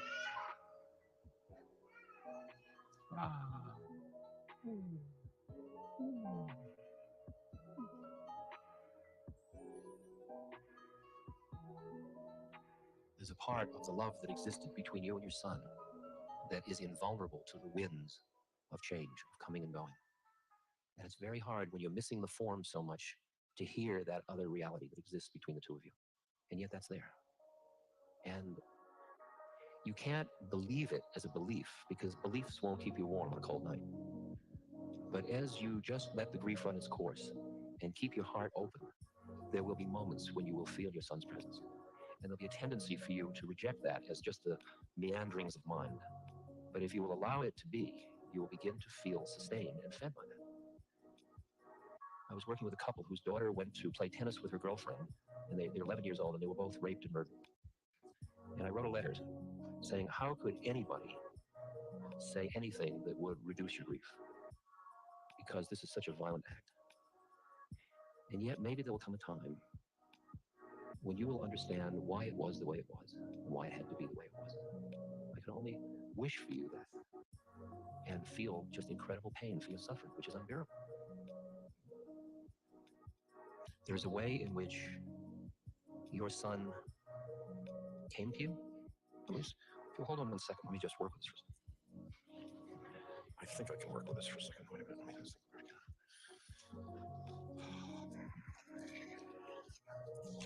This is a letter I got from a man whose 23-year-old son went surfing and drowned. And he wrote me, and he felt that there was no spiritual possibility there could be any explanation for this. The problem is, I'm not sure I have the letter. Yeah, I do. It's not nice.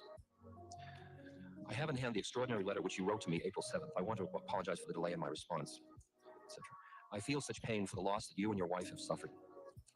Grief that parents experience at the loss of a child is perhaps the deepest grief of all, because it seems to upset the natural order of things, and because you say in your remarkable letter, Keith was your future. What I can share with you from a spiritual vantage point cannot really allay your grief as a parent. Perhaps, however, it may allow you and Keith to know each other in another way, and that other way of knowing may give balance to the grief. With this balance, you may then be a little more able to bear the unbearable.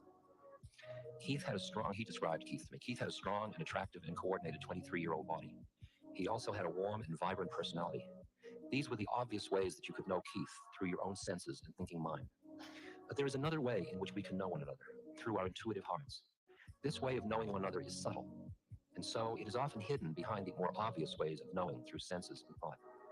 But if we know what to look for and cultivate that intuitive way of knowing, we find out for ourselves that we are each indeed more than just body and personality. While no name is entirely satisfactory for this other dimension of ourselves, for the purpose of our discussion, the word soul will do. What is this soul? It's a unique entity which, when the time is right, clothes itself in a personality and body to take birth on the physical human plane. This personality and body are much like spacesuits for dwelling on Earth. Inevitably, in all but the rarest cases, within a few years, the infant becomes so strongly identified with its spacesuit that it loses its memory of its initial identity as a soul.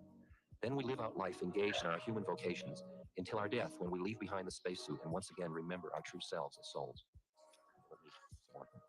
I can sense from you a description of Keith, and from pictures that he sent me, the purity of his heart and the beauty of his soul. And I suspect that though you consider his work on earth just at the beginning, for his soul the work was completed. Even the manner of his leaving was part of his work. Now I realize that for you it is inconceivable that a son who could call when he was going to be late in the evening could possibly leave you in such a fashion by choice. But you see, it was not his personality's choice, but his soul's choice. His personality would in fact never be able to leave you because of the power of the bonds of human attached love that existed between you and your wife and your son. But the soul is not limited by human attached love, because it knows that it is joined to others by what is sometimes called the love that surpasseth understanding. It is conscious or spiritual love. It is the love that Christ shares with his Father. It is the same love that binds you and Keith together, far more deeply than even the human love of father and son. Now, when your grief is at its strongest, it is hard to tune in to this deeper love, especially since it makes no rational sense. And I've said all this to you. I cannot negate the pain, but it will balance that loss with a new opportunity. For now that his captivating form is no longer present, you are more free to make contact with his soul, especially if you are able to acknowledge your own. The question of whether your life has been destroyed by this event is another point that is touched by our discussion. For your personality, the pain is shattering and seemingly unbearable. I have no doubt that you awaken crying and find life now meaningless. Such suffering is what the personality would avoid at all costs if it were possible. For your soul, however, it is an entirely different matter. For your soul, suffering is that which forces you to grow spiritually and brings you closer to awakening to whom you in truth are.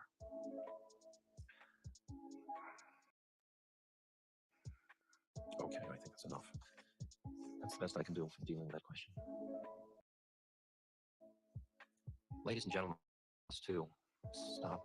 This has been a very, very sweet evening, and I want to thank you all for sharing it. In India, when we meet in part, we say namaste, which means I honor the place in you where when you're in yours and I'm in mine, there's only one of us. Namaste. The wild geese do not intend to cast their reflection, and the water has no mind to receive their image. That was the first message I got from the first fortune cookie I opened when I returned from India. And it seems like a fitting contract for these meetings. And perhaps the full implications of that contract will become clear as the afternoon continues. What I'd like to do is to present a model to you.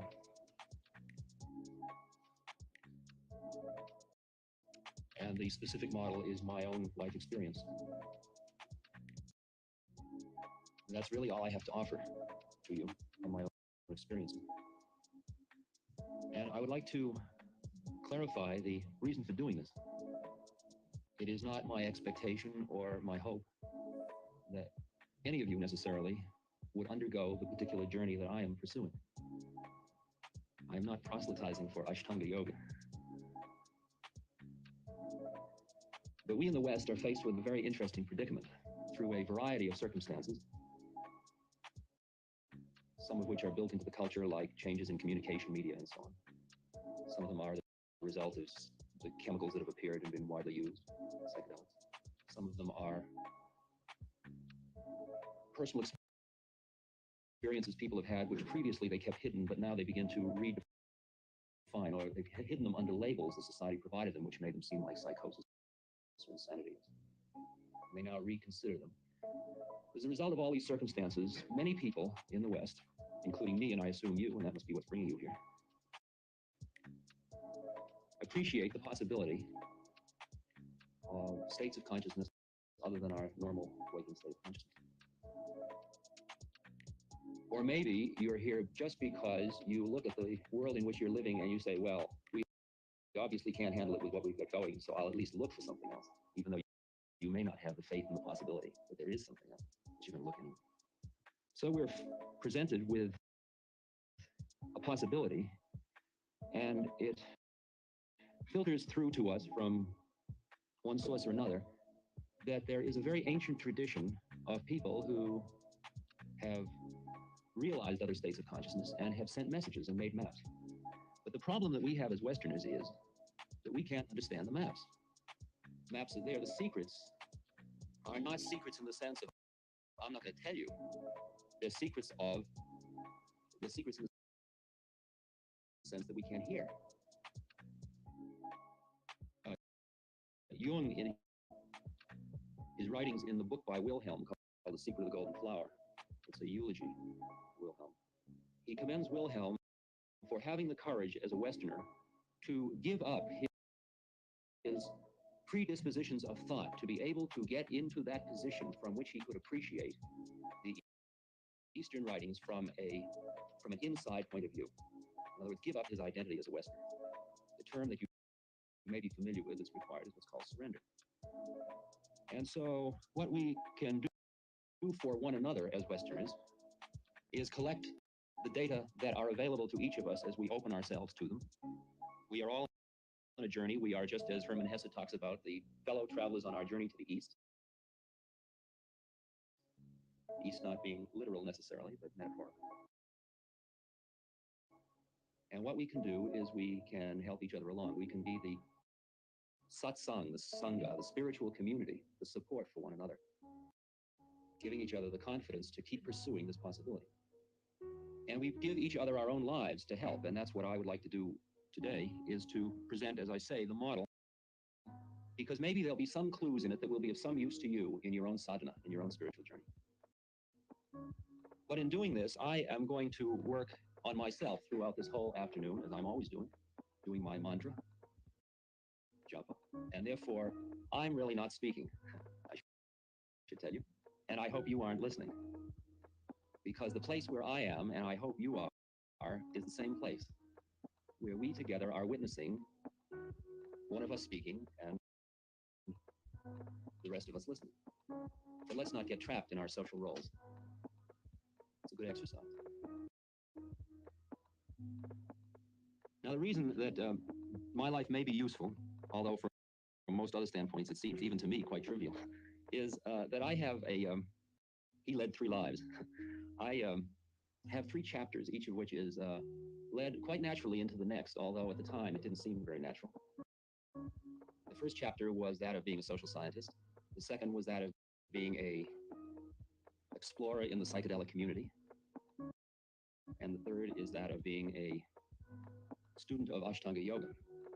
And I'm going to take you through my trip to show you why each of those transformations occurred as best as I can. In 1961, in the fall of 61, I was at the height of my academic career.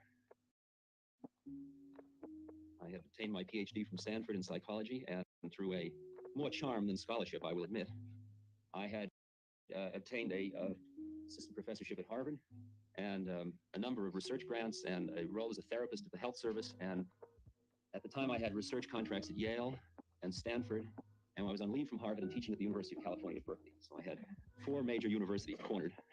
And in the academic ladder, that's climbing pretty fast. I was 28. And I was being groomed for all kinds of things. Right? I was definitely on my way up.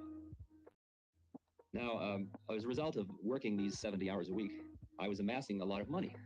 And I was using this money to live as a cosmopolite or a bachelor under these circumstances. I had an apartment filled with antiques and a Mercedes-Benz and a Cessna airplane and a Triumph motorcycle and a MG sports car and a sailboat. And I went to the Caribbean skin diving and you know, that kind of life. And I was an empire builder, very simply. That's the best way I'd label myself.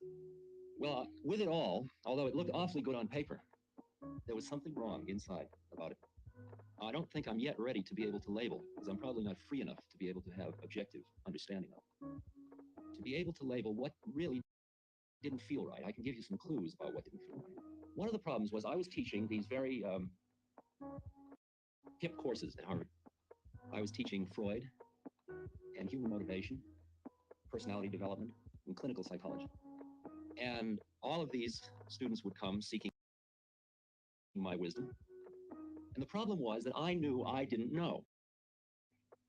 I mean, I knew everything you had to know in order to be a professor of psychology at Harvard. But when you got down to the nitty-gritty of what had something to do with people's lives, I knew that it all didn't add up right, because I had these various roles. I was a researcher studying child development. And so I could see how the variables we were working with didn't quite get to what that kid was all about. Then I was a therapist, and so many hours a week, I had somebody sitting on the other side of the desk, and he was playing patient, I was playing doctor, and I would sit and I'd run through my list of theories as he would run through his list of symptoms, and we'd compare them and match them up, and you know, it wasn't enough. It didn't quite gel. It was as if psychology had a reason to be as defensive as it was. Because as if behaviorism hadn't quite gotten hold of the critical variables in the human experience. And I looked around, I looked at my colleagues, my psychological and psychiatric colleagues, and they seemed to be really just about as neurotic as anybody else. And they would come and they would be psychologists from 9 to 5, and then they would go home, and they seemed to be roughly as hung up in their marriages. Their children seemed to be as destructive as other people's children. They seemed to show the same personality manifestations. And it seemed a fair question that if all of these theories were so good and these people were the masters of them, why wasn't it reflected in their own human behavior? Now, I had really tried. I had gone through 5 years of psychoanalysis, and most people hide behind that and say, well, it was a didactic analysis. That is, I did it so that I could help others. It's a teaching thing. I didn't do it. I did it because I was neurotic. And I paid because I was sick and I wanted to get well. Because I knew that I wasn't making it in the world the right way, even though all the credits were, you know, the byline had all the credits. But at the end of 5 years of psychoanalysis, it was apparent that since I knew a lot about Freud and could keep pointing out to my analyst where he was making misinterpretations on the basis of a 1906 paper or something like that, that my defenses were at least as strong as his tools. That's all. That's all that roughly $25,000 demonstrated to me. I hope those of you that are invested in those particular professional roles will appreciate that I'm probably still merely acting out my negative transference. And as far as the other things in my life, if you take the motorcycle, when I first got the motorcycle, I loved to climb hills with a motorcycle and do hill climbing races and go roaring off into the night in the California hills at 95 miles an hour a girl holding onto the back and the wind blowing and holding on for dear life. And there was a thrill. There was something that was very great. And it would, at the moment, there would be a moment when it would just feel, just that place would feel good inside. That was about one moment. Then all the rest of the time it was cold, you know, or it was rainy. And so after the newness wore off, the motorcycle sat in the garage and the airplane sat out at the landing strip. Because after a while, each of the things, the possibilities of each of those vehicles for giving me that thing I was looking for inside had been explored. And they were very finite, and I had appreciated what their limits were.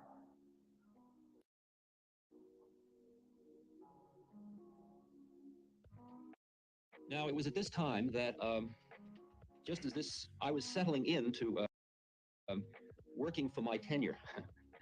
That is, I was told, if you get your publications in order, we're holding a chair for you. I meant, you know, publish or perish. Get those books, look good on paper. And so I was doing just that. And although it was a little discouraging to see that I already saw that this wasn't going to make it in life, and yet this was my commitment for the next 40 years. Now, I had a big corner office at Harvard with 2 secretaries and about 40 research assistants. And as I say, I was an empire builder. And down the hall, in a little closet-like place, there was this other guy who had come back from Italy, who had been riding a bicycle around Italy and had been found by the chairman of the department, who brought him back as the new bright thing for the department. And his name was Timothy Leary. And he was a fun-loving, drinking Irishman. And we were bachelors, and so we started to share evenings together. And he said he was going to Mexico in the summer. And I said that I'd like to come down too, and that we ought to fly, take a trip across the north of South America in a little plane. And I told him I flew, which wasn't exactly true. I had a student license at the time. And he said, great, then we would meet in Cuernavaca on a certain date, and we would take off from there. So I then secretly went out and got my license. And then nobody would trust me with a plane, so I had to buy one. The bank bought it, actually. And off I went with the license one day old for this hair-raising trip, believe me, quite hair-raising trip over the mountains into southern Mexico, into central Mexico. Well, when I got there, Tim had just had this experience in which he had taken the sacred mushrooms of Mexico, which he had gotten from a woman called Crazy Juana, a curandero up in the hills, who would put one in your hand and 2 in her mouth. And I heard many stories about what had happened to him in this experience. There weren't any more of the mushrooms around, and we didn't take the trip across South America. We just hung out down in Tepoztlan and Cuernavaca.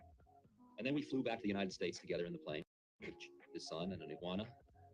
And I went to Berkeley, so I couldn't do anything more. And he went back to Harvard to start exploring these chemicals, because he said he had learned more in this one experience than he had in all of his years as a psychologist. So when I came back to Harvard in the spring, I was quite eager to have this experience. And he had gotten hold of the synthetic of these called psilocybin. So on March 6th in 1961, it was the night of the biggest snowstorm of the year, and my parents' home was about 2 blocks away from Tim's big house.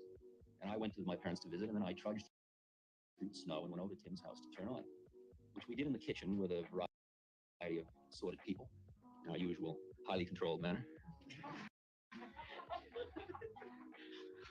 And the first part of the experience had that certain unpredictability about it that Tim's son's dog had been out running in the snow and came in, and in our timeless minds, it seemed like it was gasping for breath too long, and we thought it was going to die. And it was, by then, 12 o'clock midnight Saturday night in a raging blizzard, and we imagined ourselves carrying this dog to the veterinarian 4 miles away, when we weren't even sure the dog, it wasn't just us.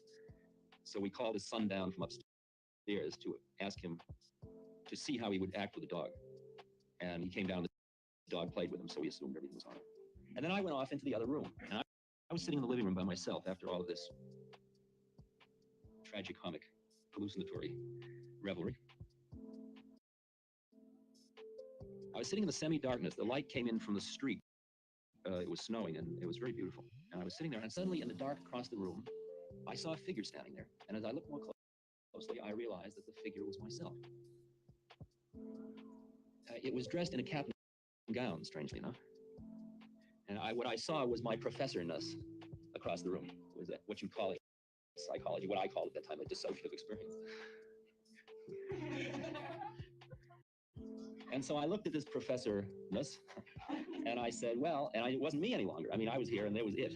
And I said, well, I guess I don't really need that anymore. And I sat back and relaxed.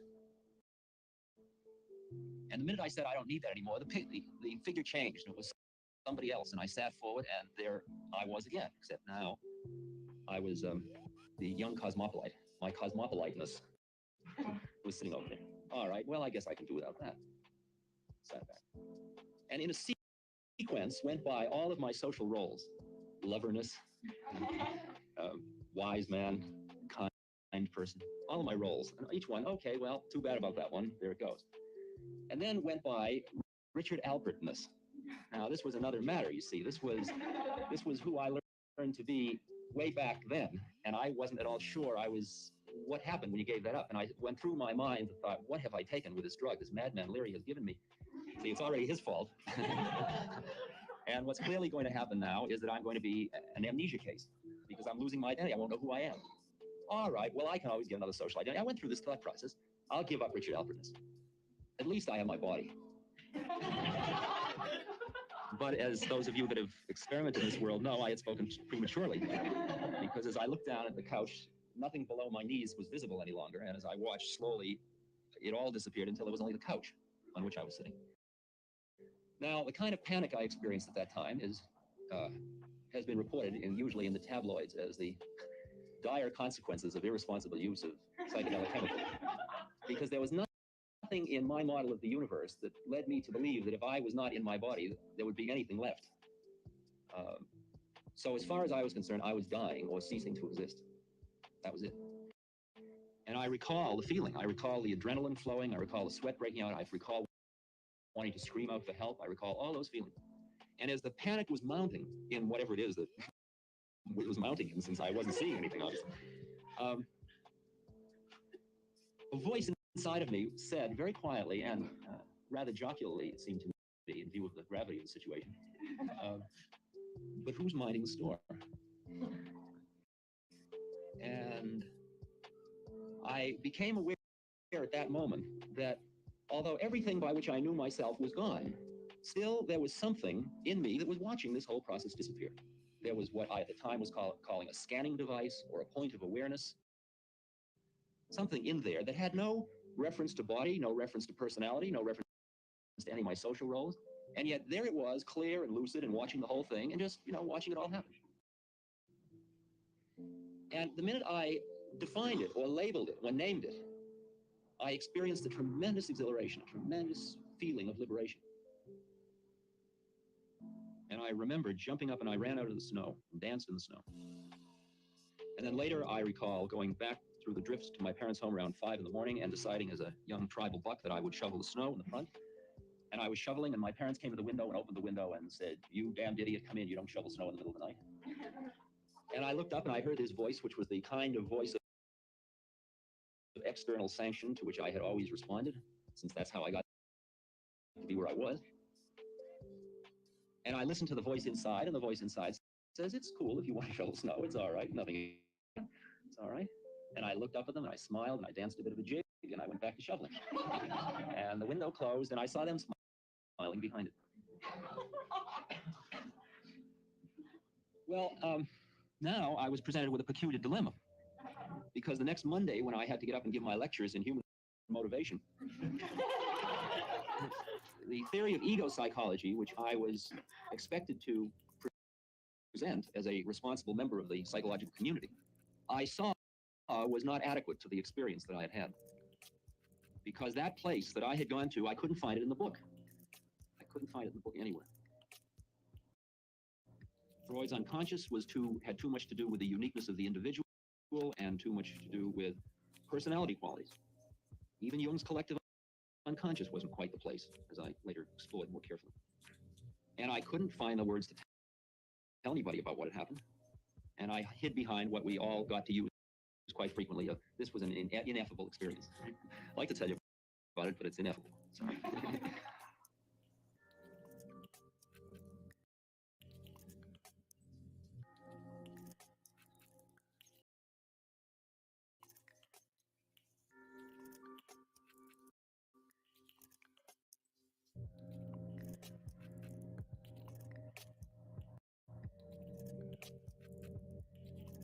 Though I speak in the tongues of men and of angels, but have not love,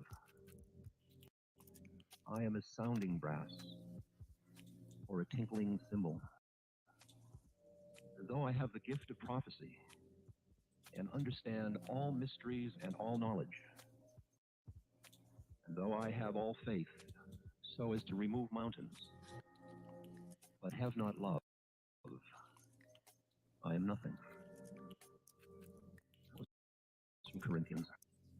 And someday, after mastering the winds, the waves, the tides, and gravity, we shall harness for God the energies of love. And then, for the second time in the history of the world, humans will have discovered fire. That's Taya de Chardon. Love and death are the great gifts that are passed on to us, that most of us leave unopened. That is from Rilke. This is a poem of Robert Bly's. A man and a woman sit near each other, and they do not long at this moment to be older or younger, nor born in any other nation, or time, or place.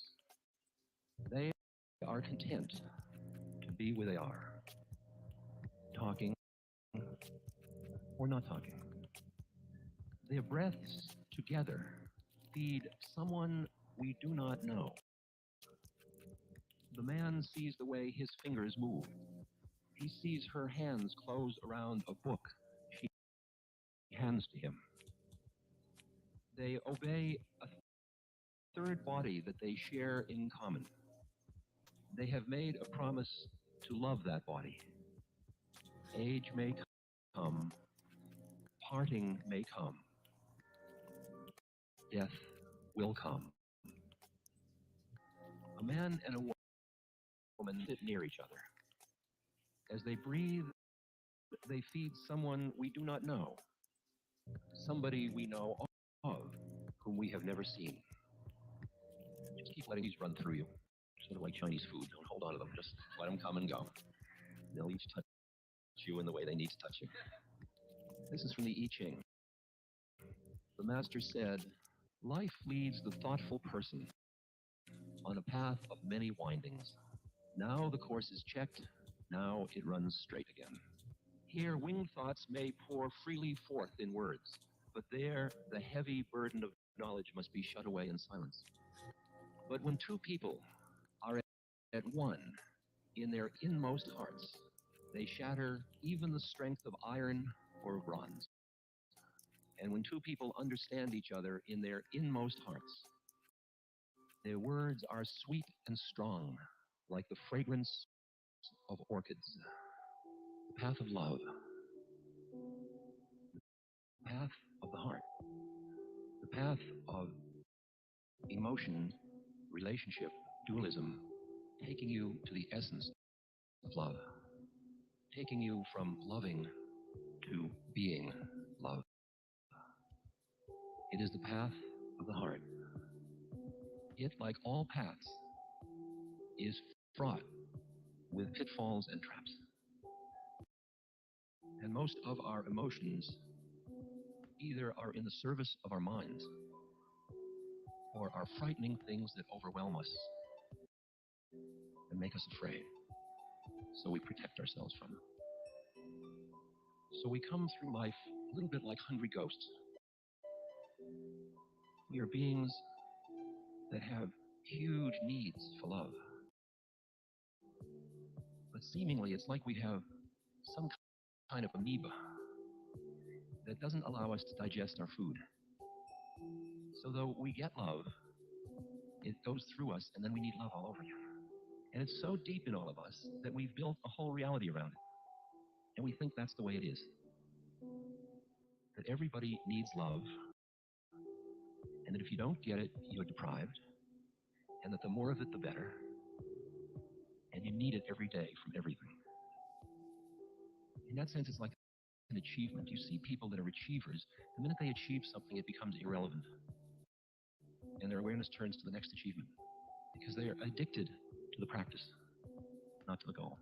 The predicament with loving is the power of the addiction of the practice of loving somebody, of getting so caught in the relationship that you can't ever arrive at the essence of dwelling in love. If you imagine it in this sequence, that you are cut off in your heart from love, so you feel hungry. What that hunger is the hunger to come home. It's the hunger to be at peace, to be feeling at one where lover and beloved merge. It's the place to feel fulfilled in the moment, to be fully in the moment. Closed off, you are like a bee looking for a flower. You're flying around, buzzing, looking. And just as with baby ducks, you can create a silhouette of a mother duck. And with a baby duck, if you run that silhouette by, that is the particular key stimulus that will awake the response of following and opening the mouth. And it's called imprinting. And so you can imprint the duck to a silhouette of a mother duck. So there are certain very deep patterns, whether they're psychologically learned or karmic or astral in terms of your astrology, whichever level you want. There are a set of factors in you that are like a lock waiting for a key to open it, but the key must fit into that lock. It must be a certain pattern or concatenation of factors.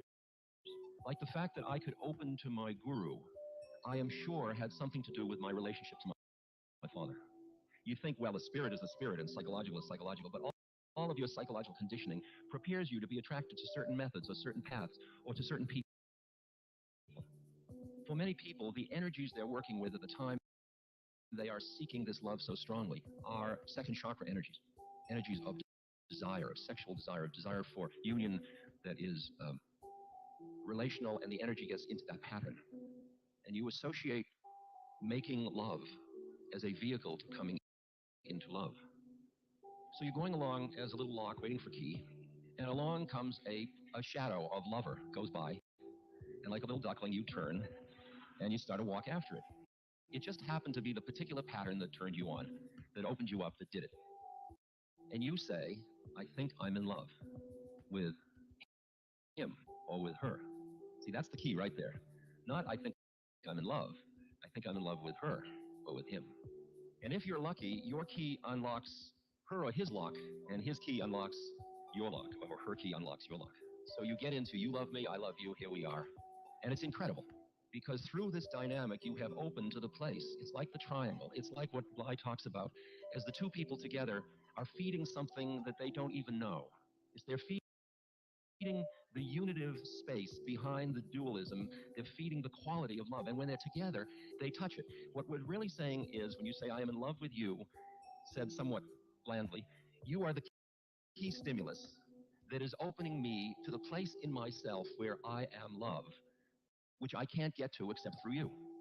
So you can imagine if you've been going around like a hungry ghost, starving for love, and you suddenly meet somebody that opens you to this well, this reservoir, this ocean of love, this ocean of feeling at home, and it's all rye bread. You know, you're just so happy. That quality that happens when you open to that, and you did it through meditation, or you did it through falling in love, whatever your method was, through acid, whatever you did it through, don't you get addicted to your method. You know, if acid did it, you want to know who your connection is, don't you?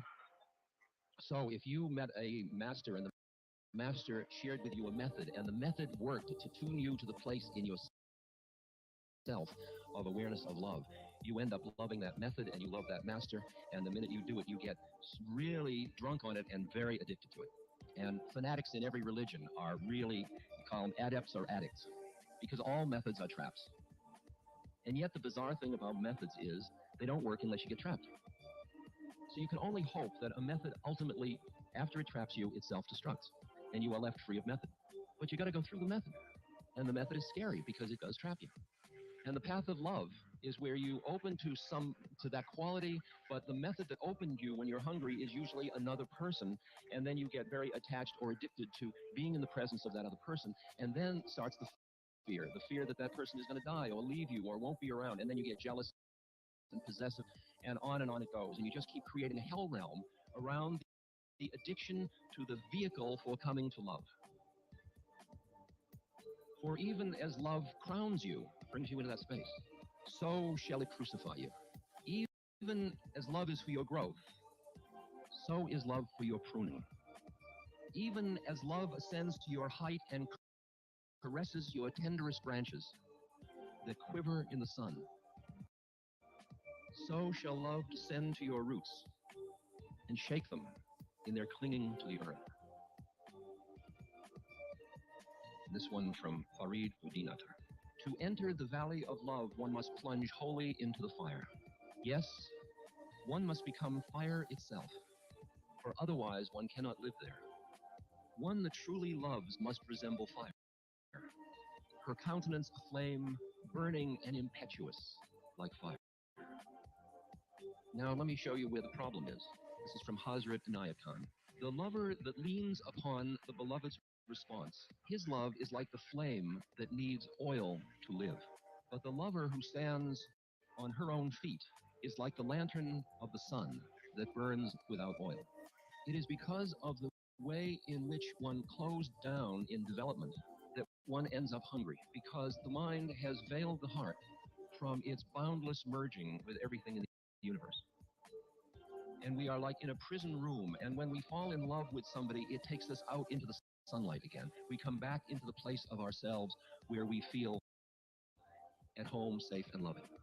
When you hear that statement, that you are my key to the place in myself where I am indeed love, you see that the spiritual practices of devotion are to move you from I love you to we are in love together. Now consider love as a huge hot tub. It's a very personal image for me. Let us get into the hot tub together. We are meeting in the space of love. When two people meet in the space of love and break the attachment of mind to seeing the other person as the vehicle to get you there, but realize that it's in you and you start through your spiritual practices to rest in it, suddenly the need and desperation start to dissolve. And all of the negative things that go with addiction start to disappear. The possessiveness, the jealousy, the anger, fear that the other person's going to die. Because the quality of love as a state has no time, it has no space, it wasn't born, and it doesn't die. In the work I do with people as they are dying, I am often dealing with people who have lost someone who has died, and they are grieving. What they are grieving for, put in these terms, is their connection to the place in themselves where they feel safe in the universe and at home and at love and peace. And they have so identified it with the other person, with an external thing, that they are destitute and feel like they have lost the juice of life. It really is like a meditator who can't meditate. It's the same addiction. You get so busy you can't stop in the morning to sit. You start to feel like you've lost your beloved, you've lost the place of your being. And what I encourage people to do is to stay just with what they're feeling, with their grief. And I always tell people, how long have you grieved? And they'll say, oh, a year. I'll say, oh, go grieve some more. See, the culture says, well, it's good you're over it now. Now you can start living life again. But grieving has to run its course. Those are very, very, very deep attachments. And you go up and you go down and you think, I've broken out, and then the next moment you crashed into depression, and on it goes, up and down and up and down.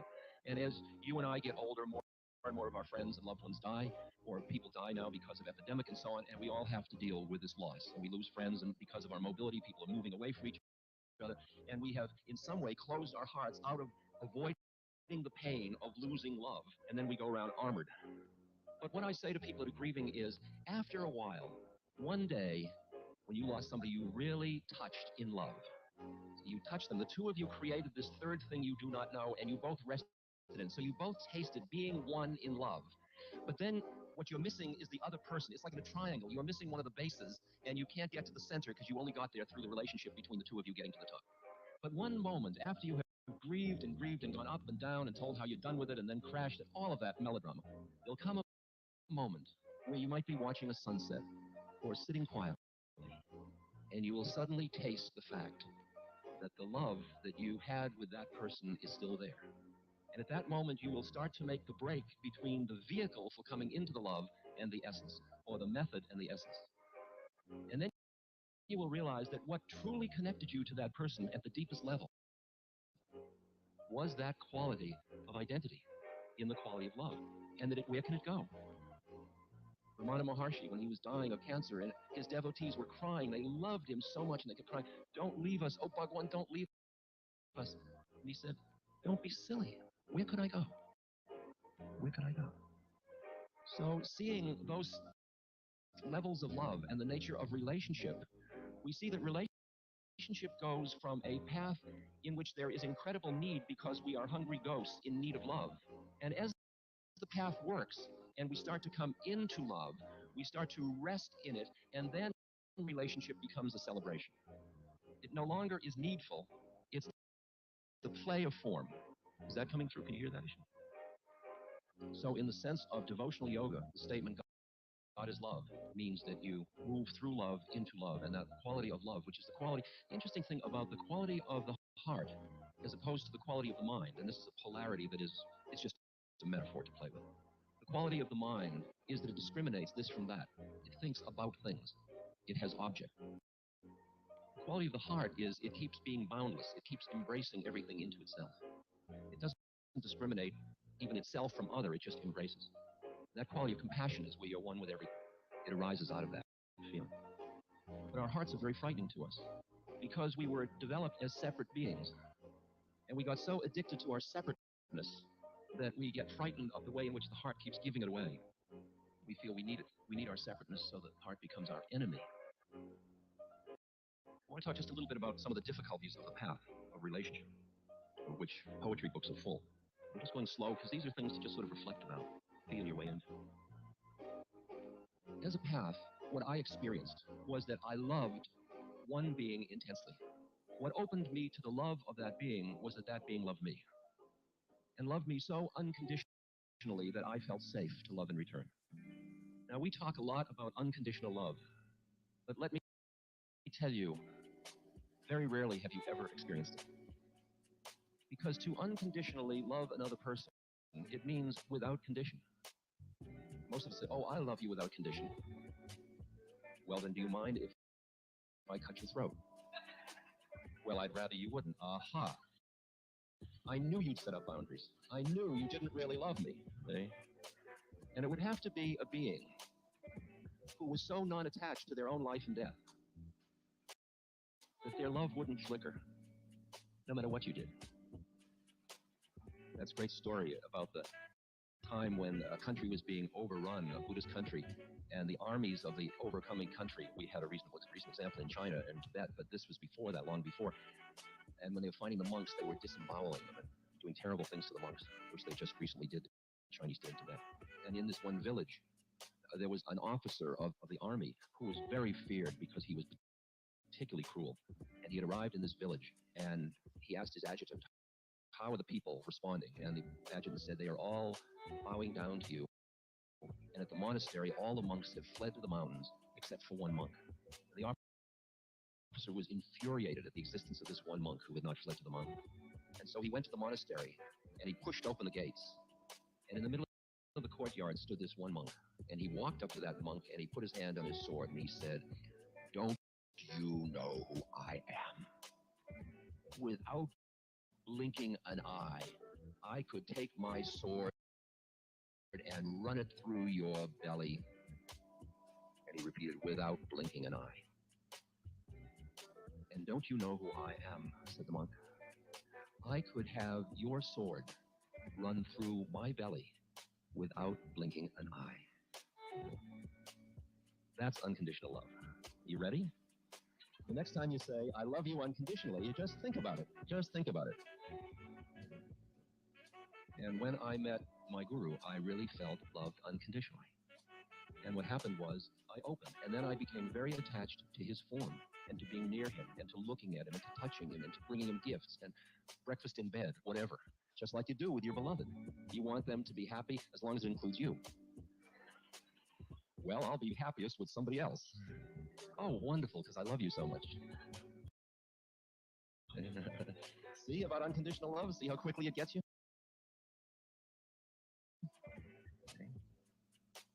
But because of the particular game that my guru was playing with me, he kept throwing me out all the time. He'd only let me see him for a couple of minutes, and then he'd say, Jow, go. Split. Go somewhere else. And I, at first, got very offended.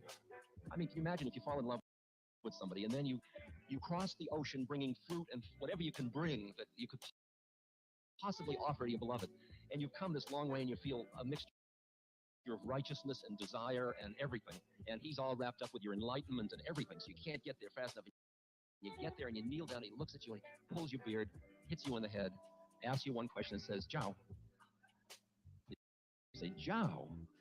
You know,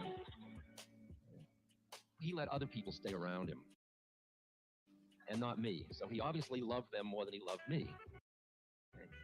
Terrible problem. I got to hate the other devotees so intensely.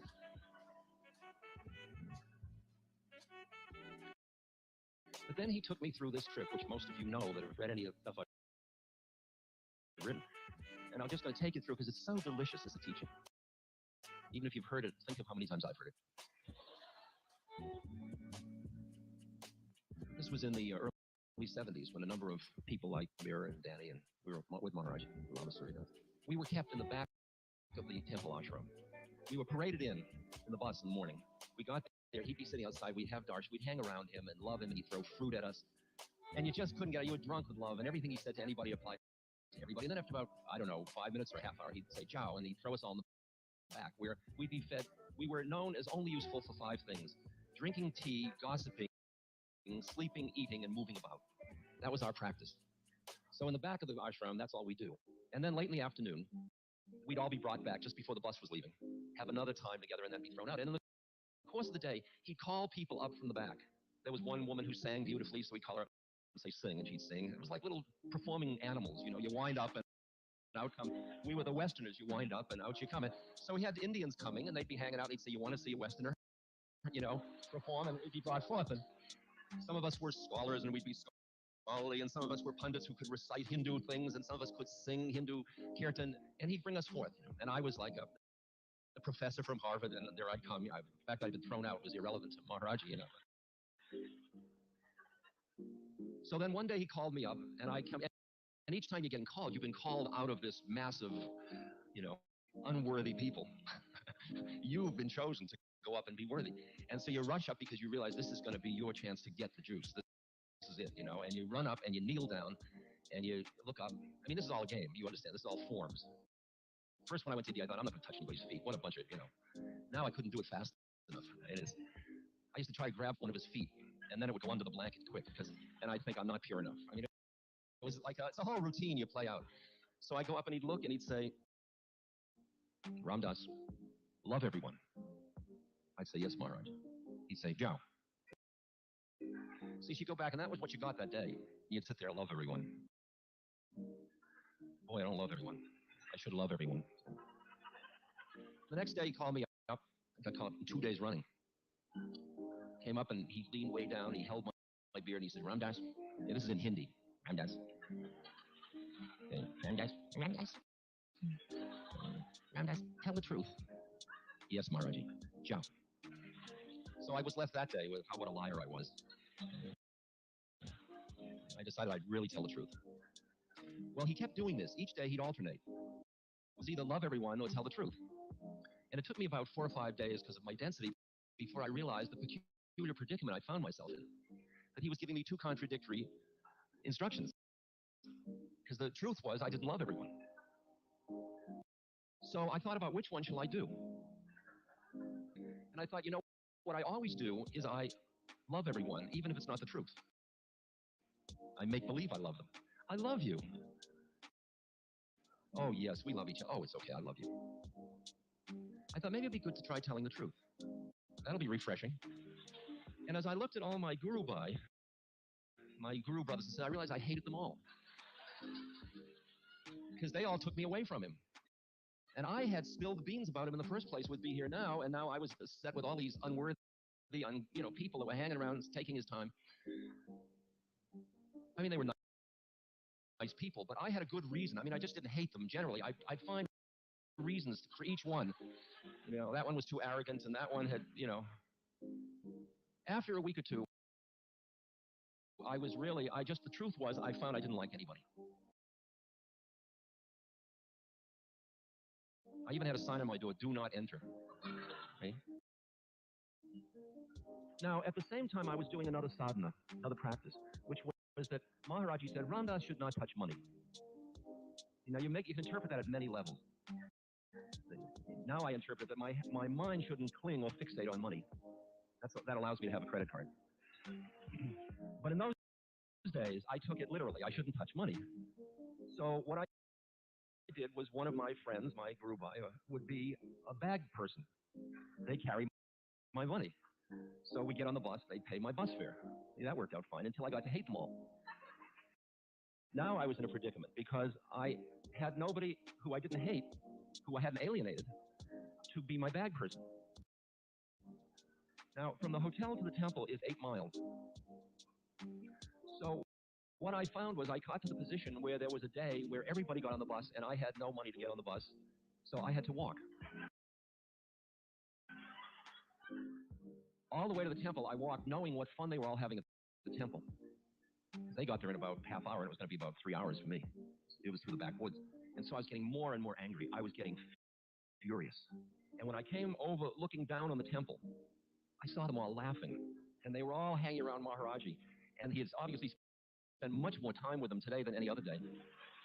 And I was full of loathing and hatred, and I hated myself and felt so impure to even walk into the temple. And I walked in, and by then, they had just as I came down, they were all had their lunches. They were sitting on a porch with leaf plates and their food. And I came in, and they might have been talking about me, I don't know, but one of the people who I especially despised came up with a leaf plate of food and offered it to me. And I took it, and I threw it at him. See? I remember the moment very clearly. I mean, I was...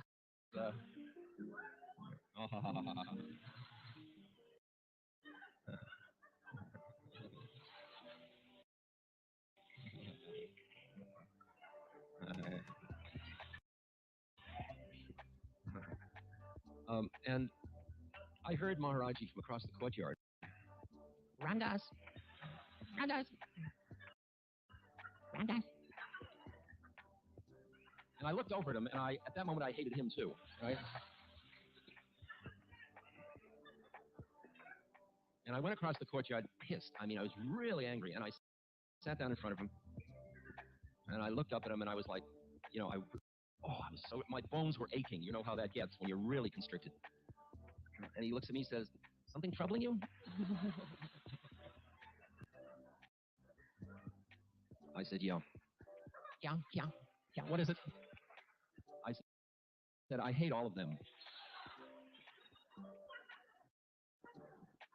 And I said, and I hate myself. And he said, do you love me?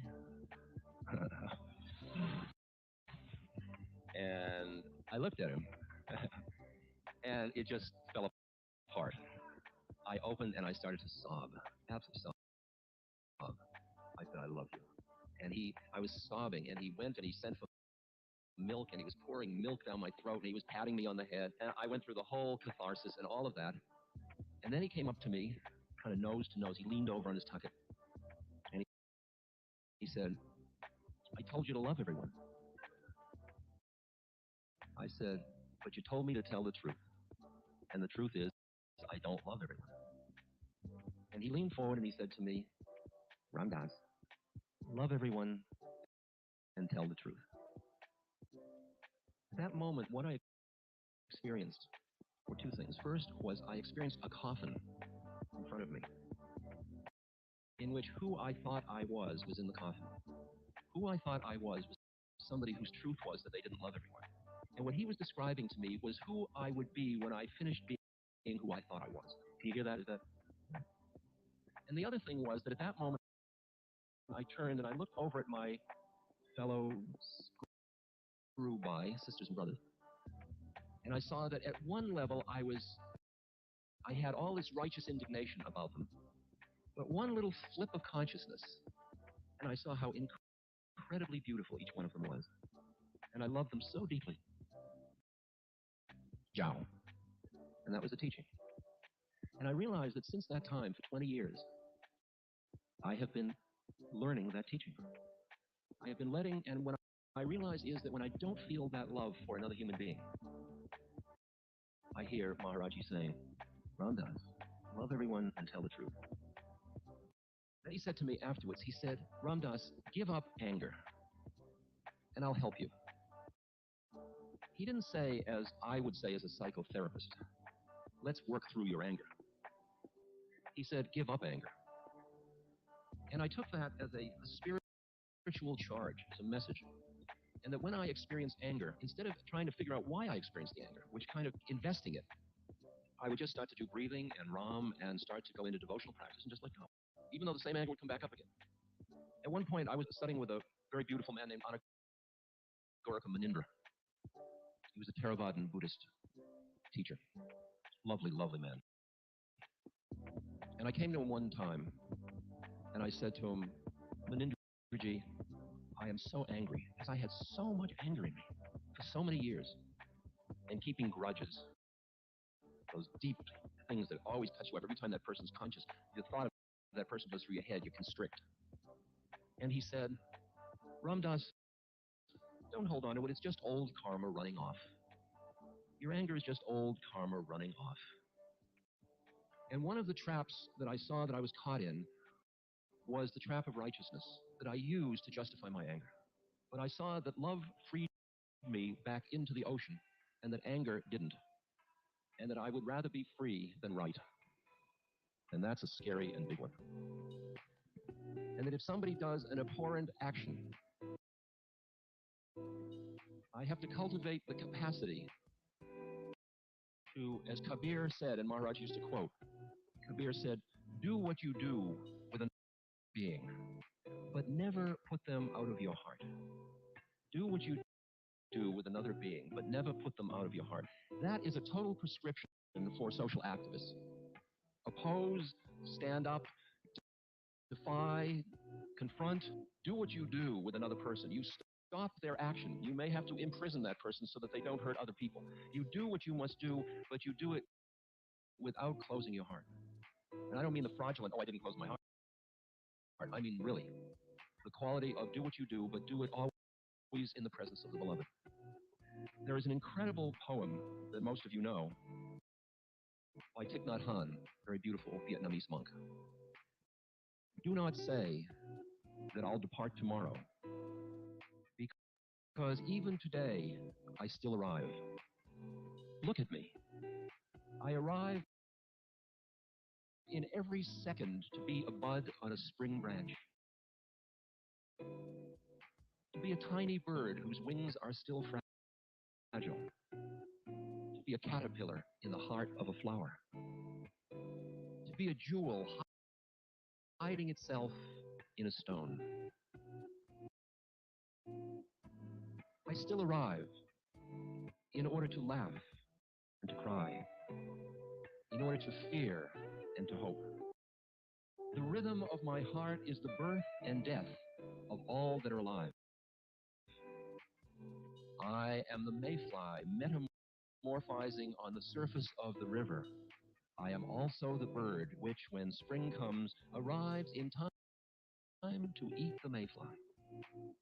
I am a frog swimming happily in the clear water of a pond. I am also the grass snake who, approaching in silence, feeds itself on the frog. I am the child in Uganda, all skin and bones, my legs as thin as bamboo sticks. I am also the merchant of arms selling deadly weapons to Uganda. I am the 12-year-old girl refugee on a small boat who throws herself into the ocean after being raped by a sea pirate. I am also the pirate, my heart not yet capable of seeing and loving. I am a member of the Politburo with plenty of power in my hands. I am also the man who has to pay his debt of blood to my people, dying slowly in a forced labor camp. My joy is like spring, so warm it makes flowers bloom in all walks of life. My pain is like a river of tears, so full it fills up all the 4 oceans. Please, call me by my correct names so that I can hear at the same time all my cries and my laughs, so that I could see that my joy and my pain are but one. Please, call me by my correct names so that I could become awake, so that the door of my heart be left open, the door of compassion. Who is it that you don't love? Who is it that your heart closes to? Yourself? Someone else? The practice is clear. You start to practice. What you find, though, is that there are people that represent things that are so close to stuff that you're stuck with, attached to, that there's aversive to you, that you project outward into them, and then you hate them, and it's really partly, it's all projection, actually. Rest your weary mind, and keep coming back into the quality of awareness, which is really the quality of love. It's the quality of merged love. The process, we grow up, we become separate, we get caught in our separateness. We are hungry for the coming back into love of the merging place, the namaste place, the place where when you're in yours and I'm in mine, we are in love together. We are in a place where your heart mind and my heart mind remain always inseparable. We get hungry and we finally break out through one technique or another, through loving somebody, perhaps your baby or your parent or your cat or somebody safe, somebody abstract, or a Christ or a Maharaji or somebody, and you open. And it feels so good to be in love. And in the path of devotion, you get so addicted to that experience of the intimacy between the lover and the beloved that you keep being drawn into the singing and the stories and the images and the remembrance of, and you're just thinking about it and tuning all the time just to stay in that intimate, loving relationship with that which you love. And then there's this little shift where you start to ask the question, what isn't God? And then you start to look at all the different faces and aspects and see, watch your heart close around judgment, and then you practice opening it and looking and loving this as a manifestation of the beloved, something that is the way the beloved is taking form. And then the love starts to get vast, and then it starts to get more impersonal. This is a quote from Anandamayi Ma, great, great, great saint, incredible, incredible being. She said, this body has lived with father, mother, husband, and all. This body has served the husband, so you may call it a wife. It has prepared dishes for all, so you may call it a cook. It has done all sorts of scrubbing and menial work, so you may call it a servant. But if you look at the thing from another standpoint, you'll realize that this body has served none but God. For when I serve my father, mother, husband, and others, I merely consider them as different manifestations of the Almighty and serve them as such. When I sat down to prepare food, I did so as if it were a ritual. For the food cooked was, after all, meant for God. Whatever I did it in a spirit of divine service. Hence, I was not quite worldly, though always engaged in household affairs. I had but one ideal, to serve all as God, to do everything for the sake of God. But listen to this one of hers also. You all love this body so much that you often come to see me, unmindful of the long distance that many of you have to travel. Yet it is true that this body has no relationship with any of you except the kinship of the Atma, meaning the source, the truth, the love, which this body enjoys equally, not only with each of you, but even with all trees, creepers, and foliage around, as well as with rocks, mountains, and everything else. I really want you to hear that one, because that's the one that changes romantic love into that expanding conscious love. And what I have experienced over these years is that transformation, and there have been very frightening aspects because the cultural models of romantic love have to do with specialness. I love you specially. And what I experience is that I don't love people specially. I have special work to do with one person or another, but I love beings, and I'm getting to love universe, and I'm getting to love the manifestation. And it's interesting because people keep wanting you to love them specially, and I don't feel it anymore. I don't feel it anymore. And it's a strange experience. It's strange from a cultural point of view. Is that too weird, or can you hear the issue? It's a transformation that goes on.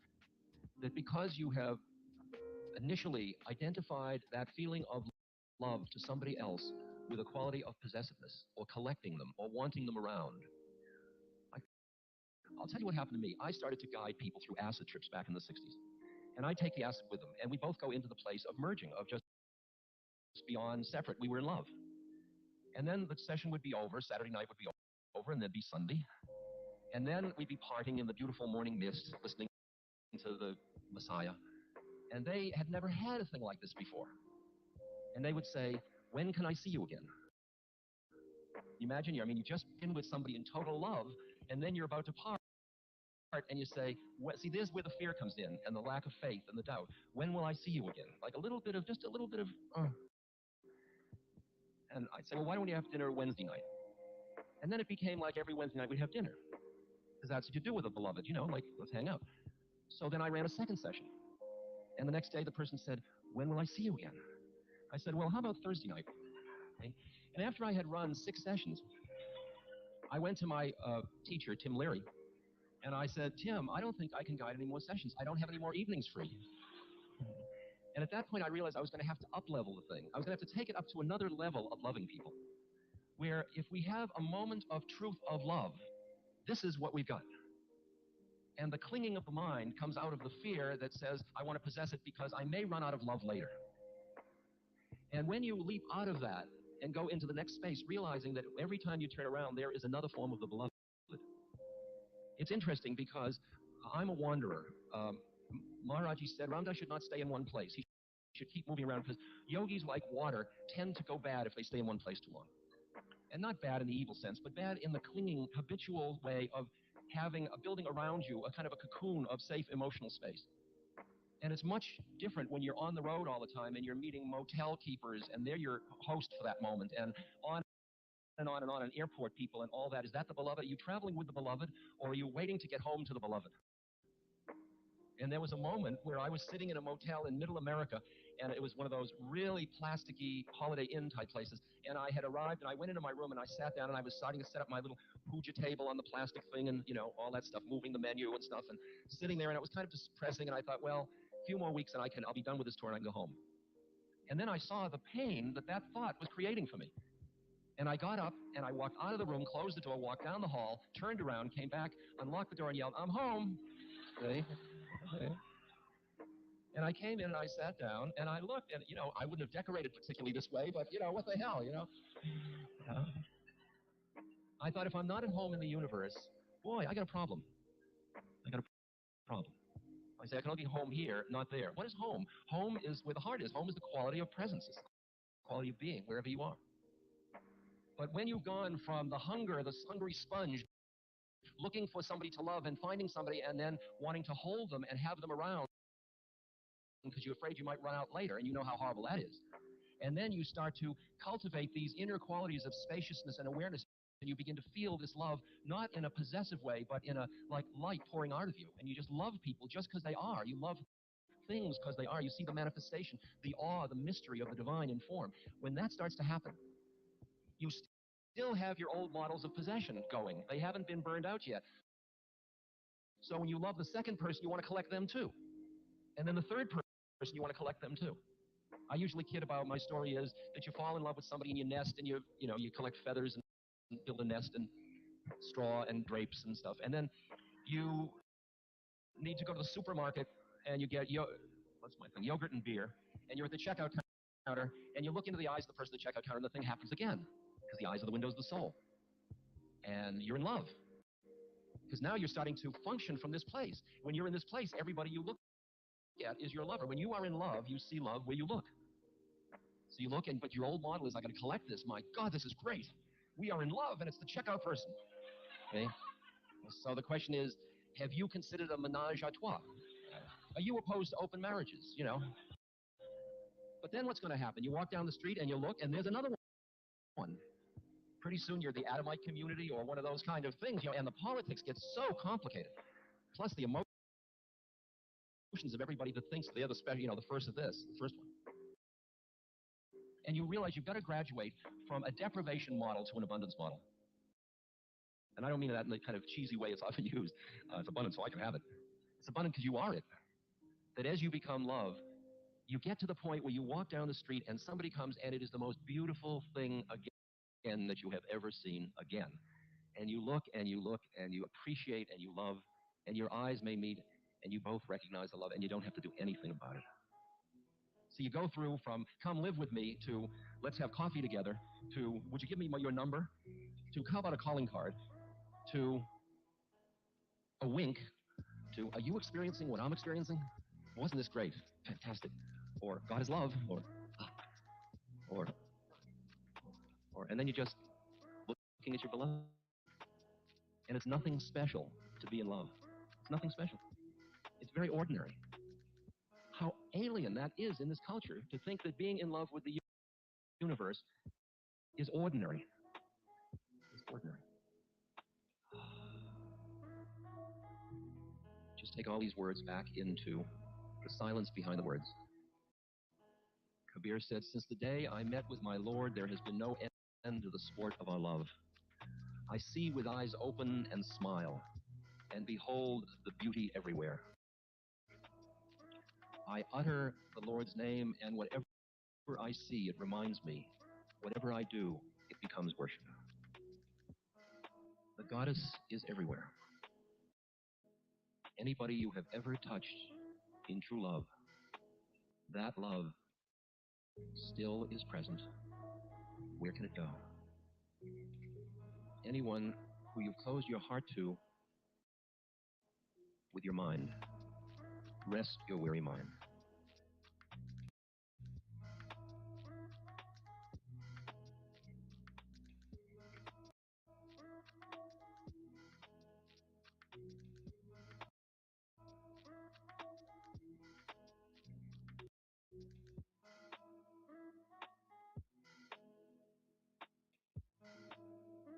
Okay, we have the sadhana group, right?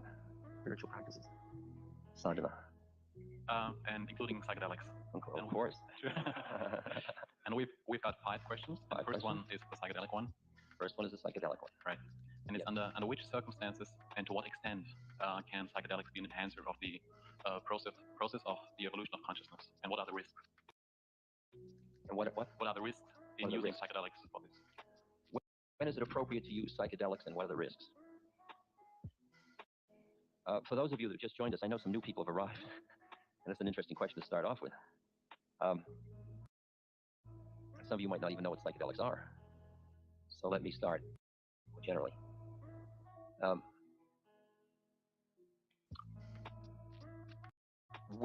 Since ancient times, there has been known, even probably the Eleusinian mysteries in the West, and the idea of the elixir called soma in the East.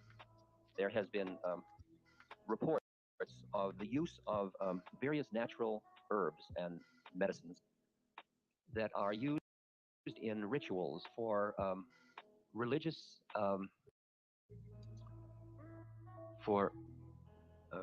transformation experiences, for initiations. And usually the initiate is very well prepared for this, with fasting, with study, with a ritual in which they are led through it by a guide or a priest. In Spanish, in Mexico, for example, it's called a curandero. And some of these chemicals, for example, are found in mushrooms, certain mushrooms. One of them is called in Spanish tmrw, or flesh of the gods. And it is used in some countries for to allow a medicine person to do healing, or allow them to have oracular powers to see beyond or see more deeply into or understand more about the universe or about another person. So there's a very ancient history about the use of such chemicals. In recent times, starting in, it really goes back a long time, but in the recent experiences, back in the 40s in France, and then in Mexico and a number of places, there started to be renewed interest in this by Western scientists and by botanists to understand how these chemicals work on the mind.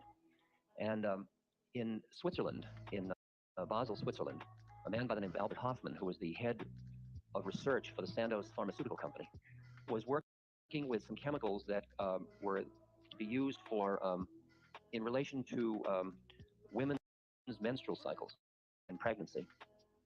And he got some of the chemical, a very tiny amount of this chemical. He was working with ergot, which is it comes from a mold that grows on rye wheat. And he got a very tiny amount of this on his fingers, and whether it got to his mouth or his nostrils or just went in through his fingers. And he began to feel very strange. He didn't associate it with what he got in his fingers, but he felt very strange, and he went home to bed. And then he began to think of the relationship between these things, and so the next day he tried some more of it. And he realized that what he had come across was a chemical that profoundly altered his consciousness. Now, that started already people had previously in the West been using peyote, which is a cactus, a bud from a cactus, and been using the mushrooms. And now with the ergot, the LSD, which was called LSD 25, which was a much more powerful one than either of those other chemical substances. Okay, that's the history. The effect of those chemicals, although it isn't precisely known, it appears to work on the synapses of the nerve fibers, where the nerve fibers meet, which is usually coded. It's encoded, that we learn a coding. We train our nerve fibers, if you will, into habits of thought, so that when I hold this up, you see hand, for example, and you say hand. And that association, when you were a baby and I held this up, you didn't see hand, you just saw light and dark, and then you learned the term hand, or whatever language you learned it in, and then when I hold this up, you see that, and as if you see hand immediately.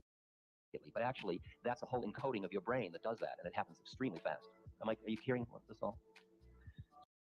So, what this chemical seemed to do was that it seemed to override those codes, to allow you to look freshly at the universe with the same innocence that a baby might look at it, and then as the chemical wore off, and you came back into your habit, it didn't destroy the habits, it just set them aside for the moment, it overrode them, and as those habits came back in, you would begin to see the way you were, if you will, you would see the structure of your ego, or the structure of your mind's way of defining the universe, because there is an immense amount of stimulation any moment, and what you choose to see is only a tiny fragment of what's available in the universe, and that's efficient for survival.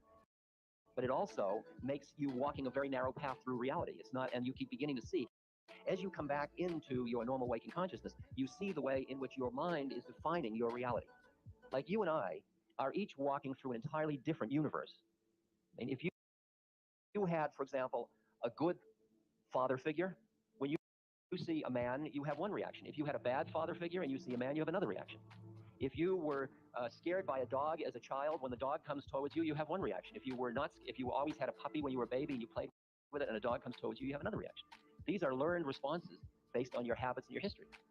And so for somebody who's afraid of dogs, you just assume everybody's afraid of dogs because you've never known not to be afraid of dogs. For somebody that isn't, you can't even understand somebody that might be.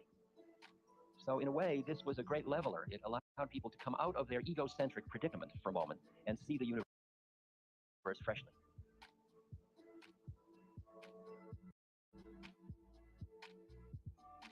And the predicament is that as you develop a model of who you are and how the universe works, it's extremely hard to get out of that, and which is called the ego, really. It's very hard to get out of that. And what the chemical allows you to do is set that aside for a moment and see the universe from a different vantage point and find places in yourself, which is why it was used in religious traditions. Find the deeper parts of your being that lie behind your thinking mind. Now, here clearly that when those chemicals were used historically, they were used in ritual, and they were used sacramentally. They were used as a sacrament. One of the things that happens is that the way we live life, we have muted our senses a great deal to not, well, be overwhelmed by stimulation. There is so much stimulation available. Our ears, our eyes, our nose, our skin is all receiving. And because it is so much, our minds start to rule down, so we don't notice a lot of stuff. We just don't notice anything. For example, at this moment, if I just say to you, feel the sensations in your left elbow. Now, don't move your elbow. Just feel it. Feel your left elbow. See the subtle sensations it's sending to your nervous system, to your brain. It's just the fibers, the nerve fibers at the end of the elbow are being constantly affected by the tiny chemical changes that are occurring at the tip of the nerve fibers. They're happening from the wind or the air or very subtle things. And so there is sensation there. And that's happening from everywhere in your body, and your auditory nerves and your olfactory and your taste buds. They're all firing and doing all this stuff all the time. But most of the time, until I mentioned your left elbow, probably none of you were thinking of your left elbow. The minute I mentioned it, you could not think about it. And so the question is, how do you deal when you're in a sea of information all the time? And what the mind does is it just ignores 99% of it to take the information that it feels is necessary for the next action. And that would be wonderful if you could turn off that monitoring system at some time and go back to the full freshness. But the problem is that you've learned efficiency at the cost that you can't turn it off. And the thinking mind starts to rule you. The efficiency starts to determine how you can see the universe. Is this clear? Now, so what the chemicals allowed you to do was to step aside from that and get a fresh look, if you will, at the universe. Now, but it also intensifies sensation immensely. So if you were listening to music, instead of hearing it very thinly, it started to take on a richness. In fact, it was so rich that when you were listening to music, it would cross sense areas, and so you would see the music as well as hearing it. If you were looking at a painting, you would hear the painting as well as seeing it. In other words, it would stimulate across sense domains, which we don't allow with our usual mind. We have it narrowed down, so you think and you see and you smell and you taste. And when these boundaries break down, you begin to see the interrelatedness of everything in the universe. You see the way in which it all is connected with one. You start to see the mystery that lies behind the apparent phenomena of the universe. Well, what happened was that these things were immediately attractive. When they started to enter into the Western culture in recent times, they came in through, as I say, historically, through religious ritual. But in modern times, they started to be used by artists, by musicians, because they intensified and enhanced and made fresh the nature of sound and visual information and gave them tremendous creative breakthroughs in the way they saw things. And if you study the history of artists, you will find that through many techniques, they altered their chemistry chemically in order to shift their perceptual field. I mean, the history of drunkenness among the great artists is well known. I mean, many of them died from very heavy alcohol use, from liver failure. The use of hashish, the use of opium, the use of any number of these chemicals which alter consciousness was used. Jazz musicians are well known for their use of chemicals in order to free up their inhibitions and also allow them to enter into the sensory domain in a different way. So now you have a different use of it. Not only do you have the use of it as a religious sacrament for plumbing the depths of the mystery of existence, but you now also have it for creative action, for increasing sensory and aesthetic experience. Now you also have it, you add on to that, the appreciation of aesthetics. So now somebody that's listening to music alters their consciousness to hear the music more fully, not to create it, but to hear it. So now you've got a third category. Okay? And you can see what's happening in society when you have that people, once it breaks out of the religious mold and the sacramental mode and moves into the aesthetic, the creative mode, that's another group of population using it. And then once it moves from that into the aesthetic appreciation mode, it moves into another population, subpopulation, to intensify sensory experiences. Well, the chemicals moved from being very esoteric to being much more of a street phenomenon, and started to be used extensively in the 60s by young people to enhance and intensify their sensory experiences. The added predicament with this, is this too long-winded or you? The added predicament with this was that if you have a society that is based upon a set of social institutions for keeping society organized, keeping it from chaos, and there is a structure, there are social institutions that have a vertical power structure. If you take these chemicals, what happens is the way you were trained, the way you were socialized as a child was that here were these very powerful beings called parents, and you are very little. And you were trained to believe in authority. They know what's best. The predicament when you take these chemicals is that you experience an inner validity to your own intuitive, you get in touch with your own intuitive voice, which feels to you as valid and powerful as anything you hear from external to yourself. And you begin to trust what you feel inside, and therefore you raise questions about the external social institutions. So from a society's point of view, these are a threat to the social structure. You can see how that would work. Right? So when a group of young people or a significant segment of a population starts to experiment with these chemicals for altering their consciousness, even if they're physiologically safe, they are socially dangerous. And it takes the society only a little while to realize that people are much less controllable when they have had an experience of intuitive validity. They're willing to say, I don't agree. I mean, look what happened to me, for example.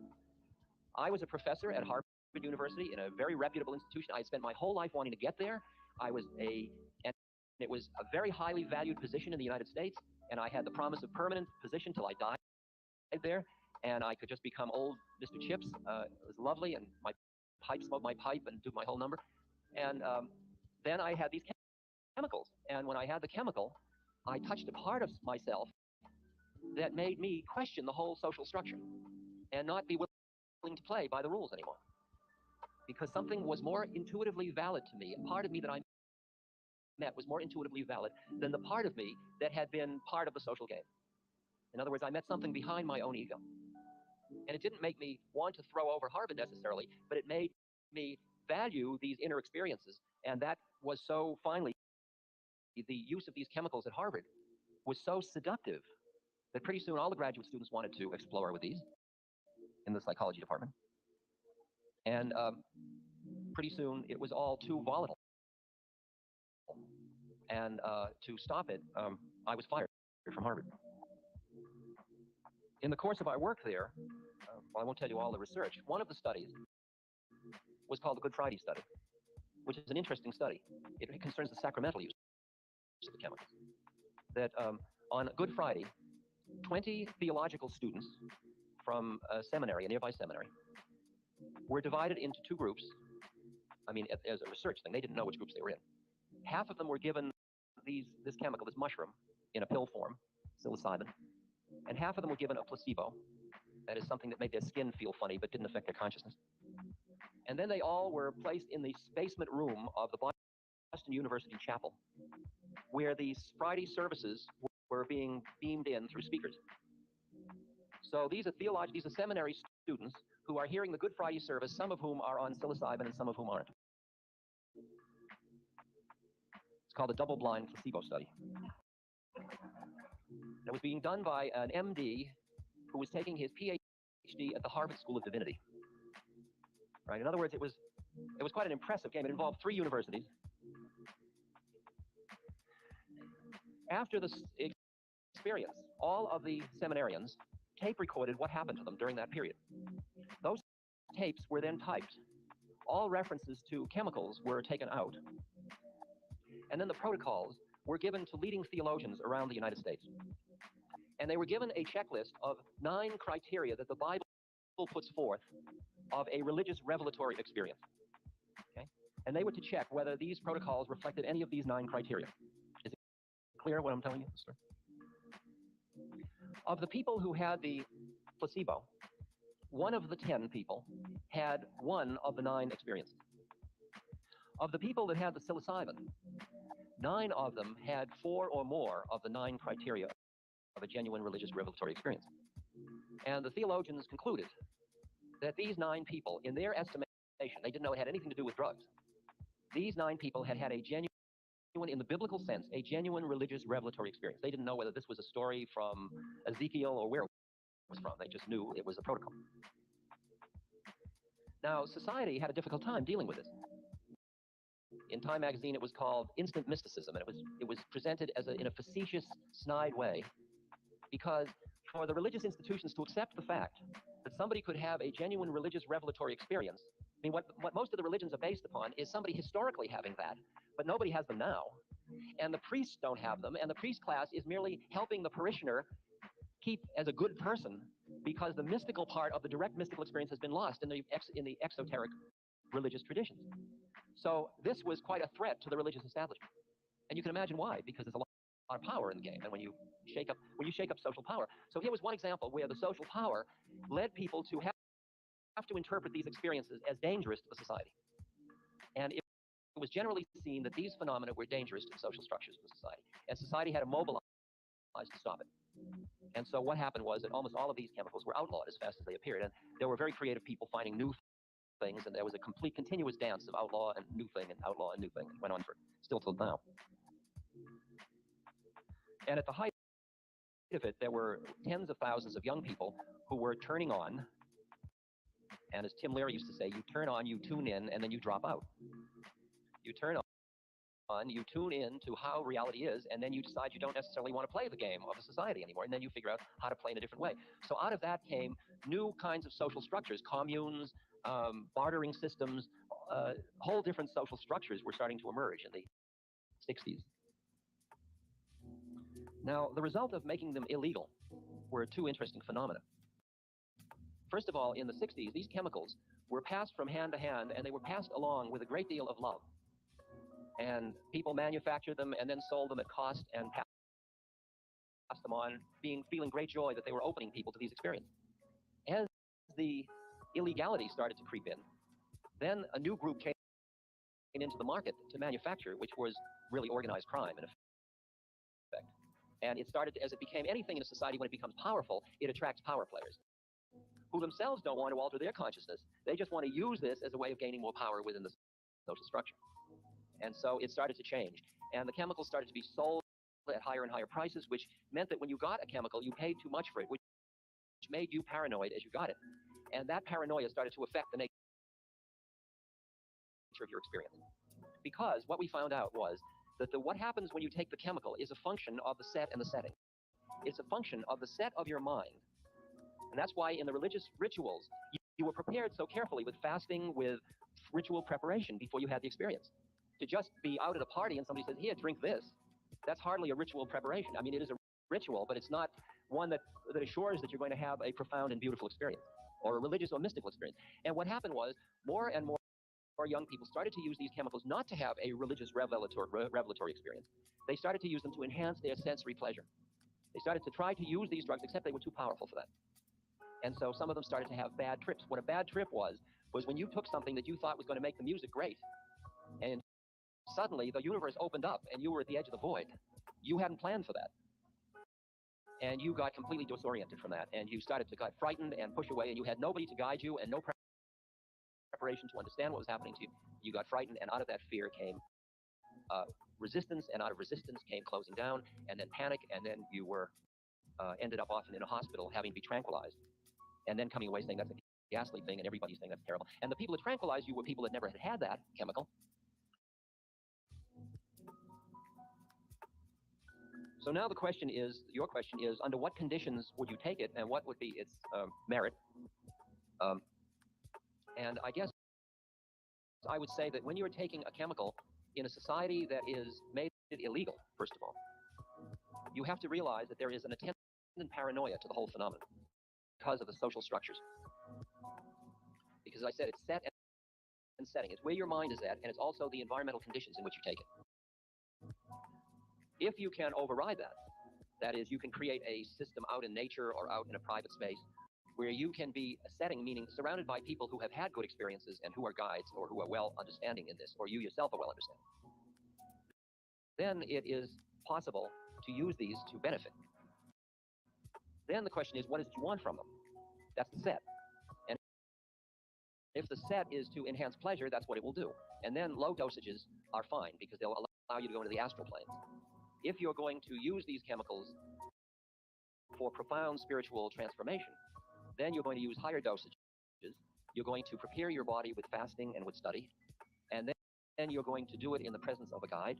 And you're going to be ready to keep surrendering. What it is really is psychological death. It really has the aspect of lest ye die, ye cannot be born again. It is an experience that is very parallel to psychological death. We republished the Tibetan Book of the Dead as a manual called the Psychedelic Experience. Psychedelic is a word which means mind manifesting. It was a term coined by Dr. Humphrey Osmond to describe these experiences. So I would say that in the time that I first started to experiment with these chemicals in 1961, the society that I grew up in and that I had trained myself in, the high priests of that society had become the scientists and had become the intellectuals.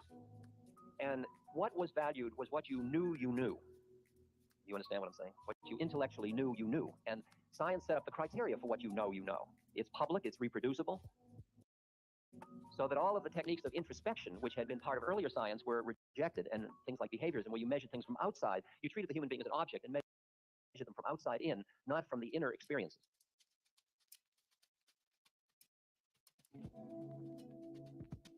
So that and that defined what reality was, and anything you couldn't measure by scientific criteria was treated as irrelevant.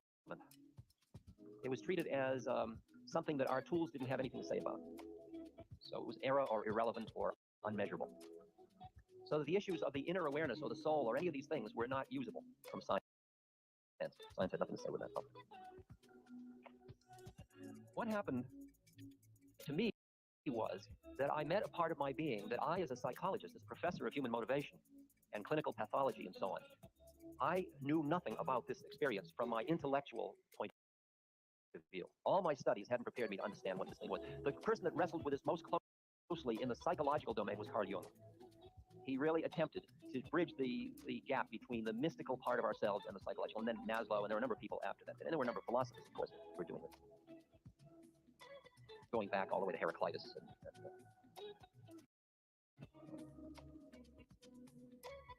Socrates certainly played it. Now, when I broke through, what I saw was that the reality that I thought was real was only relatively real. It wasn't absolutely real.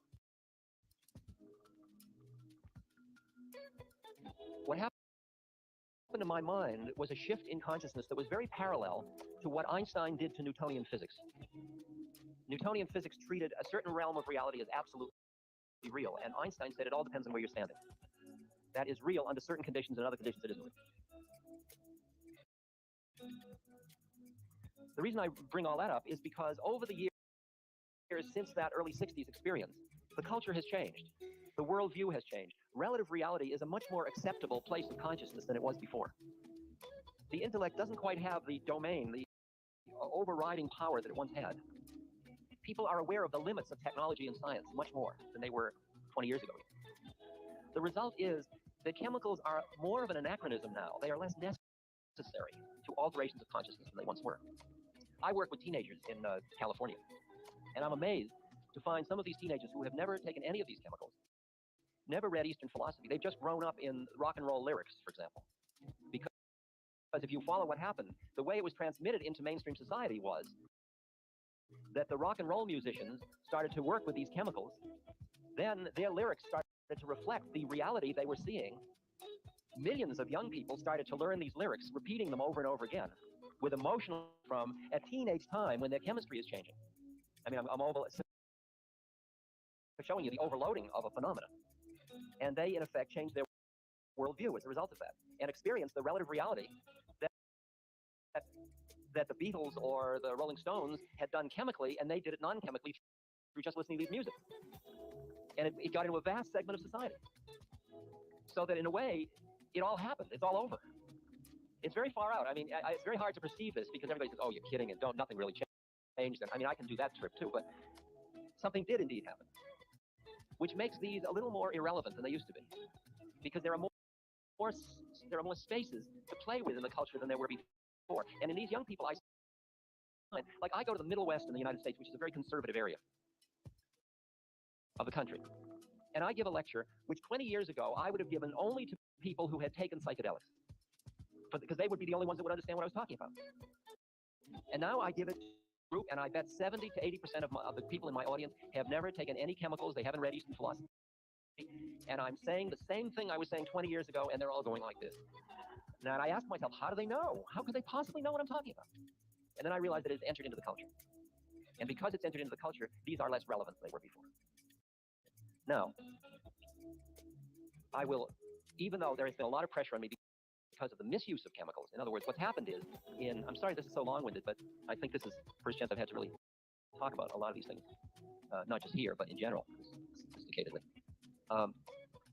We have in the United States, and it's increasingly happening now in Europe, is the crack phenomenon, in which disempowered segments of society, like inner city blacks and other minority groups, who have very little window of opportunity with as high unemployment, with as very little opportunity for reaping the benefits of an affluent society, through drugs can get immediate gratification, rather than what society does in order to get itself to work is it works upon the basis of delayed gratification. That is, you get educated so later you will be able to have a car and a home and a family. And then you work hard so you can buy insurance so later when you retire you will feel secure. There's always a time-binding component in it in which you pay now, play later, right? As opposed to play now and pay later, which is the crack phenomenon. And you take inner city situations now, in New York City, the 11-year-olds who are selling crack are making $500 a day, while their father is making $50 a day at a regular job and in a regular work, and they have gold thises and that's on them, and they are providing instant gratification to people who are basically frustrated in life. The other segment of the society that is using these is the middle class, affluent society. They're using cocaine instead of crack, but that's the milder form of the same thing.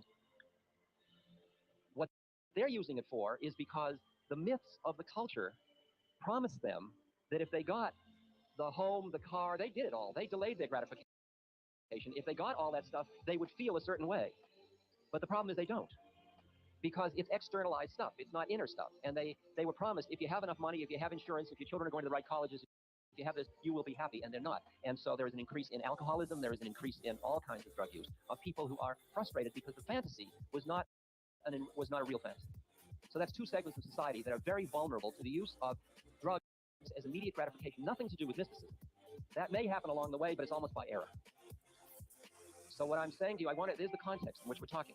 And I'm saying, yes, these have use, and they still have sacramental, powerful use to taking you beyond your own model.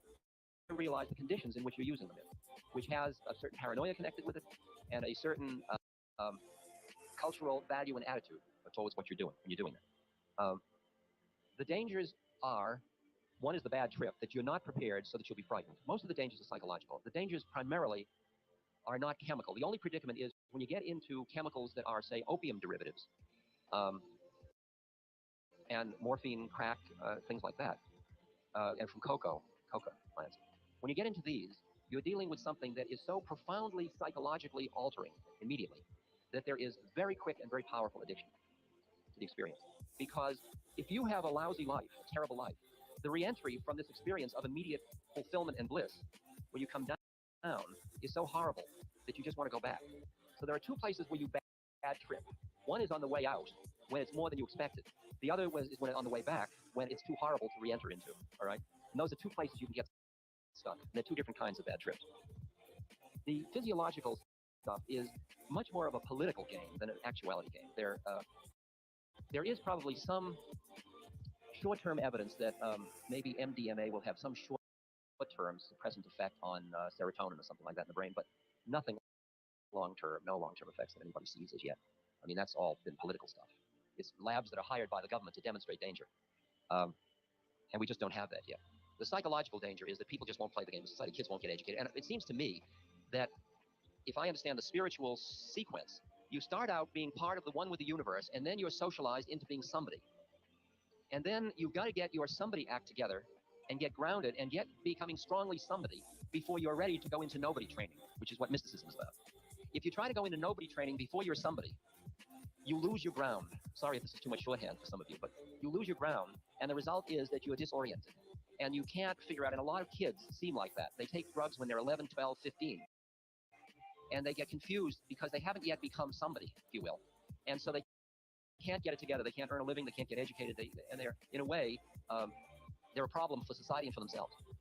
So I'm in favor of discouraging young people from using chemicals until they are well entrenched in their somebodyness.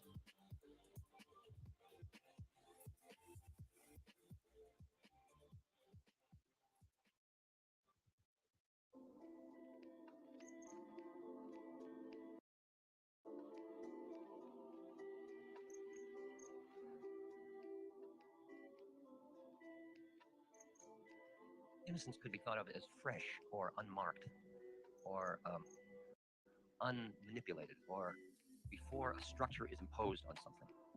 So that when you look at a baby, a newborn baby, the baby has an openness to phenomena. It has an openness to the universe around it, such that it's looking with fresh eyes. It's looking with eyes that have not been, it's prior to what's called socialization of an infant. It's prior to the time that the child is taught to be somebody or taught about the structures of the world. It's prior to that time. And it's, I think I was using the example of hand before. The ability to see that and not say hand would be innocence. The ability to see it in its fresh form in which you're just seeing the sensations before you start to impose the thought onto it. That would be innocence. And as you extricate yourself through practices, through spiritual practices, from your models of reality, as you get free of the mind, you regain an innocence about being in the world. Now, it's interesting of what the relationship is of the innocence that occurs with spiritual evolution compared to the innocence that the baby has. Because one is a naive innocence, and the other is an innocence that comes after sophistication, if you will. And I recall, I did a preface for a book once called Voluntary Simplicity. There has been a movement in, because of ecological issues, for people to live more simply. And during the 60s, a lot of us created communes in order to go back to the land and live more simply. And one day I was in India, and I was walking on a back road to the temple, and it went by a village that had no roads to it, just these paths.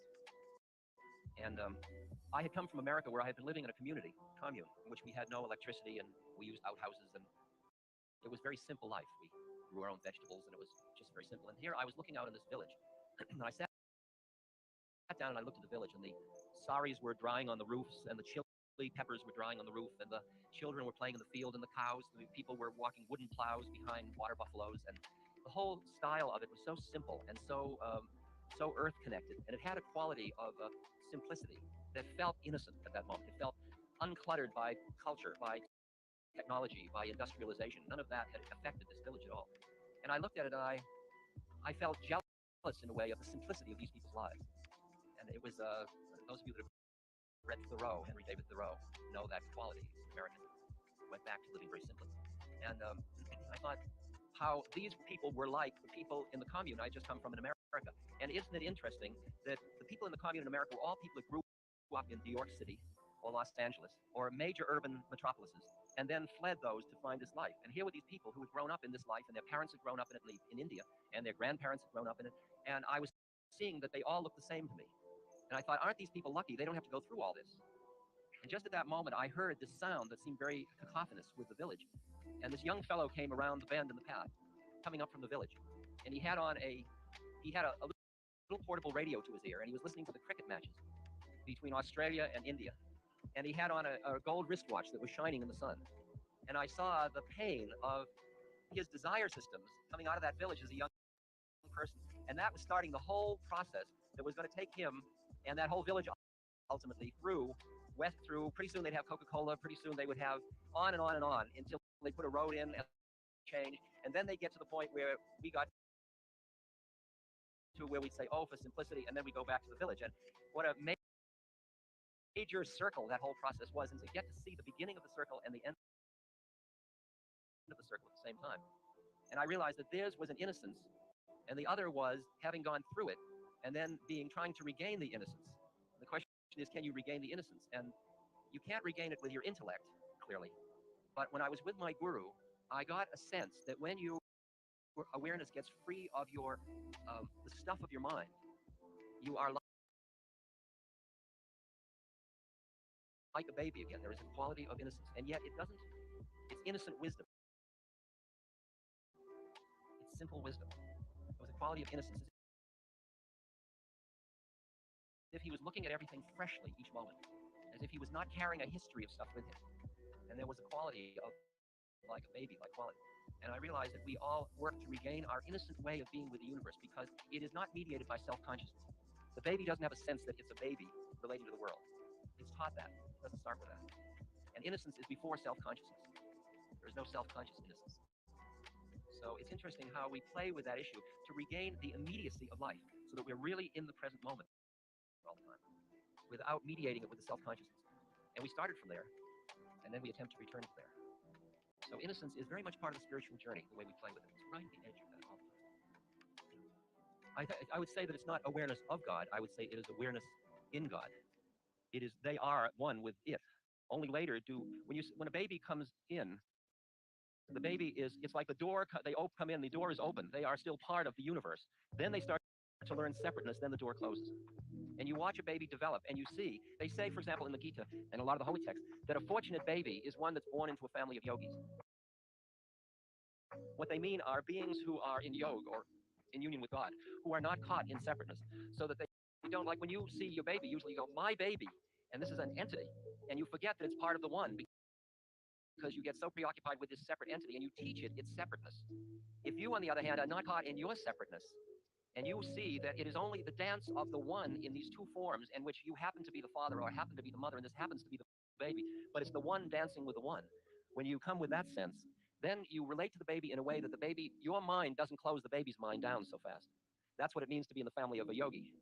And then the baby's mind will probably have to close sooner or later in order for it to be functioning as a social unit entity. It has to become somebody. But if it becomes somebody when it has developed its rational conceptual mind, it can move in and out of it much more easily than if it develops it at the emotional level preconceptually, like in the first 15 months of life.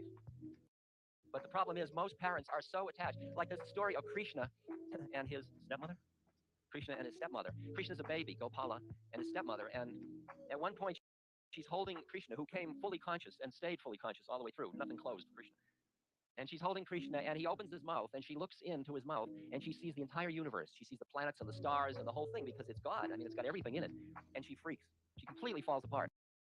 And at that point, it says, he veils her eyes out of compassion with mother love. Okay?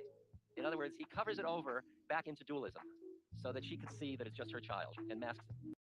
And in a way, the masking is that you don't see your child as God, because it would be almost unbearable. It would be unbearable to see that much. So we are all veiled in the way we see each other, and part of our awakening is to be able to set aside the veil. And if you're fortunate and you grew up in a family that didn't take separateness too seriously, you may end up so that you learn to be separate later on, and then you can let go of it much more easily. That's the art form. Yeah. Well, there are two aspects to the relation of humor to spiritual work that I immediately come to mind. There are probably others, but the first is humor as an upaya, or as a practice. And the second is the humor that happens as you start to see through the game, as you see through what's called the cosmic giggle. It's the kind of inner laugh that occurs when you see the way everybody is caught in a dream. And when you look at the world in which everybody takes themselves so seriously, like when you're working, taking care of a child, and the child stubs its toe, and the whole world starts to rain and snow. I mean, it all turns terrible for the child. It gets very dark, and clouds come and all, just because of the stubbed toe. And you know that the toe is going to get better in a few minutes more, and probably an ice cream cone or a hug will change the whole thing. And there's a way in which you feel pain because the child's hurt, and at the same moment, there is a kind of a delightful appreciation that that's part of childhood and growing and lightness. And there's a way in which you're very light about the whole process. And that lightness helps the child develop a lightness instead of the climbing in of, oh my God, you've stubbed your toe, and you know that. And a lot of the gurus had a certain kind of playfulness about them because they saw through the veil, and they saw that everybody was caught in it, and they felt compassion for it. But at the same moment, it all seems so sweet, so sweet. I guess it's so sweet, it's so poignant. And it's like the story of the Zen master who's dying, and his students say, "You haven't written your death poem yet, because you're supposed to write a death poem before you die." just about to die, and he says, "Oh my goodness, I haven't written my death poem." And he picks up his brush and he calligraphies madly, and he dies. And the poem says, "Birth is thus, death is thus, verse or no verse, what's the fuss?" Now, there's a certain kind of lightness and playfulness about that kind of imagery that is that begins to play with the issue of lightness. The other particular component of humor as a method is the other side of it is that what humor does is it cuts through perspective. You take any issue and then you look at it with humor, and what you do is you shift planes of reality. That's what humor is. Humor is shifting perspective. And when it's done in a humorous way, a certain way, you laugh. It takes something that's characterized a certain way and characterized a slightly different way, and then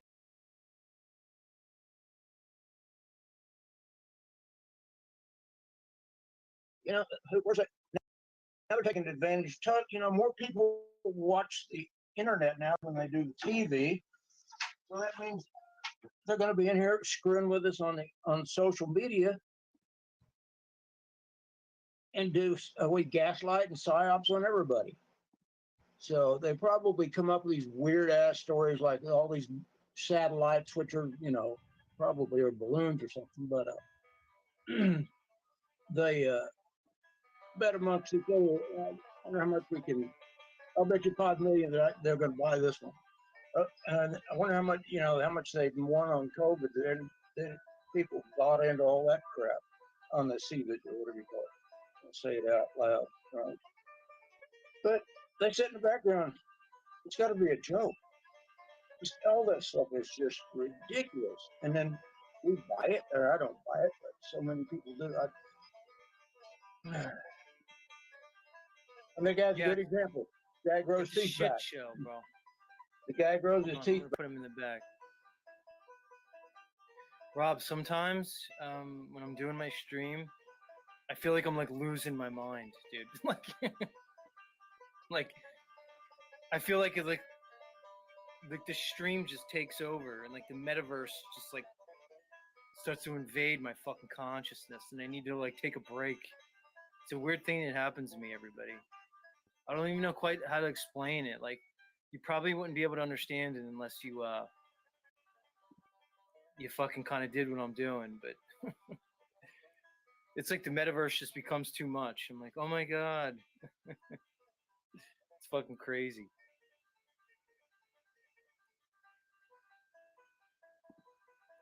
What a strange world we live in, everybody.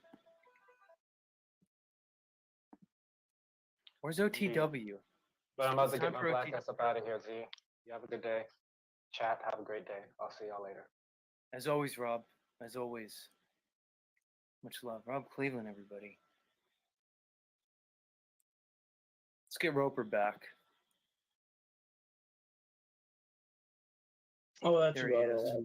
You know, the Roper, what's your deal, man? Like, are you like a loner kind of guy like me? You just like kind of alone doing your thing most of the time, like I am, or do you got people? I'm working actually right now, and I just saw you. I was working and I was listening, and you said nobody's coming up, so I came up. And it was No, I'm asking you about your life, homie. I'm not asking what you're doing right now. Like, are you like me? Do you have like, you know, basically like pretty much, do you have anybody in your life?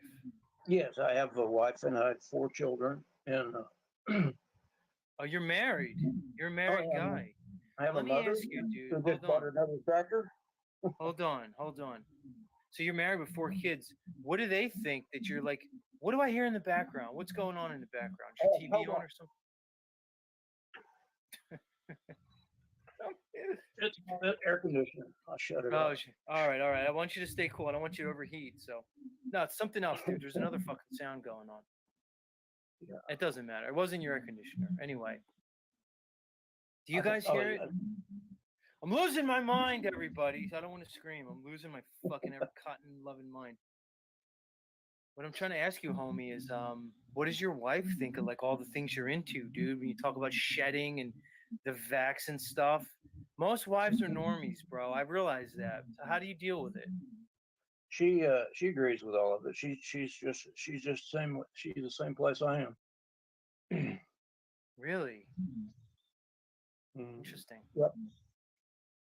We're both on the same we call like I listen to you. She knows that we call it the boys club. Because you can listen to your boys club again, because we just talk. And she Gotcha. she has her own friend that So she's okay with you kind of doing your thing, living your life, but Yeah, so we do. We do a lot together. let me Also, ask you a hard question. See, this is a hard question for people, and I'm sure it must be hard for guys like you. Did your wife get did she take the jab? No, no, Oh, no. she didn't. She didn't. Are you guys No. like religious? Is she like believe in like church and stuff? No, we don't. Well, but yes, we're totally we totally religious. We believe in the Creator and all that. But I don't go to church because most of them I can have them funny that comes speaks the truth, and they don't go into the entire like whenever do a sermon, they're held back by the 501(c) tax deduction. If they say anything, they get their tax deduction pulled. So they're so afraid of money. Most of it's just about money, more of the big mega churches and all that. So it's very hard to find a church that. So actually, if we have any churches, we just have them in our own meetings together. So yes, we believe, and boy, you're better off to believe than not to believe. Let me ask you something now. Let me ask you something, Roper. If you weren't married, do you think you'd still be doing the whole Christian thing, bro?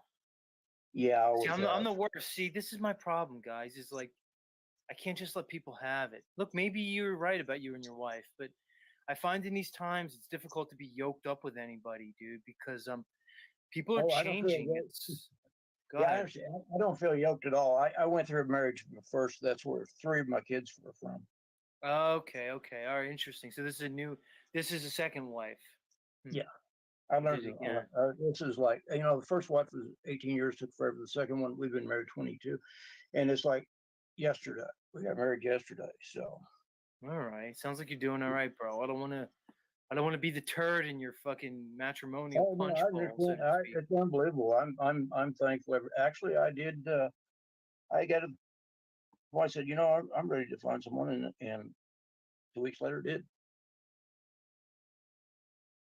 Much love, dude. Much love. Yeah, no, I mean it's great. It's great, but But I believe my entire life.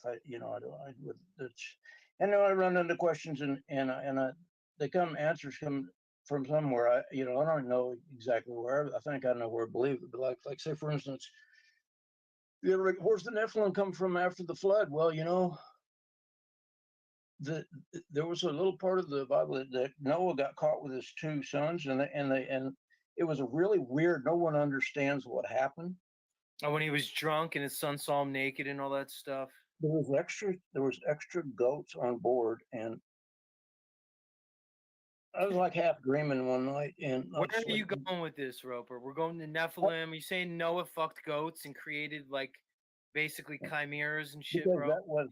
because that was probably, I believe it was Satan or whoever it was here. I was hearing this. I didn't know. I'd never even heard it. I just hear this come up, and he said, well, I showed him because it's like, wow. And that weird. I mean, it's weird. There's a lot of weird things happen. We're Is. just yeah. I'm done asking questions about this realm, Roper. I'm done. I don't want to know anymore. I've seen too much.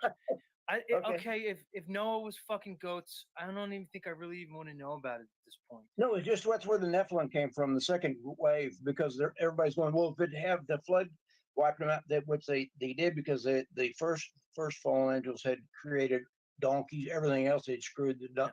Hold on, Roper. I love you. Come back and see me another time, but I'm losing my mind this morning. I'm gonna let you go. Much love, Roper. Much love. Holy crap. This may have been my most whack fucking stream I've done to date. And that's saying something. Hey, my bad. I didn't see you added me. It was just one of those streams. It was just crazy. Bro, this is probably one of my wackest streams ever. I don't know, man. I think I got you beat. Everybody has their own Just fell interpretation asleep for of fucking Bible hours on history. mine, so. This is what I was going back to earlier, guys, is that does anybody I love really how you tell me was saying how he's unsubscribing from OTW and Everybody likes basically to acting think they like have he's the gonna answers walk and away know from it some all. of these channels. And I keep seeing him pop up in all the Less usual and less ones. it So it's seems just like like, anybody knows anything. you know, we can all get along here. Kind of Just weird.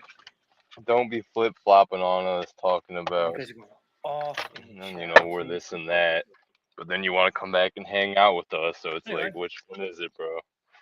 Yeah, Uncle Rick says alone is better, Z. Oh damn! I didn't realize. I have no problem with you telling me. He I'm just realizing that. needs to quit, you know, getting Maybe some people hateful in the need like chat a with partner, a people. life That's Yeah, he all. just whatever. He got in his feelers a little, probably. Maybe You there's know, others that don't. It's it is what okay. it is. Yeah, I won't hold it against him. I'll still say hi. I'll say hi to him when I see him in the live Anyway, chat. let's wrap the But show. Much you know, if he love. wants to start calling me gay like all my haters, Let's do it that's again okay. tomorrow. Why not? He can keep doing that. What is tomorrow? All right, so I had the Thursday? volume all the way down, so you guys couldn't really hear Z We talking. learned about the days of the week Is that right? yesterday. Today's Tuesday. I'm not sure what they hear exactly. It was perfect volume. I was Yeah, able to I've never talk seen to you I and just still hear kind of this hear him come there. But up and yeah, it's continue. I'm hopping in my car. I just want to get a few yeah, words shut in with in you, 'cause I Pineal, just because I enjoy when you have these all I night mean, it's pretty lives and we can talk to you It is. yeah. and do a little panel or something. Yeah, dude. This was supposed to be a fucking quick stream. Look at it, it's 9-something fucking hours. I just had Ram Dass, I think, playing there for probably I don't even know how many hours since there were So people on panel. OTW is not going to be here this rise, is what you said. I didn't mean to cut you off. Yeah, he's away. OTW is busy today, and the Grand Rising shoe.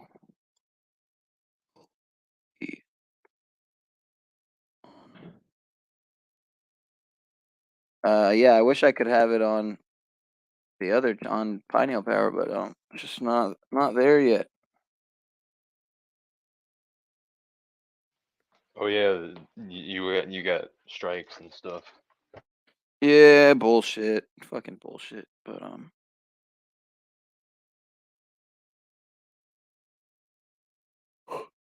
yeah. Here, let me listen to the end. Let's hear the end of fucking Z's I don't want to know madness. anymore. I've seen too much.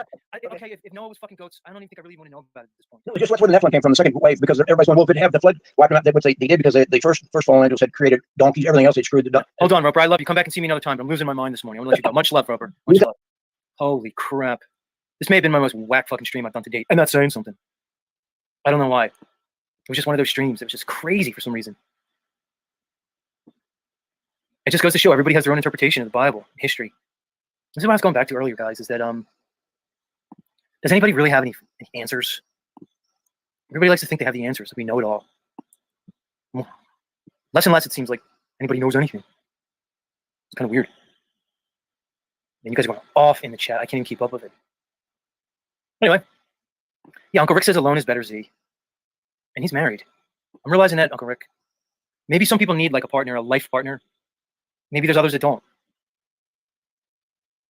I just don't see it. Yo, anyway, let's wrap the show. Much love. All I've seen is tomorrow. Why venom not? out of that fucking woman Lori S over there. Fucking supposed woman of Unslavia or whatever. Hey, my bad, y'all. What I can only rely on the motherfuckers that are around me to tell me if I'm coming in loud. I'm Was it checking just right that now. It freedom says your grower volume. thing? It says Was your it just that volume. freedom grower thing where I come in super loud at first? I guess so.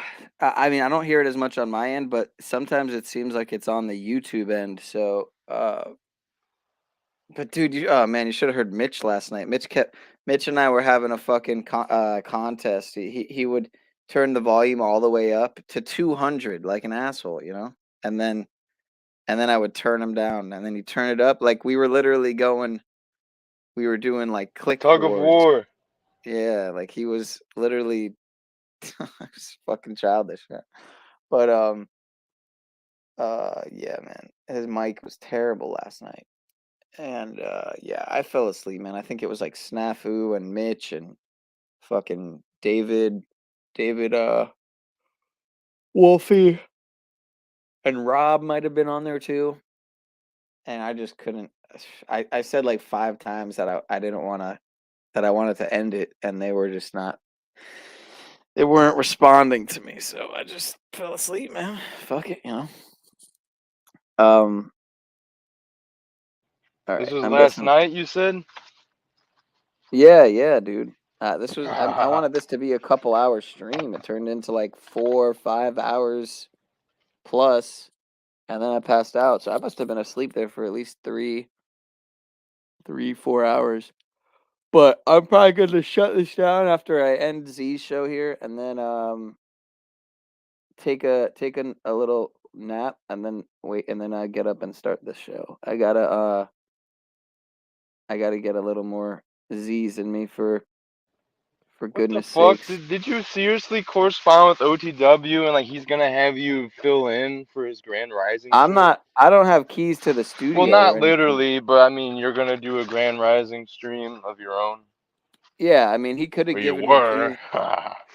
He could have given me keys, but I didn't ask. I didn't think to ask. So, I didn't think to I don't ask think him. anyone even knows that, like, he never made a point of telling any of us, it seemed, except you somehow know he's not. I didn't hear this.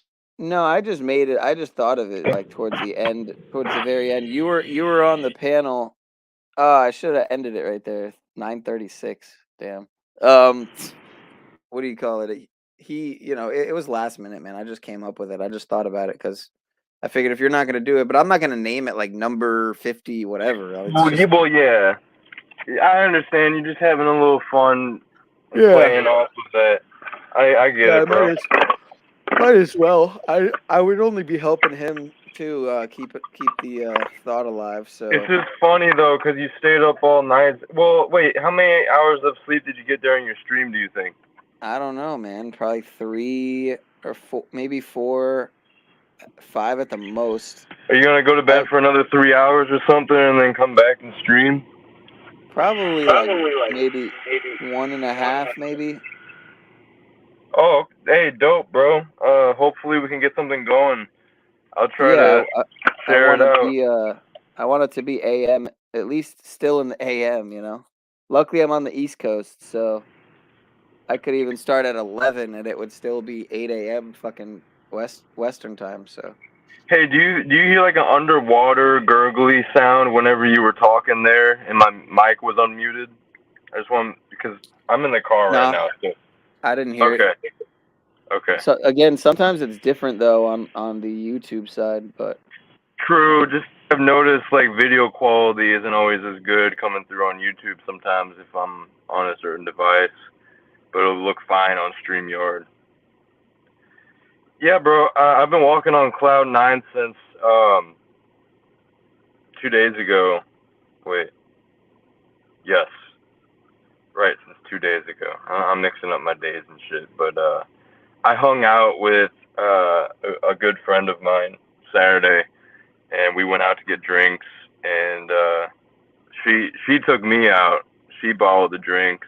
I nice. drove them, but yeah, she bought drinks. We went to this little bar called the Fortune Teller. It was fucking cool, bro.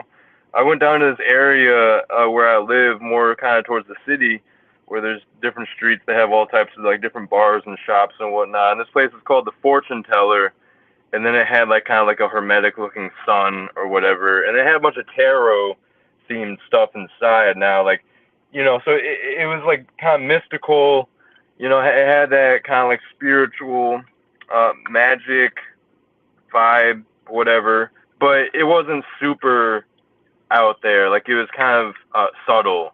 It was like a tame, like kind of spiritual, kind of tarot. Like, it was very much geared towards hipsters. Let's say that, like, people that might get into tarot and some of that shit, but like at the same time they're fucking. I don't know. I won't go too deep into it, but just for, it's like a slight taste of like some spirituality and stuff. And they have a fortune teller come in there on certain event nights and whatnot. So it was a cool little spot. The point is, we got these drinks called the Astral Projection, which is fire. This like blue drink that looked like a potion. It was gas, and yeah, man. we're having it. What? Kava? Is it kava or something? No, but that's funny you say that, bro, because I did take kava earlier in the night.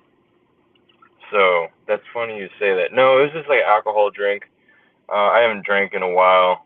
But yeah, man, it was a good ass time. And the next morning, I had some great experiences that really put some pep in my step here for the next couple days this week. Yeah, I So had a yeah, beer last I'm feeling Friday this for the Friday, bro. first time You I got it. drank in a while. First time I drank in a while. I just had one beer, but most people can't do that. That was like, what was that, Friday? Yeah, Friday. Yeah, Yeti, that chick didn't, that girl didn't, she didn't come back, but I kind of fucked up because I told her I was gonna start streaming again after the stream was done, because I had done a 12-hour stream, and then I ended up having some stuff I had to tend to. And so I never ended up, I didn't see her again, unfortunately. I wish I would have got her information because she's only one state over. And yeah, she seemed extremely interesting, for lack of a better term. Oh yeah, was it Absinthe, bro? What is that? Eternal? Oh, what? What is that? A bong? Oh, nice. Fire. A Jimmy bong. I think I have 3 Jimi Hendrix shirts, man. I like the bass. It's trippy. All right, let me finish Hell this yeah, bro. fucking Z show What is here. tomorrow? Tomorrow's Wednesday, I think. We learned about the days of the week yesterday. Today's Tuesday. I'm just sitting here smoking bong bowls in my fucking driveway, like Wednesday's Mercury. Did you guys know not that even it's all leaving about the for work planets and yet. luminaries? All right, Sunday's easy. Monday, we know. Oh, you're about to go to work? I was just saying, before you play that, I just was making a funny Moon. comment. I was just saying that, yeah, I'm heading to work now, but it was funny because I realized I probably should have left like 10 minutes ago. But I'm over here just chatting up with you on stream while I'm smoking bong bowls. Just funny. Oh, well, you're not gonna blame me for fucking being late, sir. Dude, well, no, that's the thing. I'm not even gonna be late. You can just put it that way. All right, so you're gonna help me out a little bit though today. You're gonna help me carry at some points, maybe. I totally will. I'll be at work, but like, I mean, most of the times when I hop on, I'm at work, so. All right, I got yeah. some other people. I think that I might hop on too. Look Within and maybe Rob, a couple other people. So we'll see how it goes. I had talked about going live last night, but by the time I got home from buying more weed, I wasn't gonna fucking stay up just to do like an hour stream or something and then go to bed by like 12 or after. So, you know, I'm feeling that inspiration, bro. I'm not gonna say anything else, but yeah, I definitely want to go live soon here when I get the time. So I know I'm being a fucking tease for all these people. I know Yeah, Look don't Within overthink wanted me it, to man. go live yesterday. I'm getting all these notifications. I saw he was like commenting on some shit, and I only read some of it, but yeah, man, I guess Look it'll Within's get really people to cool. watch your old shit. Yeah, he it's weird because I could have swore I found him a while ago, but maybe it's because he left a comment or something in OTWs and I like clicked on his channel and then, but it was probably like at least 3 months ago, I think, that I at first saw his channel. And yeah, maybe I watched a little bit of one of his first streams on like ELFs on extremely low frequency radiation and all that kind of shit. And yeah, he's still got that stream up. He's got maybe like 10 streams so far. But yeah, his channel hasn't. I think the fact that he started off his channel with a stream on ELFs is just gonna shadow ban him right out the gate. So his sub count has gone up like barely, like slowly as fuck. But it's like it'd be like starting your channel with like a convid fucking Hey. COVID-19 type of deal. That's exposing like scam, the scamdemic or something. You're gonna automatically shadow ban yourself. So what were we gonna say? Yeah, I understand what you're saying. All I was gonna say is that's crazy. Actually, you mentioned that. I just had to think about it in a more esoteric sense for a moment, and it just came to me. I was like, why is it called ELF? I remember I heard that reference before, and you said it stands for extremely low frequencies. So like, targeting people and whatnot that could come along with that. So it's different than like non-native EMF. This is like direct. Is this like direct energy type stuff, or is it more like the dirty I think electricity and EMF I fields think from it all the ties in. Wi-Fi stuff? Yeah, I think it ties in. Potentially ties in. I don't. I think I I'm not might in. be. I'm mixing up ELF with Li-Fi. I think because I remember you learning about that back on Ian's channel when I first Yeah, started hopping on Li-Fi here. is more. Well, I don't know that Li-Fi is more of the targeted variety either. I'm not sure. It's all non-native though. I'm pretty sure. Obviously, it's all. Well, other than Fucking. like the Schumann resonance and shit. Yeah.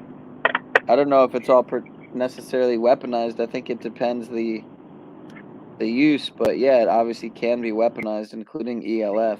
But like the Earth naturally has its own ELF that ELFs that it gives off. So. Wait, so what is ELF? You mean EMF? Because I'm about to say, what the fuck? ELF? Extremely low frequency. That's what ELF is, and then You said EMF Earth has obviously. its own ELF. What do you mean? Yeah, has its own naturally occurring extremely low frequencies that it generates. And that's not the same thing as the Schumann resonance? I think it might be. You could. I guess it might I could be be? wrong. That Schumann resonance might be an extremely low frequency.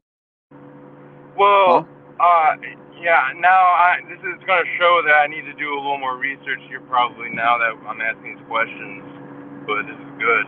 Myself included, dude. Myself included. Okay, well, I was just gonna say because the Schumann resonance. So it's not ELF is just a form of EMF, the electromagnetic field. An extremely low frequency is going to be on that spectrum of frequencies. So it's just like I guess you could the say Schumann resonance are lower frequencies, but not in the sense of like bad. It's like literally like lower, deeper, more bass. I mean, I guess you could say that. Yeah, I didn't think about that. That EMF could be field too, as opposed to frequency, but same difference. The electromagnetic frequencies come from the electromagnetic field, so. Yeah, I was about to say, yeah, the ELF is like contained within the EMF of all things, whether it's like the natural Schumann resonance or like, what they would call non-native EMF, the Wi-Fi, 5G, all these appliances,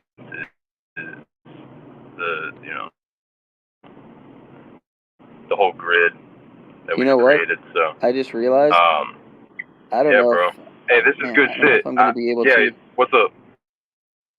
I don't know if I'm gonna be able to stream on this account. I'm gonna have to. I'm gonna have to make another. I keep hopping over to different emails. So I'm not even gonna make the event just in case it. Just in case. Or actually, no, I'll just make it a quickie version of it. Actually, that way people can see it. While you figure that out, I just wanted to say that ELF is ELF. So if this shit's called ELF technology and it's extremely low frequency, we'll check it out. What's an ELF? If anything, in the elven race within like Lord of the Rings and the archetype of elves within fantasy worlds, games and movies and whatever, that genre, elves are always known as a trope to be like humanoid. Obviously, they're different than humans, but they're of a humanoid presentation. But then they have their iconic pointed ears, and then maybe kind of like Nordic. Not all of them, but kind of the archetypal like Nordic Aryan, almost looking like some type of like alien form of a human. But the point is, an elf is actually a divine being. Like the elves are known for being like on a higher frequency than like the dwarves or the humans. They're more in tune with the celestial energy. You know, they live in the trees. They have some type of connection to the star. You know, very spiritual people, whereas dwarves and men can more easily be given over to the lower. So anyway, that's besides the point. The point is, they're seen as, they're depicted in like an angelic way, and this happens in Lord of the Rings, happens in many other. You know, I'm sure World of Warcraft has like, and there's like the dark elves as well and shit. But that's kind of like besides the point. What I'm saying here is the archetype of elves and fantasy tropes, in the fantasy genre, they are known as like angelic beings or like alien kind of like humanoid beings. They have a celestial divine nature to them, a connection to the cosmos more than other races. So if that's the case, elves or an elf, these things are high frequency beings. So if they're gonna have some type of technology called elf, extremely low frequency tech, hold on, hey, one second, my bad. I'm over here in fucking crazy traffic right now driving to work, so, you know, if elves are of a divine nature as beings, it's kind of funny they would name something that is literally a extremely low frequency, that the acronym is going to be ELF, because elves are actually the exact opposite. It is So kind it's of that strange. I don't know. inversion we see going It doesn't on. mean. And that can be a stretch. I'm not saying that was going through the thought processes of the people that created this stuff, but, you know, that could be like an organic type tongue-in-cheek thing that happens within life, where something will just happen to like synchronistically be named in a way that's like, were these motherfuckers like thinking about this? And then obviously, yes, sometimes that is the case with different companies and whatever. They probably have some type of high wizard, esoteric motherfuckers that, you know, are taking the time to do the occulted aspects of the symbolism of corporate logos and yada yada. So I know things like this do get considered in the grand scheme, but I wouldn't say necessarily, you know, some motherfuckers in the know up there were like, we're gonna call this elf because it's an extremely low frequency, and do a whole like play on words of that shit with the acronym. Yeah, nah, probably not. But that doesn't mean that there isn't some type of significance there with that little Yeah, like but he did a whole short stream on it. decode I Liquid did a whole did. stream on it, and from what I watched, it was. Yeah, from what I watched, it was pretty interesting. Damn, now we got Gage here. I'm never gonna be able to end the stream, Hey, get bro, sleep, why are and you then fucking talking start my so next one up. fast? But Is there something? Is your mic good, dog? Because you sound like you're on 1.5 speed. Okay, I think you slowed down. I think it was that shit where like you were coming in lagging for a second, so it would like catch up in weird spurts. He put himself on 1.5 finally. yeah, I put myself on 1.5 speed. But But what do yeah, you call you know, it? elf, like spell out the word elf, right? L is related to Saturn, and then you got elf, LF, right? If you break it up, LF, which is like the first Hebrew letter, because it's all Saturn worship. It's all it is. It's a being of Saturn. You know? It's referring to fucking Saturn, like always. Hey, yeah, that makes sense, bro. No doubt. Hey, let's get a good little build in here before you shut this shit down, Pineal. I'm glad you hopped on, Cage. Yeah, what were you guys talking about besides that? I think, man, that's a good question. I don't know. I was still kind of waking up. We were just chopping it up, kind of bullshitting about a couple different things before we got into the elf stuff. OTW is not going to be live today. Sounds like he was saying that at the end of his other stream.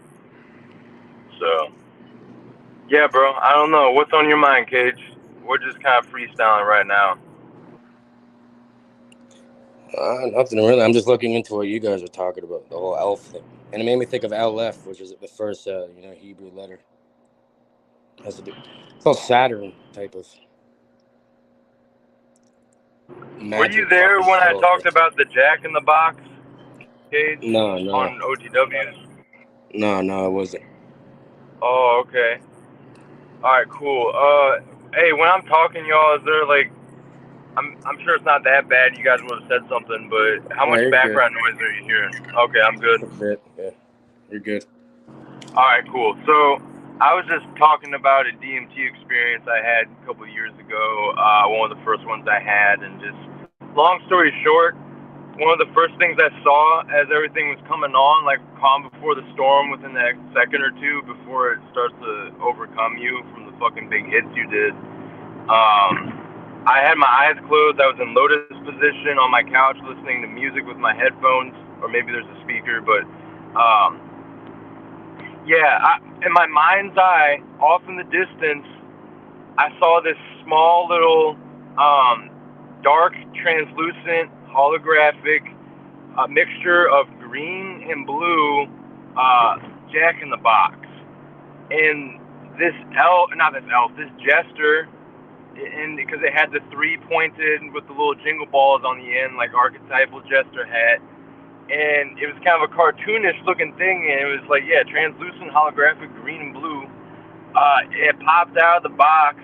I saw its little like round eyes, and it basically communicated to me, like my mind. I wasn't fully tripping at that point, but like what I perceived within that moment intuitively within my spirit was, oh shit, like kind of like the genie out the bottle or the cat out the bag.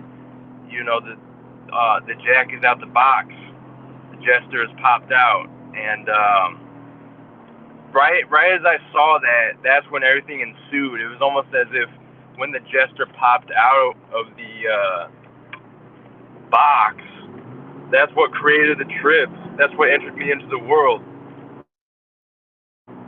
Like exploding from a cake or coming out of a box, and then the confetti goes everywhere. It's like the metaphorical confetti of the trip went everywhere, and that's when all the visuals started coming in. And actually, I won't get into all of it, but the first things I saw before I end what I said here about seeing that jester in the box and what it means and what it meant to me at the time, my eyes were still closed. I started seeing my living room, everything around me, as if my eyes were open, except my eyes were still closed. And it was like imagine how it looks with infrared, like thermal optics that like military would use, where it's like grayish, whitish, like things glow white that have heat signatures and like within a grayscale. So think about it like that, except it's not a grayscale. It's more of like a grayscale of blackness. It's like it's all this black, all these black tints, but I can differentiate between the blackness. And it's like a weird Tron. It wasn't holographic, like kind of like the Jester box thing that I saw, but everything. It was kind of ghostly. Like it's hard to explain, but yeah, it was like kind of like a grayish black scale. It was black, but like black scale, I'll just say. And I could differentiate between the shades of this darkness, and it was almost like a mixture of like darkness and blackness with like more like a bluish, ethereal type astral. Everything almost looks kind of like wispy.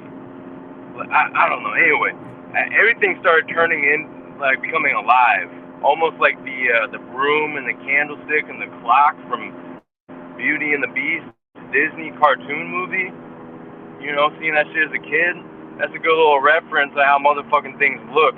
Someone also said like whatever the tugboat, some like old 1900s cartoon style, like maybe like old retro Disney type style. Like it wasn't necessarily that, but definitely everything had a cartoonish look to it, and it became alive. Like the dressers, my TV, the clock, they all had faces, and they all got excited because it was the spirit of all the inanimate objects within my house looking at me and like being like, oh shit, like there he is, he's here, like, you know, this shit never happens that often. They were excited to see me, and I was like holy shit, because I within that moment was so lucid in seeing my room and everything that was in there still as if my eyes were open even though they were closed, which makes sense because I know there's stories and I've seen stuff and read stuff about people that with blindfolds can use their third eye to still perceive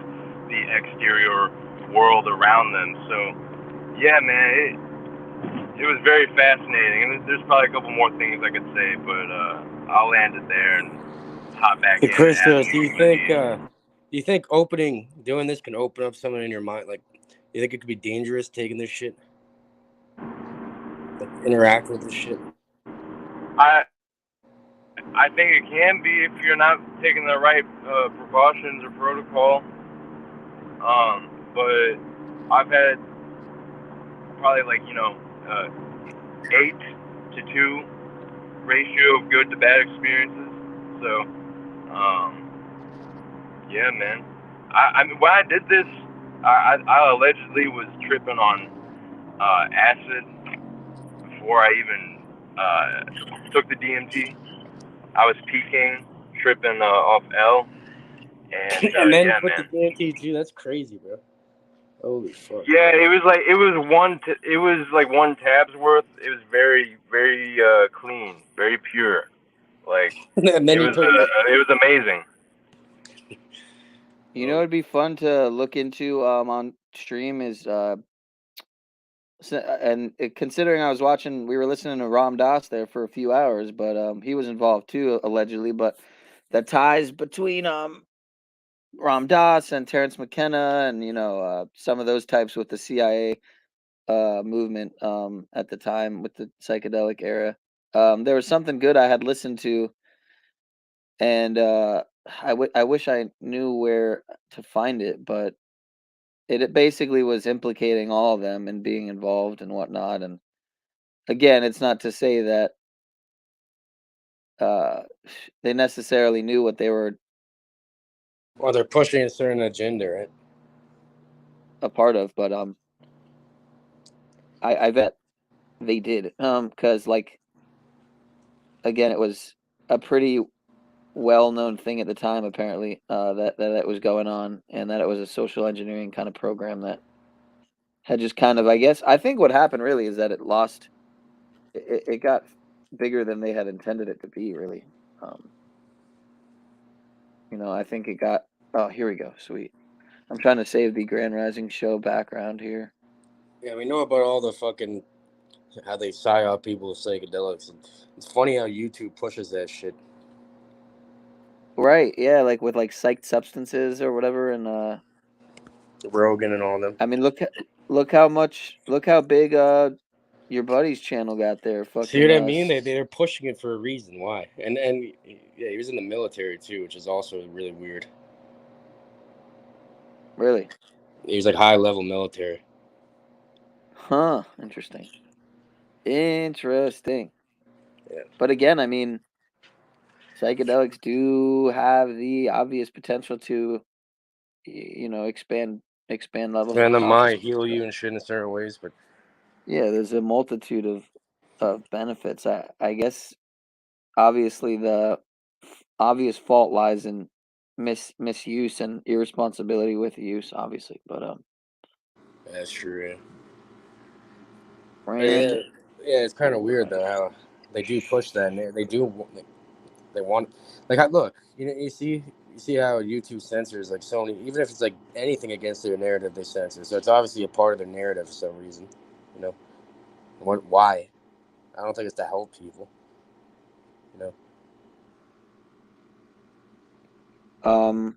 So yeah, so I'm gonna shut it down in a sec here, and then get a little nap in. I'm gonna get up, get some sun, get some mango, and then start it up. And then yeah, I'll probably try to remember to pin the link. Hopefully, I have enough hours because I just made the stream event, but I'm not sure if I do have enough hours, honestly. Shamanic DMT. Yeah, I've never smoked salvia actually. All right, I'll see you guys after. Much love, man. For sure. It looks like Christos dropped out too, but that always happens. So, Yeah, hop over there, man, if you want. All right, cool. Well, what time are you thinking? When are you gonna start it? I'm gonna shoot for 11, which is in an hour and a half, but we'll see. All right, bro. It won't be any later than probably. All right, cool. All right, much love, man. All right, brother.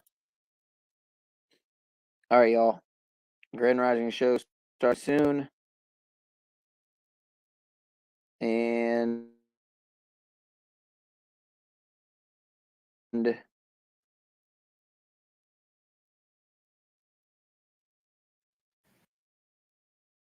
right, cool. Yep, I got it started. Peace out. What do we got here? Okay.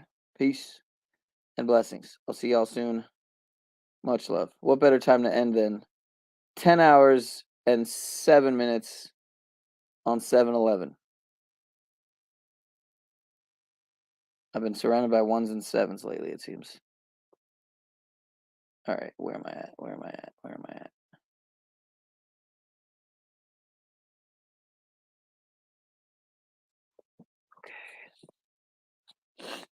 All right, yeah, peace. Love you guys. See you soon. Hop over there, please. So I have an audience. So we have an audience. I want to stream to 4 people like right now. It'd be pretty lame. Or 5 or 6 or 7, whatever. It keeps changing. Much love. I'm out.